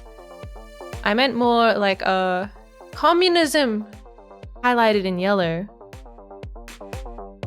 I don't think I can get you communism, sorry. And isn't Maddie already getting you chocolate? You're a terrible comrade, Kishan. If I wasn't close to hitting the LD50 of caffeine, I'd ask you for some coffee. So you could... all you can do for me right now is give me that sweet validation. Okay. You're a real thumbs up. Good human. I don't know. What sort of validation you want here? She only has one thumb. Oh no. The funky music has come to an end. I feel like I'm stuck in a loop of trying things that are inevitably going to fail, and I don't know how much of it is my fault for not being good enough at a monumentally difficult task. Call her your little pog champ. Yeah, that'll do it. I used to be effortlessly good at things. But I feel like my brain is full of bees on this one. Can I deal with failure? I don't think I can. I'm not equipped for failure. My entire perception of myself is that I'm good at things. I'm gifted and talented and incredibly afraid that I'm gonna let people down at a vital moment. This is that vital moment. No. Where is the Twitch redeem for PogChamp? What would that even be? Validation redeem. Who's our good little star lad? But I just sit here, paralyzed. And I rationally know that a lot of this pressure is just me being hard on myself. But Maddie and we tried this already. And we failed pretty badly. It was a disaster, highlighted in yellow. I can't understate how badly it turned out.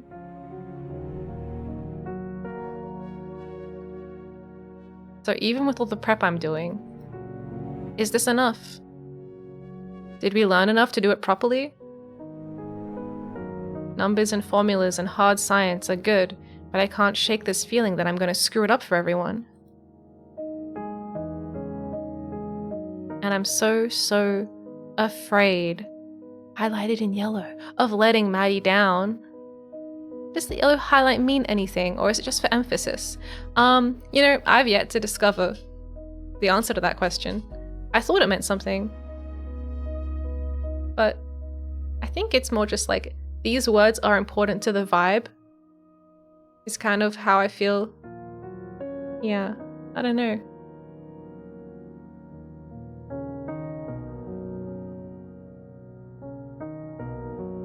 That's heavy as shit, mate. You reckon? Fully, yeah. I don't know what to say to that except that I don't think Maddie would ever feel let down by you.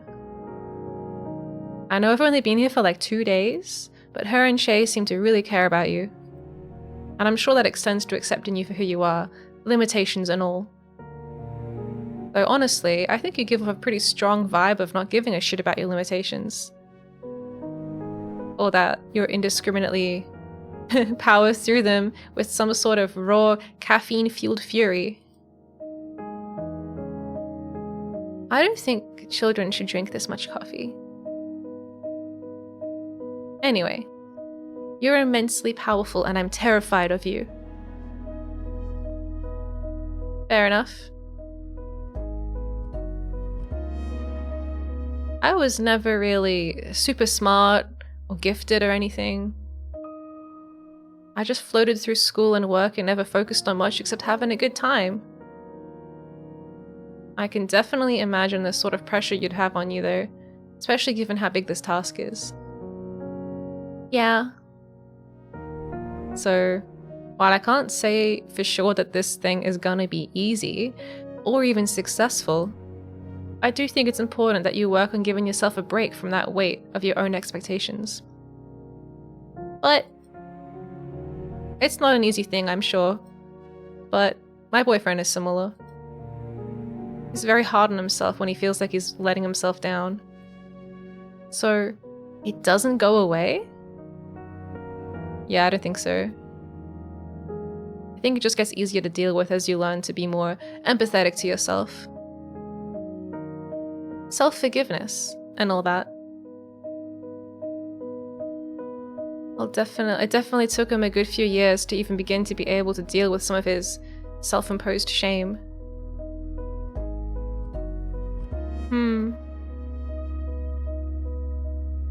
I guess I can try that. You can try that. Or you can continue feeling super bad about yourself all the time. I mean, when you put it like that, right? I hate how rational you sound. I know, I'm disgusted at myself. Alright, we're back with the chocolate. Wait, that whole box full of chocolate? Sup, nerds? What's going on in this thread? What? Yeah, you're suddenly in a good mood? I maybe ate some of your chocolate. Oh, I swear to God, if there isn't any left. Yeah, we've been over this before. You'll completely murderize me. Don't worry, I only ate a little bit. Excellent. I like that her chocolate is called Ashley's instead of Hershey's. Is this enchanted chocolate or just normal chocolate? Does he deserve to know? I don't know. I kinda like the mystery. It's completely normal chocolate, isn't it? Maybe. Maybe not. Can I have some then? Come on, you owe me. For what? Helping you set up all of this? Oh yeah, that's fair. This is totally normal chocolate. Yeah. Did you expect it to not be that? Well, you implied. We never implied. Came up with that all on your own. Damn it. Alright, I'm bored. Later, dorks. Don't you run off on me, miss. The magic hat bank isn't even half done. I'll do it later. But now I'm gonna go take a nap under that table. If anyone disturbs me. Come on. You'll be happy? Confused. Ticklish. Extra hungry. I will... Mention me in your diary. I will exact terrible revenge on both of you later. Geez, that phrase definitely doesn't start with an M. Ugh, bye. Oh wow. Nice snapping technique. Heh. I'm not being too hard on her, am I? You... Nah, she thinks you're great. Good. I could probably stand to give her a break though. I mean, I'm expecting a lot from her right now. She does seem a little overloaded. Fuck. But she'd still tell me if things were too much, right? I wish I could roll straight into bed like that. Whoa, whoa, whoa, whoa, whoa. Yeah, my bed is not on the ground, so not possible. I don't know. It seems like she idolizes you. I reckon she'd pretty happily burn herself out for you, you know? I just need her for the next 4 or 5 hours, then everything will be okay. Is that when you're planning on performing the ritual? This thing? Yeah. What's it for anyway? Conduit ritual? Super forbidden magic. Oh, cool. Are you actually cool with this, or... Not hugely, actually. Why is that? I'm gonna join the council. Well, you know, I was talking to Ned earlier, and... Actually, don't worry about it. It's fine, I don't care.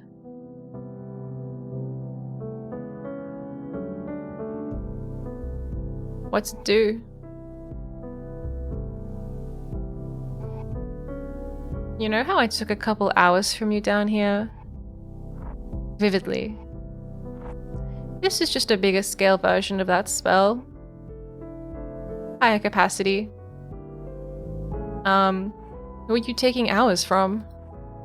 Nobody? Don't worry, bud. You're at a deficit already. I can't touch you. Right, okay. So even if you were... even if you're lying right now, shouldn't you have taken enough to pay off your debt multiple times at this point? Ah, the hours weren't for that. And what the hell did you do with them then? Where'd they go?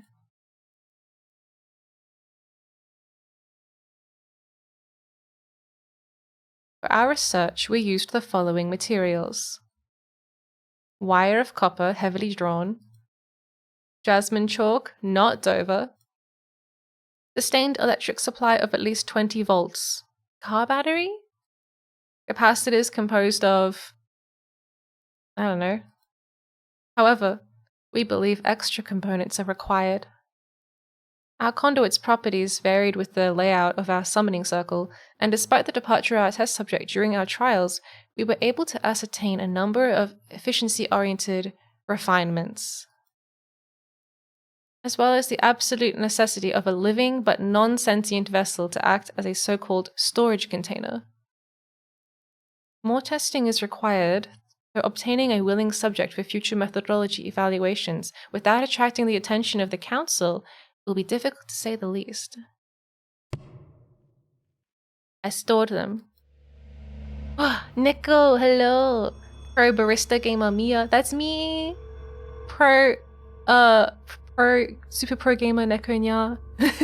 Hello.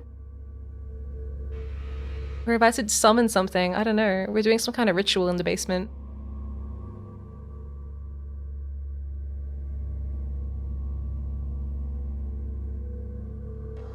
All of those hours are in this tree. Oh my god. I'm doing the cool thing of not going to bed and praying I can wake up for work. Yahoo! Hi Zykes, thank you for the sub. Thank you. Wow, 10 months. That's like pretty much all the months that I've existed for. Yeah, I get it. I've done that before. I like stay up till 4 and then be like, well, if I wake up at 9, then that's still like 6 hours sleep, which is a fine amount.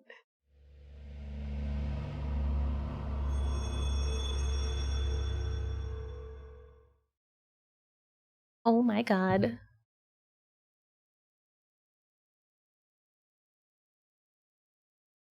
I take this opportunity to drink my tea.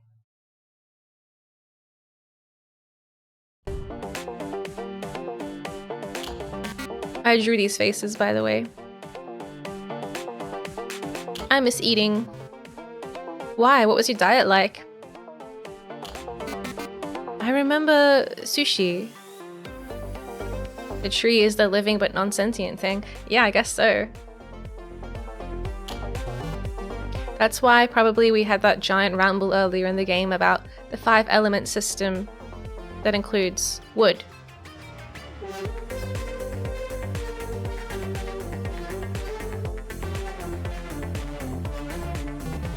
Sushi? I thought you said you were a crab. Wait, you think crabs aren't dexterous enough to make sushi? Unquestionably, yes. What is this sushi? It's delicious is what it is. Rice and fish and seaweed, humans eat it. and crabs. I just don't know where a crab would find rice or a way to make good sushi. I also ate garbage. Yes, I also ate garbage on occasion. Unbelievable, you two. Unbelievable. Garbage is good for the soul. Garbage is garbage. It's in the name. What did you eat when you were alive, huh? Grass. Just normal grass. Boring. And tree roots sometimes. They got trash taste. Literally. There are tree roots here? Wait, there are tree roots here, yeah? Yeah, there are. Why don't you chomp on them? Well, I'm not hungry. We don't eat. And also, more importantly, they are powerfully magical. Maddie needs them.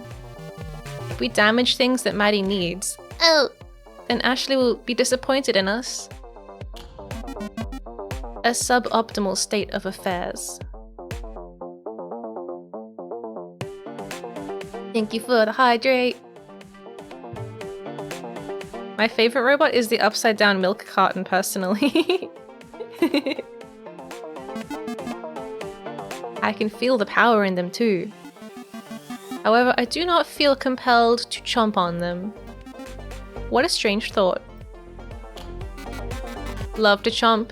Chomp sushi, chomp sandwiches, chomp garbage.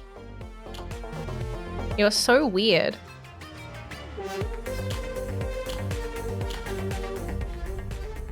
They're all weird. Bow, bow, bow, bow, bow, bow, bow, bow. Oh, thank you. I drew that on during doodle mode.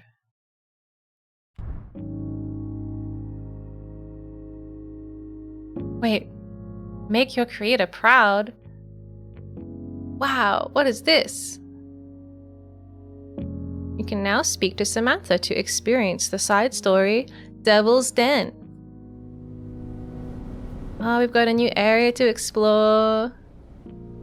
This must be Ashley's workshop area.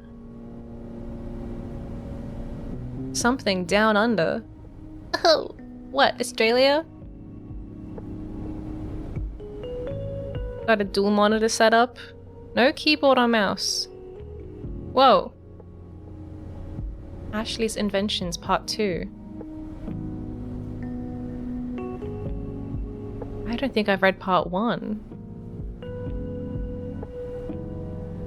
Fate of Icarus. Alright. The first thing Che noticed when he entered Ashley's workshop was that her workbench was not in the usual place. It had been pushed up against the wall.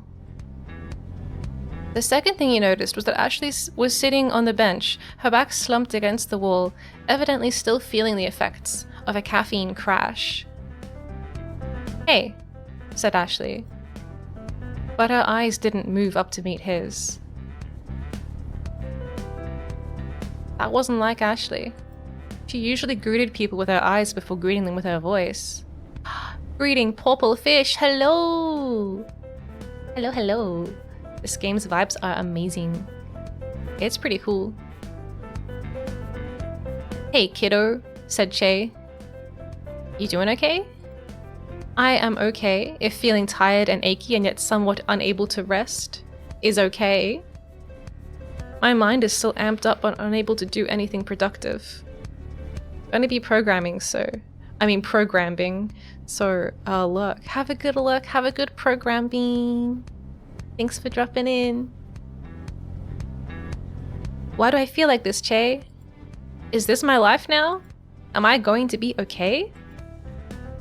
Che stepped up to Ashley's workbench and seated himself next to her. I'd tell you to relax, but it sounds like you're already trying and failing. So maybe it's okay to be amped up and also tired. It's kind of the worst.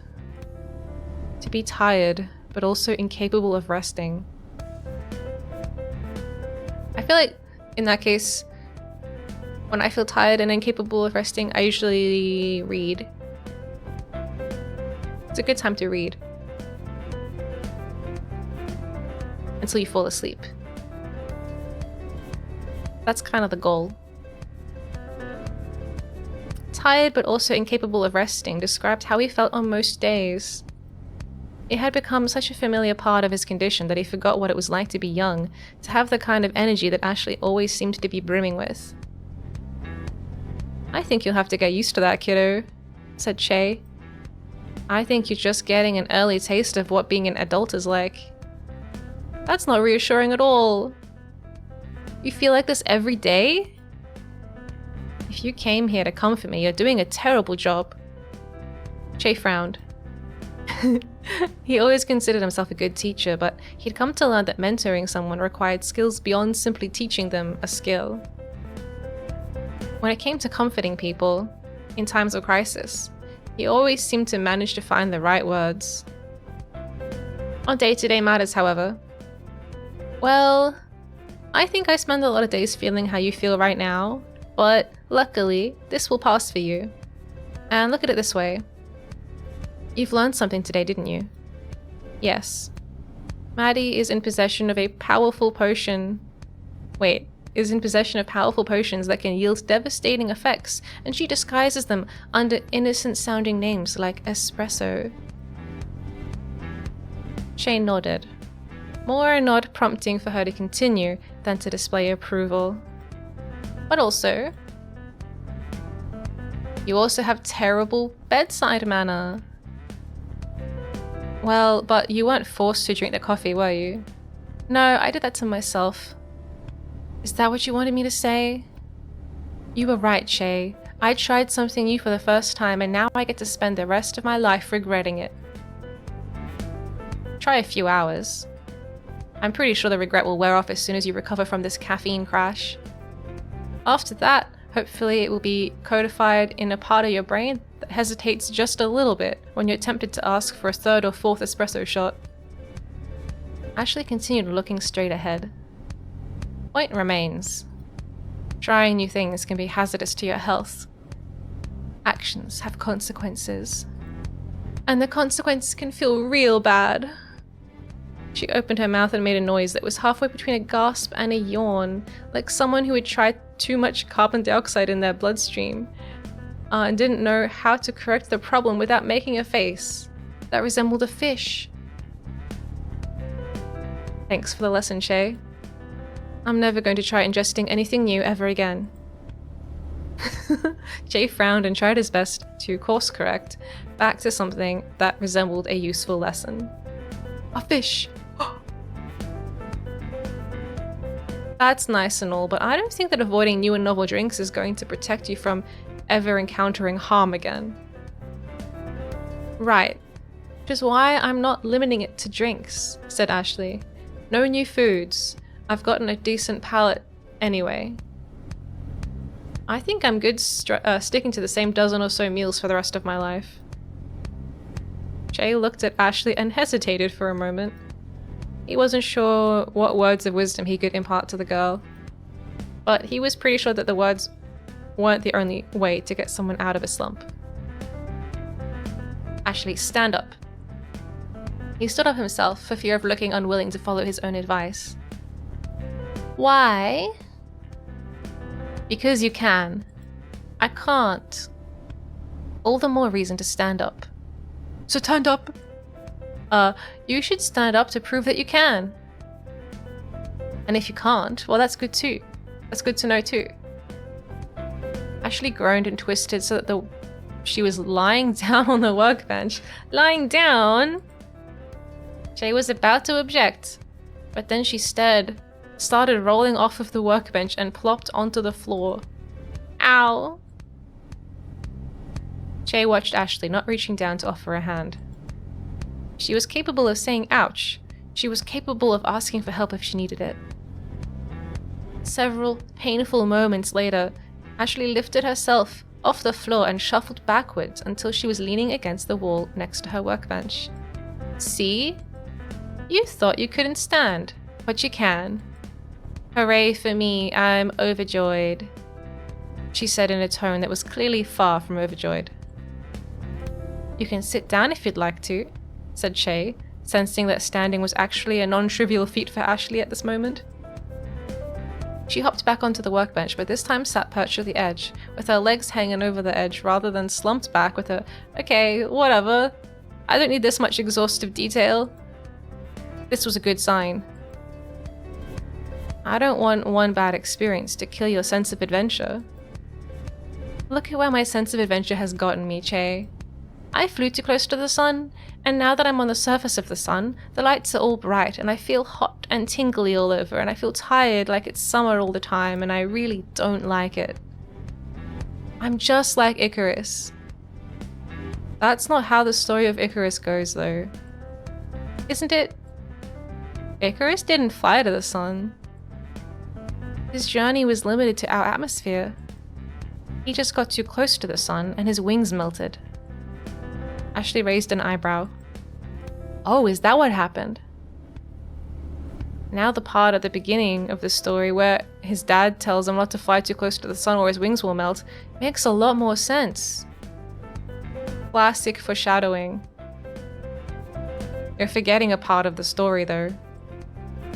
Icarus' father told him not to fly too high or the sun would melt his wings. But he also said not to fly too low when crossing the sea, or his wings would get wet and he would sink and drown.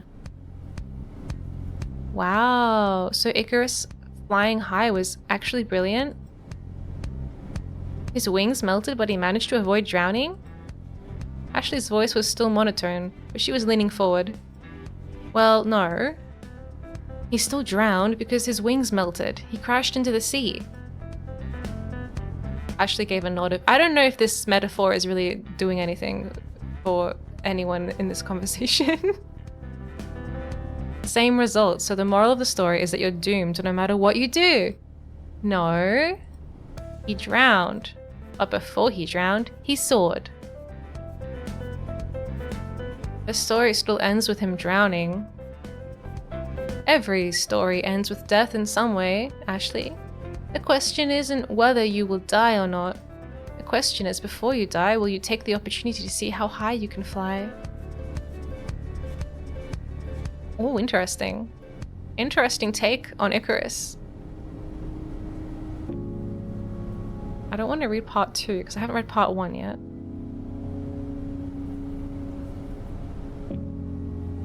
Or you could just not go to either extreme. Yeah, you could just not get your wings wet and not melt them.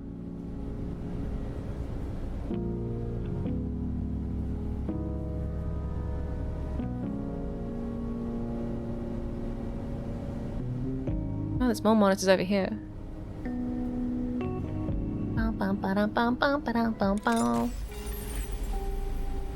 My dear Maddie, thank you for getting in touch with me. Or perhaps, should I say, congratulations. I make such a point of making myself hard to find that it's always a surprise to hear from anyone. I sometimes find myself fearing the day when I'll be I need to drink some tea.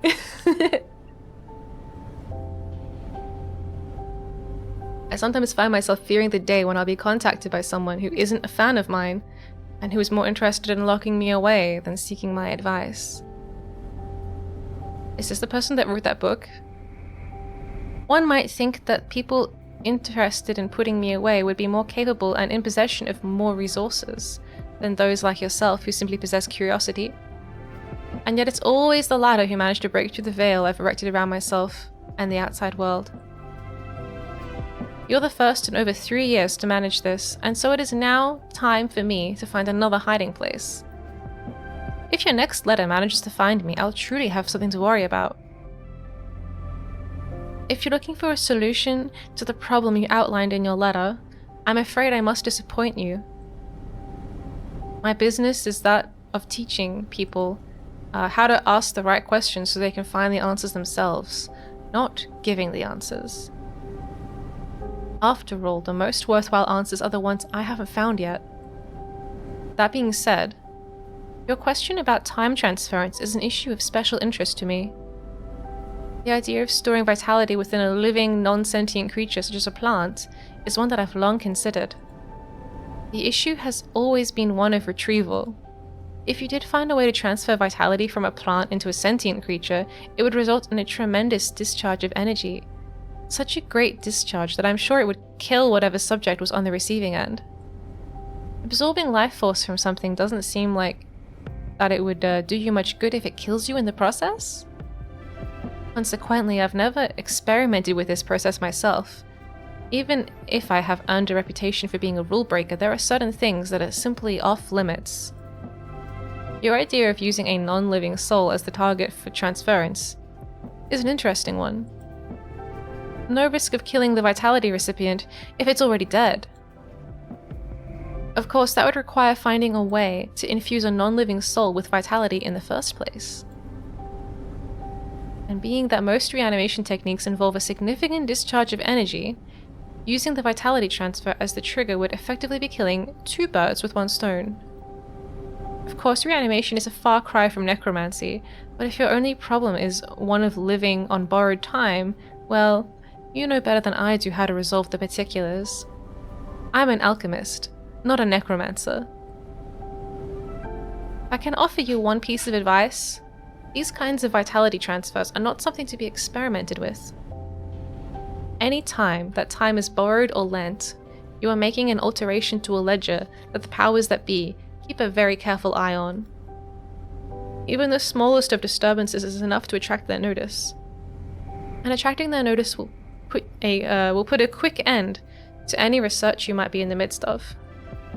So, if you are going to try a vitality transference, don't experiment. Go straight for the end goal.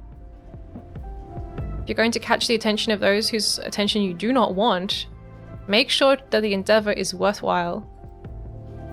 If you have a good reputation, it would be a shame to squander it on something so trivial as allowing a mouse a few extra seconds on this side of mortality. As they say, go big or go home. I appreciate you taking the time to write to me. You've given me new things to pontificate. You've given me new things to pontificate on, and perhaps one day you may see the results of that pontification in one of my future volumes. Of course, it should go without saying that you won't be able to reach me again.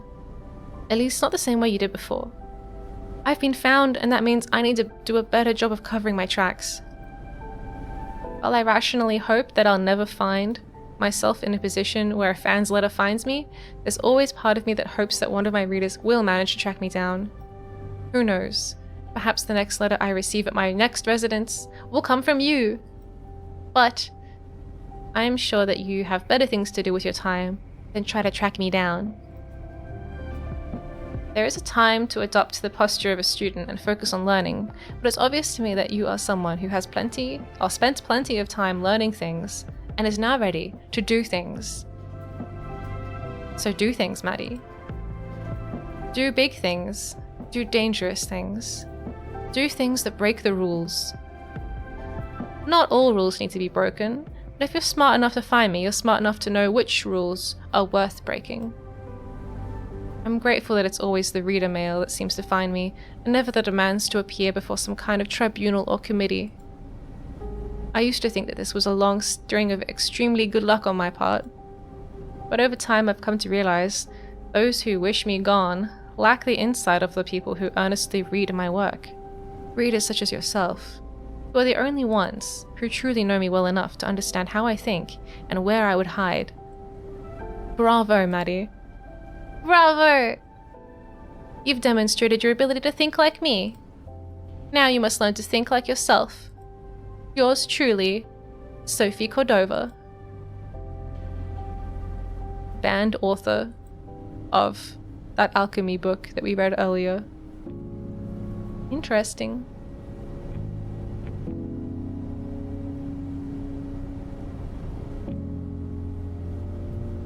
Alright. Okay, I can leave. Oh, I'm upstairs. Nice. Hello.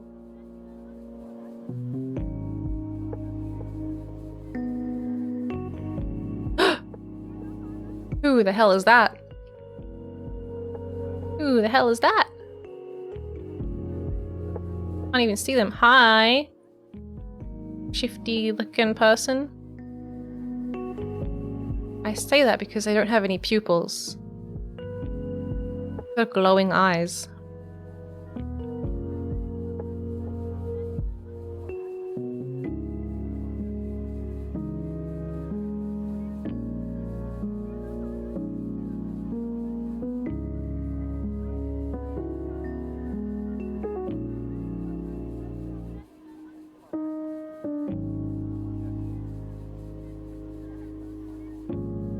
Hi. Yes. Another side story. A pair of devils in the devil's den, huh? Maybe. We'll have to find out.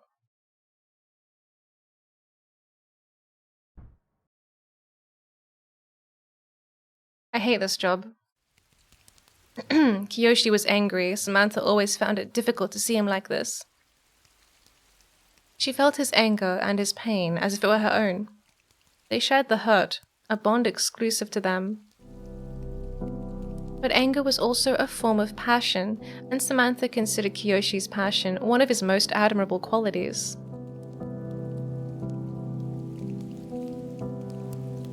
You know I hate it here too, but I can't walk away from this job.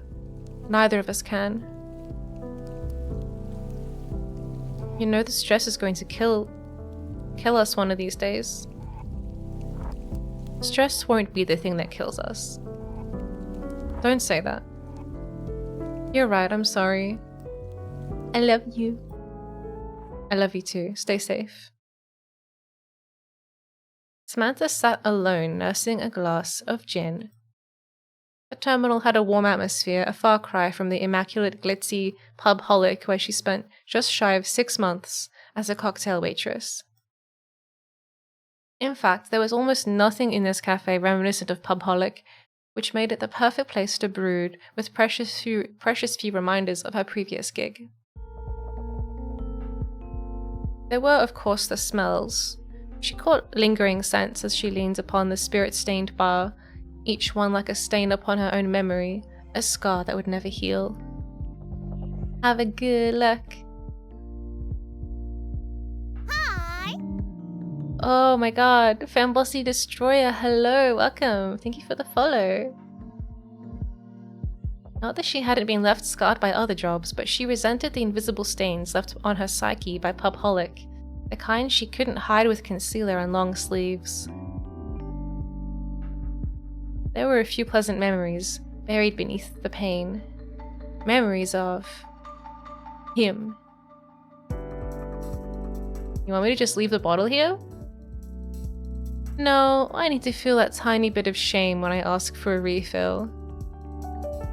No shame in it? Well, there ought to be. Because without it, I'd hit the bottom of that bottle pretty fast. Want me to stop you?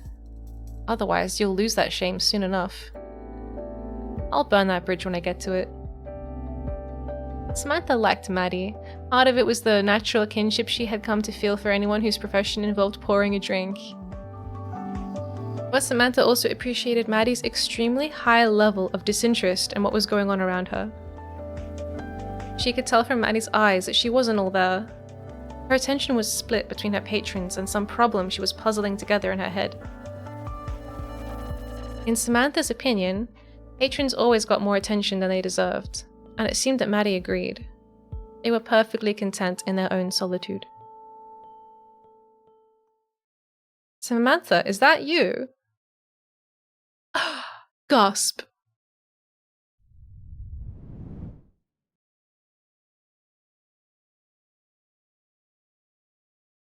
Mysterious figure appears. Samantha, I'd like to talk to you. Actually, this concerns the other girls too. Call them over, won't you? Nakamoto made the suggestion as if it had just occurred to him, but it was clear he didn't intend for this to be a private conversation. The other servers were within earshot, close enough to hear Nakamoto's request. But but he clearly wanted Samantha to beckon them over. She indulged him with the ritual of clapping her hands and calling out, "Clara, Iris, Michelle, business time."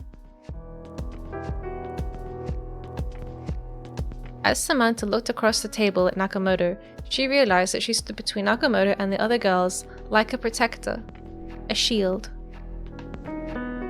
The role fitted her fine, and the other girls seemed grateful for it. But Samantha couldn't help but feel that this was exactly what Nakamoto wanted. Though he was one man facing 4 women, it felt to Samantha that their numbers were evenly matched. The women standing behind Samantha were not participants, they were mere bystanders. He evidently derived a lot of satisfaction from the fact that he never had to raise his voice. He had his subordinates do that for him. Exemplary work tonight. Mr. Canavan was very impressed. You girls did your job with precision and respect. I would expect nothing less. That deserves a bonus, don't you think? He reached into his breast pocket and pulled out 4 10,000 yen notes, fanning the bills out on an ashtray in front of him. There was only one problem. At the end of the meal, Mr. Canavan suggested that Clara give him a kiss. He got the impression she didn't enjoy it much. Her reaction soured the mood. Perhaps it's not her fault, but we are in the service industry. Our one job is to make clients happy. Samantha locked eyes with Nakamoto, willing him to concentrate his wrath entirely on her and away from the younger, inexperienced girl behind her. Based on that, do you think she should receive this 10,000 yen bonus? Samantha's heart broke for Clara. She would be complicit in Nakamoto's humiliation. Filled with guilt, but she kept a steely expression. As much as it bothered her to capitulate, Samantha knew that fighting with Nakamoto would only humiliate Clara further. So she gave the answer he wanted. No, she shouldn't receive the bonus. She knew how Nakamoto's little rituals worked, and she wasn't going to rock the boat. That would only make things worse for all of them. Is that so? Well, Samantha, if that's what you believe... Samantha watched as Nakamoto set the edge of the bills alight. The fire rapidly spread until all 4 bills were engulfed. Samantha watched Nakamoto's smiling face through the dancing flames. This was a genuine smile. This was the part he enjoyed. My, what a terrible accident.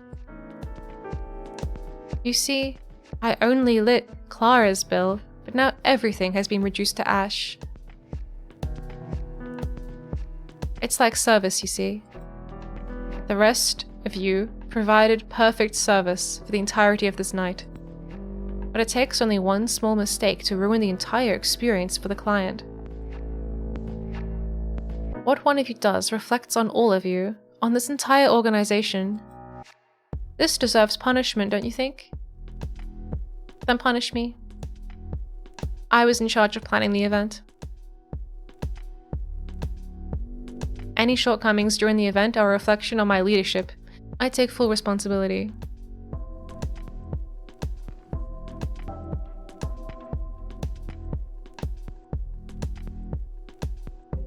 Destroying currency is a crime, Nakamoto.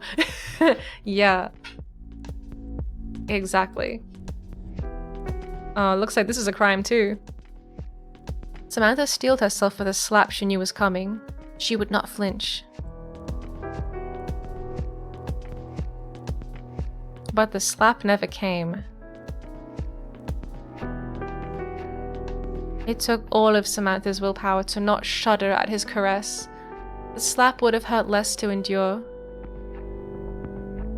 You're right. You should take responsibility. Punish her. Clara looked up at Samantha, eyes wet with unshed tears. Samantha's expression softened and she tried to convey all the sympathy and compassion she could as she mouthed the words, "I'm sorry." "It's okay."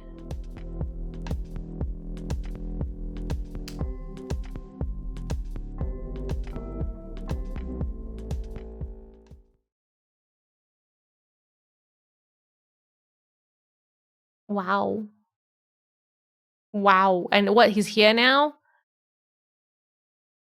Mr. Nakamoto, I'm surprised to see you here. Shall I, what can I get for you? She knows what I drink. He'll have a Manhattan. Do you have Abbott's? Of course. This is kind of a long shot, but do you have Hibiki? I reckon so, yeah, let me go check in the back. Thanks, cutie.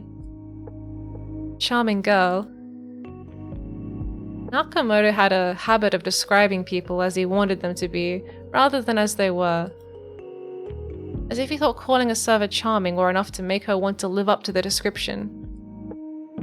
Charming, but definitely not your type. How would you know? For one thing, she's not subservient enough for your tastes. Unlike you, Samantha. I'm surprised you remember my name. You wound me. You know I always liked all of the girls at the bar.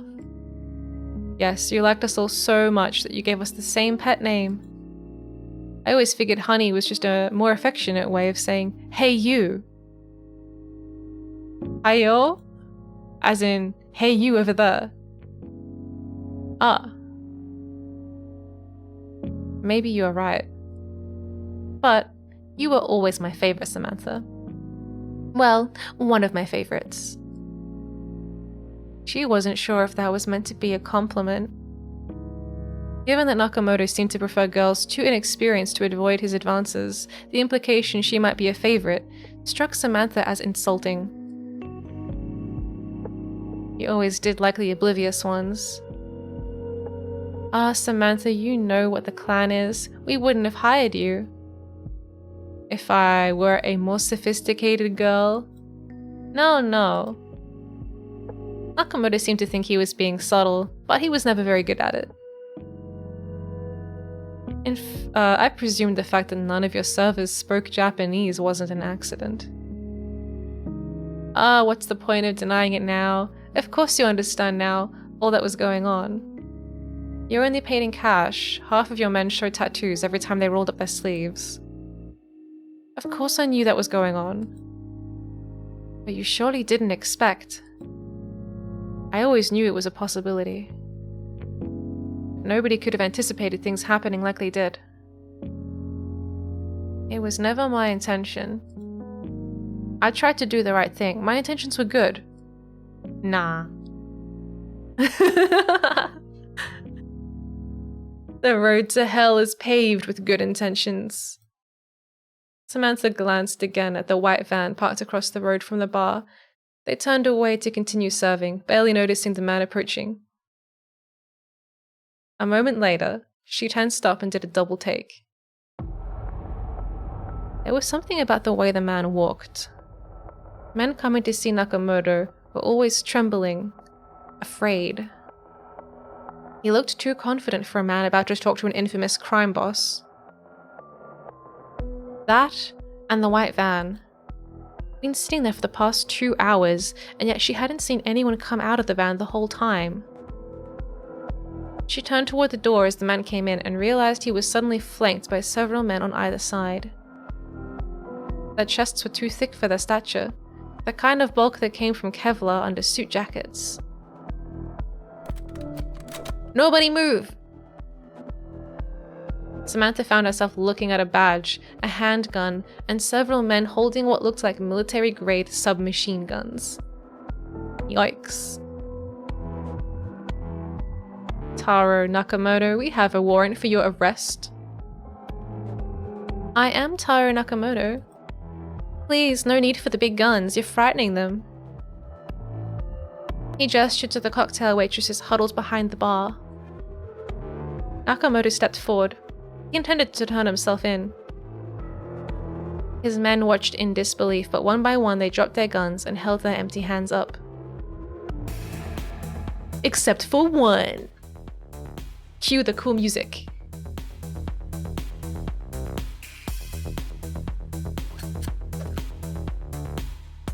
Yada yada does it.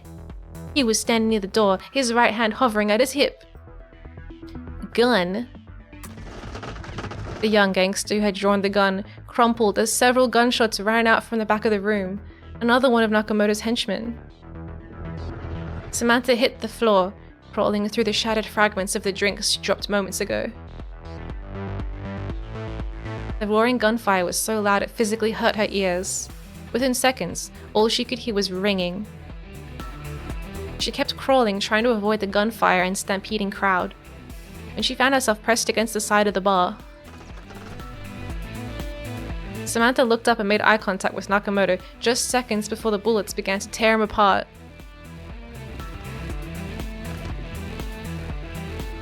He cratered to the floor and Samantha found herself face to face with a corpse. As her consciousness faded, 2 words escaped her lips. Fucking Yakuza. Of course you didn't mean for it to go down the way that it did. Nobody gets out of bed in the morning thinking, hey, let's die today. I get up every morning prepared to die. But it's unfair of me to expect everyone around me do the same. I'm sorry that you had to become involved. I knew what I was getting into, you never coerced me. I made the decision to be there. I made that decision every night I took those envelopes of money home with me. Don't be absurd. It was my fault entirely, there's no denying it. You weren't the one who pulled a gun. Yes, but my man did, and his actions reflect on me. How can I claim to be the boss if I can't accept that? Regardless of who's to blame, we both ended up here. Yes, I suppose it's best to enjoy our time here while we still can. Samantha thought to herself that if her goal was to best enjoy her remaining time here, the first thing to do would be to remove herself from Nakamoto's vicinity. Her distaste for the man had far less to do with the day that they were discussing than the months leading up to it. In fact, the way Nakamoto had handled the situation was one of the most decent things he'd ever done, insofar as a crime boss's behavior could be considered decent. Samantha had spent enough time pretending she had, didn't mind working. Okay, I guess that makes sense grammatically. I guess I would probably say pretending she'd not mind. I don't know. This is pretending she didn't mind working under him. I don't know. There's something weird happening with this sentence. As a typo, I don't know. It sounds almost plausible, but I don't know. Anyway, she spent enough time pretending that she hadn't minded working under him in the past, that navigating this conversation took a little effort. Now there was nothing that made her feel bound to keep talking to the man. No sense of obligation to keep up appearances. There was only one thing keeping her in that seat listening to Nakamoto. A need for answers.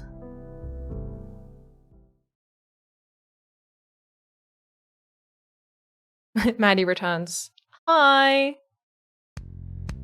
Sorry, didn't find any hibiki back there. Hibiki euphonium.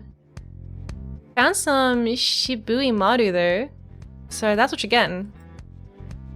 What a treat. Thank you, Miss Maddie.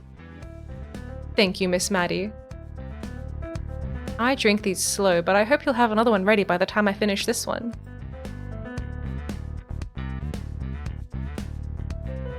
You know, I forbade my men to drink our rival's whiskey. For me to drink it myself would be hypocritical. And yet here you are. Nobody's watching you, so I don't think you have to worry about that now. Except for you. Well, I won't tell. And besides, you're the boss. In that case, perhaps there are pleasures which we are only allowed to enjoy in death.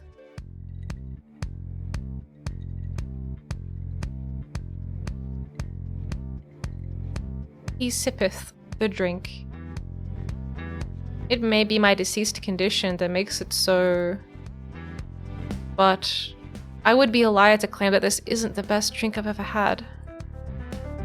Forbidden fruit is always the sweetest.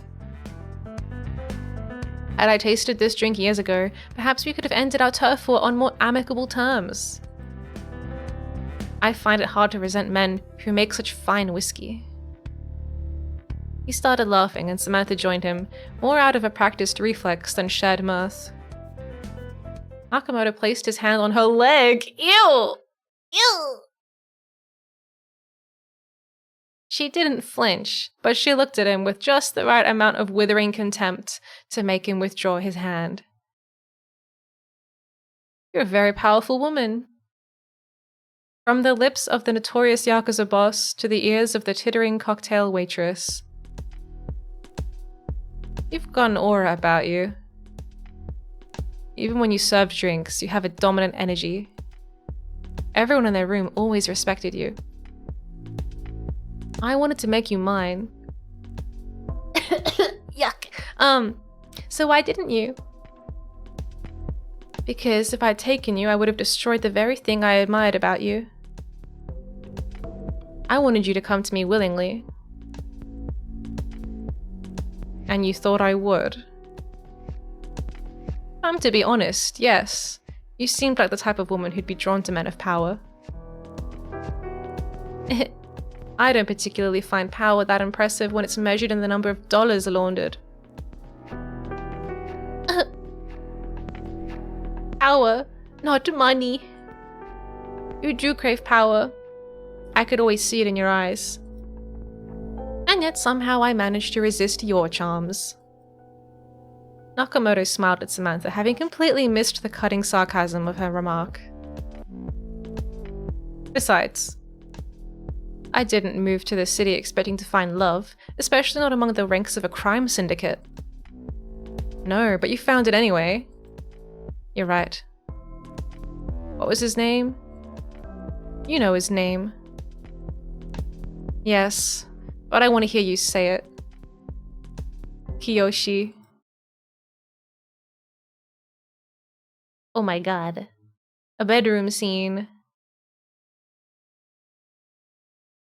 Kiyoshi, what's wrong, baby? Don't worry. Your heart is beating so fast. Something's bothering you. It's just because I'm lying in bed with a super hot lady. You know how I am. My heart's always start- Exactly! He read my mind. My heart always starts racing whenever I'm in bed with a beautiful woman. Stop it. What's really happening? I shouldn't tell you. And we shouldn't be together right now, but that hasn't stopped us.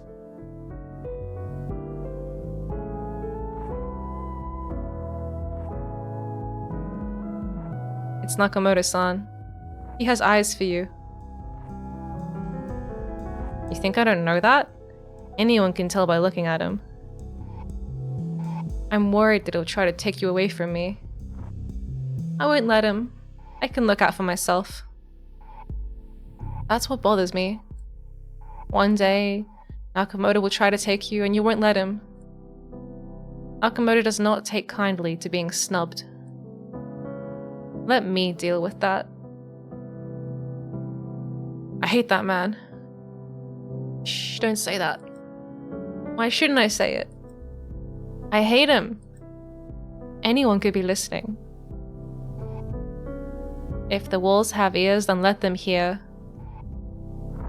How can you stand it, serving him every day from under his oppressive thumb? I do it the same way you do. one day at a time. My father told me Nakamoto was a despicable man. I should have listened to him. I feel it deep in my soul, Samantha. If we stay here, bad things will start to happen. We're good at surviving bad things. Not like this. There are some things you can't survive. There are some things that you can't run away from. You know we can't do that. Oh, sorry, there are things that you need to run away from. There may be a way. What are you trying to say? Samantha, before I tell you, I need to know. Will you come with me? What are you planning? Whoa. Whoa! Oh my god! Tell me first. If I do this, we can never come back to this city. Will you come with me? Will you leave them behind? Nakamoto is not the kind of man that you can simply walk away from. He will be when I'm done. Samantha, tell me now. Will you come with me? I can't. Of course you can. The question is, will you? Kiyoshi. His name was Kiyoshi. Was. Past tense? His name was? Surely his name should still be. Is? His name is Kiyoshi?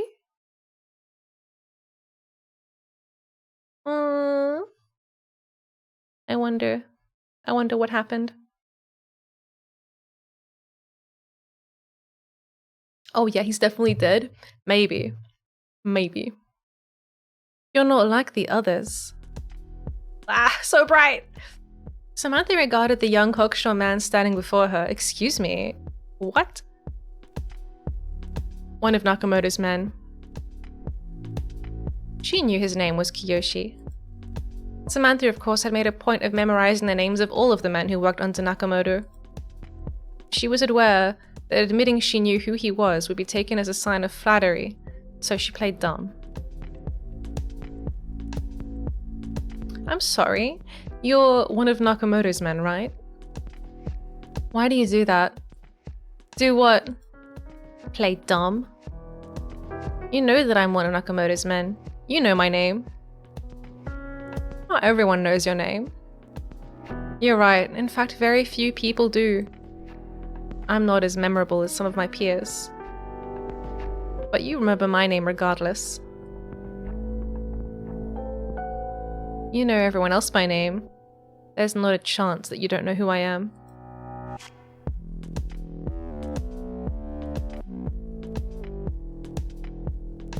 I'm forgetful. Funny. You always seem to remember people's names when it's important. What are you saying? I'm saying that you seem to enjoy privately embarrassing Nakamoto's men while having the good sense to never publicly humiliate them. I'm not bothered by it if that's what you're wondering. But you're a lot more clever than you allow others to believe. That makes two of us. So, she was beginning to think that the soft-spoken Kiyoshi was more attentive than any of Nakamoto's henchmen were, and that made her uneasy. She knew that he had already gotten whatever he wanted from this conversation. We're not so different, you and I. I disagree. She didn't need to list the various ways in which they differed in both station and demeanor. Perhaps you're right. You have the courage to show the men how little you care for them. I lack that courage. But it's clear that you and I both feel the same way about them. Either way, you're not like the others. I was wondering if you'd ever notice. Ugh. I always did like Kiyoshi. He always bowed when he needed to. He always said the right things. But he showed contempt with every bow, every action. He had a way of insulting you, even as he delivered a compliment, very against what I usually look for in my men. But he had courage, determination, moxie. I can see why a woman like you would be attracted to him. I always worried about him, but I knew that he was destined to do great things. Who knows? Perhaps one day he could replace me.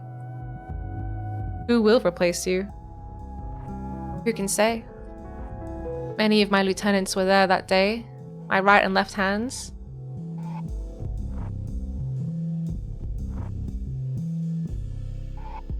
In all that time she'd known him, Nakamoto had never been a man to lean. He always stood stiff as a board, his spine so rigid that it seemed, ow!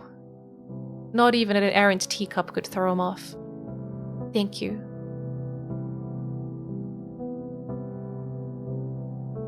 It seemed he was afraid that it would snap if he allowed it to bend, even in the slightest. That rigid posture, along with his platform heels, allowed Nakamoto to press for several inches taller than he was, or pass. Samantha had suspected it was his attempt to make himself seem more physically imposing. But to her it had always had the opposite effect, making him appear comically uncomfortable in his own body. Then again, Nakamoto was never a man who had coveted luxury for himself, so perhaps his self-inflicted discomfort was in character. And that made his physical relaxation so unsettling.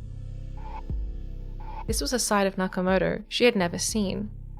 But perhaps this side would be willing to talk. How many people do you suppose died in that pub? Perhaps a better question would be to ask, who managed to survive? Perhaps they're just like us, waiting to walk through that door. Perhaps there'd be a better fate for them. Any who survived will surely be arrested. After all, if I had been arrested, I would not be here enjoying this very fine whiskey. Maybe they escaped. I doubt that very much. Yakuza do many things. Running is not one of them. Besides, have you seen Kojiri? That man is too fat to outrun anyone. Samantha, you don't have to keep pretending. I know that you don't like me. My men always told me it was just your Western manner of flirting, that you were teasing, playing it hard to get. But I know contempt when I see it. You think I hold you in contempt? No, I was speaking of the men who offered me false flattery. You don't like me. But who can blame you? It is the nature of hierarchy. Hatred for the organization is always directed upwards. It is a healthy and natural thing, is it not? Better to resent the people above you than to resent the people working next to you. It is, in a way, a powerful tool for bonding. It's something that you all went through together. And that made you closer, did it not? I don't know. I never really become close friends with any of the other girls. No, I thought not. Well, that's because she was above them in hierarchy too. I wasn't talking about them. You know who I'm talking about. Talking about Kiyoshi again. Nakamoto is part of a dying generation. I'm pretty sure that's how all generations work. Sweetie, I'm pretty sure that's how all actually... They have to die sometime. They make room for new generations. This generation of Yakuza will not die out. It will be chased out. It's a slow-moving organization. Everything about it from the inside out is based on an old way of doing things that is rapidly becoming not only outdated but painful to look at. The premise of a clan is founded on the expectation that all of its members will be members for life, bound to each other and the organization. Actually, each generation will die. That's literally how generations work. Death is the only solution. Yeah, but death is inevitable. You know, you can just wait. Yoshi, you don't mean to This whole organization needs to die, though it'll take 10 years of my life along with it. It's given me something that I hate, and yet I can't bring myself to give it up. In a way, it's become a part of me. You are not your job. Nakamoto would disagree. So would my parents, including my uncle who's a police. Things are different for you, but where I'm from, this is true of any sort of institution or organization. The first 10 or 20 years that you spend in the organization are not truly spent doing anything of substance. The purpose of your first decade is training you to be a member of the clan. Sounds like an extensive training program. Didn't realize Yakuza valued training and education so highly. It's not a training program as you might imagine it. Most of it is being subjected to artificial hardships to demonstrate that you are trustworthy and loyal to the clan. Many of these hardships are designed to be humiliating or otherwise damaging. This is not an overlooked flaw of the initiation process. It's intentionally that way by design. Like hazing. Yes. Like, what is hazing? It's a practice for initiating people into social groups. It's not just a Yakuza thing, I assure you. You do this in your home country? I was hazed several times in college. Sororities, other honest societies, that sort of thing. Organizations addicted to the old ways of doing things. I suppose so. Hazing is a torch passed from one generation to the next. And I suppose the upside is that you get a bunch of loyal foot soldiers. No, the upside is that you get a large number of people who will only perpetuate the institution complete with all its flaws. You need to find a way to clear the ranks. Burn it all to the ground. Start from scratch. Better yet, burn it all to the ground and leave it smoldering. I wish I could. And yet there's something deep in me that would hate to see it so. I don't know how much you hate Nakamoto.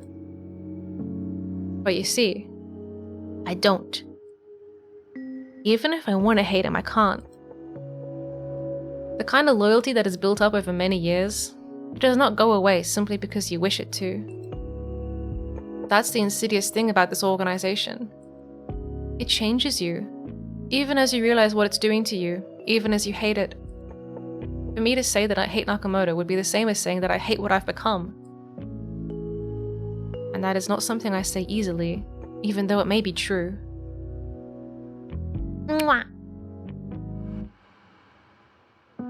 You're not like Nakamoto. I wish what you say was true. You're right. Yoshi hated you. Did he tell you that? Samantha didn't bother to answer Nakamoto's question. She hated rhetorical questions with a passion. Several moments of silence later, she noticed Nakamoto fidgeting. Nakamoto was a man who carried himself with an undue amount of pomp, and it was not easy to make a man that straight-laced fidget. She took a certain amount of pleasure from his visible discomfort. The thought occurred to her that the way she tried to get a certain reaction from Nakamoto was not so different from his habit of dominating conversations. But she justified this to herself easily. The worst thing about Nakamoto was that he was a poor steward of power. He diminished the power of others because he enjoyed taking it for himself, and he correctly perceived it as being zero-sum.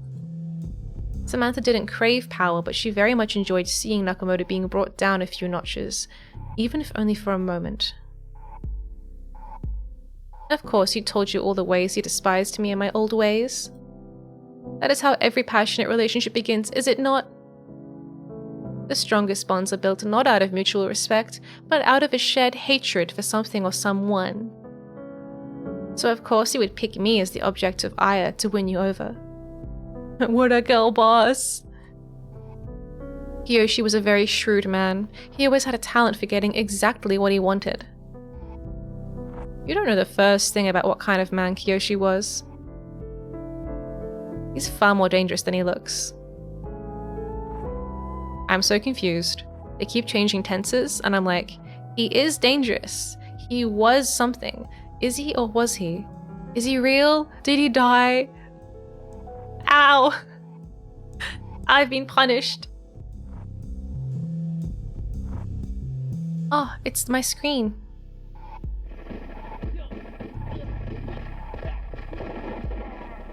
I'm watching TV.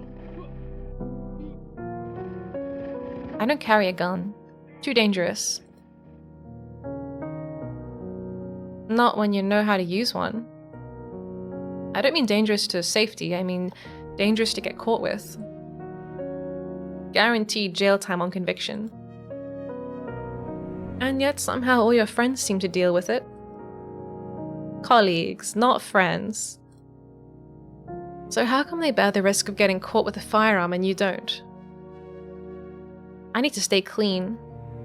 The clan has many properties in my name. If I were caught carrying a firearm, it would defeat the purpose. I didn't realize that you had an ownership stake in the clan. Technically I do, but you think that I actually see any of the money that passes through my establishments? They use my name, but I have no power. And if you ever try to leave...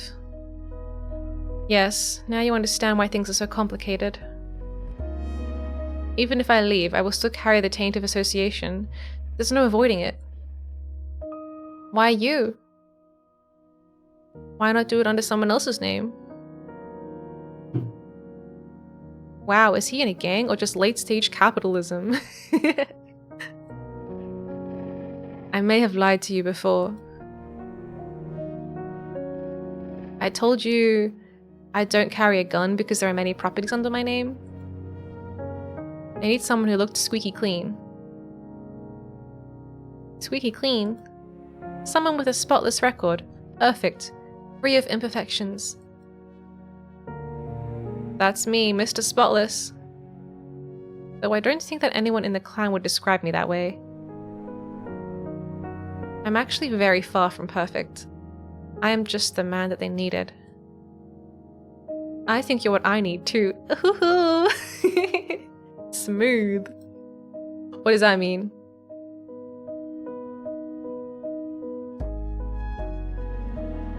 I think this question is going to be answered non-verbally. You may not be perfect, but you're what I'm looking for right now. You don't want to be tied up with me. I can't endure these circumstances. How can I expect you to do the same? You need to escape. It's too late for me, but not for you. It's not too late? I have nowhere to turn to. I've been thinking of going to the police. Yoshi looked at her with pained eyes, unable to say anything more. Finally, Samantha spoke up. Are you going to? No deal. They would not be able to make a deal without me agreeing to testify against him. And that's something I can't do, not without fearing for my own life. No matter where Nakamoto is, he will find me. Even dead, his ghost would haunt me. My only option is to disappear. My own crimes are far too great to be forgiven, even if I do betray Nakamoto. And besides, I can't trust the police. There's even one corrupt officer who allows my name to escape. Nakamoto has one principle and one principle alone. Dead men can't talk. There are always more options. You're right. I could inform the police anonymously. Send them to where they can confront one of Nakamoto's deals directly. I know when he's having one of his business meetings, but it won't be pretty. You're the only person I can tell this to. Because when the police finally catch up with him, people will die. That's how we died. And I don't want you anywhere near there when that happens. Can you promise me this? Yoshi, I need to tell you something. You can't go to the police. Tell me why I shouldn't. You'll ruin everything. This life is already ruined. Oh my god. It's so angsty. The best I can hope for now is a chance at atonement. This may not make things better, but I cannot think of how they would become any worse with me to continue to serve under that. Please, Kiyoshi. I have a plan to subvert Nakamoto. This is a teenage fanfic for real. All the more reason for me to go to the police. I can't allow you to be the one to run into harm's way. You don't understand. This will work. You think you're the first one to think about taking down Nakamoto? People much stronger than you, people much more well-connected than you, have tried it before. How could you possibly succeed where they have failed? Dude, have a little faith. This is so incredibly corny for some Japanese police drama. It's great. Okay. Here we go. Yoshi, you were right. I'm not like the others. There's something very different about me. Tell me. Is she a fucking demon? What is it? What is it? Well, if you believe that you know Kiyoshi better than I do, you're welcome to think it. Though I don't see how that could possibly be the case. I've spent more than a decade with the man. He was never just a servant to me. Not even close. The boss must hold the respect of his men. It was a powerful bond. Literally, me and Kiyoshi were in love. Nakamoto sounded frustrated, but his voice grew increasingly soft. Do you believe that your months-long fling with him really meant more than that? This is Nakamoto here, yeah. The boss.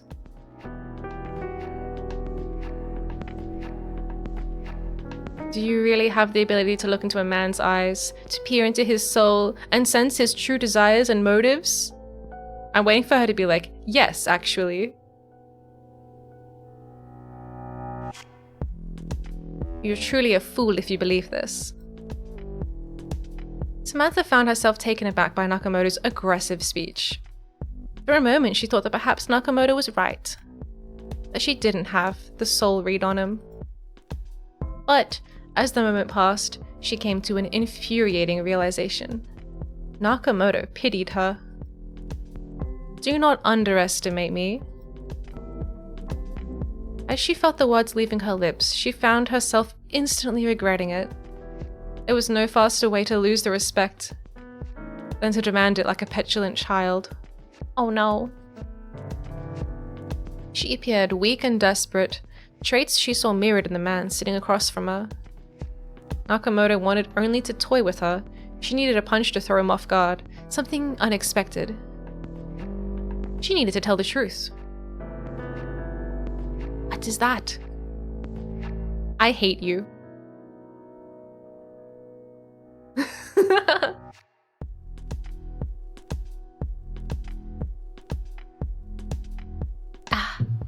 It does not surprise me to hear that you feel that way. It does, however, surprise me to hear you say it out loud. I don't think you understand the extent of it. I detest you, not for what you did to me, but for what you did to everyone who worked under me. If you hate me so much, why don't you just kill me? I already did. You're already dead. You never understood, but I did. Every single word you spoke in every single one of your business meetings. I wasn't the dumb little American girl you thought I was. Part of me always thought that a girl like you seemed too sophisticated to be a simple drink server. Omae wa mo shinderu. So, who were you reporting to? Police? Give yourself more credit. It's not just the cops who've got their eyes on you. And give me some more credit. I'm no mere informant. So what are you? CIA. So kind of like a demon. Part of a 2-year investigation. So you were out to get me from the start, were you? Are you happy that you finally brought me down? Happy that you put me in a body bag? It was a job. I did my duty. I'm sure that as a career criminal, you can relate. You don't always get to do the thing you want to do. Sometimes you do the thing that has to be done. So everything went all according to your plan? Not all according to plan. The part where the bullets started flying and I ended up here, that definitely wasn't part of the plan. I expected that you'd try to end things peacefully. Well, I guess things went wrong for both of us. And here we are, doomed to enjoy the same fate.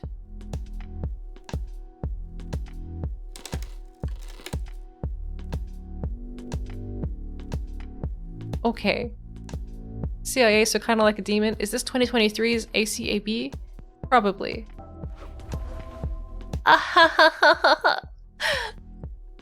Well, since you've been so generous in sharing your secret with me, I suppose I should respond in kind. Samantha. What? I'm not Nakamoto. Samantha sat stunned. She had on occasion considered the possibility that Nakamoto might merely be a figurehead, that he might just be a middle manager in a larger organization. But all of the important meetings had always taken place at Pub Holic.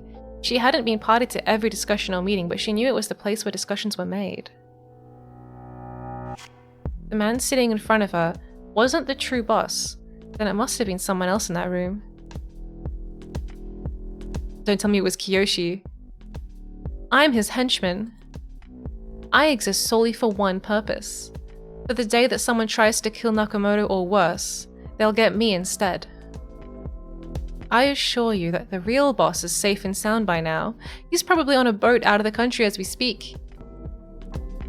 No. She knew that the real ringleader must have been one of the men who sat in the meetings at Pub Holic. Every face she had recognized had been there the day of the CIA crackdown. It had been scheduled during a meeting. Even if Nakamoto wasn't the true ringleader, the ringleader by now had to have been arrested, if not shot if not one of the men, whatever, dead or arrested. All of your men were there when the police showed up. None could have escaped arrest or worse. There was one who was absent. Nakamoto, sorry, I guess I shouldn't call you that. Do you have a real name? I suppose there's no harm in discussing it now. My name is Kiyoshi. No! No!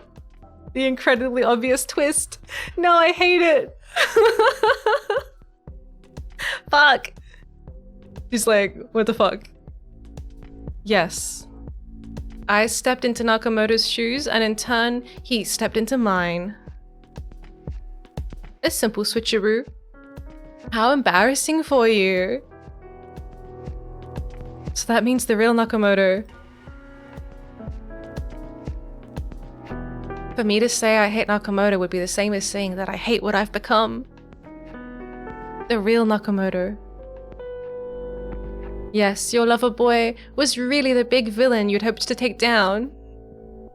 Curse your sudden but inevitable betrayal! Samantha reeled. Samantha threw up on the fucking ground. Blah! Physical fatigue, anxiety, panic. These were things she'd learned to stave off long ago. Nakamoto wasn't sharp enough to realize just how rare it was for Samantha to find herself dizzied like this, but he did know that he had gotten a reaction out of her. You know, you're probably dead right now because of him. I bet that kid in the bar pulled the gun because Kiyoshi, because the real Nakamoto told him to. You may be right. Perhaps he left me to die.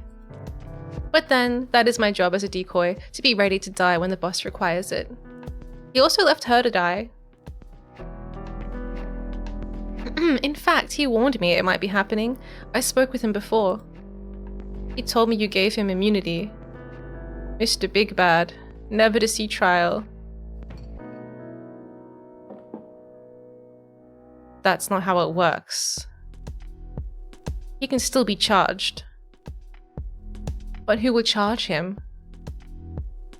Why would they charge a small fry like Kiyoshi? As far as everyone is concerned, the big bad boss is now dead. Most of the potential witnesses too, I imagine. One of Nakamoto's greatest strengths was his ability to project a veneer of stoicism. He always seemed to be the sort of man that expressed his power subtly, never flexing, always taking pride in never raising his voice. But in this moment he was reveling. He had nothing to gain and nothing to hide, and he was clearly enjoying watching Samantha squirm. She saw no reason to continue obliging him.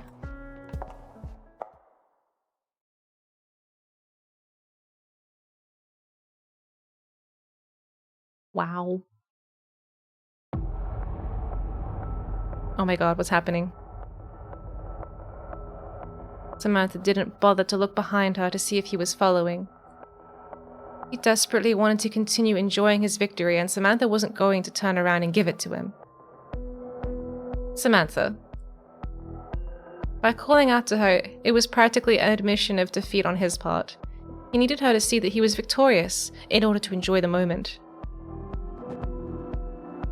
A small, petty man, obsessed with status, so obsessed that in pursuit of it he had given up the only remaining standing he had left.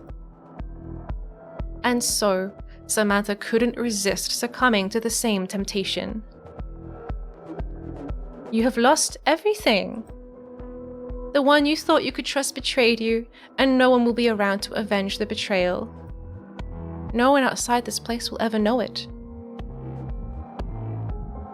I know at least one person who will. Oh? Kiyoshi. Did I ever say I was dead?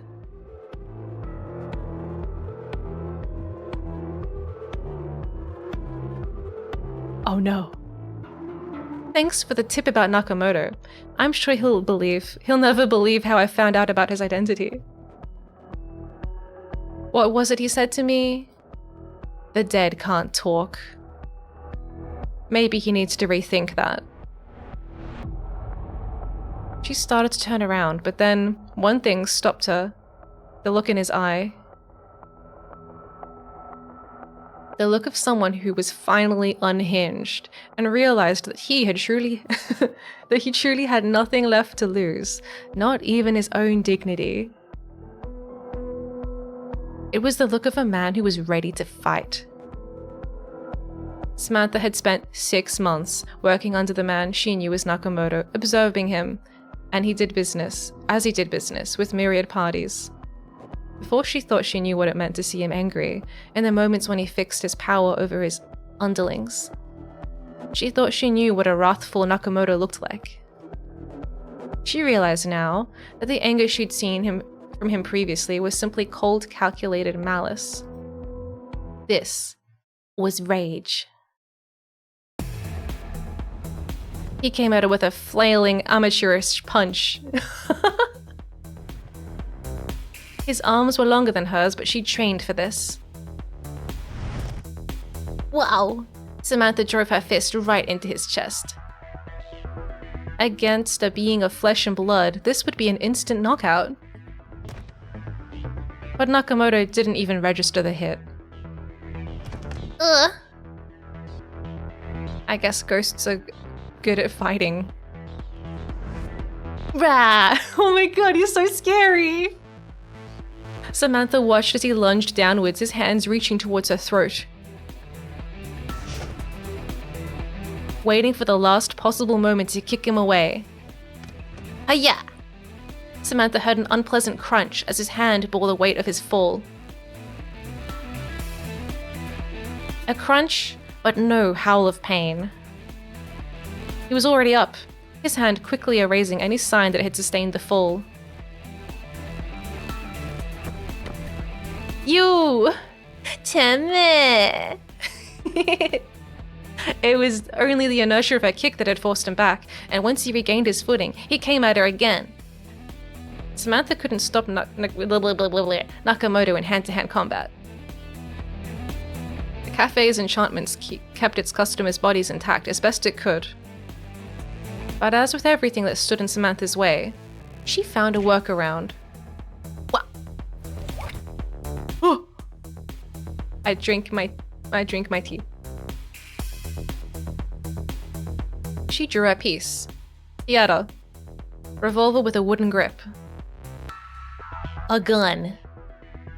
We bring in guns to ghost fistfights. Parry this old man. Yeah, parry this. Thank you for the stretch. Her gun's brass construction recalled an era when steel was scarce and superstition and fear of ghosts was anything but. She got a ghost gun. It was no coincidence then that the black powdery weaponry of the 19th century was perfectly built for causing real, tangible harm to wayward spirits. Whoa! Not the hair! She let out a yell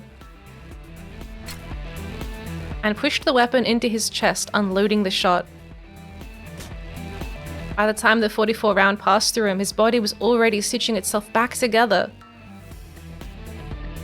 But the black powder from the gun's discharge remained inside him.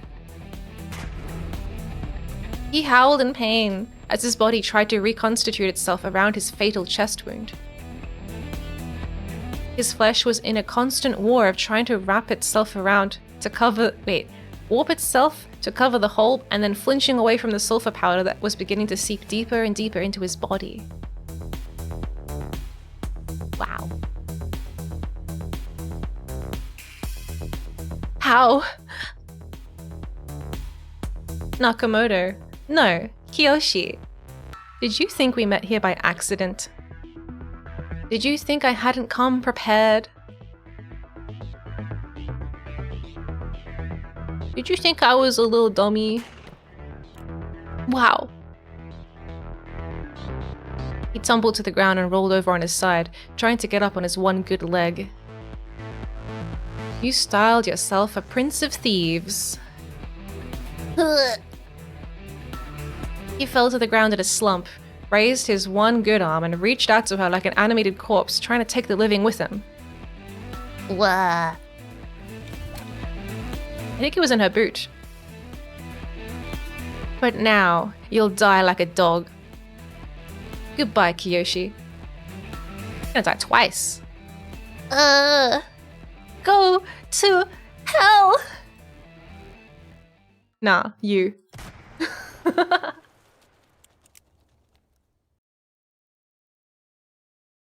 Oh my god. I'm done. You need any materials extracted? Just my 44. I'm taking a commercial flight out. Why can't you just use standard equipment like the rest of us? Can I get a large triple shot ristretto mocha? Hello. Tell me, which part of my job description includes the word standard? Abnormal jobs call for abnormal equipment. Life would be easier if you didn't have such specific tastes in guns. Believe me, nothing about my taste in guns. The thing is, a brute of a weapon. Poor construction, nearly impossible to grip, and a recoil shield that's not worth a damn. It's the only gun that makes you feel like your hands are somehow way too big and too small at the same time. It bucks like a motherfucker in single action, so you have to flip the hammer with every shot, and it was on the wrong side of one of the bloodiest wars in world history. I hate this gun. How are you? I'm good. I'm just enjoying the story as it's unfolding. I haven't streamed in a little while, so it's like fun to be back, you know? So, why do you use it? It carries the stink of slave owners and sulfur with it everywhere it goes. I hate it. Spirits hate it even more. Like oil and water, More like a fatal allergic reaction. If you ever need to bring a walker to its knees, bring a black powder revolver. I think I'll leave that to you. I have some important information about the informant. Kiyoshi? Yes, but that's not his real name. I would have figured. Do you know where he is? Did someone get to him? What? He somehow vanished off our radar this morning. I was worried someone had taken him out. He disappeared. Yeah. Did Nakamoto tell you anything about that? Clenches gun angrily. Hello? No, everything went exactly as planned. Just need to get rid of some dead wood. No, I'm working on something new.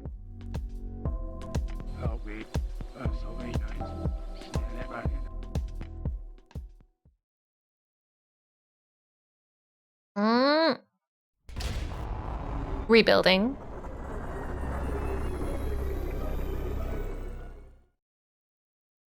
God damn. God damn it. So much drama, I know. I know, I can't wait for them to meet again. It's gonna be delicious.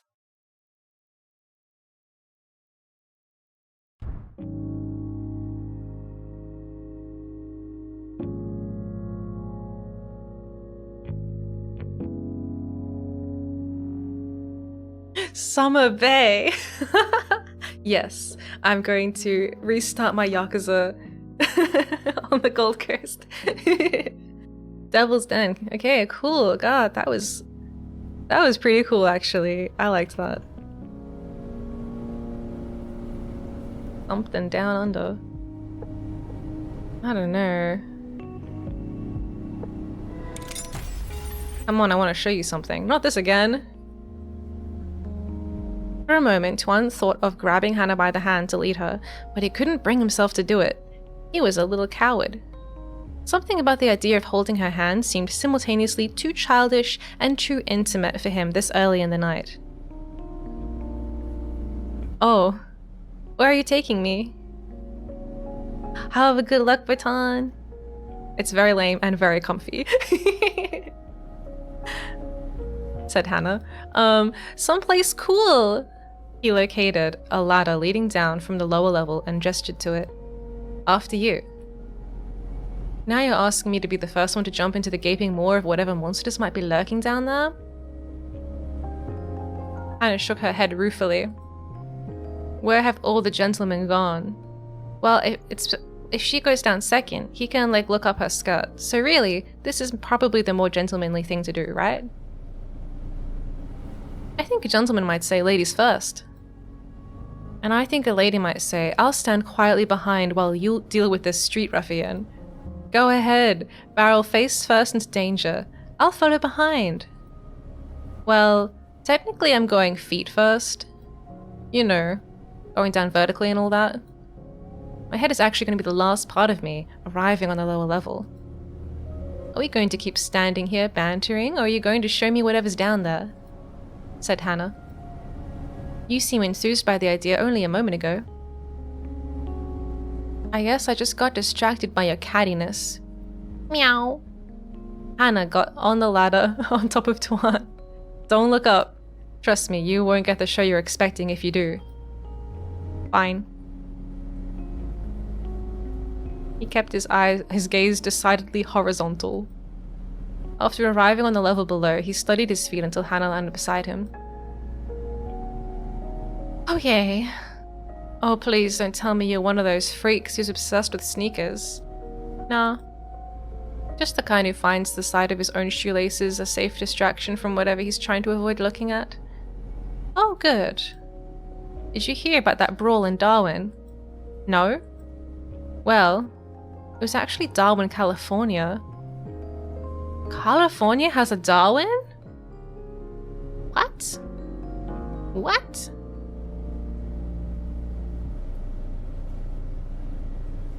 Ah, unbelievable. You know, those international news sites? They're always trying to sucker me into reading stories about what's happening in America. Anyway, nobody was hospitalized, but several kids walked away from the store with black eyes to show their friends. I can understand that collectibles are a big deal, but come on, we live in a society. I don't think I'll ever understand sneakerheads. Wait, that's actually a thing? Yeah. You didn't know about it? It's real big with hip youngsters. A Darwin not in Australia. I feel like I should have known that. I guess I don't pay very close attention to the behavior of hip youngsters. Well, that was evident from the moment I laid eyes on you, said Hannah. But you seem adventurous enough. Maybe one day you'll encounter one of them. On that note, where are we headed to? Or what are we here to see? Juan led Hannah to one of the portholes of the room they were in. Look at this. Whoa. That is indeed a porthole. No, I mean, what's on the other side? Yup. That certainly is water on the other side of that porthole. Hold on. There's supposed to be a what? I don't want to spoil the surprise. Well, you've effectively replaced my awe and wonder of seeing the sea through a porthole in the basement of a Melbourne cafe with a feeling of disappointment that I'm not seeing what it is I'm supposed to be seeing. Juan checked several of the other portholes. This is weird. It's usually... The sound of something landing behind them caused Tuan and Hannah to spin around and face the ladder they just climbed down. The girl with twin tails stood up from a crouching stance and dusted herself off. It's that crazy little kid. Did you just jump down? Yup. It's only 10 meters. And to think that we wasted our time climbing down that ladder like schmucks. So, sorry, I don't remember your name. It's Ashley, said the girl. I guess turnabout is fair play because I don't remember your name either. It's Tuan. And I'm Hannah. You two know each other? Yes. We know each other by so well that we greet each other by asking each other what our names are. That's a great greeting ritual. We should popularize it. You know, normalize introducing yourself by name, even to people you've met before. I bet it would save some people from a lot of awkwardness. Not everyone is good with names, you know. That's a great idea, said Ashley. I'm going to start doing that. So, what are you doing down here? Said Hannah. Here to kick us out? Is this a no patron zone? Hi Miya, what's your name? Oh, hi Dragonator, what's your name? No, it's no problem, said the girl. But I was eavesdropping. She was spying on their secret date. Oh no. He looked at Hannah, but Hannah seemed to be more amused than upset at Ashley's appearance. And it sounded like you weren't seeing what you wanted to be seeing, so I thought I could come down and take you lower. Oh, where am I being taken now? About 1,000 fathoms is where things start getting interesting. How much is 1,000 fathoms? It's like 800 meters. Sounds like a lot of climbing. Guess I should have brought better ladder climbing shoes. Okay. My interest is waning. Just hang on a sec. Have they got an elevator? Ashley walked up to a panel with several mechanical levers, and after several moments, the water outside the porthole began changing hue. What was that? Said Hannah. Swordfish. Actually, I'm pretty sure it was a sailfish. I'm pretty sure you made that up. No, really.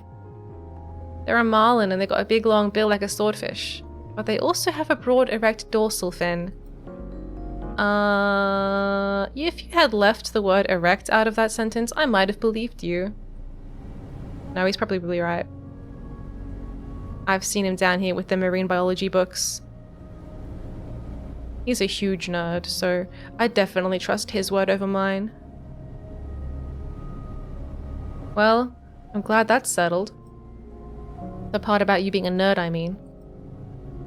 I think the sailfish with an erect dorsal fin sounds kinda sketchy to me.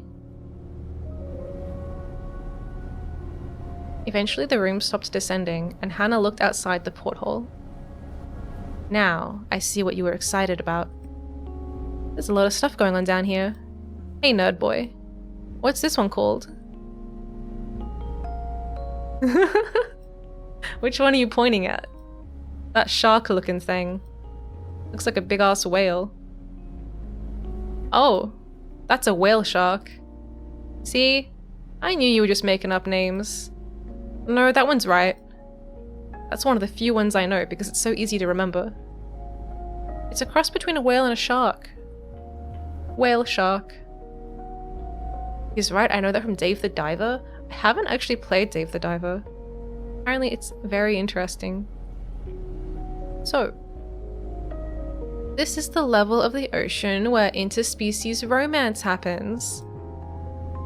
There isn't actually any whale DNA in a whale shark. It just has that name because of its size. It's the largest known species of fish. Anna shook her head. First, it's a whale shark. Then it's just a shark. Now it's a fish?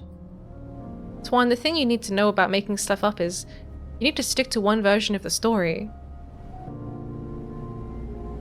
Sharks are fish? You didn't know that? They have gills. I'm kinda surprised you didn't know. I don't think you're the only one who should be surprised by any of this. Everything that you've shown me down here is thoroughly weird. Me not knowing that sharks are fish? That seems pretty normal to me. Hey Ashley, did you know that sharks are fish? Nope. This is my first time hearing it too. Must be another made-up Twan fact about marine biology, said Hannah. Now his name really should have been Tuna. He shrugged. Twan shrugged his shoulders. I guess so. The truth is that I'm just really creative and good at making up so-called facts. Blah. The part about me being a nerd who spent all this time studying marine biology must be a lie. No, I still believe that part. Me too. The trio stood for a few moments, wavering between looking at the porthole and looking at each other. The awkwardness hit just a few seconds before Ashley spoke up. Anyway, I figured this is where you wanted to hang out, so here you go. 2,000 fathoms. Give me a holler if you want to go deeper. Ashley walked to the ladder and disappeared through the hole in the ceiling. And that's the end. Wow. It's very good, they're still improving it. They pushed a patch this week and it adds a bunch of new features. Does it add new fish? If anything with gills are fish, would axolotls be considered as fish? I'm not sure, aren't they amphibians? I don't know.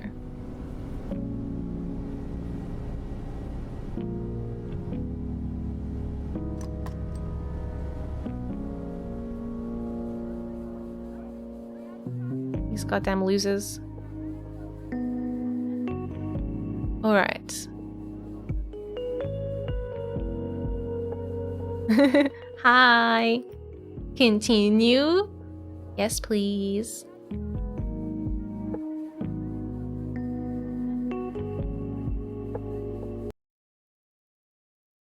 How are we going for time? We're not at the 10-hour mark yet.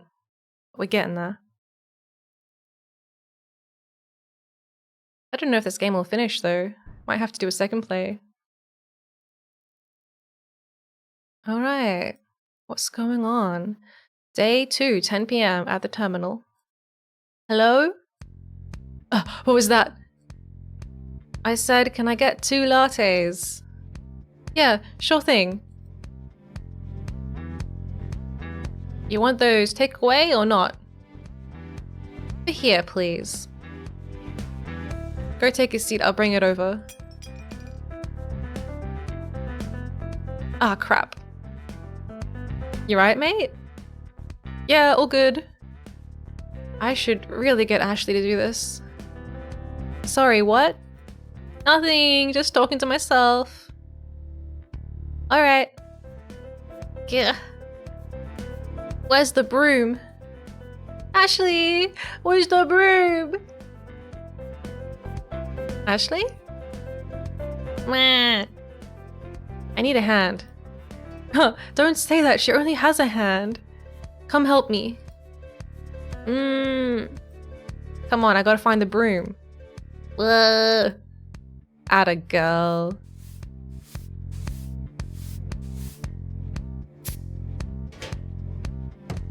Oh no. Oh no.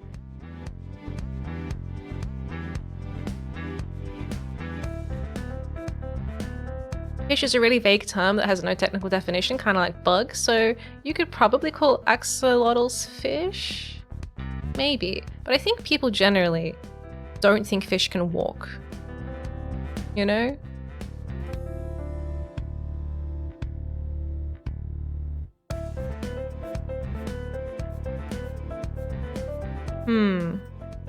Hey, are any of your friends around? Probably. Whoa. Wow, when did you teach them to do that? I didn't, that one's just weird. Uh-huh. How you doing, kiddo? Sleep deprivation's kicking in. Sometimes I feel like nobody ever sleeps in this cafe. Except Kishan. He has slept a lot while he's been here, hasn't he? It's because you keep getting him drunk. What? I haven't done that once. No, not you. I mean, you. So not me, but Maddie and Ned gotcha. Those brigands. You're telling me. How's Maddie doing? Well.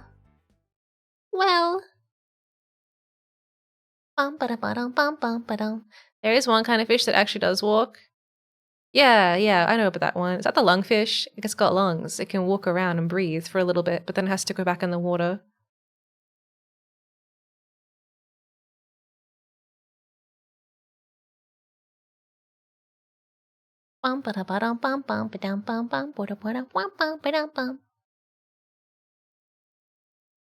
What is going on down here? How close are we to being done? Fairly close? I'm not super worried about getting it done without Ashley either. Rad. Anyway, what were you saying? Oh, just that I think I understand everything now. And that's all. Well, I appreciate your restraint in not generously supplying me with your moral take on it. No worries. Don't want to be that guy. Did she faceplant straight onto the knife? Maybe. I think the knife was a little bit in front of her face. Lungfish tend to make a cocoon when it droughts. Wow, that would be so creepy. Fish cocoons. What will they think of next? Dang, I'm actually gonna miss you once you're gone. Wow, are those some honest feelings coming from you? Doth the icy facade crack? The correct word here is dost, and please don't make me take it back. I guess you really got into the whole boatman of the river Styx thing, huh?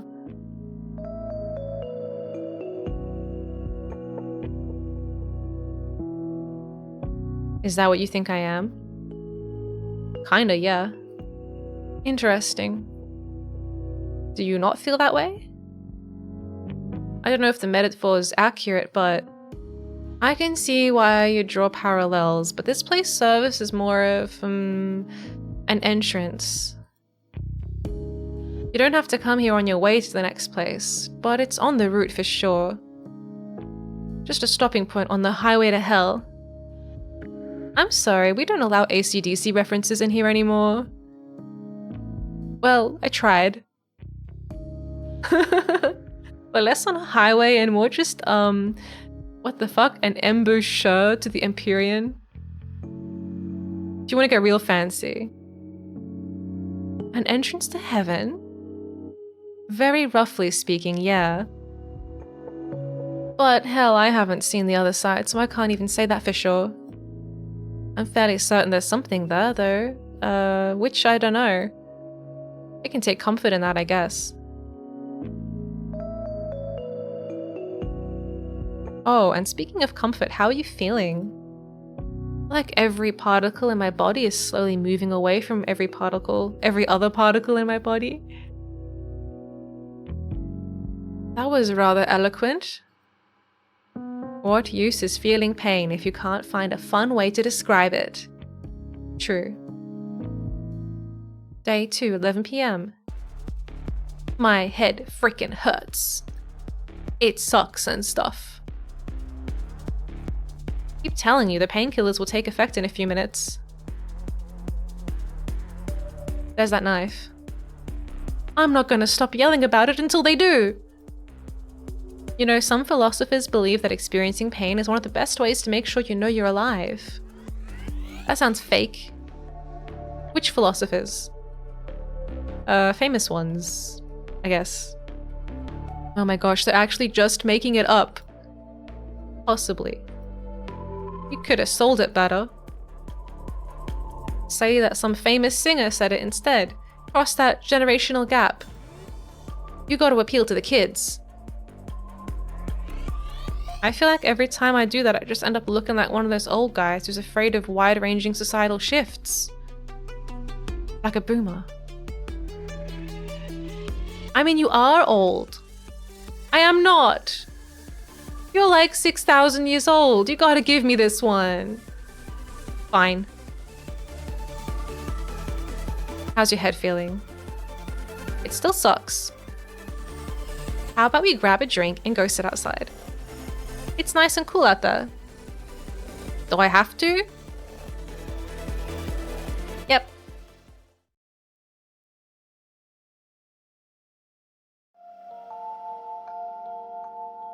How are you feeling now? Better. Marginally. Come on, I'm sure the drink isn't hurting. What even is this? I put 6 sugars in it. Oh, you know me so well. Ow. Thank you. Time for me to have my drink.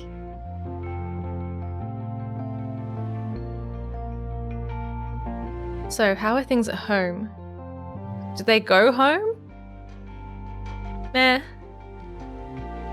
What's that translate to in old people language? Things are normal, I guess. Mum's nearly done with her PhD. That sounds good. It is, probably. But she's pretty busy, so that means we're stuck eating microwave dinners at night. Ah. Explains why you've barely left this place since last week. I mean, I'd be here anyway. True. You did ask her, right? What? If I could be here? Yeah. Don't want to invoke her wrath, do I? Ha! She doesn't worry about me being here. You remember when she talked to Maddie about liquor licensing laws, right? I think it was more of a lecture than a conversation. After all, Maddie wasn't doing anything wrong aside from letting you hang around after hours. I'm still amazed that Maddie didn't just tell her that we're not technically subject to regulations since we're not registered with anyone but the council. She made the right choice. That would have been an ugly argument. But anyway, she's fine with me being here. She's got my mobile number, and as long as I respond to her check-ins, she's not going to come and get me. Good. Wouldn't want to worry her. Oh, I love this ambience.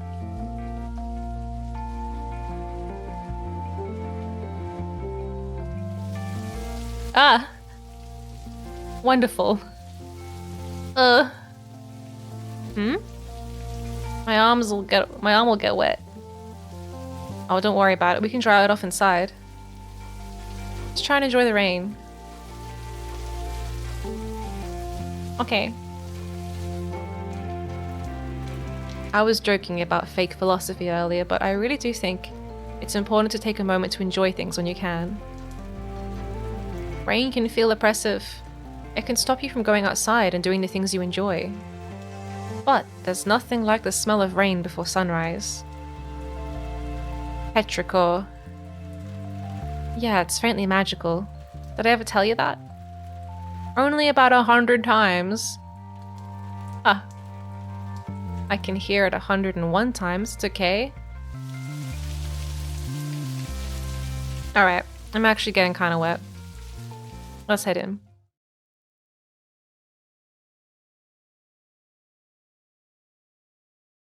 Well, they're having fun. So, given the fact that I'm very obviously a dork with a bleeding heart, it's definitely safe to assume that I've let people other than you stay longer than they're technically allowed. You're so emotionally repressed that I never could have guessed. It's actually impressive. Well, you know, we all have our ways of coping with persistent extreme stress. Millennial things. Yeah. But, yeah, I do understand how you feel. The separation. The difficulty keeping your thoughts together. The base level feeling that something's slightly askew. And the fact that not feeling that your time is up. The fact, not the feeling. I got it. Never loved facts. Yeah, me neither.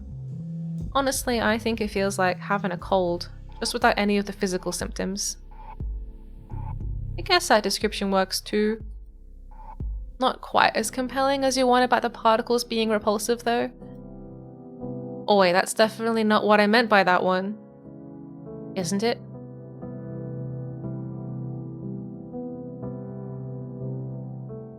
It's about time. I can't believe I created these beautiful creatures and you turned them into dumbwaiters. Alas, such is life. They gotta pay rent somehow, considering how many cups they drop. That's a feature, not a bug. It's to make them seem more alive. You've taught them to intentionally drop coffee cups in the name of verisimilitude. Maybe. I'm gonna get Maddie to start ordering cheaper cups. See? I am promoting efficiency in our procurement of cycles. I hate whoever gave you that management book. I'm sensing hostility. Do I need to talk to HR? Who is our human resource manager? What, this robot? I'm sure it's very good at its job, just not at bussing coffee.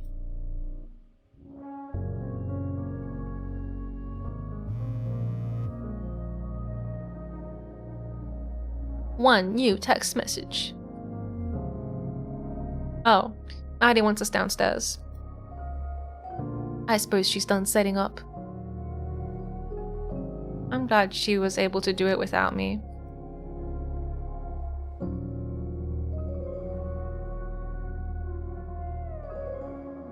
Gosh, so proud. Taught her everything I know. You are a gremlin, you know that? Of course. Shall we? Cute.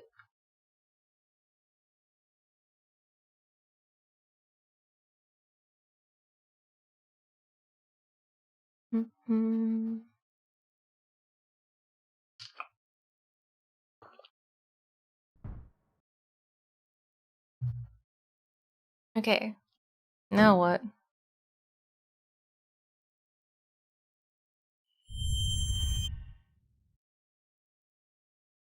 Day 3, midnight, the basement.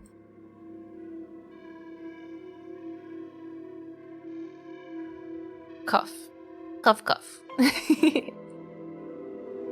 It's It's too bloody damp down here. I know we're underground, but I don't suppose there are any windows we could open. This again. There's a ventilation duct in here somewhere. Maddie, mind opening it up and get some fresh air circulating? Other end's blocked right now. There's a dumpster sitting on top of it. We'll have to grin and bear it.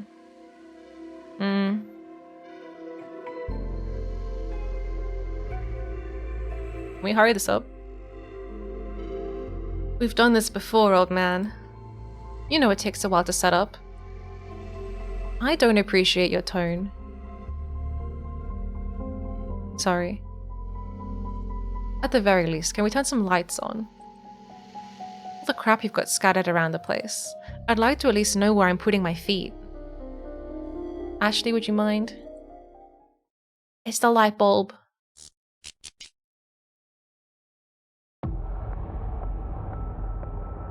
Man, who invited Ned? Thanks. You're more organized than last time, I see. Practice makes perfect. Hey, Maddie. How much more wire do we need? I think that's enough. Great. Now. Che? What's up, little P? I found you a chair. Oh, thank you. So, this whole thing. Surely it's not legal, yeah? Yes, the council find it confronting. For a good reason, I suppose. Because it utterly upsets the natural order. Mate, it's not just bureaucracy. Tush you. Most rules can be bent after all. And Maddie has a particular fascination with breaking rules. Hey, don't give her all the credit. Bah. Is this related to her gambling for time? So, the transfer was the same sort of magic we're doing now, yes. The council successfully suppressed all available information about it, though. For good reason. What happens if something goes wrong? Well, you don't tend to mess it up more than once. Or try it again after you fail, for that matter. What do you even call this sort of magic? Necrobarista. Question's irrelevant, because it's banned. Extremely cool. Very and hi, welcome back. This game's models look nice. Yeah. They've done a really nice job, and the shaders and stuff look really cool too.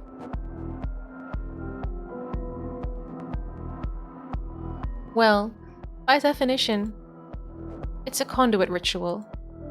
But hey, we're among friends, so we can call it what it really is. Necrobarista.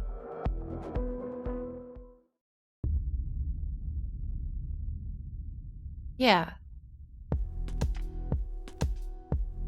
All those hours are in this tree? Why did you hoard the hours here instead of using them to pay off your debt? Why would I use them to pay off a debt if I could use them to save a life instead? Oh shit. Alright. How can I help? Whose life are we saving?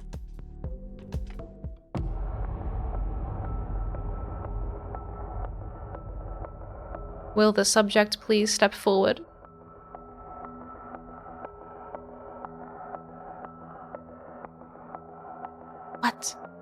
What? Yeah, this is Halloween. This is Halloween shit. Council Gazette, we regret to inform you that the passing of Che Wu, a beloved figure of the Australian alchemical community and owner of the terminal, as an innovator in alchemy and material spellcraft, and as a friend to anyone and everyone who walks through his doors, he will be missed. He's dead. I mean, I kind of assumed he was dead, considering he's, like, I don't know, really, really, really old. You ready to do this again? Sure. Try not to kill me this time. Did we kill him? Did we kill him the first time? Oh my god!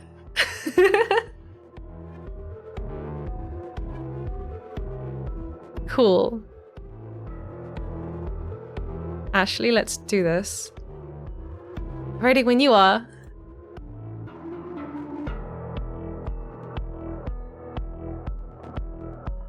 I hate this. You have reservations? It's unnatural to store hours in a non-sentient being like that. It can still feel pain. And this is a very painful process. For everyone involved. Yeah? Yeah.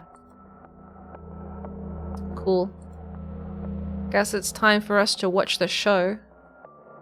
Let's see how badly things can go wrong. Yay! Sorry, eto, bleh. Not this time though, right? Hallucination.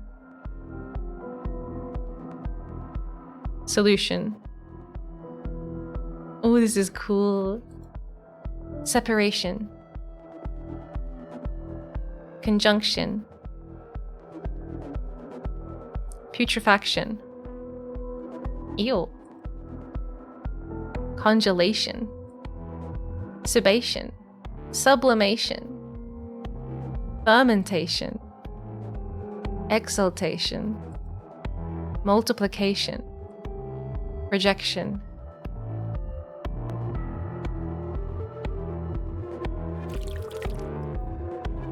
Ew.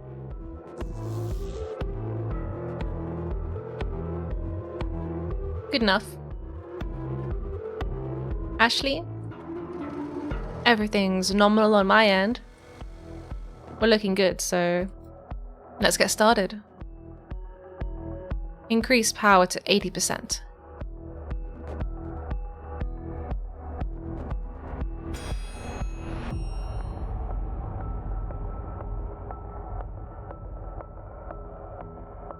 Holding steady. Cool. Next segment. Activating. How we doing? It's going fine. Conjunction's about halfway open. Just concentrate. Full Metal Alchemist, Equivalent Exchange, Necromancy, Black Magic, The Forbidden Arts. Yeah, they're exchanging the hours they've stored in this tree. Or rather transferring them from the tree into this dude.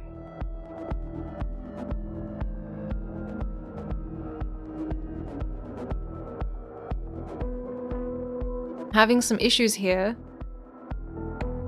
Hey, we need more power. Yep, ramping it up. I don't know if this will melt our conduits though. Oh crap. Yep, our conduits are definitely melting. Ashley, language. Fuck. Bypass it. I can patch the wires, but I don't know what else I can do that now. On it. How close are we to finishing the subtation? The subation, rather. We're about 90%. Oh no. That's fine, right? That's good, that's fine.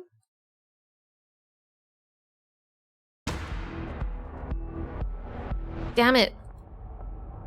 Shit. Shit, shit, shit.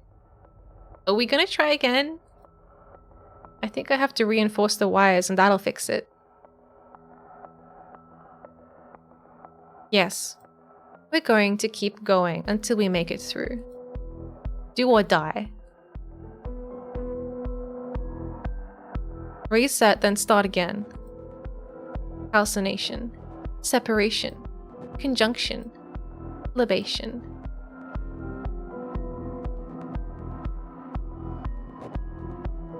Oh, not again. Just a couple seconds more. And you've got it. Oh, fuck yeah, let's go. Dark techno babble stuff like in Evangelion. Yeah. The darkest of techno. Yes. Beginning sublimation. You got this, Maddie. What's next? We've opened the connection. Now that's all to do is transfer the time. How are you feeling, Che? I don't know. Che?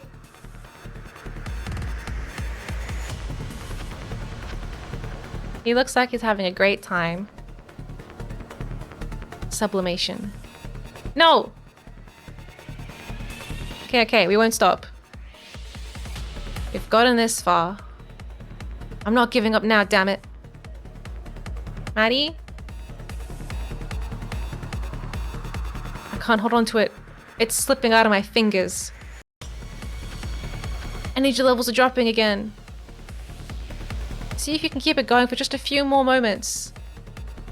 Rerouting.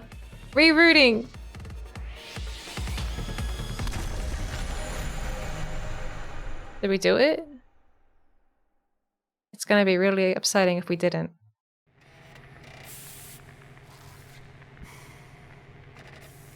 We could try it again. I don't plan on stopping. I think the conduit's only gonna last one more go, then it's kaput. And you're kaput too. I don't know. Shit. Alright, Ashley, take your position again. We'll get it this time. Stop. Just stop. No, I've nearly got it, I swear. You're not going to bring me back. No.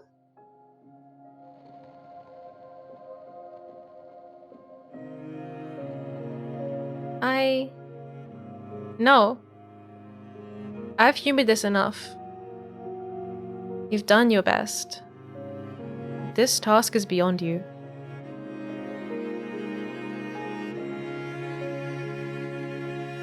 Oh. I need to move on. No. Not the sad violin. It's time to make your peace with this instead of trying to pervert the natural course of things. You never asked me if I wanted to stay. You just made the choice for me and hurt yourself and everyone around you in the process.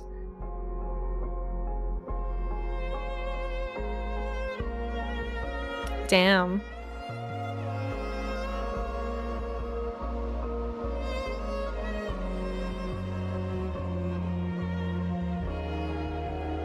No.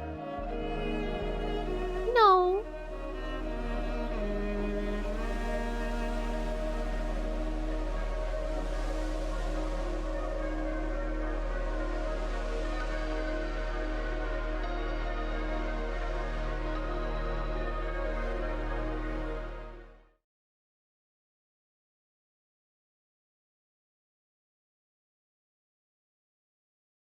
Those Christmas bells.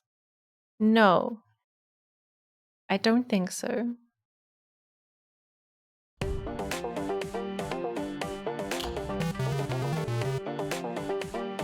And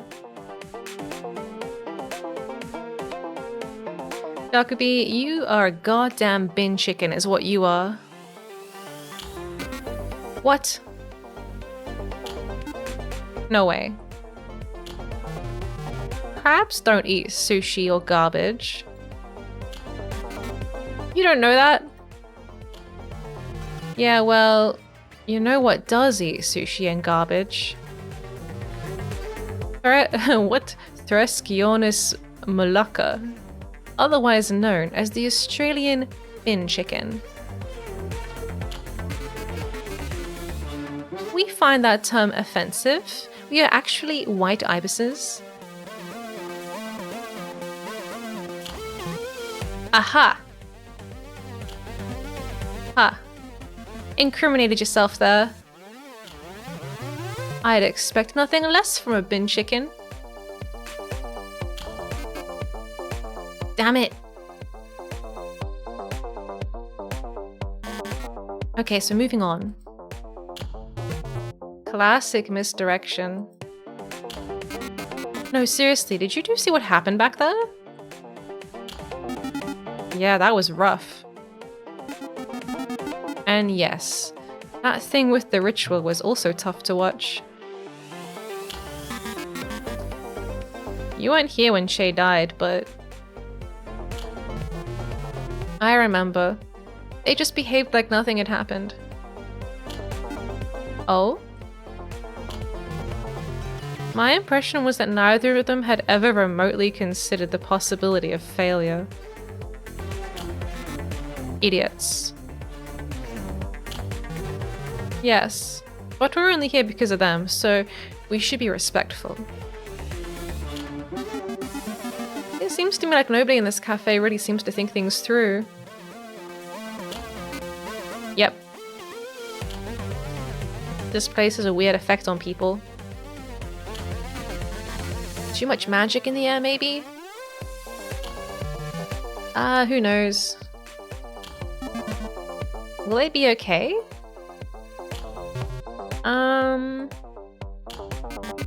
I don't know how I'd forgive something like that. Being kept here against my will while my very essence breaks down. That is why I believe kids these days... Wait, that is what I believe the kids these days call a party foul. The fuck is that?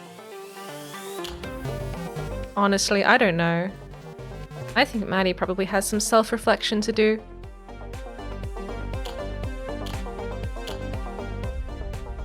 Wow.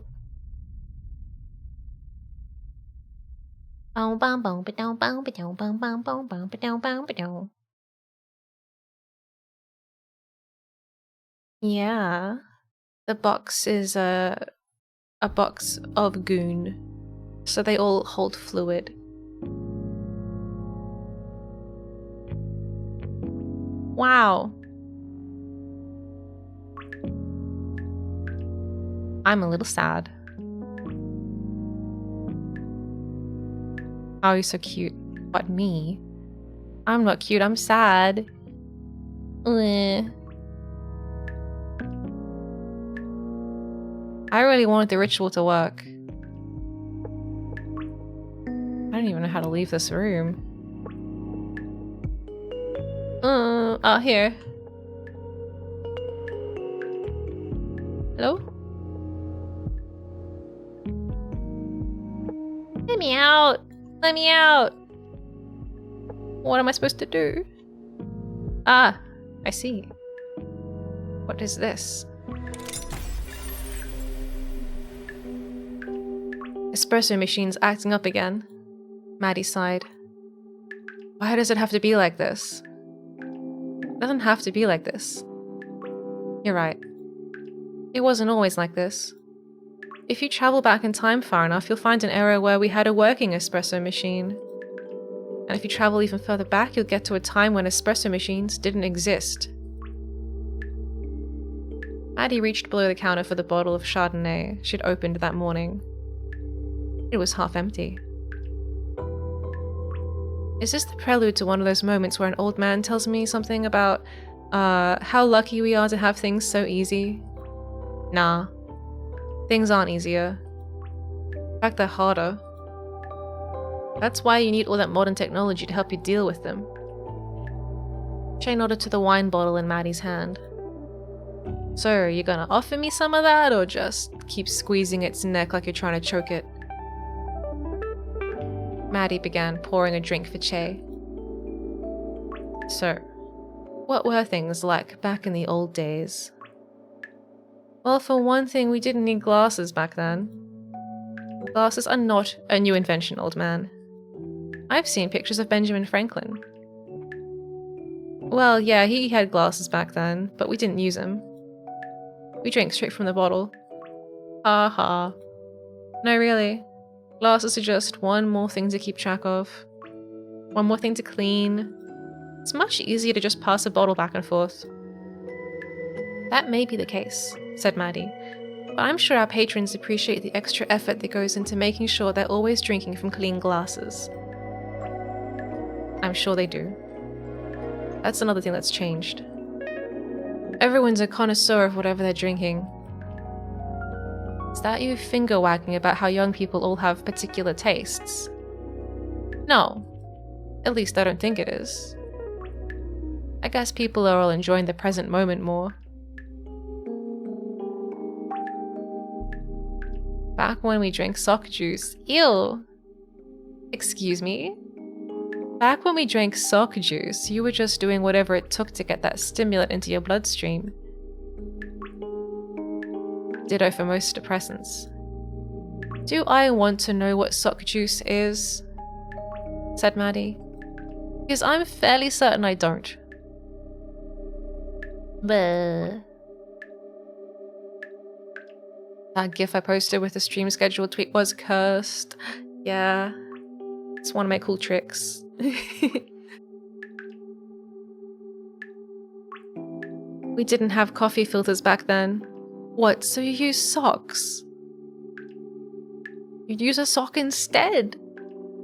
Just drink tea. Just drink tea. You don't have to do that. God damn, don't worry, we always used clean socks whenever they were available. Maddie closed her eyes, looking physically ill. You were saying something about people enjoying the present moment before that thoroughly awful digression about how you made coffee. Yeah. I know there's this stereotype about how in modern society no one is ever really present, but if anything, I feel like it's the other way around.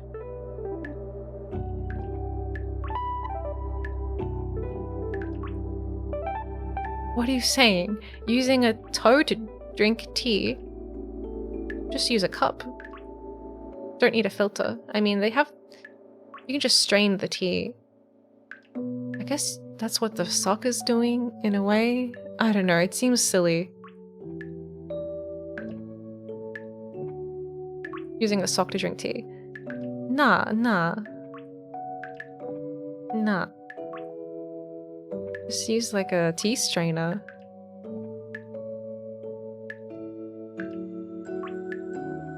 Nowadays, people are all about enjoying the present moment. People used to be way more obsessed with where they were going. As in where they were migrating to? In a manner of speaking. Let's just say that I'm amazed how few people these days come in here asking questions about heaven and hell. 100 years ago, if you caught someone on their way out of this world, the first thing they wanted to know was, which place is this? And after they found out they were on a temporary stop to the next place, they don't want to know where it is that they were going.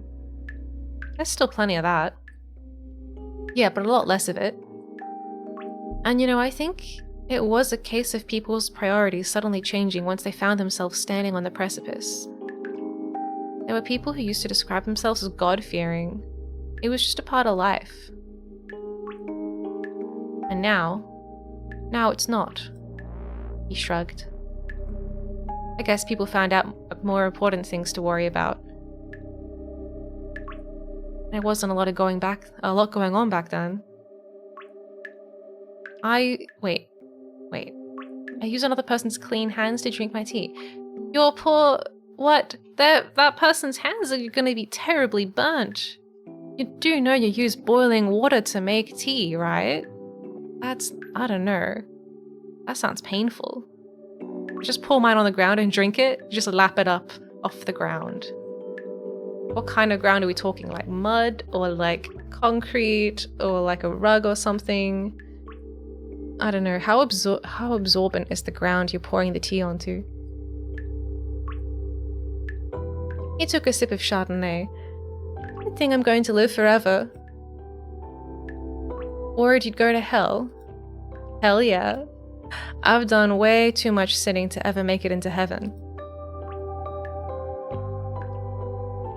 You've done more good than ill for the world. I'm pretty sure it balances out. You probably have a positive balance.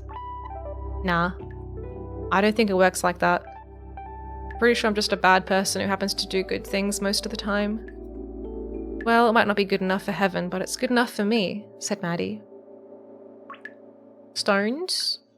You pour the tea onto stones? Like a stone mug?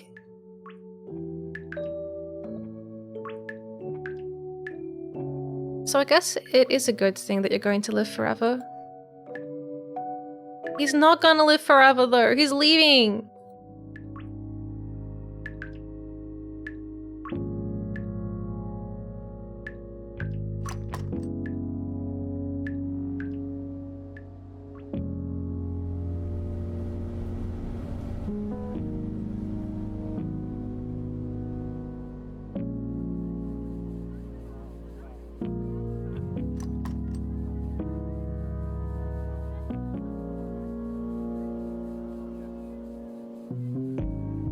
Continue.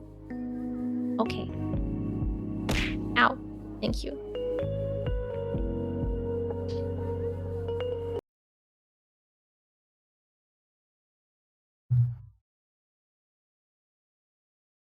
They can hold anything hot. If they're a dragon lady, a hell dweller, or a flame being. You've got interesting company.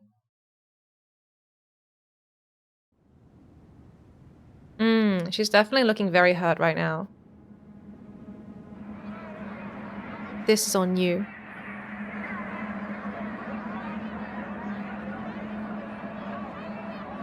There's no question. You are a failure. The council's going to take the cafe away from you.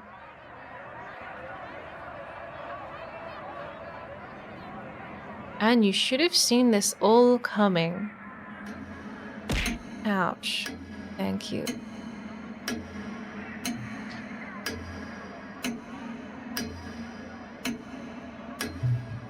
I should have seen the tea coming.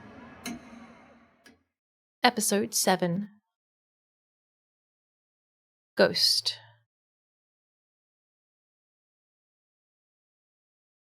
Spooky. Do they even dream? Do they even sleep? So far, the only person who has slept in this game is already dead. Day 3, 7 AM. The terminal. This never gets old. You know, I wondered for a long time how I would feel if I never got old. Then I tried it out, and I got old anyway. There's probably a moral in that story somewhere.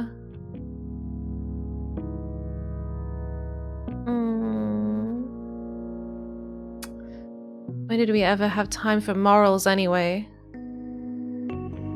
You're a hellion, you know that? It's weird to think that you used to be just a mild-mannered student. I was just better at biting my tongue. Why do I hear the Vine boom sound effect from reading all the insults? Yeah. Boom. You're a failure. Boom. Huh. If anything, I just hope that I was able to make your life a little more interesting. We've, had a pretty good run, mate. I don't want you to feel like I wasted my time on you. Or that having you in my life hasn't been an absolute bloody privilege. Can we do this later?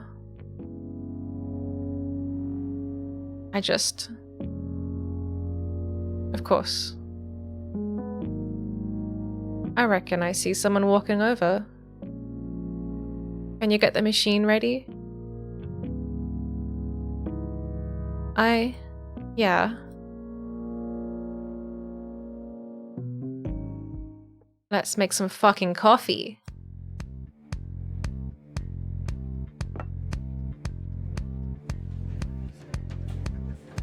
Here you go. Again, sorry for the wait. Thanks. If it were anywhere else, I'd just not come back. But the beans. And I promise it won't happen again. Thanks for your patience.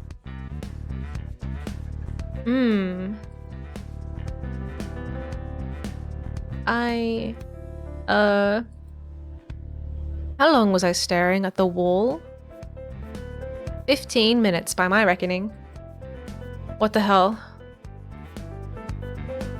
Came inside from sweeping up the front. Just saw you staring blankly into your mug while that customer was just standing there. They were being very patient. I have no idea how that happened. I feel terrible. It's no biggie. Like you told me the other day, our roasts are iconic enough that we can afford to get away with stuff like this once in a while. Well, yeah, but the context of that conversation was we just fought off dozens of ashlings that didn't believe us. And we told them we weren't stray pieces of cutlery. Yeah. We probably shouldn't let that happen again. Trust me, it's not on the agenda. But like I was saying, people love this place. Even if they sometimes have to wait 15 minutes for the barista to stop hyper-focusing on a coffee. Yeah, I don't know. That isn't meant to happen. How long have you been awake? 3 days? I think it may be 3 days. Good lord. That's bad, yeah? I'm honestly amazed you're not seeing things. Oh, I'm hallucinating hardcore. No worries there. Also, I keep seeing faces and coffees. They say anything interesting? Nothing but echoes of my internal monologue. More espresso equals less depresso. I'm sure it's a fun time. It's a blast. At least your hands don't need to be too steady to make coffee. See, I wouldn't necessarily agree with that. Shh. Anyway, speaking of coffee, you should make some. I'm already like 15 shots deep, man. I think I'll die if I have any more. No, Maddie. I'm saying you have a job to do. Sorry, I feel like you're trying to lead me into some sort of conclusion here, but... For the customer right here, who I assume is waiting for a coffee? Oh, shit. My bad. Haven't slept for... What can I get you? 1 latte, 1 soy flat white. Fuck yeah! Yeah! We got a soy flat white! That's what I ordered. It's finally here. Oh my god. That's the fucking name of this stream. It only took me fucking 10 hours. We're here. My soy flat white is 10 hours late, but it's finally here. Sure thing. Feel free to take a seat. We'll bring them over. Oh my god, Miya is in the game! I'm in the game. The latte's for you, star lads. Finally, the barista element of the game arrives. Man. Yep. 15 shots though? Really? He was just saying at some point, you're gonna hit a lethal dose. I have some insane tolerance happening here. I think. I hope. Right. Well, I respect your right to make a complete idiot out of yourself and die in the process. I'd be a hypocrite if I didn't. Huh. I can't believe everyone's gonna know me as the person who killed her boss in a botched necromancy attempt. You know, that's hella street rap right there. Council's gonna be too afraid of me to screw with me. I don't think they're too intimidated by you, fortunately. Damn it. Let's not worry about them for now, though. What should I worry about instead? Nothing. Buddy. I tried. Hey, actually, where's Ashley? Sleeping upstairs. We're not gonna get much out of her for a few hours at least. And Kishan's gone off somewhere in the terminal with Ned. They're around. Somewhere. Good. It's good that Ashley's getting some sleep though. Imagine if you did that. I'll sleep when I'm dead. Yeah, but also, she's okay, right? Yep, just needs some rest and maybe a few days of tapering off caffeine. Oh, she's gonna be cranky. As a mule. Well, I have that to look forward to. I'm sure it'll be plenty of fun. What can we get you? What roasts do you have today? Let me see. You got your standards. Espresso, Italian, city. No, I'm looking for something fancy. Fancy, you say? What did you have in mind? I don't know. Something new. Different. Special. Artisanal. Psst, Maddie. What? In English, that word translates to artisanal. Thanks. Oh, I just read it that way. Anytime, mate. We got a pretty nice house roast that you might like. The beans are sourced from a faraway land, enchanted with subtle magics. What land? Tell me. They're from Brisbane. What else? I'll give you our secret blend if you stop holding up the line. I'll take it. Go sit down. I'll bring it over to you. What were you gonna give him? I was just gonna take a blowtorch to some espresso beans. Come on, Maddie. What? Don't be ridiculous. I don't know what you mean. I mean that it's a waste of time for you to do that when you've got people to serve. Be right back.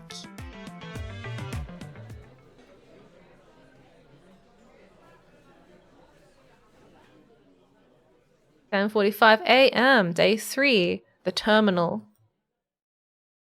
Oh, dude, I want to do that.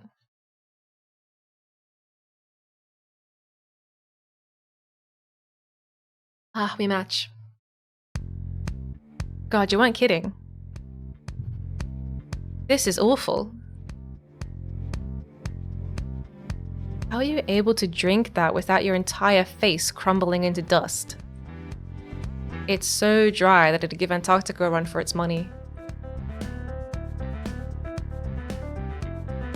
I love this song. Antarctica is a desert, technically. Shut up. Hey. I find it drinkable because it reminds me of good times. What? It's thoroughly shithouse. It reminds me of lost loves. There I go, grooving. It's very worrying to me that this concentrated bin juice reminds you of a relationship. Oh, I've told you about her. Wait. You're not talking about... Yeah, the fugitive. The one who I took in for a few months. I thought you liked her! I did. The taste reminds me of her because it's smoky. Like licking a frickin' tailpipe. Has vague hints of iron. I have concerns, Che. Never thought I'd have a succubus drop by, to be honest. Wait, you never told me she was a succubus. Didn't I? Well, I suppose it would have been inappropriate to mention that in front of Ashley. Oh yeah, her head would definitely explode. But yes, she was a succubus. I wouldn't have ever expected a cute demon to crash at my bar, but ended up having a wonderful, if short-lived, relationship. That's actually really sweet. Heh. Yeah. Still weird that the coffee reminds you of her. But I've heard weirder things. If I explained it to you, your head would explode too. Well, you mentioned tailpipes. On that note, I really like the game background and set pieces in this. What engine did they use? I'm not sure, but I think you can probably find out online. No, the child is not a succubus. The child is not that. He's talking about his ex-girlfriend he had for a little while, who hasn't appeared in the game. Not the little kid. Well, that's my break time over. Time to get back to work running a cafe, doing barista things. I'm gonna go perform some barista-related activities. You're welcome to join me, I guess. Don't forget to water the plants. Water them yourself. It's your job. Busy. Bye.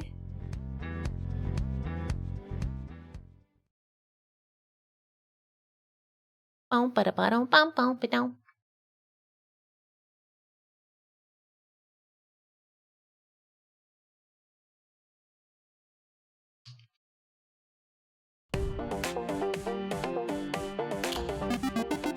we seriously here just so we can be part of a robot fight club? For real? Is this why I was raised from the dead and sealed in a metal shell? Is that the only reason? Guys, I'm freaking out.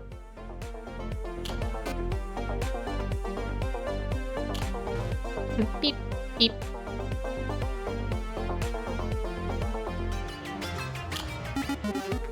Why aren't you saying anything?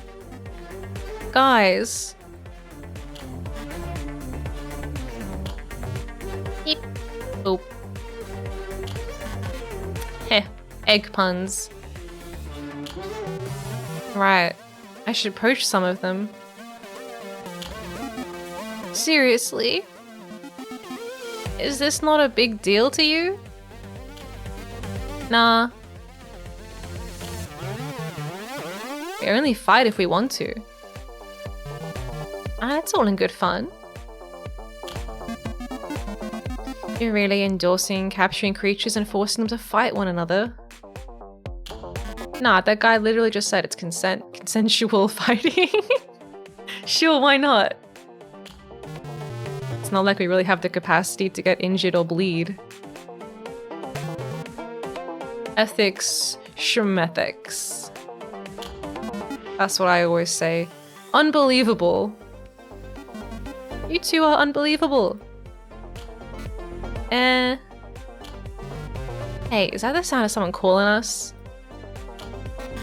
I think it might be. Duty calls and all that. Toodles! Yeah, I love these guys.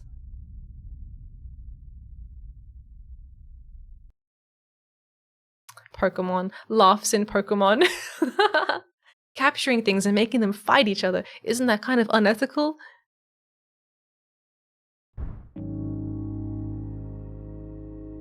Don't forget to water the plants.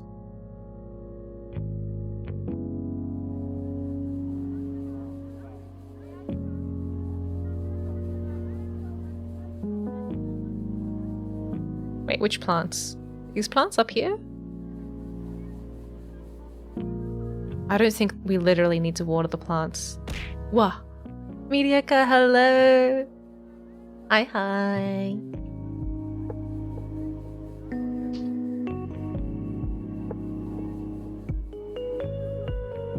Ah, okay.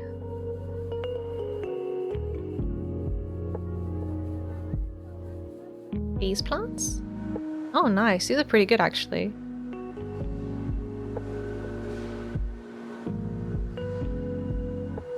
I have one kind of like these.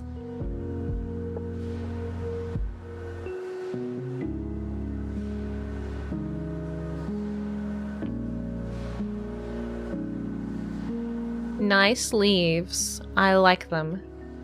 mediocre at video games. I've been lurking at about 8 hours or something. Wasn't sure if I'd said hello yet or not. Hello. Meaty ogre at video games. At videogames.com.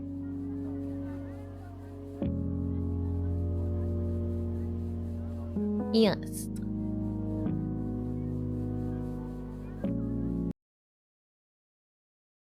Bum, ba-dum, bow, bow, ba-dum, bow.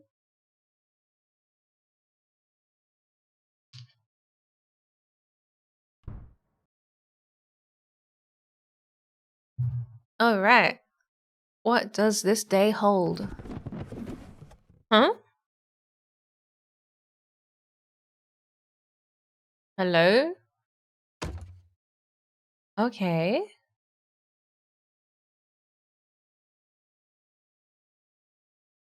This is definitely a little bit sus.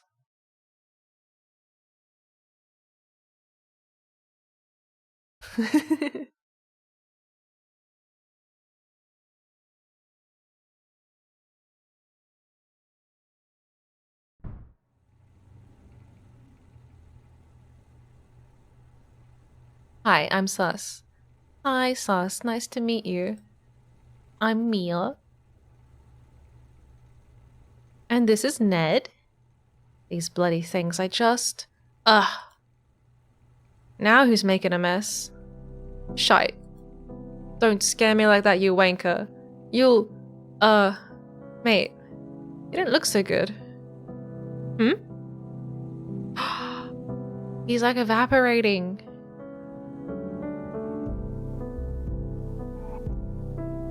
This thing? Yes, Che. It's fine. It's very obviously not. You keep yourself together. Fine.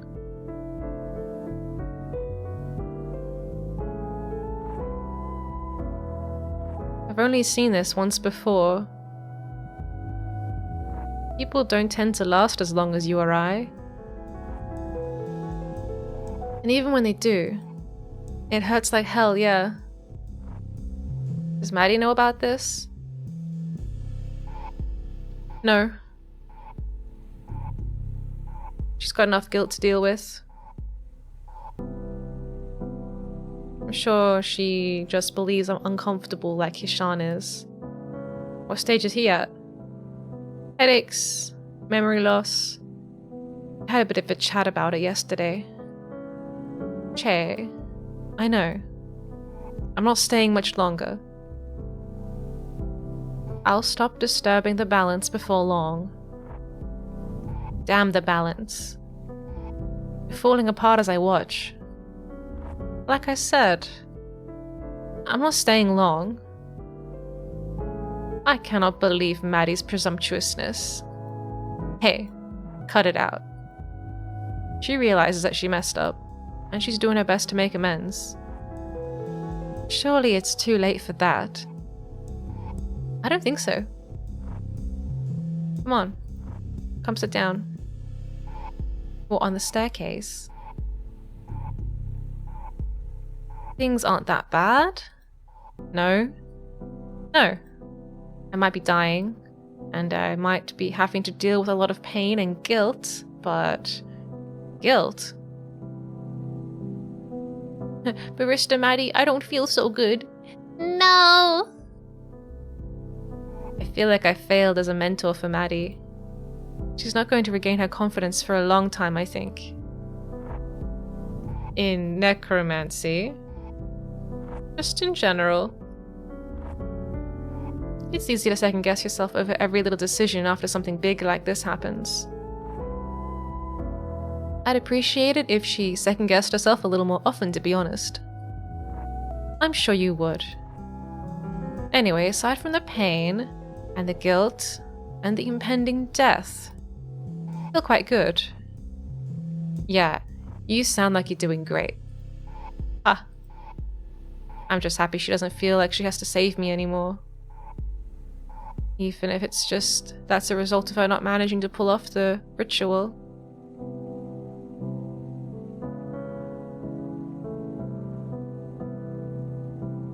don't feel like it was ever about the ritual, was it?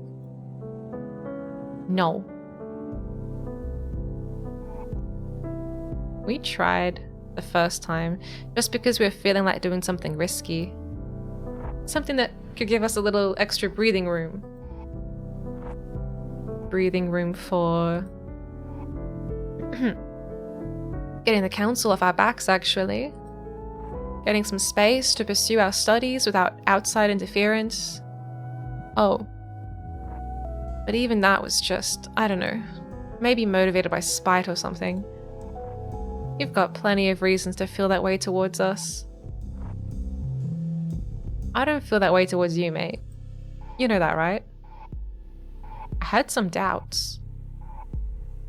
You might be a constant needle in my side, but you're also one of my oldest friends. That means a lot more than any sort of affiliation with a bunch of snobbish prudes who wouldn't know innovation if it slapped them in the face. Ugh. That doesn't mean I don't miss the good times we had. You were undermining governments before it was cool. You mean the prank letters we kept sending into Parliament in '77? Subversive pushes for real democracy. Uh-huh. You know, even when I met you, you seemed like you'd never die. I didn't know anything about you. You had a weird energy around you. I didn't plan on it, really. The plan was to stick around for as long as I wanted to, and then move onwards when I felt like it. You feel like moving on? I'm getting more comfortable with the idea. Icarus didn't want to fall into the ocean either. But everything's got to fall out of the sky at some point. And Maddie was just trying to catch me.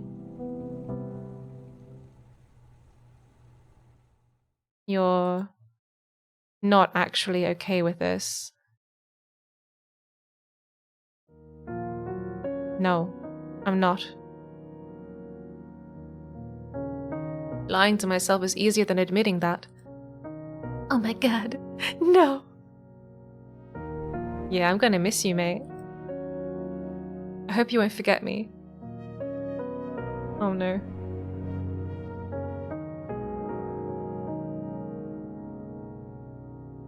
Forget you? I'm gonna stick a photo of you up on the wall in our office. Big one. Ah. But seriously, I want you to know that you've been a good friend, even though we've taken different paths. When they caught me and pressed me into service, seeing you again was the thing that really brought me back to life. Made me realize I could live like this, stuck here, because there's nobody else left for me. Nobody who could see me, at least. You know? I won't forget that. It means a lot to hear. Thank you, friend.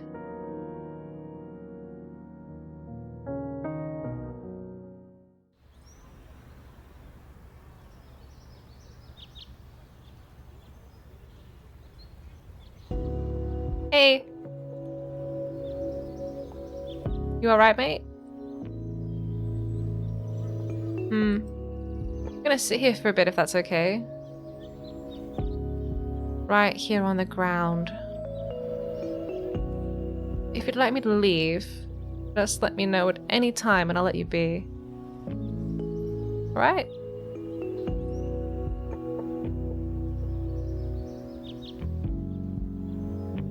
It's a nice day out.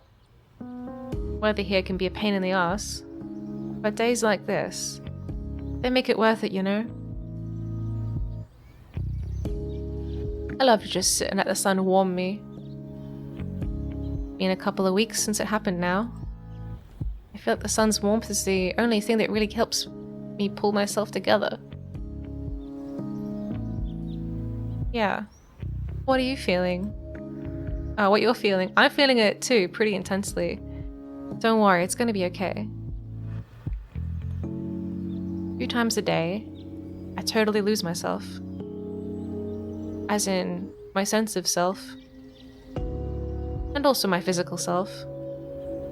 But you plan on sticking around and taking up a position with the council. That'll go away.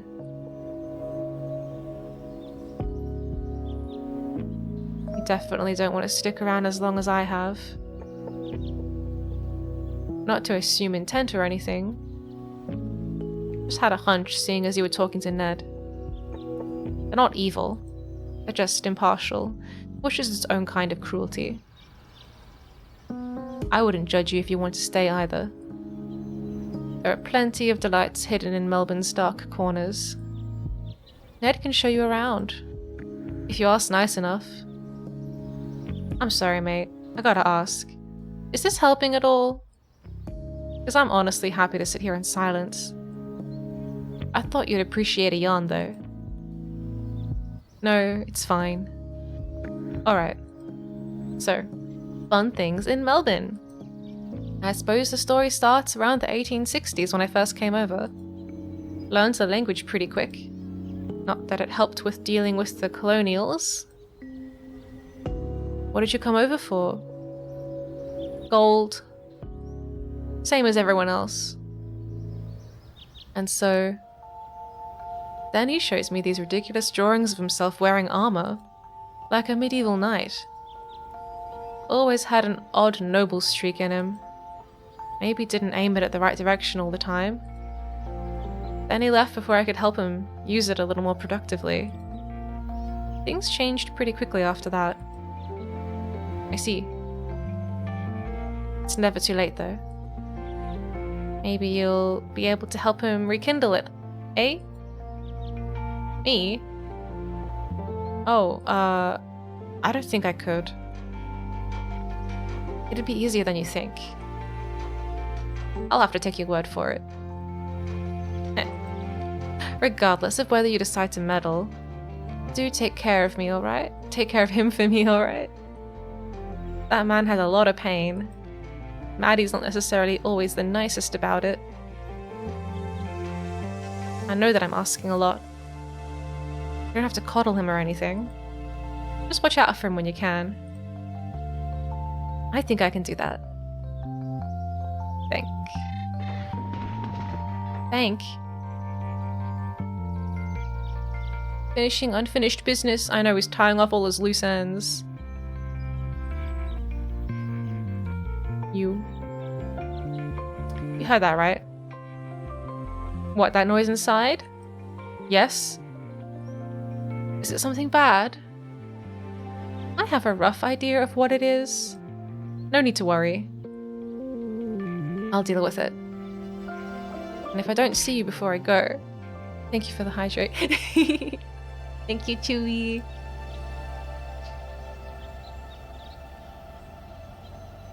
Good morning. Good morning. I'll make sure I'm here. See you in a little bit then. Man, this is so sad. Oh, thank you. Some levity. Robot battles. Get him, Cooper. Make your creator proud.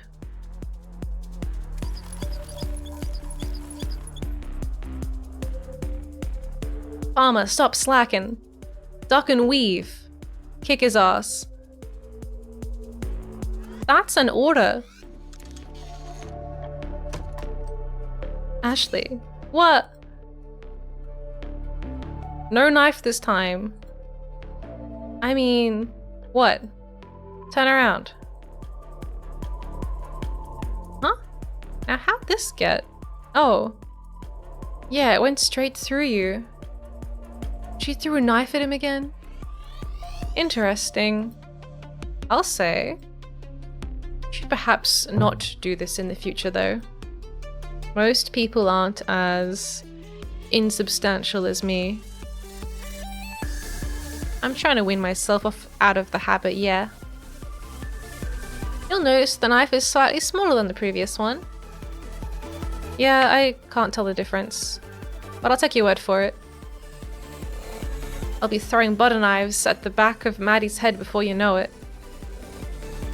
Don't worry. Please don't murder each other after I go. Of course not. No, really. It would break my heart if you two stopped being friends over something silly. I won't let it happen. Good.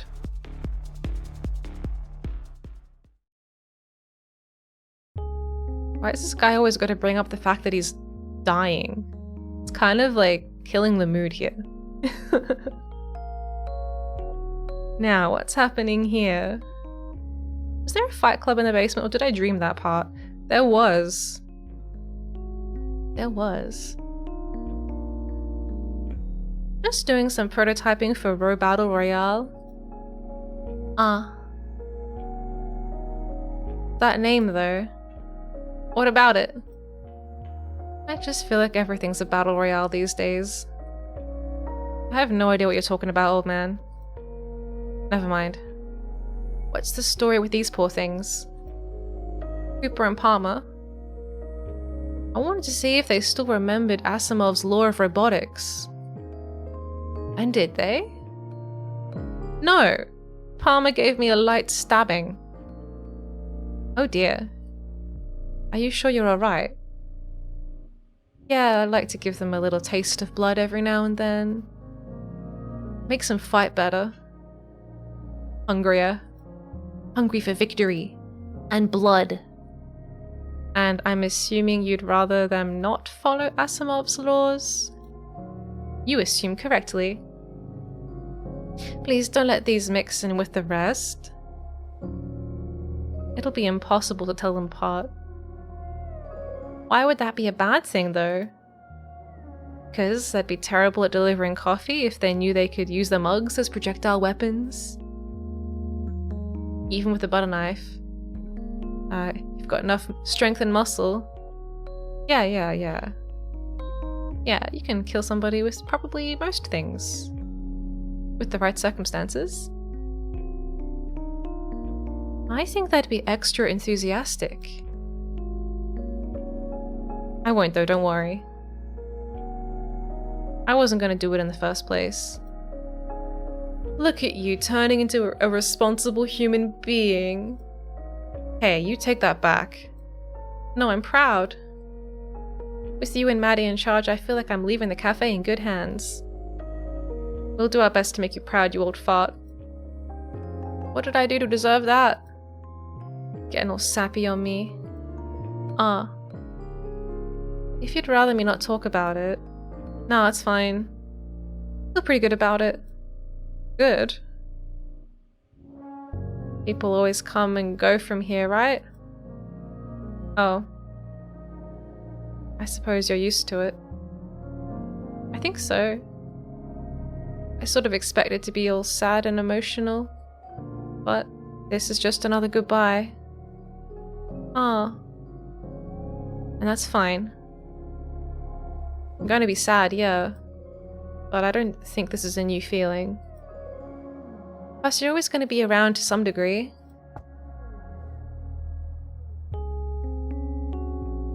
Can't have the cafe without the Che. You're a good egg, you know? What? Oh, I was assuming there was going to be some kind of pun following that. I would never. Would you not? I probably would. The truth. It's finally revealed. Aha. Good. Because I'm great and you don't need any encouragement. Good egg? Really? I called you that because when you're around, it's always a shell of a good time. She looks sad about this. I'm always cracking up. Got an excellent poker face right there. Do you not like my yolks? I'm not scrambling the delivery, am I?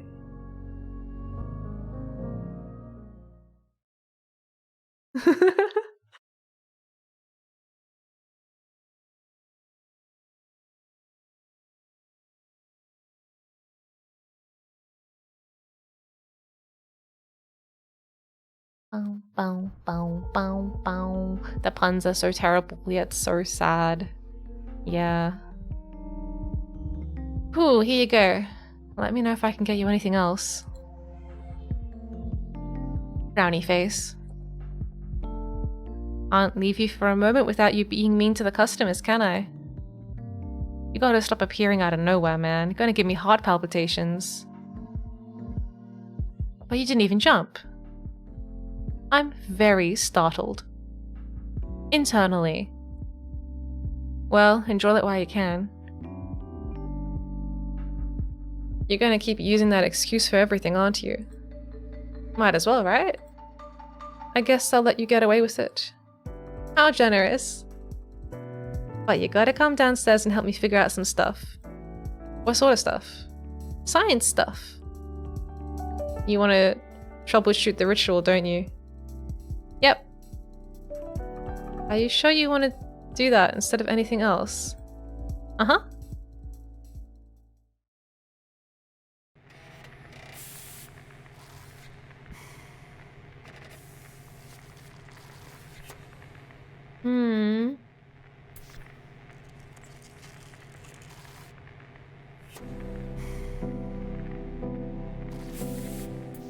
What the shit? I don't remember leaving it like this. Unless you let a gorilla in after I left or something. That didn't happen as far as I'm aware. Oh, duh. I'll just tap into the building's subliminal memory. And here. That absolute rat bag. Magic haps, exotic chalks, and not a single thought for how they're used or for obtaining the proper import licenses. Or, I'm gonna have to shut it down. No question. Ah, shit. Well, that's not a good sign. Not surprising, though. Oh. That's a problem for later. Really? Yep. God, just look at these magic haps. They're totally fried. Maddie, I wonder if we just needed some really big resistors in the circuit. What would they achieve? It'd just get hotter and we'd lose some of the energy. No, I think we maybe had too much energy at that point. So if we dissipated some of it during the second phase when we were trying to transfer it anyway, it might have stopped the conduit from overloading. Would it not be smarter to try and transfer less energy in the first place? I think we've had some issues with opening the conduit in that case. We should have drastically rethought our approach after the first time. I'm glad we're having this revelation now instead of at any other time. And given the multi-phase structure of the ritual, it's obvious now that we needed to shift the ways in which we were utilizing energy, instead of just boosting the amount we were trying to pump into it. Maybe I'm just talking in circles here, but I still believe this is viable, just maybe not with this equipment.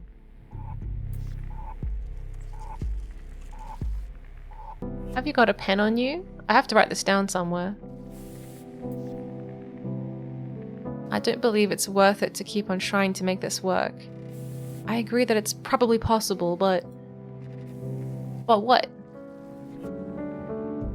I can't bear the thought of you getting yourself killed by trying this again. You've already gotten close enough to hurting yourself twice. But I didn't end up hurting myself. So it's okay. Yes, because I took the hit. Oh no. Both times.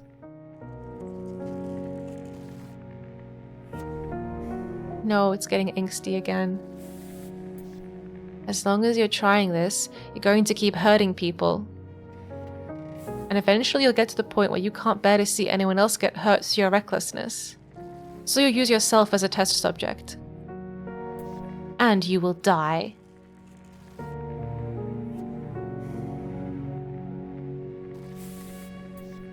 Get it into your head, damn it. You want to know what it's like to be on the other side of this? Wishing for one more day?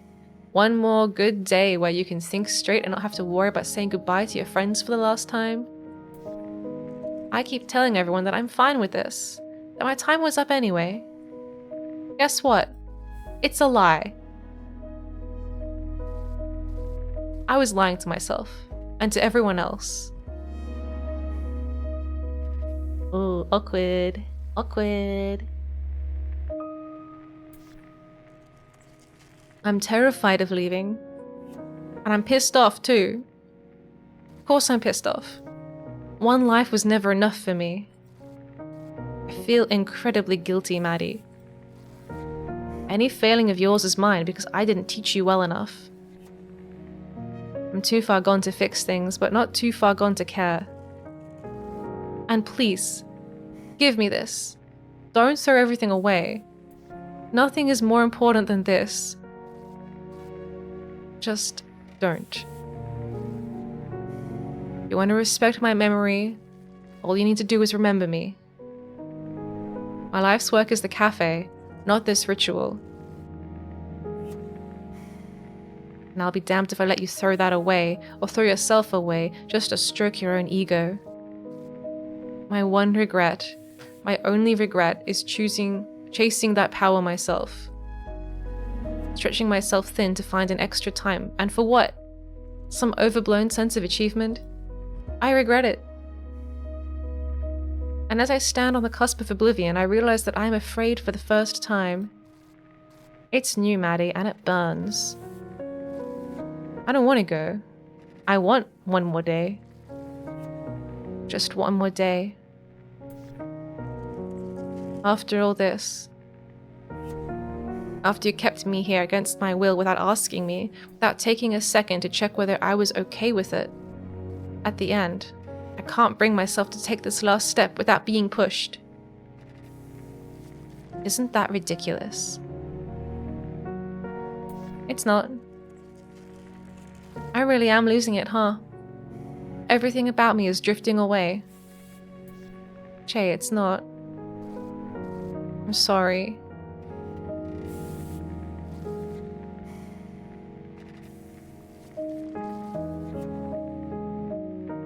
Let me finish. I shouldn't have forced you to stay. You're right. And everything you said is fair and valid and understandable. Except for one thing. You might not feel like it, but you're still the Che I know and love.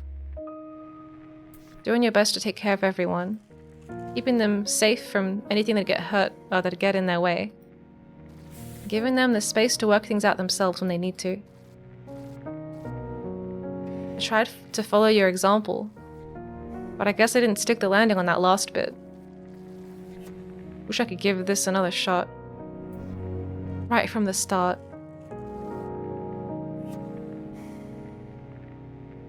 You said earlier that having me in your life was a privilege.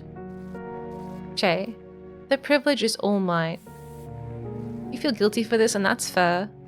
But you've changed my life for the better in 1,000 different ways. And I think a lot of people could say the same. I don't blame you. Maybe one day soon I'll be able to stop blaming myself too.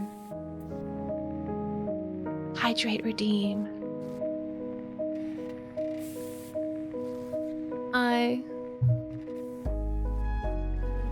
I'm sorry for yelling. You didn't deserve that.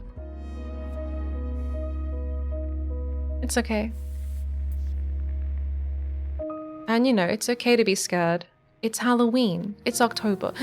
You can't practice dying. There's no test run for that. Even if we'd pulled off the ritual, it would have only given you a month or two before things started getting bad again. But desperate times... Well, for desperate measures, yeah. Look at us. Pair of saps, aren't we?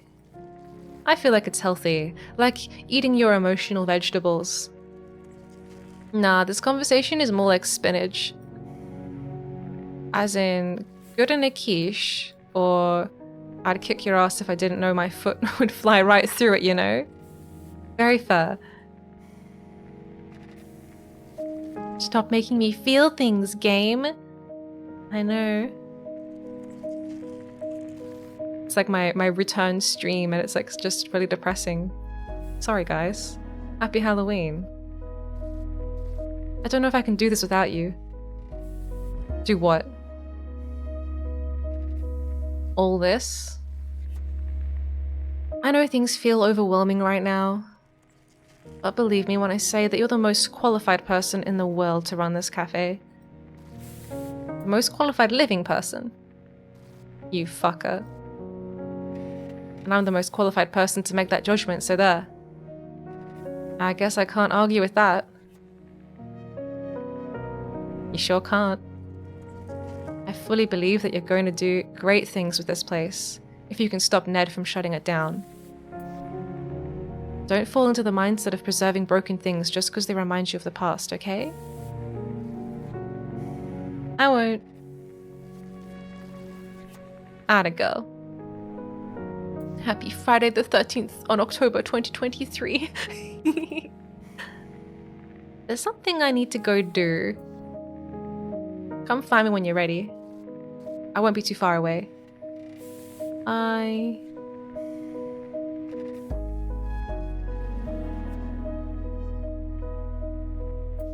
Alright, I will.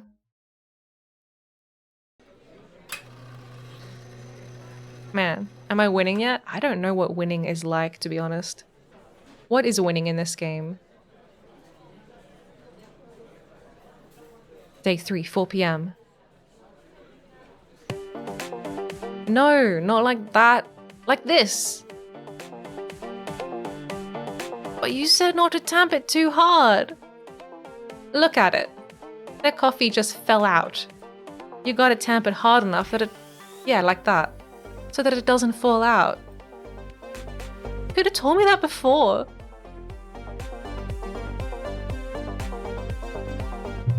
I didn't expect you to just lightly tap it. Oops. What? Hey, is this gonna take much longer? I got somewhere to be. It'll be just a moment. It's just a short black. How are you finding this so hard? I got this. Has he? Acceptable. Hey, that was meant to be mine, right? We're just exploring synergies and working on disrupting the coffee industry. Please, bear with us for just a moment longer. Again. No. Don't worry, mate, you're doing fine. Are you gonna make my coffee? In the background, are you gonna make my coffee? Actually, we're gonna close up for tonight. What? But it's not even getting dark yet. What sort of crappy coffee joint just closes at 5 in the afternoon? Basically every place in Adelaide, I think. Oh wow, we're insulting Adelaide again. Sorry, Adelaide. I barely even know you. But we're not there. We're in Melbourne. So just go find coffee somewhere else. Unbelievable. What? What gives, old man? I'm closing because I want to spend time with you lot. Yourself included, Ned. I was beginning to think you'd forgotten about me. Of course not. How long are you planning on sticking around? Not much longer, you old curmudgeon. I didn't mean it like that. I know. You should all sit down. The art style and animation remind me of A Hat in Time. Oh yeah, I can see the similarities there. The way they do the face decals is kinda matchy. I'll make us drinks.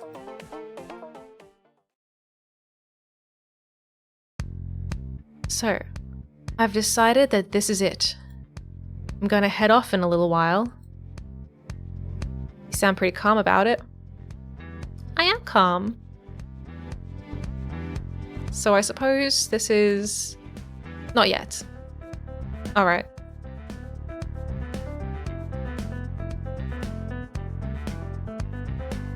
A fancy straw. You want one too? Yeah, if that's okay. He's been envying this straw the whole game. It's not like we have a shortage of curly straws. Well, in that case... Never say I'm not prepared. Amazing! A man knows what his people need. A rare virtue. Well, it's very much appreciated. I'm just glad to see you all smiling. This shouldn't be a depressing memory. For any of us. Wah! Day fucking 5 PM outside the terminal where everything is incredibly red.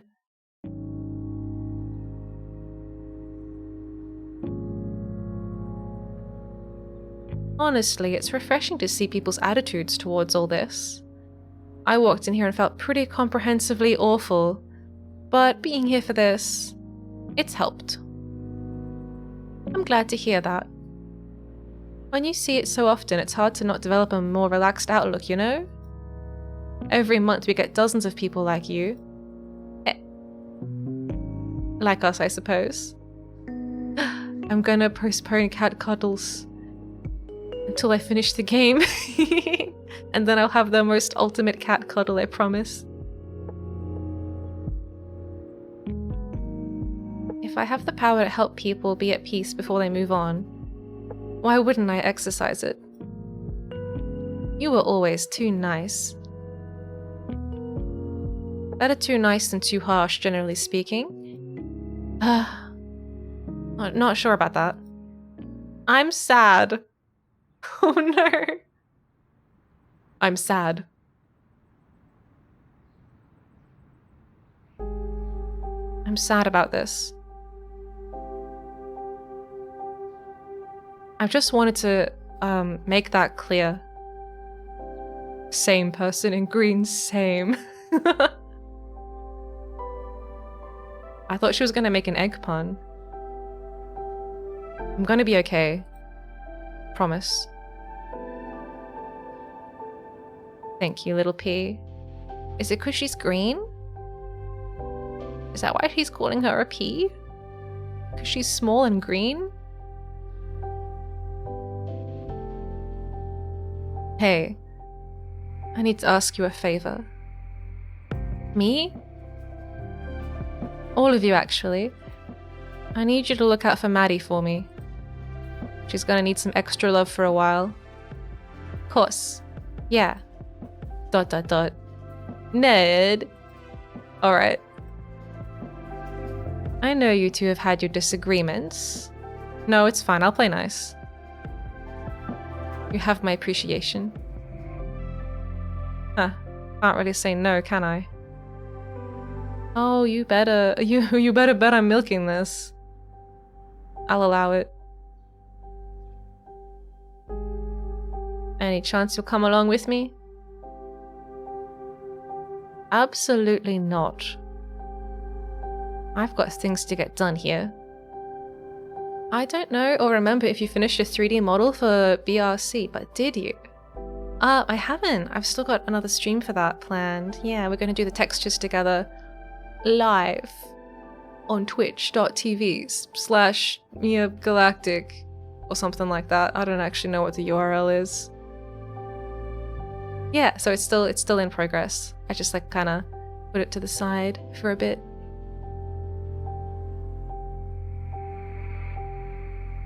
Can't be gallivanting off to higher planes when I'm drowning in obligations. Well, can't blame you for that. Glad you're doing it here rather than in some other stream. Yeah, I guess I could start on somebody else's stream and then 3D model. Speaking of Maddie,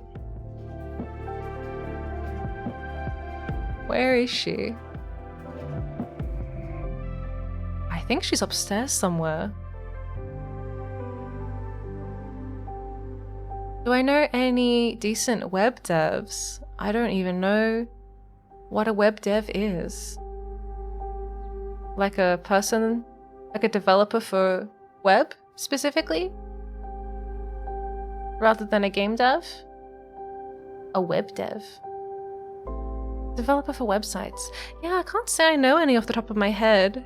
Although, maybe I do and they just haven't told me yet, you know? Not something that comes up a lot in conversation. They could be secretly web devs and I would never know.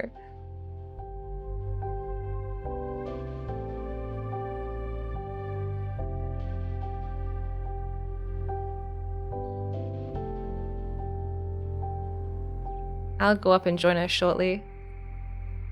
Will you be coming back down? I don't believe so, no. Let's see. Is there anything you three would like me to do for you before we go? Any special requests? Oh, nothing for me. I'd ask for a special drink or something, but I'm sure Maddie knows all your recipes. You'd be correct there. Ashley? All I require from you is... your soul. No, you goofball, I need that. Well, in that case, can I have your stuff? You can fight Maddie over it. I say fight, but she'll give up pretty easily. Nice. Ned? Anything you want before I go?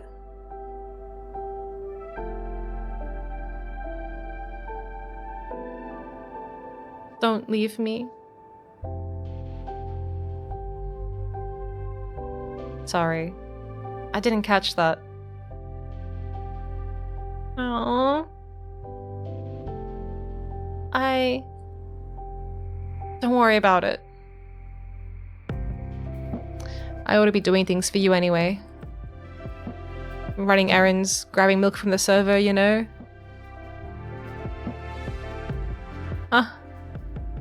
Man, that sun's getting low. I gotta go in a moment, I'm afraid.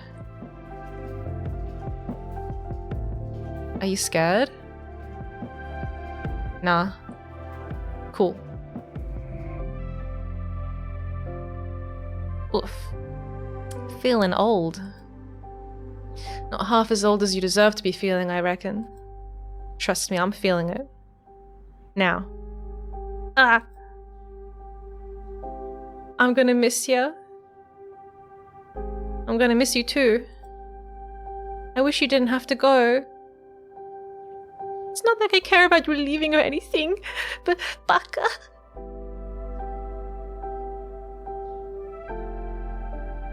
Me too. It's been cool.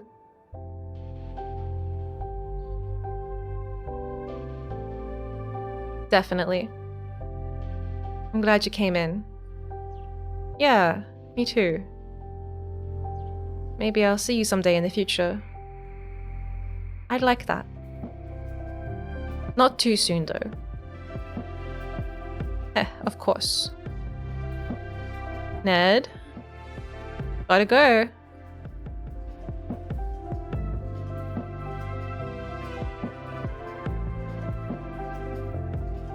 Still can't believe you were the first one of us to go.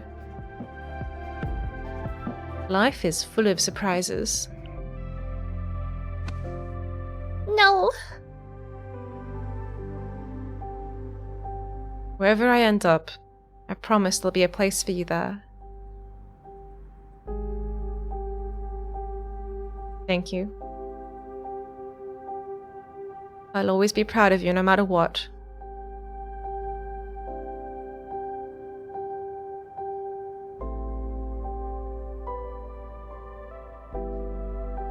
Alright, enough of that. Fair enough. See you around, mate. And you.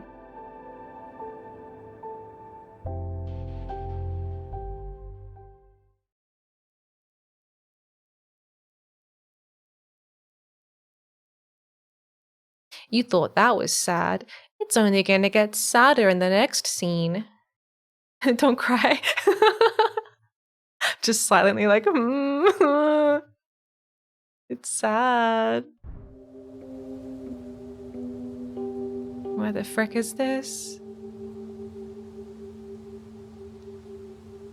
Maddie maintained her calm. His body had laid here for weeks now, gently mouldering. Mouldering? Is that like bouldering? He'd refused to visit again after the first time. She didn't blame him.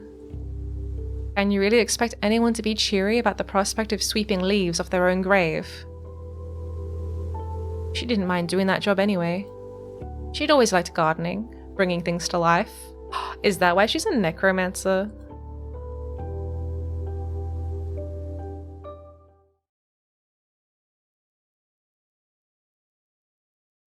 Not even smouldering. Subtle vine boom. Boom. Mouldering. Yeah, I don't know. Mouldering. So, I know that Ashley built us. But as the owner of the venue, aren't we typically bound to Che? Technically? What is the implication here? When he's gone, what happens to us? Huh. I have to head to work, but hope you have a lovely night / stream. Bye, Chewy. Have a good time at work. Thanks for hanging out.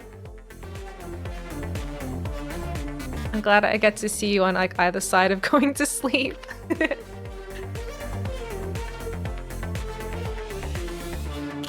We'll be fine, right? What are you thinking? I don't know, it didn't really cross my mind until now. Worst case scenario, we all just vanish. Nah, worst case scenario, we vanish painfully. Thanks for that. Feel way better now. We'll probably be okay. Probably. How long until we find out? Should be any minute now. Well, this has been fun. Guess we'll just wait and see. I guess. Sad grooving. Here we go.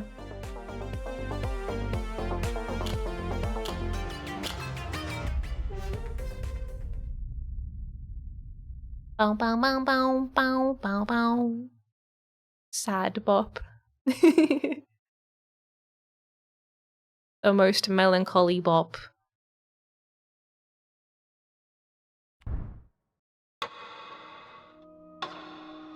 I hope you won't forget me. Oh no. Oh no. I hate this clock sound. It's just making me think that time is running out. Oh god, why is there static? It's okay from here. Ugh. Am I supposed to go out there? Ouch. Thank you. We're back in the Fight Club floor, the cafe.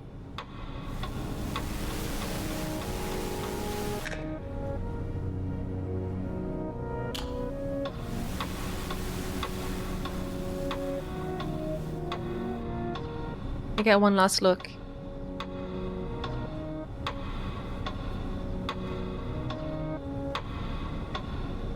It's time. Leaving it all behind, yeah.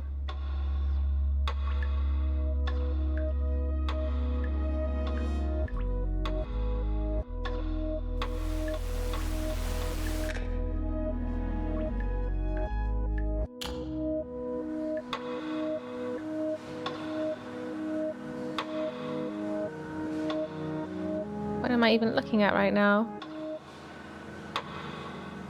This is a tram. It's a golden freaking tram. I didn't realize this was a tram stop.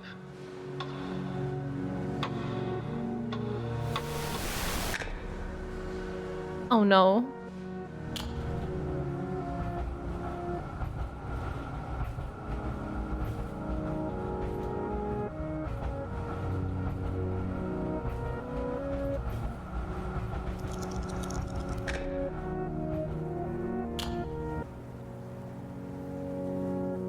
Guess we're at the grave site. Oh my god, it looks legit. Got that silly green polygonal sort of graphic on the side. Hi. Hi. Oh god, she's seen us. Hello. Oh no.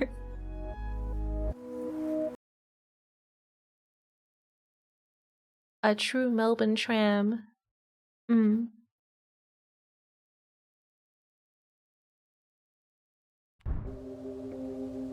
Hey, old man. Hey, you. How you doing? Fine, I guess. That's good. I think. Yeah, I think so. Why is this so awkward? I've never had to do this before. What, die? Not even as the one who's got to sweep up the mess afterwards? Not like this, no. Gotta say, I'm a little surprised. Life has a way of taking you for a loop like that. So, are you gonna... No, not yet. Let's sit for a few moments, it won't hurt. Sure.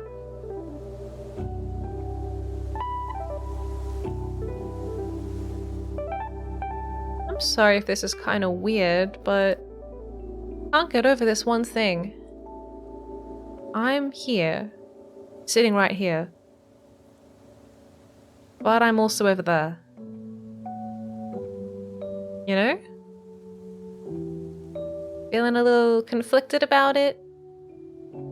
Definitely. So you could say you're of two minds about it. I'm not gonna dignify that with a laugh. Can't say I didn't try. But seriously, that's my grave. My body's right there. How weird is that? It's pretty weird, yeah. Where is she looking? Don't feel quite as weird as I did when I was helping you bury it, though. There. Grave digging. All the manual labor of gardening with none of the rewards. Don't reckon I'm gonna grow into a beautiful tree? Buddy, you're already a wise old oak. Dead wise old oak. Struck by lightning, yeah. So you don't think anything's gonna grow out of me? Not unless you swallowed a bunch of seeds without me noticing. Afraid not.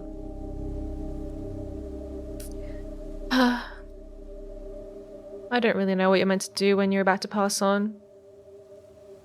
I'm not prepared at all. Am I meant to be doing some extra self-care or something? You're better at this stuff than I am. I'm gonna do that, eat a bunch of seeds. Yeah, prank them from beyond the grave. Yeah, man. Get yourself a bath bomb, light some candles, charcoal face mask. The whole shebang. Is that supposed to sound appealing? Yep. God, I'm out of touch. I made a bath bomb once, but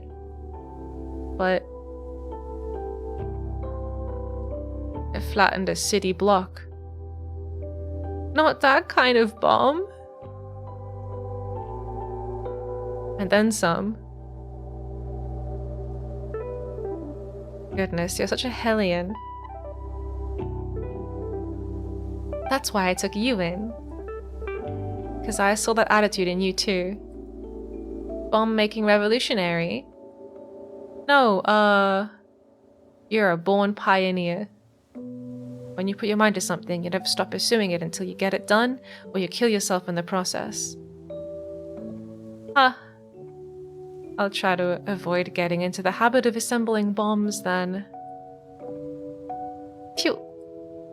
Don't get me wrong though, the bath bomb in question was definitely meant to be the sort that smells nice. For real. Just a little bit too fragrant in the end. Amazing. That aside, it's hard to mess up lighting some candles. Probably. You think I just carry scented candles with me wherever I go?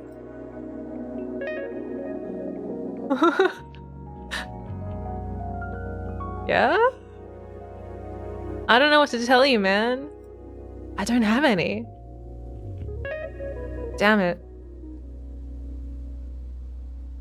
Tell me you got some downstairs at least. Yeah, but I'm not going back to get them.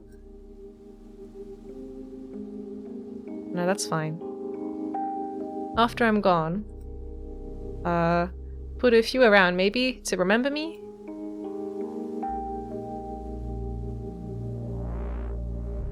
I'll light them all up for you, don't worry. Cafe's gonna stink of chamomile for weeks. That's perfect.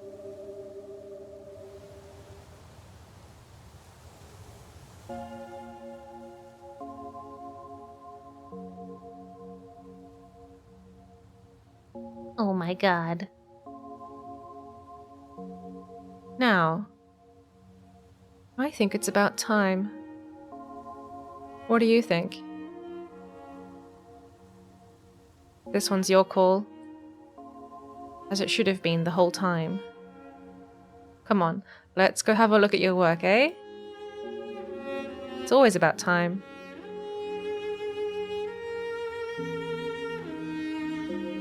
It's very minimalist. I like it. Hush you. Oh, magic. Ah, the dramatic reveal. Very swish. Can't write history till it's happened. No, I suppose not. What's this written down here? Maddie, did you put poetry on my headstone? Give it a read. We see but dimly through the mists and vapor. Amid these earthly damps, what seems to be sad funeral tapers, maybe heaven's distant lamps. That's comforting. Chin up, old friend. It's just another step.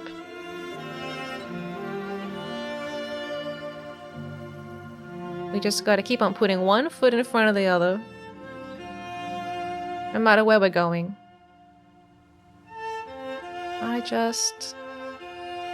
You told me that back when I was a depressed mess who wandered in here looking to hide from everything. Throwing my own advice back at me. You monster. Guess I should stop dawdling anyhow. You do you. I feel guilty for swinging back and forth on you. Being anxious, then eager, then scared, then brave. It's cool. I'm not gonna have a go at you for it. And you've every right to feel complex feelings about this specific, very scary thing.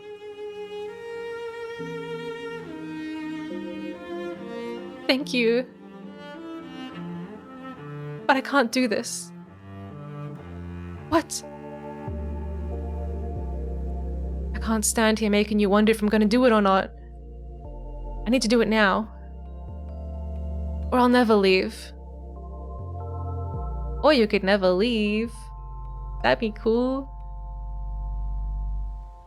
Oh. Maddie,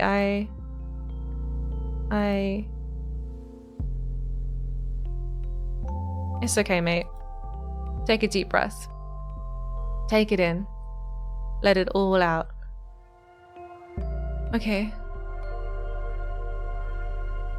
Alright.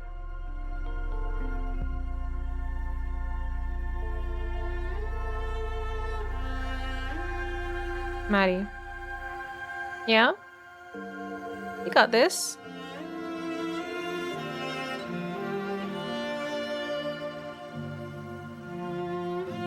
We'll see each other again.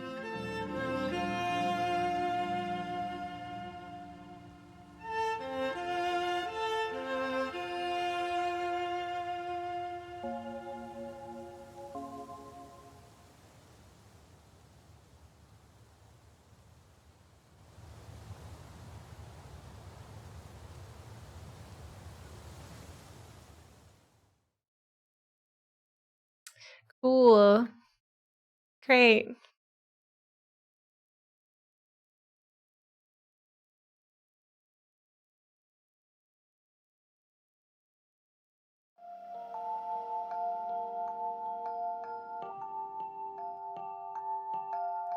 Necrobarista, a Route 59 production. Here are the credits. You can see it was a pretty small team. We get a flat white now. Yeah, where's my soy flat white? I've been waiting.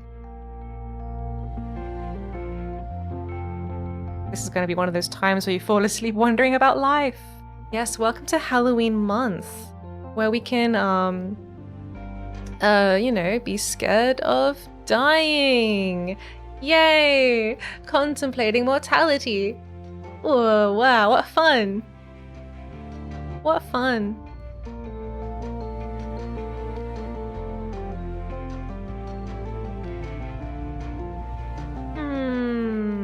Yep, nothing like a nice little kind of depressing game to kick off our Halloween our Halloween gaming calendar. We finished it. Yeah, I think so.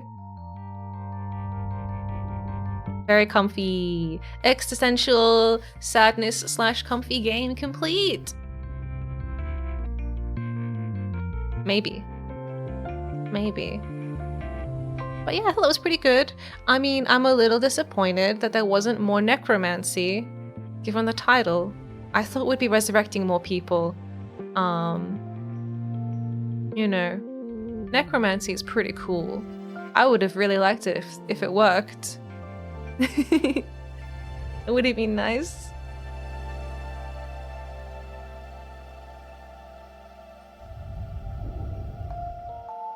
Funded by Film Vic, Australia. Nice.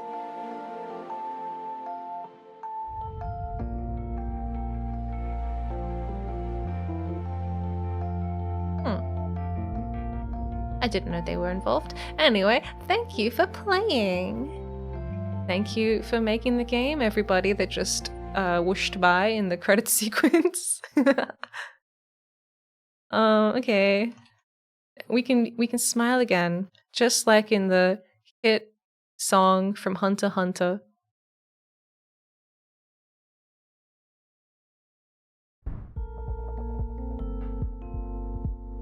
I watched this stream for 10 minutes and was already having deep existential thoughts. Hi, welcome. Alright, we gotta have some kind of like, what do you call this?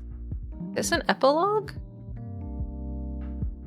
Or a prologue? Which one goes at the beginning? Anyway, it's the end. A few days later, 2 PM. All done. Looks pretty good. It's got the right number of legs and everything.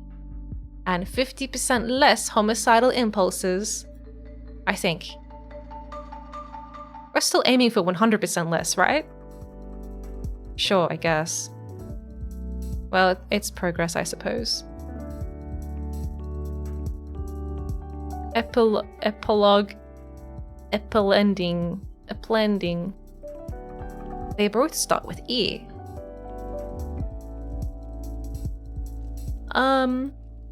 Maddie? Yeah? Why is the ground outside on fire? Oh. That's interesting.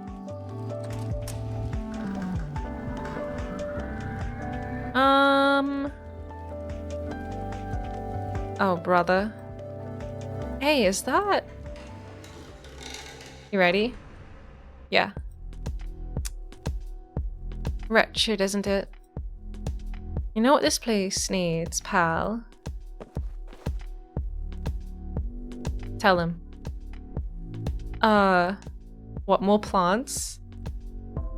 What? I actually don't know what this place needs. I was hoping I'd have thought of something by now. You guys done? I guess. Great! You better pick up that cigarette, Kishan. Whoa, I will! I didn't mean to be disrespectful. I was just trying to be cool. That was a cute tough guy act you two had going there. Yeah? Very convincing. An enforcer is required to be imposing. It's in the job description. Oh no! Don't fire me! He's not gonna fire you. He's too much of a big softie for that. I am not a softie. Sure you aren't. You're basically a giant teddy bear with a metal hat. Hey, hold on. You joined the council, Kishan? Yeah, actually. You're not gonna tell her now, are you? Huh? I thought we were gonna do a little build-up. Tell me what? Oh, too much pressure. Tell me, you weasel. Don't be rude. Necromancer baristas are required to be mean to council staff. It's in the job description. He's done a good thing for you, you ought to know. Oh, well, in that case. What's up, bud? Come on. I can't handle the suspense.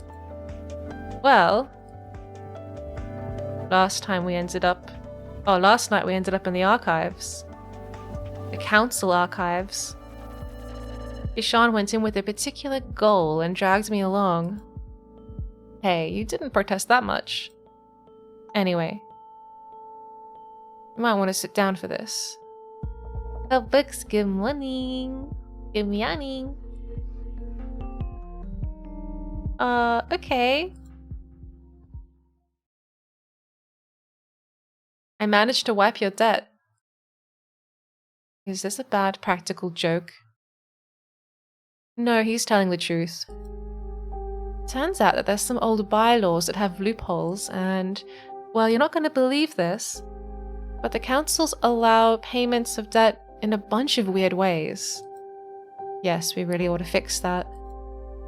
And one of them was through the voluntary sacrifice of a soul. Wait, what? So I was able to sacrifice myself by joining the council and wiped your outstanding debts at the same time. Well, that's silly. Huh? So you guys get to do as much human sacrifice as you like? But as soon as I'm doing it, I'm a menace and I'm upsetting the natural order? Maddie. Yes, Nettie dearest. Pull your head in. Ahem. You're right, I apologize. Ishan, you didn't do this just for me, did you? Are you sure you're okay with this? No, I promise this is fine. I wanted to stay. I was too afraid to pass on. And I thought the council was interesting and I wanted to learn more about it. Ned might have talked me into it a little bit. But I absolutely promised that I didn't feel pressured into it. I made the decision on my own. I don't know what to say. Just consider it as me repaying the kindness I was shown when I walked in. I was really, really freaked out, and you all helped a lot with that. Aww. Thank you. Thank you so, so much. So, we're gonna be okay? As long as you stay on the straight and narrow from now on. Yeah. Cool. Reckon you'll be able to do that, Maddie? Yeah. I'll do my best. No more illegal rituals. No more illegal rituals. Promise. I'll stick to the legal stuff for as long as I can. I suppose that'll have to do. I understand that you're somewhat of a stuck record in this regard, and I'm trying to make my peace with that. Oh, look at you two making friends. Wholesome. Please, just try to keep your head down. I will, yeah. Gonna be hard to cause too much trouble if you keep raiding my suppliers anyway. Sorry, just doing my job. Yeah, can't fault you for that. Anyhow, I'm afraid we've places to be. So soon? We only just got here. I told you, we're only popping in for 5 minutes. We've got paperwork to do. Responsibilities. Catch you two later. Thanks again. I appreciate it a lot. You're welcome. Anytime.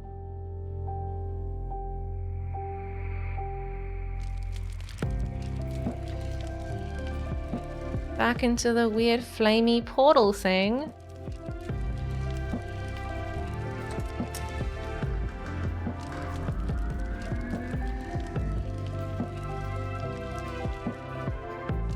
I was kind of hoping the succubus was going to come out.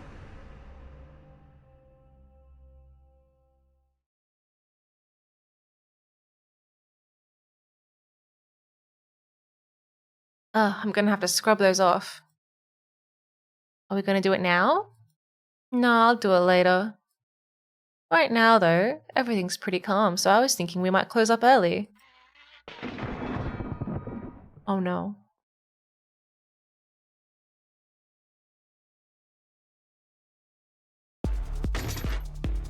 Damn it, what is it now?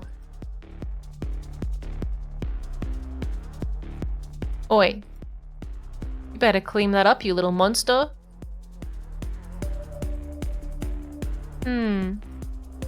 Is it trying to tell us something?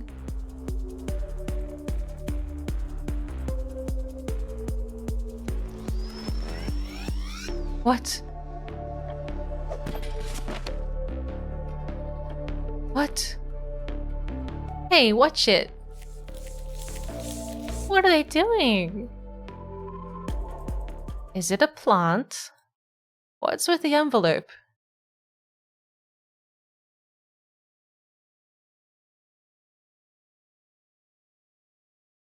Oh no. Smells nice. What's the card say? Yep, it's from Che.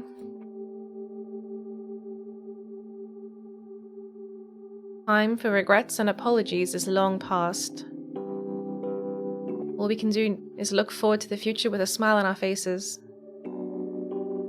Don't obsess over what could have been, please. I know you're going to do great things. You don't need my help for that. This is my last gift to you, my apprentice.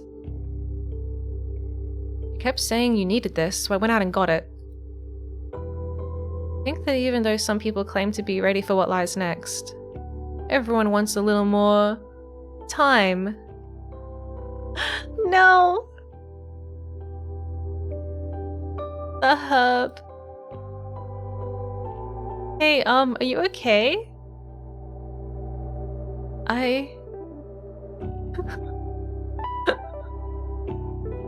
Oh my god. That bastard couldn't resist playing one last joke on us, could he?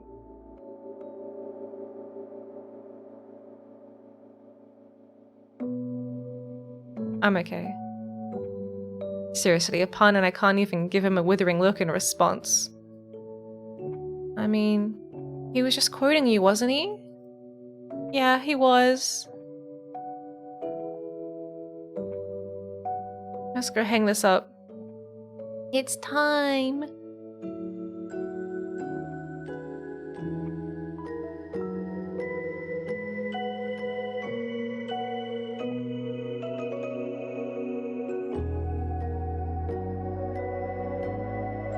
I know it's just us two now, but I think he'll always be here in some form, right?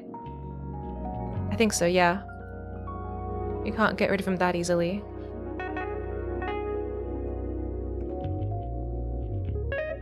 Alright, let's close up. What are we gonna do? I was thinking of heading to the hardware store. Everyone keeps saying we need more plants in here.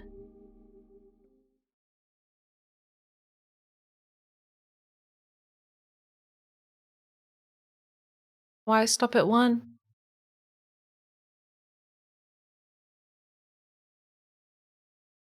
When does this game end? Perhaps now.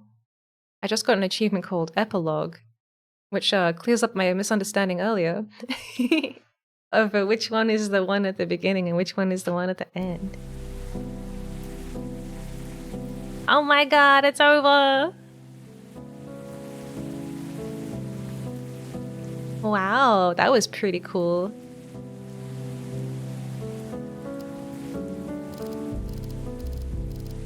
Nice. I like this sound. Alright, I'm gonna end the stream now because it has been 11.5 hours. Which is a little longer than I wanted it to be honest. But I was like, I could go for 12 hours tops. So the fact that we did it in 11.5 is still within my range that I wanted. Alrighty.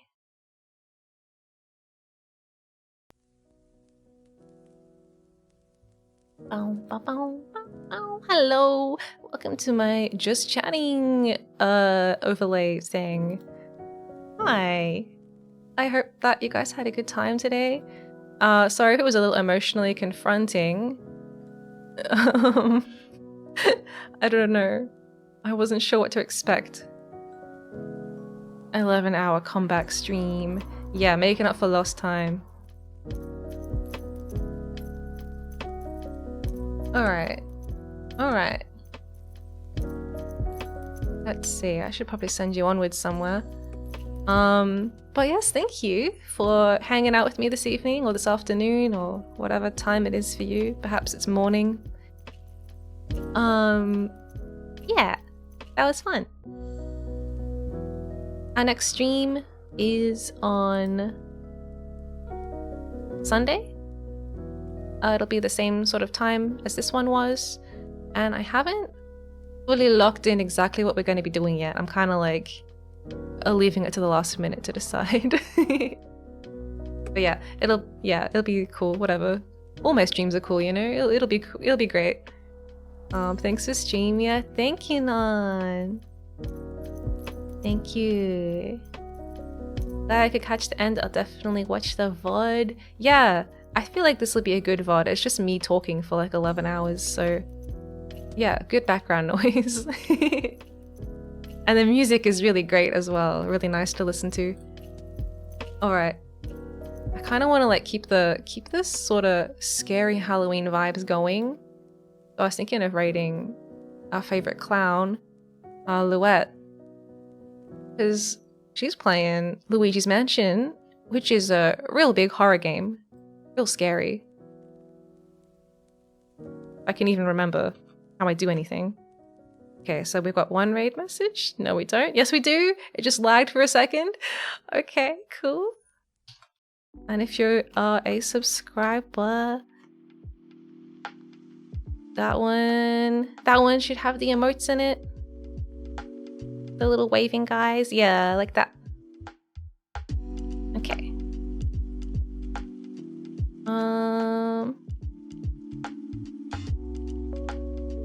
Okay, I'm just copying my own raid message for a second. The spookiest of all games. It's true. It's true. Anyway, yeah, have a good rest of your time zone. And I'll see you again soon. I don't know how many hours from now, but you know, it'll happen. It'll happen. You manually type the thing. Okay. Alright. A raid has been created. Very nice, very nice. Good night, oyasumiya. Good night. Had a fun time.